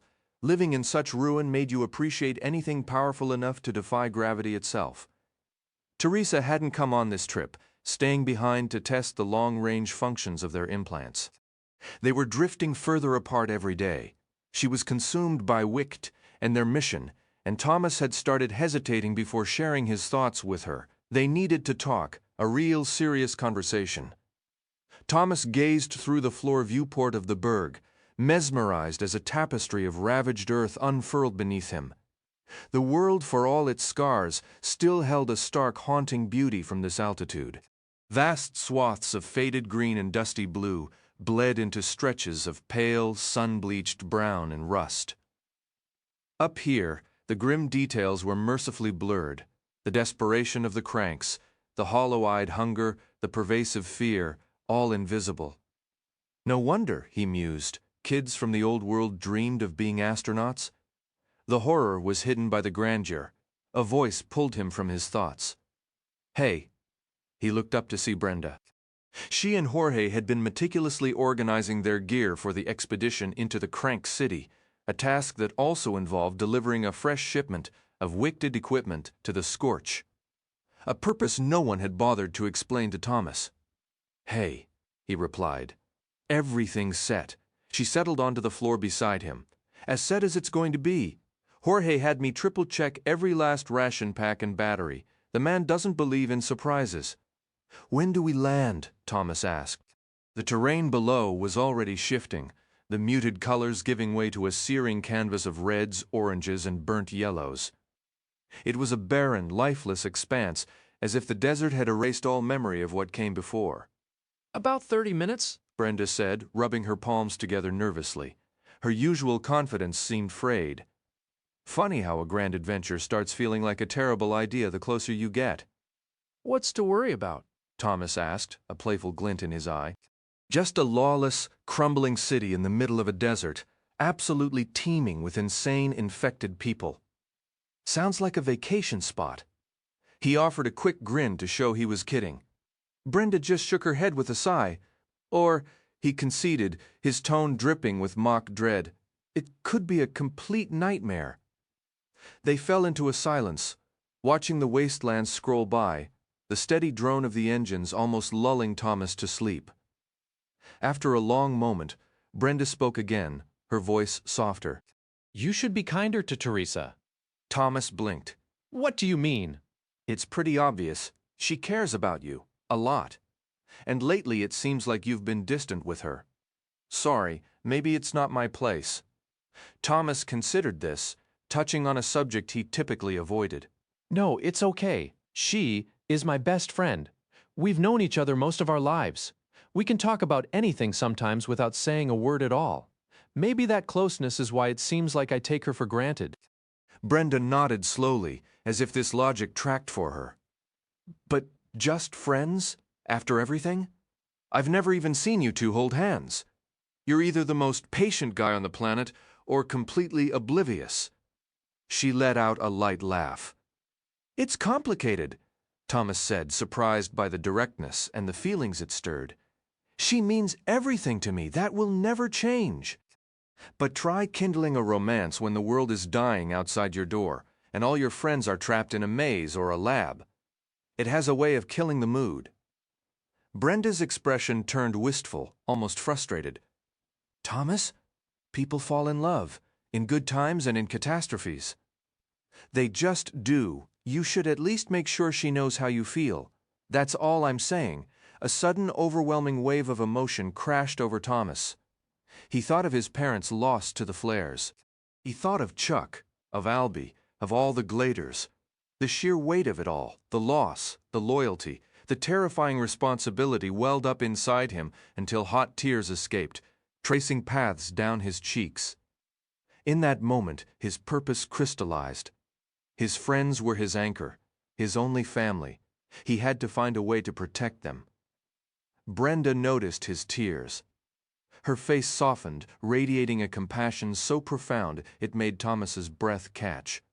Without a word, she pulled him into a tight embrace. He held on, feeling as if he were hugging every person his heart ached for.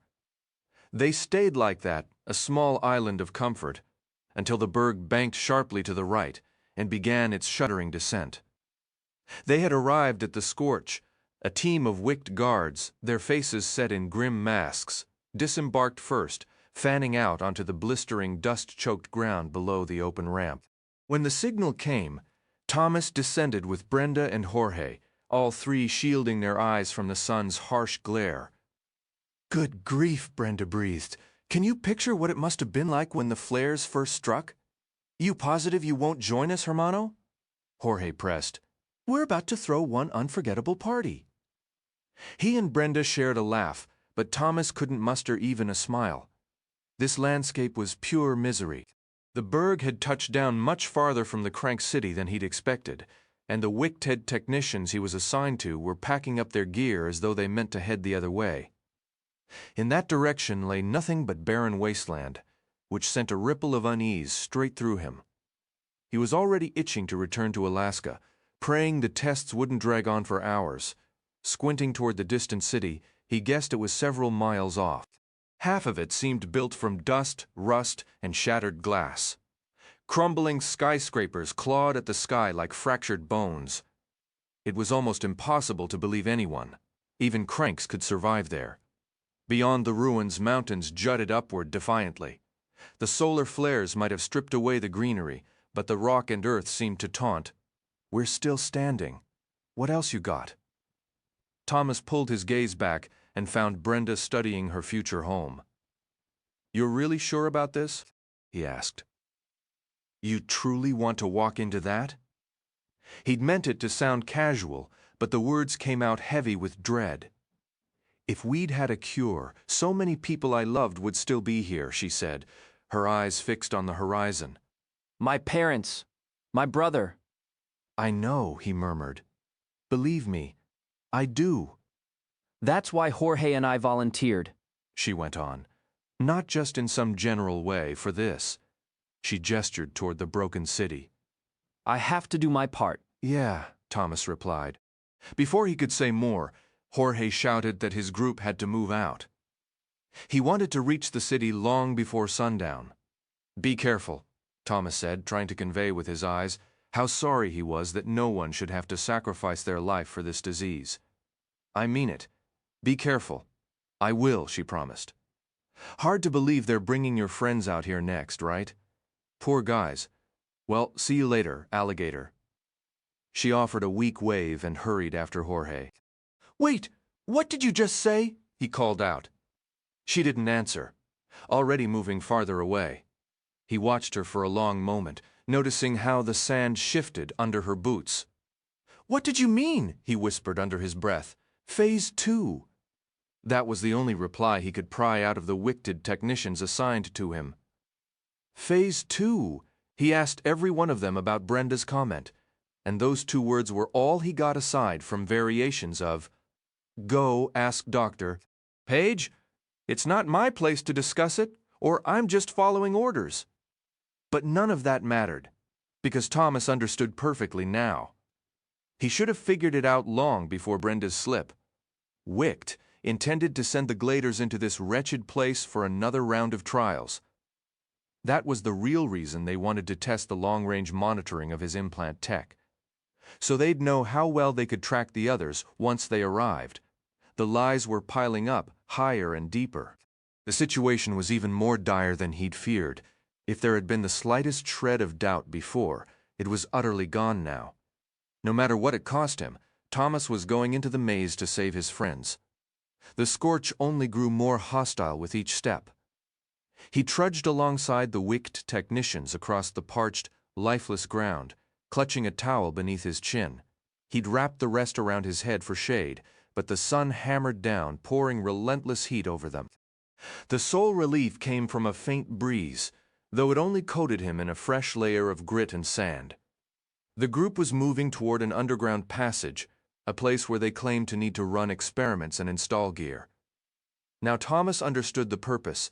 As he and the others made their way across the barren landscape, he had ample opportunity to refine his emerging strategy to rescue his friends. It was possible. Truly possible. He simply had to persuade Wicht of 2 critical points, place him inside the maze, and do it without wiping his memories. For any scheme to succeed, he needed his mind whole.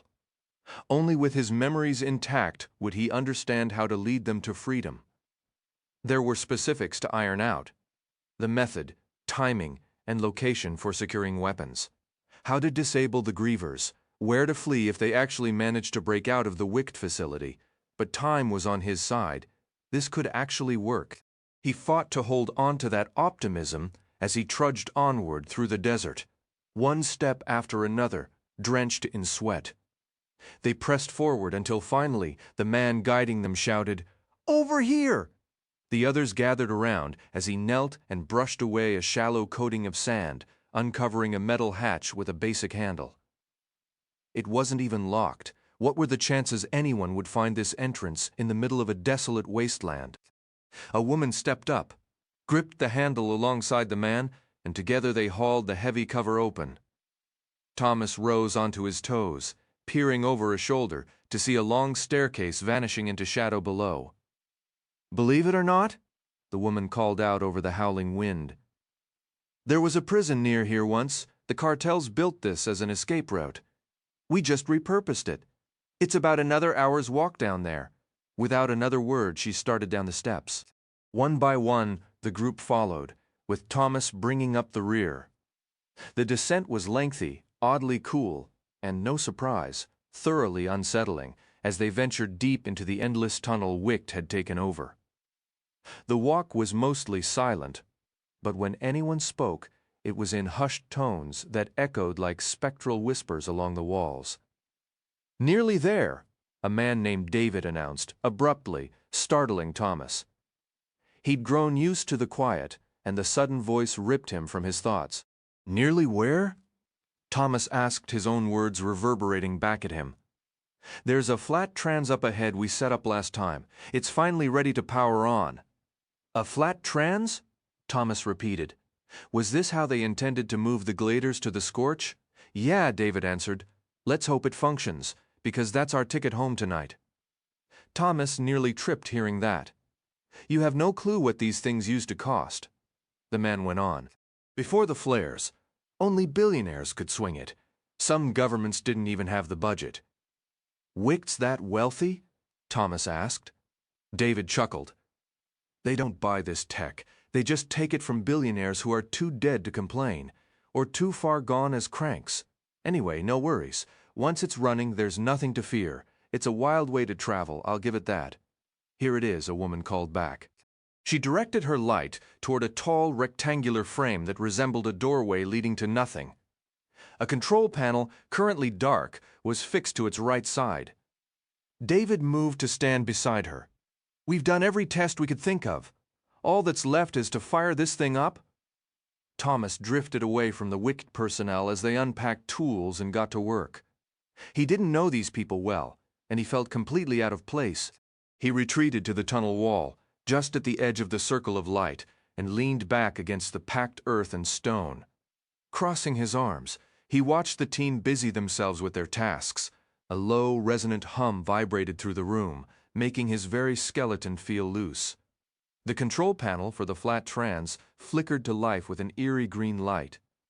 The sound intensified, a deep thrumming that filled his ears. In just moments, he would walk through a wall of impossible science and emerge somewhere else entirely.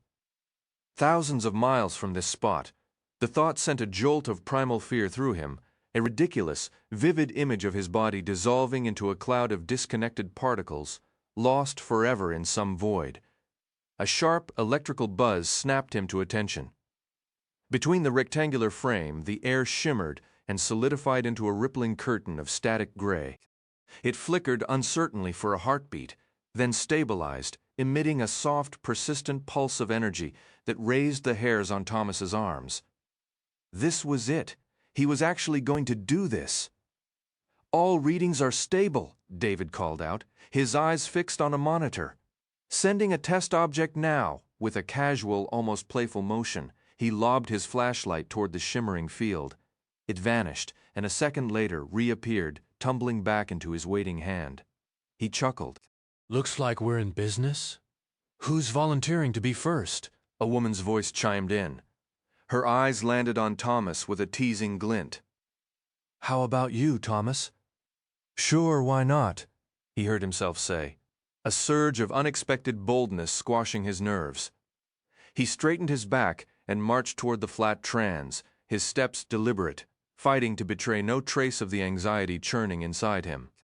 He told himself that if there was any real danger, someone would shout for him to stop in the few seconds it took to cross the room.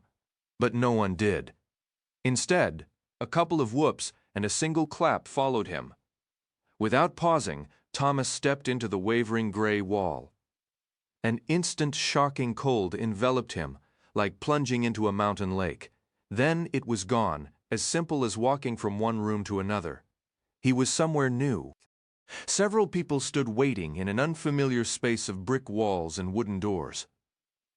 Dr. Page was there, and Teresa and others he didn't recognize. Teresa reached him first, throwing her arms around him in a vice-like embrace. "Thank God," she whispered, her breath warm against his ear. The words echoed directly in his mind a moment later. He hugged her back fiercely, a tremor of profound relief running through him as he held on. This welcome only solidified his resolve. He would tell her about the maze, and soon he'd need her if his risky plans had any hope of succeeding. "It's okay," he murmured. "Everything was fine.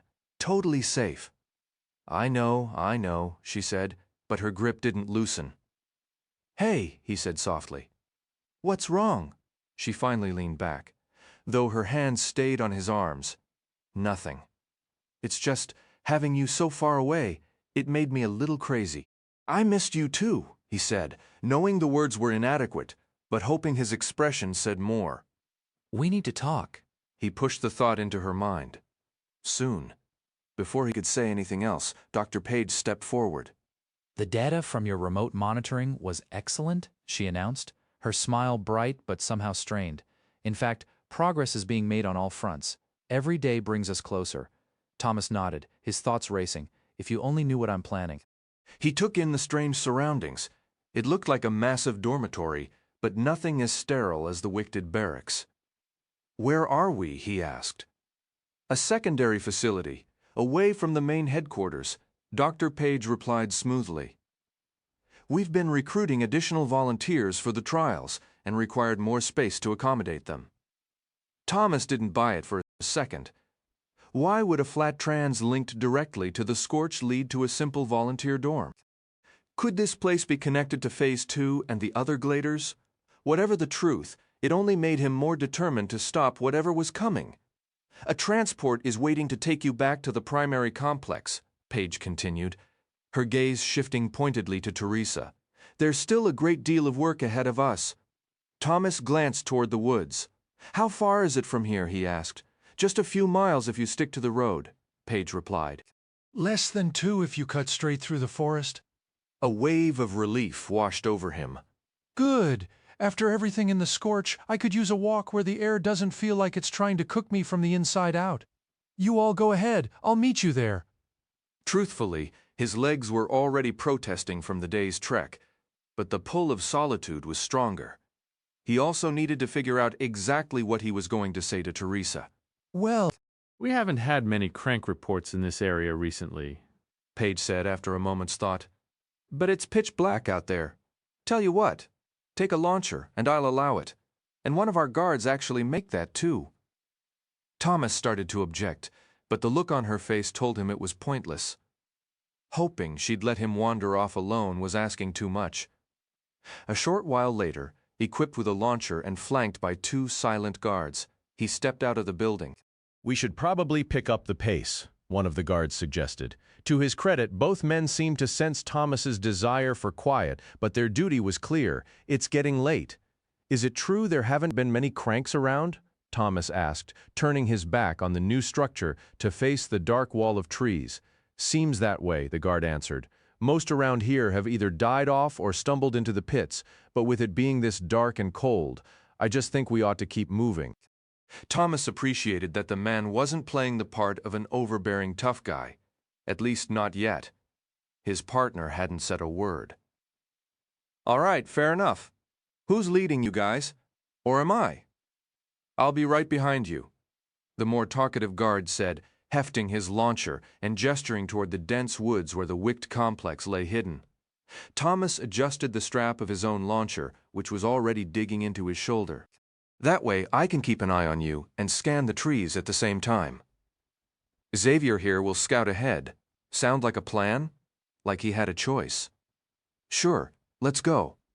Without a sound, the guard named Xavier pushed through the underbrush and disappeared into the forest. A sudden chill made Thomas shiver as he followed, the second guard falling into step close behind. For half an hour, they moved through a world of oppressive quiet and deep shadow. Twisted branches arched overhead like a lattice of skeletal arms, barely visible in the starless dark. The heavy silence was broken only by the soft crush of leaves beneath their boots. Thomas swept his flashlight beam ahead, occasionally jerking it upward, half expecting to see some storybook monster materialize from the gloom, glowing eyes, sharp fangs, a pale specter. He was thoroughly spooked and began to regret not just riding with Teresa and the others. A sudden loud hoot made him jump, then laugh at himself. The guard behind him chuckled, too. An owl? Thomas said. Really? I feel like I'm stuck in some low-budget horror film. It's definitely creepy out here, the guard agreed. Cranks or no cranks, kids had plenty to have nightmares about long before the flare ever showed up. True. Thomas scanned the branches above, searching for the bird. It was easy to forget an entire animal kingdom existed out here, completely oblivious to a disease called the flare. The owl remained unseen. He kept walking, the movement slowly warming him and easing the stiffness in his legs. He was actually starting to relax, feeling a little better about the whole day, when he realized he could no longer see Xavier ahead. The guard had veered around a massive pine, but when Thomas rounded the same tree, there was no sign of him. "Xavier?" he called out. No answer. Nothing. Then, a sudden eruption of sound, footsteps pounding through the undergrowth, rushing up from behind. Thomas spun around just as another noise sliced through the air. It was followed by a wet, crunching thud. What he saw next froze him in place. The guard who had been at his back was now standing perfectly still, his weapon dropped at his feet. Blood began to trickle from the corner of his mouth. A thick, splintered branch was lodged deep in the guard's neck, its blood-soaked tip protruding from the opposite side. As the man collapsed to his knees, Thomas saw the attacker, still gripping the crude spear with both hands. A savage grin spread across his face as his victim gasped for air. The figure looked up, locking eyes with Thomas. It was Randall. He looked terrible, standing there battered, bruised, and caked in filth. He wore layers of torn clothing. Dirt crusted his face. His eyes burned with a feral light, and his hair was a matted tangle, the very nightmare image Thomas had feared. But this was no fairy tale. "Randall," Thomas whispered, a plea for the person he once knew to return. That man was gone. The crank before him had crossed into the gone long ago. Randall muttered something guttural, then yanked the spear free from the guard's neck, letting the body slump to the forest floor. Life drained away, blood seeping into a carpet of pine needles. "Xavier!" Thomas shouted. Silence answered. Moving with deliberate care, he reached for his launcher, settled it into both hands, and rested his finger on the trigger. Randall stood staring at the gore on his weapon as if contemplating whether to taste it. Then his wild eyes found Thomas again. "Once upon a time," the crank slurred, the words oddly clear now. "I was a tasty treat, tasty as can be." In a sudden blur, Randall bolted for the trees, vanishing into the shadows before Thomas could react. Thomas aimed the launcher, pulled the trigger, and heard the charge and shot. The grenade struck a trunk and erupted in a crackle of electrical energy. When the light faded, an absolute silence fell over the woods. No sign or sound of the crank remained. Thomas gripped his weapon so tightly his fingers ached. Holding it out, he turned in a slow circle, scanning the gaps between the trees. He dropped his flashlight. Now he picked it up and switched it off. He refused to be a target and didn't want his night vision ruined. As his eyes strained to adjust to the dark, he kept turning, his finger itching to fire again. He couldn't believe Randall was still alive. How had he survived out here? Beyond survival, it seemed impossible the flare hadn't killed him yet. The disease didn't just bring madness, it eventually shut the brain down entirely. Then he thought of the guards. A crushing wave of sadness and guilt hit him. These men were dead because he, Thomas, had needed to take a walk like some entitled, restless kid. More blood on his hands. How much more would there be? His foot came down on a branch, snapping it. The sharp crack echoed in the night, and he froze. His eyes had finally adjusted. The trees now seemed to glow faintly, their branches stark against the sky. Thomas saw nothing unusual, but he felt certain Randall hadn't gone far. A full retreat would have made more noise. The crank was close, probably stalking him right now. Then he remembered. "Teresa?" he called out silently. "Teresa, Randall attacked us. He killed the guards. I don't know what to do. How can he possibly—" "Tom!" Her response cut sharply into his thoughts. "Where are you, Paige? Says she's sending help. Do you still have your launcher?" "Yeah, just stay put. Don't try to come back." Someone will reach you soon. Thomas thought he heard a rustle to his left and swung his weapon toward it. Nothing? "Tom, yeah, okay. I'll just keep spinning in circles until I get sick. Hurry, keep talking to me." "No," he replied. "I need to stay focused. I know he's close." "Fine, but call out the second anything happens. I will." The dark forest seemed to loom and sway around him, the trees almost floating, unmoored from the earth. His senses began to betray him. He kept catching phantom movements at the edge of his vision, kept mistaking the sound of his own ragged breaths for someone else's. Finally, he shattered. "Randall!" he shouted into the dense woods. "They're coming! They know where we are!" Silence answered him. He wasn't sure why he'd even called out. Randall's mind was gone, lost beyond the gone further than any crank Thomas had ever encountered. The man's eyes had shown a vacant, terrifying depth. A low, clear voice cut through the quiet. "I miss the tasty treats." Thomas drew a sharp breath. Though spoken softly, the words seemed to echo. He spun left, then right, whirling in a full circle with his weapon thrust out ahead. "Randall!" he screamed. Then an impact drove the air from his lungs. Something was on him, wrenching his head and neck at a brutal angle, sending pain like hot spikes through his muscles. He dropped to the ground to protect his spine, losing his grip on the launcher.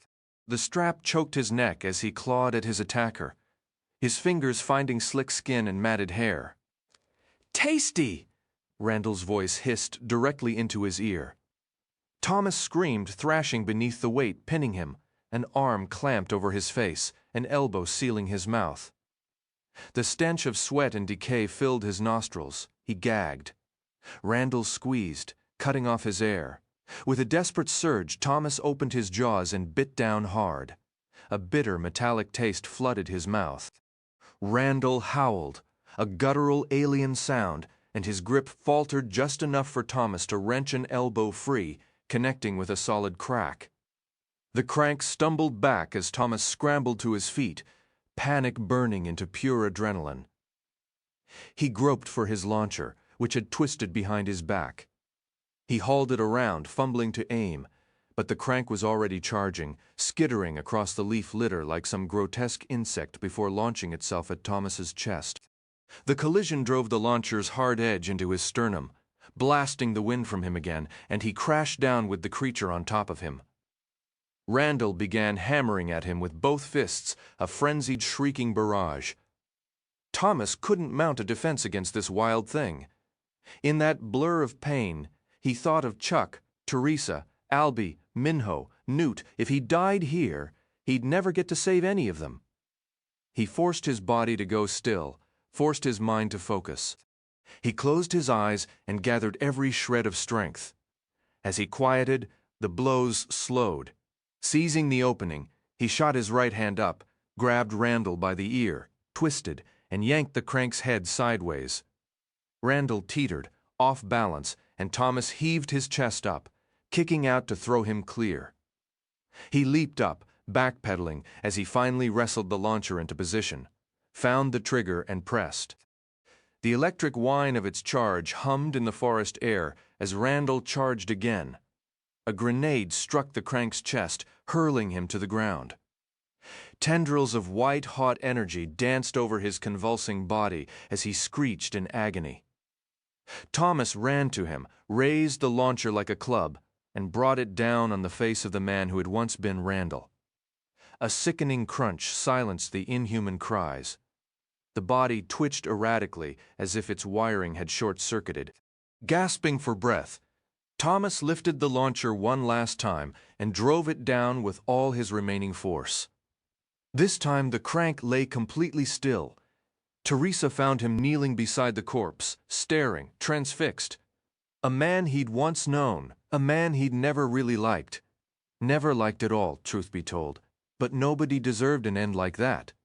Nobody. She practically had to carry him to the transport. He was dazed, mentally and physically shattered, utterly spent. He felt he could sleep for a week on the silent ride back to the complex. He reached out with his mind. Teresa? Yeah. After a long pause, he finally let the thought form. They'll never find a cure. Thomas stirred in the darkness. His eyes opened well before the alarm's harsh beep could shatter the quiet. Beside him, Teresa slept soundly, and he was determined not to rob her of that peace. Lying still, he took a slow inventory of his injuries, his fingers brushing lightly over each bandage. A sharp twinge shot through him with every touch. The clock seemed frozen, each minute stretching out endlessly. He'd allowed himself this one day to heal, to think, to craft the perfect argument for Teresa. And with every sluggish tick of the second hand, his determination had only hardened. The final push had come from a fragment of conversation he'd caught in the infirmary the day before. Just 2 words: bulb creatures. It wasn't much, but it was enough. It connected directly to those grotesque glowing tanks he and Newt had stumbled upon in the R&D lab. Vessels pulsing with twisted limbs and sickly growths. The memory alone was enough to chill his blood. More proof, as if he needed it, that Wicht's machinery would never cease grinding forward. His patience snapped. "Are you awake?" he sent into the quiet of her mind. A brief pause, then her reply. "Yeah, no irritation, no complaint about the early hour." A good sign. "Meet me the second the cafeteria opens. Sit close. Whispers only." He had no idea how much of their mental link Wicht could monitor, and he wasn't taking any chances. Okay. She was brief this morning, all business. He preferred it that way. See you soon. He swung his legs over the side of the bed, a dull ache flaring in his side as he limped toward the shower. He chose a corner table in the nearly empty cafeteria, well away from the handful of early risers. Pushing his eggs and bacon around the plate, he waited. He drained 3 glasses of water, his nerves making his throat dry. Finally, he shoved the tray aside, fidgeting, crossing and uncrossing his arms. When Teresa appeared, she bypassed the food line entirely and slid into the seat right beside him. "What's going on?" Her thought arrived, crisp and clear. "No," he murmured, his voice barely a breath. Out loud. "Just talk normal." They sat close, shoulders almost touching, his forgotten breakfast between them. The words were a pressure in his chest, desperate to get out. He leaned in, his whisper urgent. "Just listen, okay? Hear me all the way through before you say anything." Her eyes lifted to his, searching for a clue after a moment. She gave a single nod and looked down at the cold food on his plate. "I know this sounds dramatic," he began, the words tumbling out. "But I'm done, Teresa. Completely finished. The purge, all the lies, the sheer brutality of the maze, and now, from what I've pieced together these last few days, Wicht is gearing up for a whole new round. In the scorch, who knows what else they've dreamed up? Did you have any idea?" Teresa shook her head, a look of genuine shock tightening her features. I had suspicions. The Scorch expedition, those new barracks, the flat trans, but they didn't tell me a thing." She hesitated, her gaze dropping. "You're absolutely sure about what you heard? 100%. They really don't make it easy to keep faith, do they?" She said softly, almost to herself. Her response felt like the first barrier crumbling. "That's just it," Thomas pressed, leaning closer. "I've been to the Scorch. It's a wasteland. And those bulb things in R&D, they're straight out of a horror story. This has to end, Teresa. All of it. I mean it." She was silent for a long moment, her expression unreadable. When she finally spoke, her voice carried a faint, unsteady tremor. What could we possibly do, Tom? Wicht is a fortress. And they do have a reason for all of it, however twisted. The cure? Thomas couldn't keep the scorn from his voice. It's a fairy tale. I don't buy it anymore. All this time, all these variables, and what do they have to show? No treatment, no trial drugs, nothing. Just more cruelty, chasing some grand blueprint they keep rambling about. A sudden sharp memory flashed in his mind, a fleeting glimpse through a lab window yesterday of a technician not in a white coat, but in hiking boots and a dusty jacket, as if just back from the field. It was a small, strange detail that underscored the organization's vast, unseen reach. "You really believe they're sending people to the scorch?" she asked. "Yes, don't you?" She let out a long, weary sigh. "I suppose I do. Those are our friends, Teresa? Remember the glade? Remember when things were simple? My God, if nothing else, think about them throwing Chuck into the scorch, not to mention the wolves in that crank city." That finally reached her. Her eyes grew damp. "Even so," she whispered, "what could the two of us possibly do against the entire empire, all their guards, all their weapons?" Now was the moment. He steeled himself and took the plunge. "This is the part where you need to listen. First, we persuade Dr. Page to send us into the maze. We'll convince her they need a fresh perspective from the inside. The key is we go in with our memories intact. We tell them we can conduct real analysis from within and report back.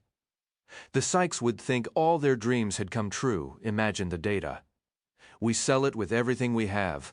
Make them believe we're desperate for the assignment. Maybe we even propose a 1-month trial. What we say doesn't matter.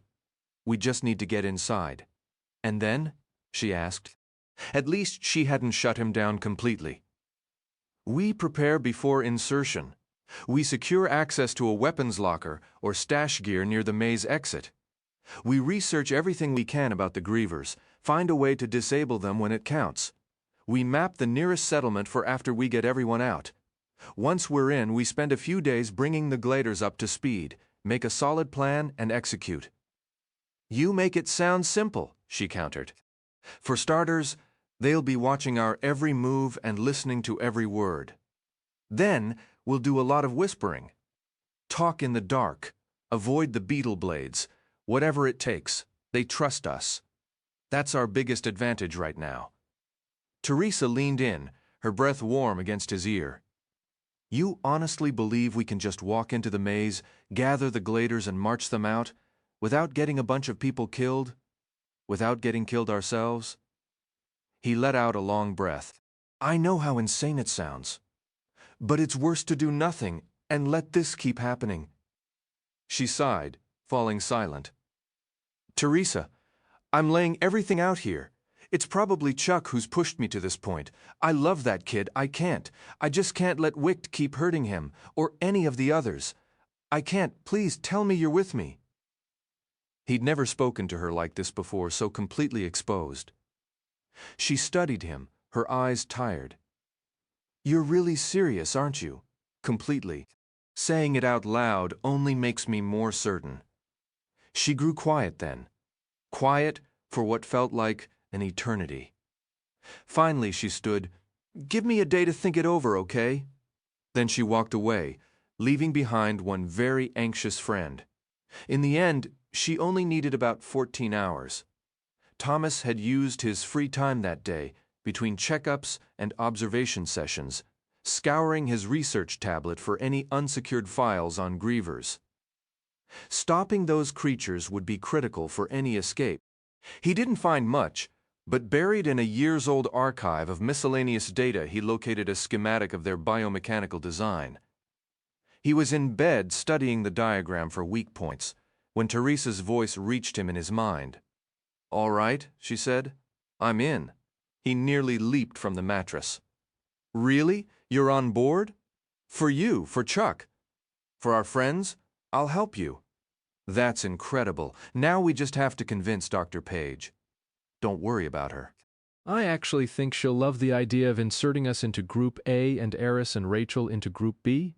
Let me handle that part. You're sure? I'm sure. I'll meet with her first thing in the morning. Thomas stood later in the observation room, watching a close feed of Newt eating his dinner alone by the tall pole in the glade. Maybe he just needed some time to himself. Chuck had probably been chattering non-stop for hours, just another typical day. But Thomas just sat there, mechanically eating his meal, lost in his own head. His mind drifted to Newt's sister, Lizzie, trapped somewhere in the maze with Group B. What if he could actually reach them both? "I'm coming for you, Newt," he breathed, the words barely audible. "I'm coming for all of you." The following morning, the official decision came down. Dr. Page had greenlit the insertion of the elites into the maze trials. Now she stood at the head of the conference table, with Thomas and Teresa on one side and Eris and Rachel facing them. A handful of psychs and technicians lined the rest of the table, mostly silent, except when Dr. Page glanced their way for a confirming nod. They were reviewing final details of a plan that had already been mapped out. Thomas worked to keep his expression neutral, to act as though he was fully committed to every step laid before them. In truth, he hoped with everything in him that none of it would ever come to pass. "If you look here," Dr. Page said, motioning toward the screen on the wall behind her, where a dense chart of data was displayed, "you'll see just how many new and unique variables our psychs have designed around this insertion. We've expanded well beyond your initial suggestions, Teresa. This is a golden opportunity, a catalyst, really, to trigger behavioral patterns in the kill zone we've never been able to measure before." Thomas strained to make out the fine print on the screen, but the text was too small to read. Then, at a subtle signal from Dr. Page, the display went dark. She went on. "Even within the first day or two, we'll introduce events into the glade that have never occurred there. Events that will shatter the routine and provoke entirely new emotional and cognitive responses. New subjects arriving back to back, a member of the opposite sex appearing for the first time. The possibilities are tremendously exciting. So I really must credit Teresa for the original concept. She offered Teresa a bright, approving smile. Thomas couldn't have cared less who got the credit. If he'd been the one to propose it, the plan might have been dismissed outright. None of that mattered now.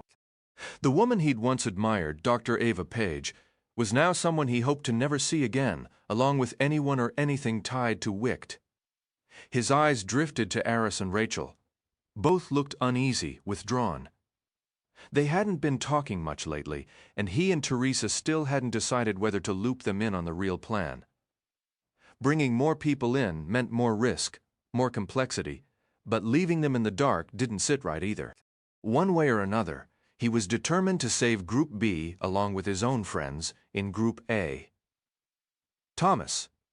He jerked back to the present and found Dr. Page and everyone else watching him. "Sorry," he said, shifting in his chair. "I zoned out for a second. What did I miss?" Her gaze was sharp. "I asked for your opinion on the memory wipe." A trickle of sweat traced his spine. "What about it?" "It's the one element of this insertion that still gives me hesitation. Every subject before you has undergone memory removal, and breaking that consistency worries me. I wanted your take." Thomas steadied himself. This was it, maybe the most critical moment yet. "I understand the concern," he began, choosing his words carefully. "But Teresa and I have discussed this extensively, including her, would lend weight to his argument. We believe it would actually enhance what you're trying to achieve, all those new opportunities you mentioned. Having someone inside, up close, who can report back from the front lines, that's a perspective Wicht has never had access to before. I see this as the natural progression of everything I've observed these past few years," Thomas said. Dr. Page gave a thoughtful nod. "That's a fair perspective, but is the distinction truly so significant?" He took a steadying breath, forcing his voice to remain level. "It's not just about the data from one angle. Think about what you could learn from us, from me, from Teresa, from Eris and Rachel. We're not just observers, we're subjects in this too.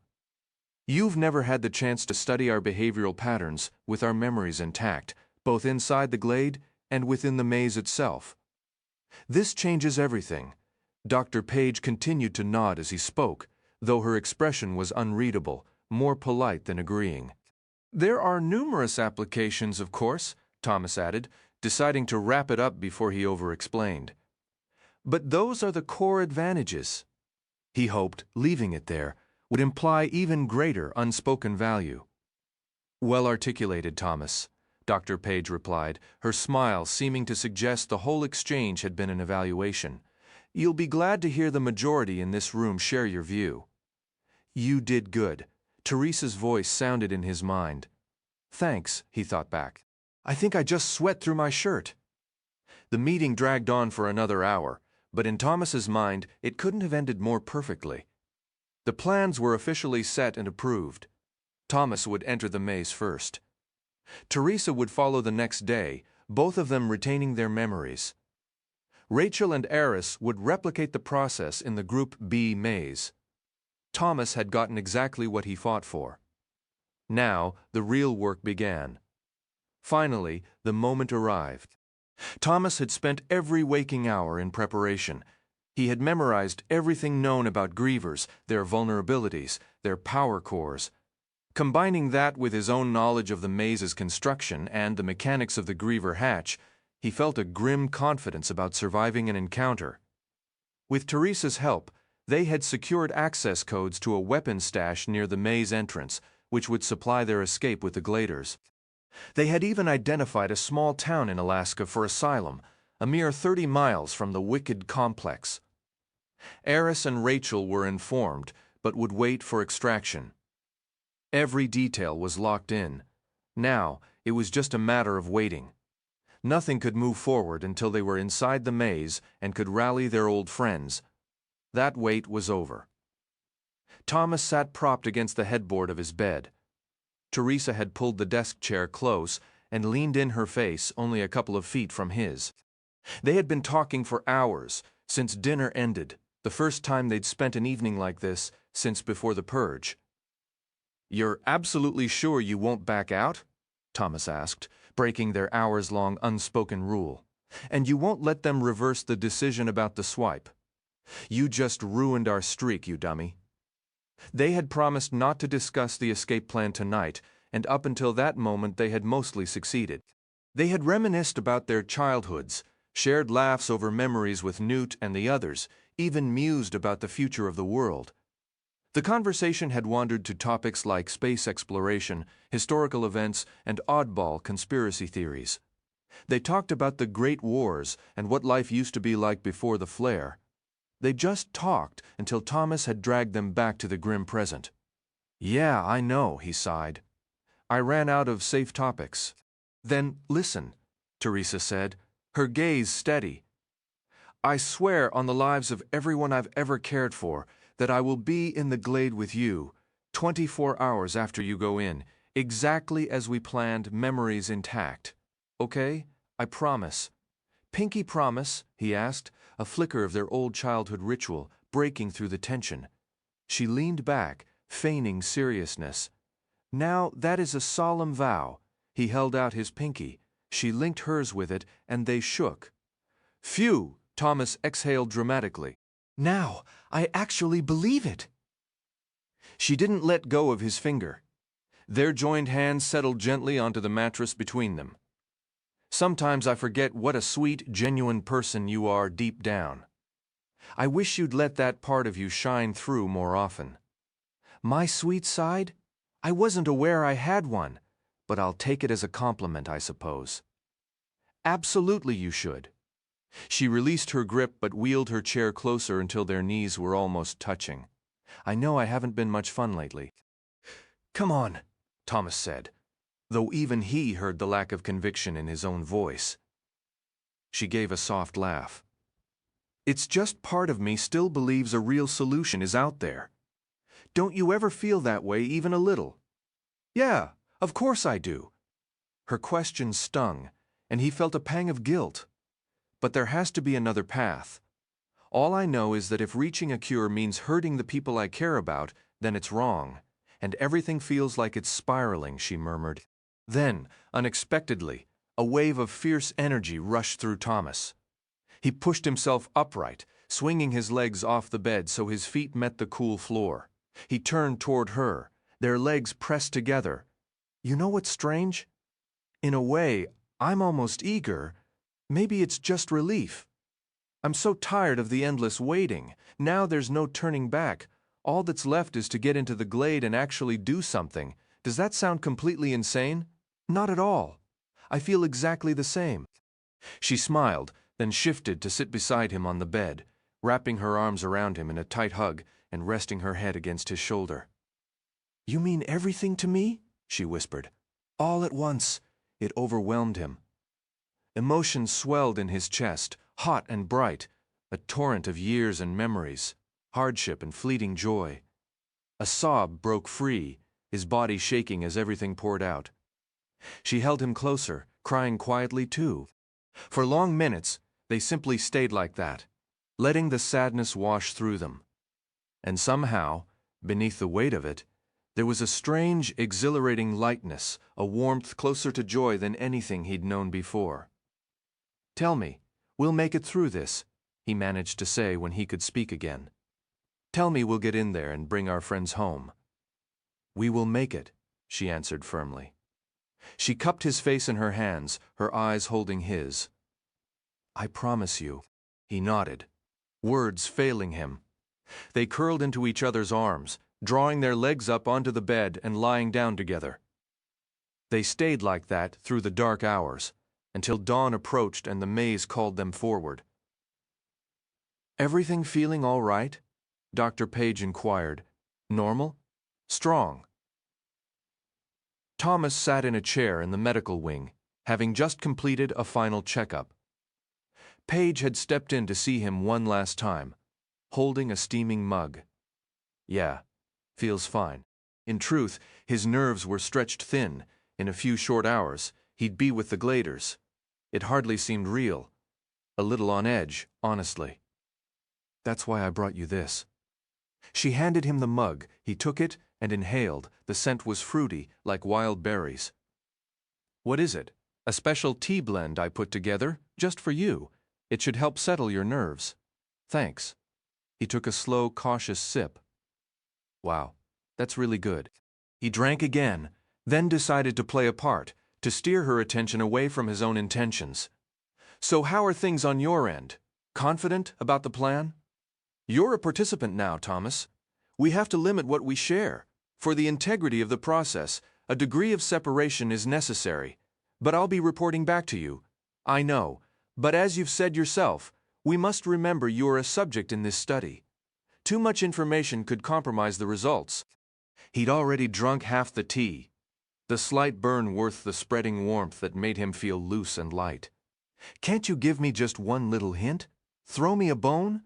Is there some grand finale planned for the maze trials? He aimed for a tone of harmless curiosity, hoping to mask any suspicion. You know everything you need to know, she replied, a touch abruptly. You're going to miss me, right? He asked, offering a faint smile. He expected a smile, but her expression remained unchanged. Just let it happen, Thomas. It will all work out in the end. What are you talking about? His thoughts were becoming muddled. It's that endless faith of yours in people that I've always admired, she said, her gaze holding a deep sorrow. Her features were beginning to soften and multiply before him, and I regret exploiting it as often as I did. I only ever did what the situation demanded. She rose, but now he saw several versions of her, each one shifting and pulsing. What did you... He attempted, but his tongue felt thick and clumsy. It was me, Thomas. I understand you won't recall any of this, but I need to speak the truth, to explain. I was the one who infected Chancellor Anderson and his top advisors after the maze trials. They were ready to quit, to abandon everything. I could never permit that, don't you see? Our goal is far too significant. He tried to form another word, but it was useless. He was slumped in the chair, his posture collapsing. The cup slipped from his grasp and broke on the tile. A strange, muffled silence filled his head, as if his ears were packed with wool. "You were always my favorite," Dr. Page said. He could feel her attention shift away from him. Prepare him for the procedure. Betrayal washed over him. Thomas was stretched out on a cold table, his awareness dimming, his body paralyzed. Above him hung a bizarre apparatus, a mask-like device that seemed pulled from a nightmare of mechanical beasts. This was the instrument that would activate his swipe, that would strip his memories away. He felt his mind slipping, knew he had only moments left. Then they would lower that mask, and it would begin. The life he remembered was down to its final seconds. Panic erupted through him like chain lightning. Yet he couldn't even twitch. Soon the very memories that tormented him, that filled him with such grief, would be erased. He didn't want to lose them. Wicht had deceived him.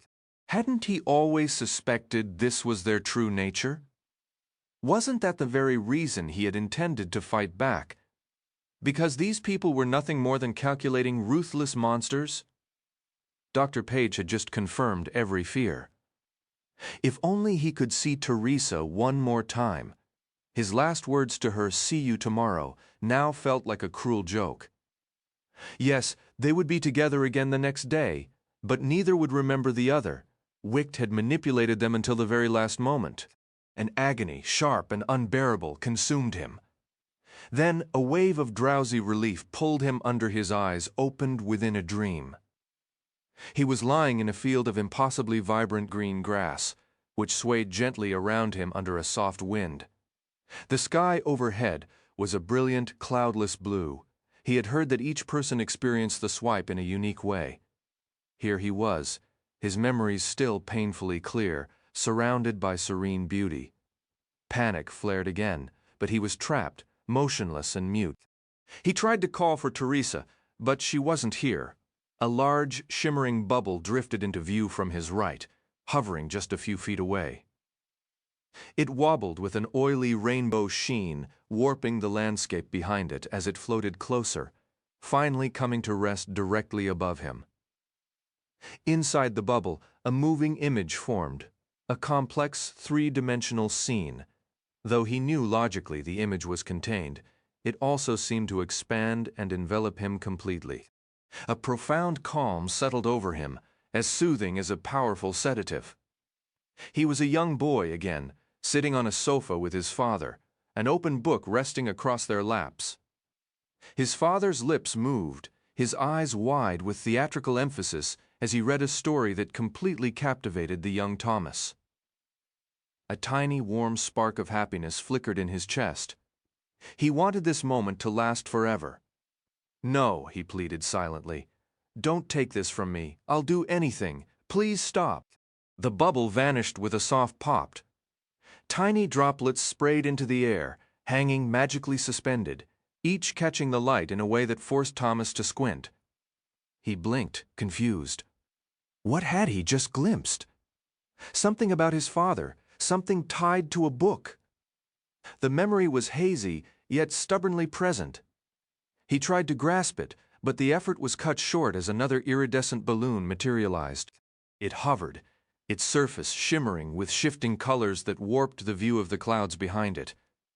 Once more it settled directly overhead. A moving scene unfolded within it, somehow both minute and all-encompassing. He saw himself as a small boy, his hand swallowed by his mother's, walking down a neighborhood street. Autumn leaves skittered across the pavement. The sensation was so vivid, he might as well have been transported back. The world had already been ravaged by solar flares. Yet brief excursions outside were still permitted. He cherished those moments out in the open air, even as he sensed the heavy cloak of sadness and anxiety his parents wore. He knew the risks. Even a few minutes outdoors meant exposure to radiation. But in those instants, he had felt pure joy. The bubble burst. More liquid droplets joined the others, hanging in the sun like dozens of scattered diamonds. Thomas's bewilderment deepened. A part of him remained aware of the swipe process, that these memories were being extracted. But they had only faded. not vanished, against the rising tide of artificial bliss. He raged internally, fighting a silent, screaming battle within his own skull. More bubbles arrived, more popped. Scenes flashed, playing tag in a dusty backyard, the shock of cool lake water, the warmth of a bath, the comfort of family meals, happy times, difficult times. A mosaic of faces and emotions. Instructions from Dr. Page echoed. A particular bubble showed his father succumbing to the flare's madness. Thomas wanted to cry out, but it popped before a sound could form. The bubbles began to accelerate, no longer arriving singly, but in a rushing torrent that overwhelmed his senses. Snippets of music, clips from movies, the feeling of dancing, the crack of a baseball bat. Foods he loved like pepperoni pizza and juicy burgers, and foods he despised like mushy beef stroganoff and bland squash. The faces in the memories began to smear, the voices to melt into nonsense. The cycle of appearance and dissolution happened too fast to follow. The sky above him grew dense with the residue of countless bursts, a galaxy of suspended droplets. He was forgetting why he had been so angry. A great churning wind swept in, violent and relentless. It whipped the droplets into a grand spinning circle, a cyclone of glistening dew twisting above him.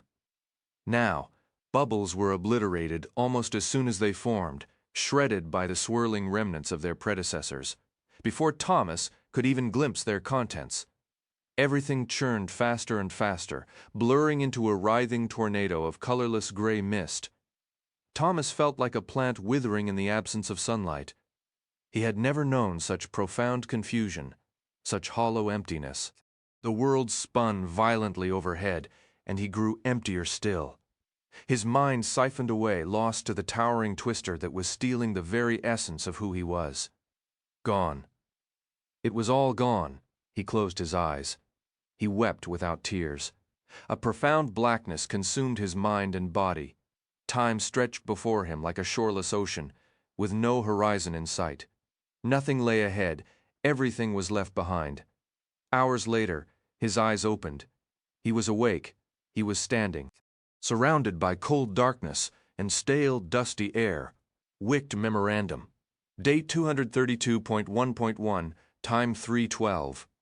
2. Leadership Council. From Chancellor Ava Page. Reasons.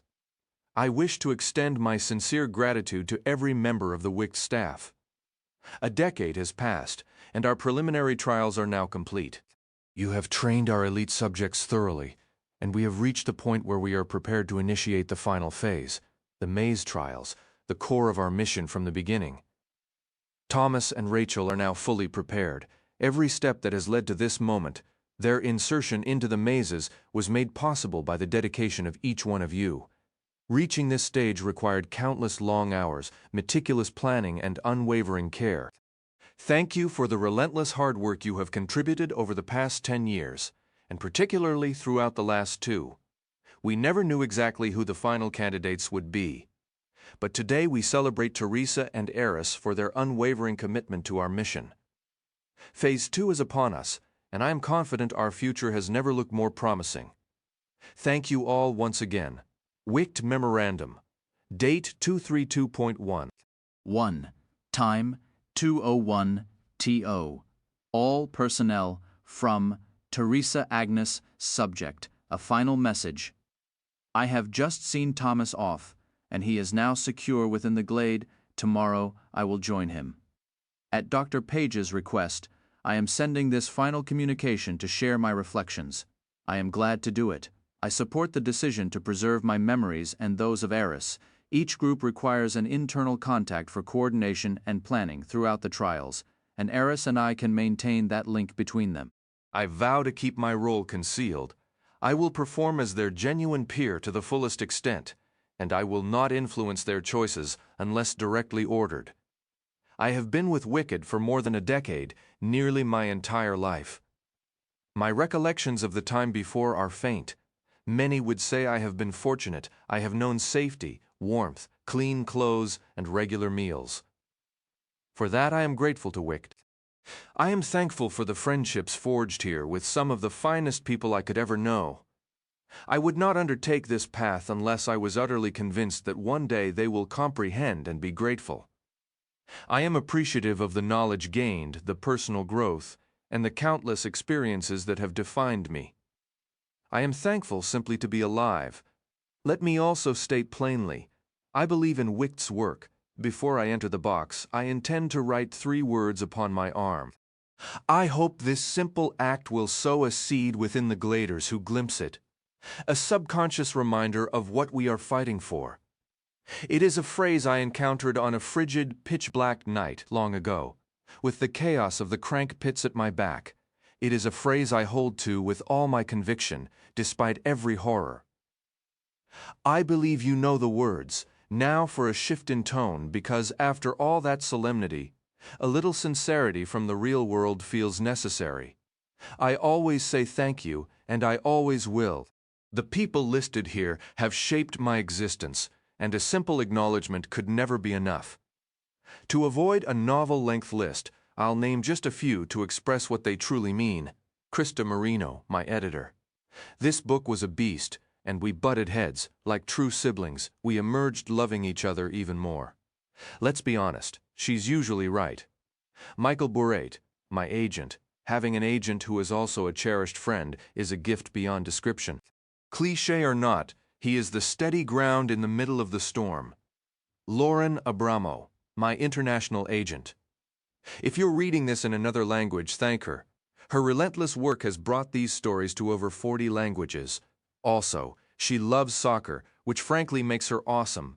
Kathy Dunn, my publicist. Life has been, to put it mildly, chaotic. Kathy is the reason I kept my sanity. It's rare to find a publicist who cares more about the person than the author. Finally, and most importantly, my family, Lynette, Wesley, Bryson, Kayla, and Dallin. The recent years have taught me a deeper appreciation for them than I ever thought possible.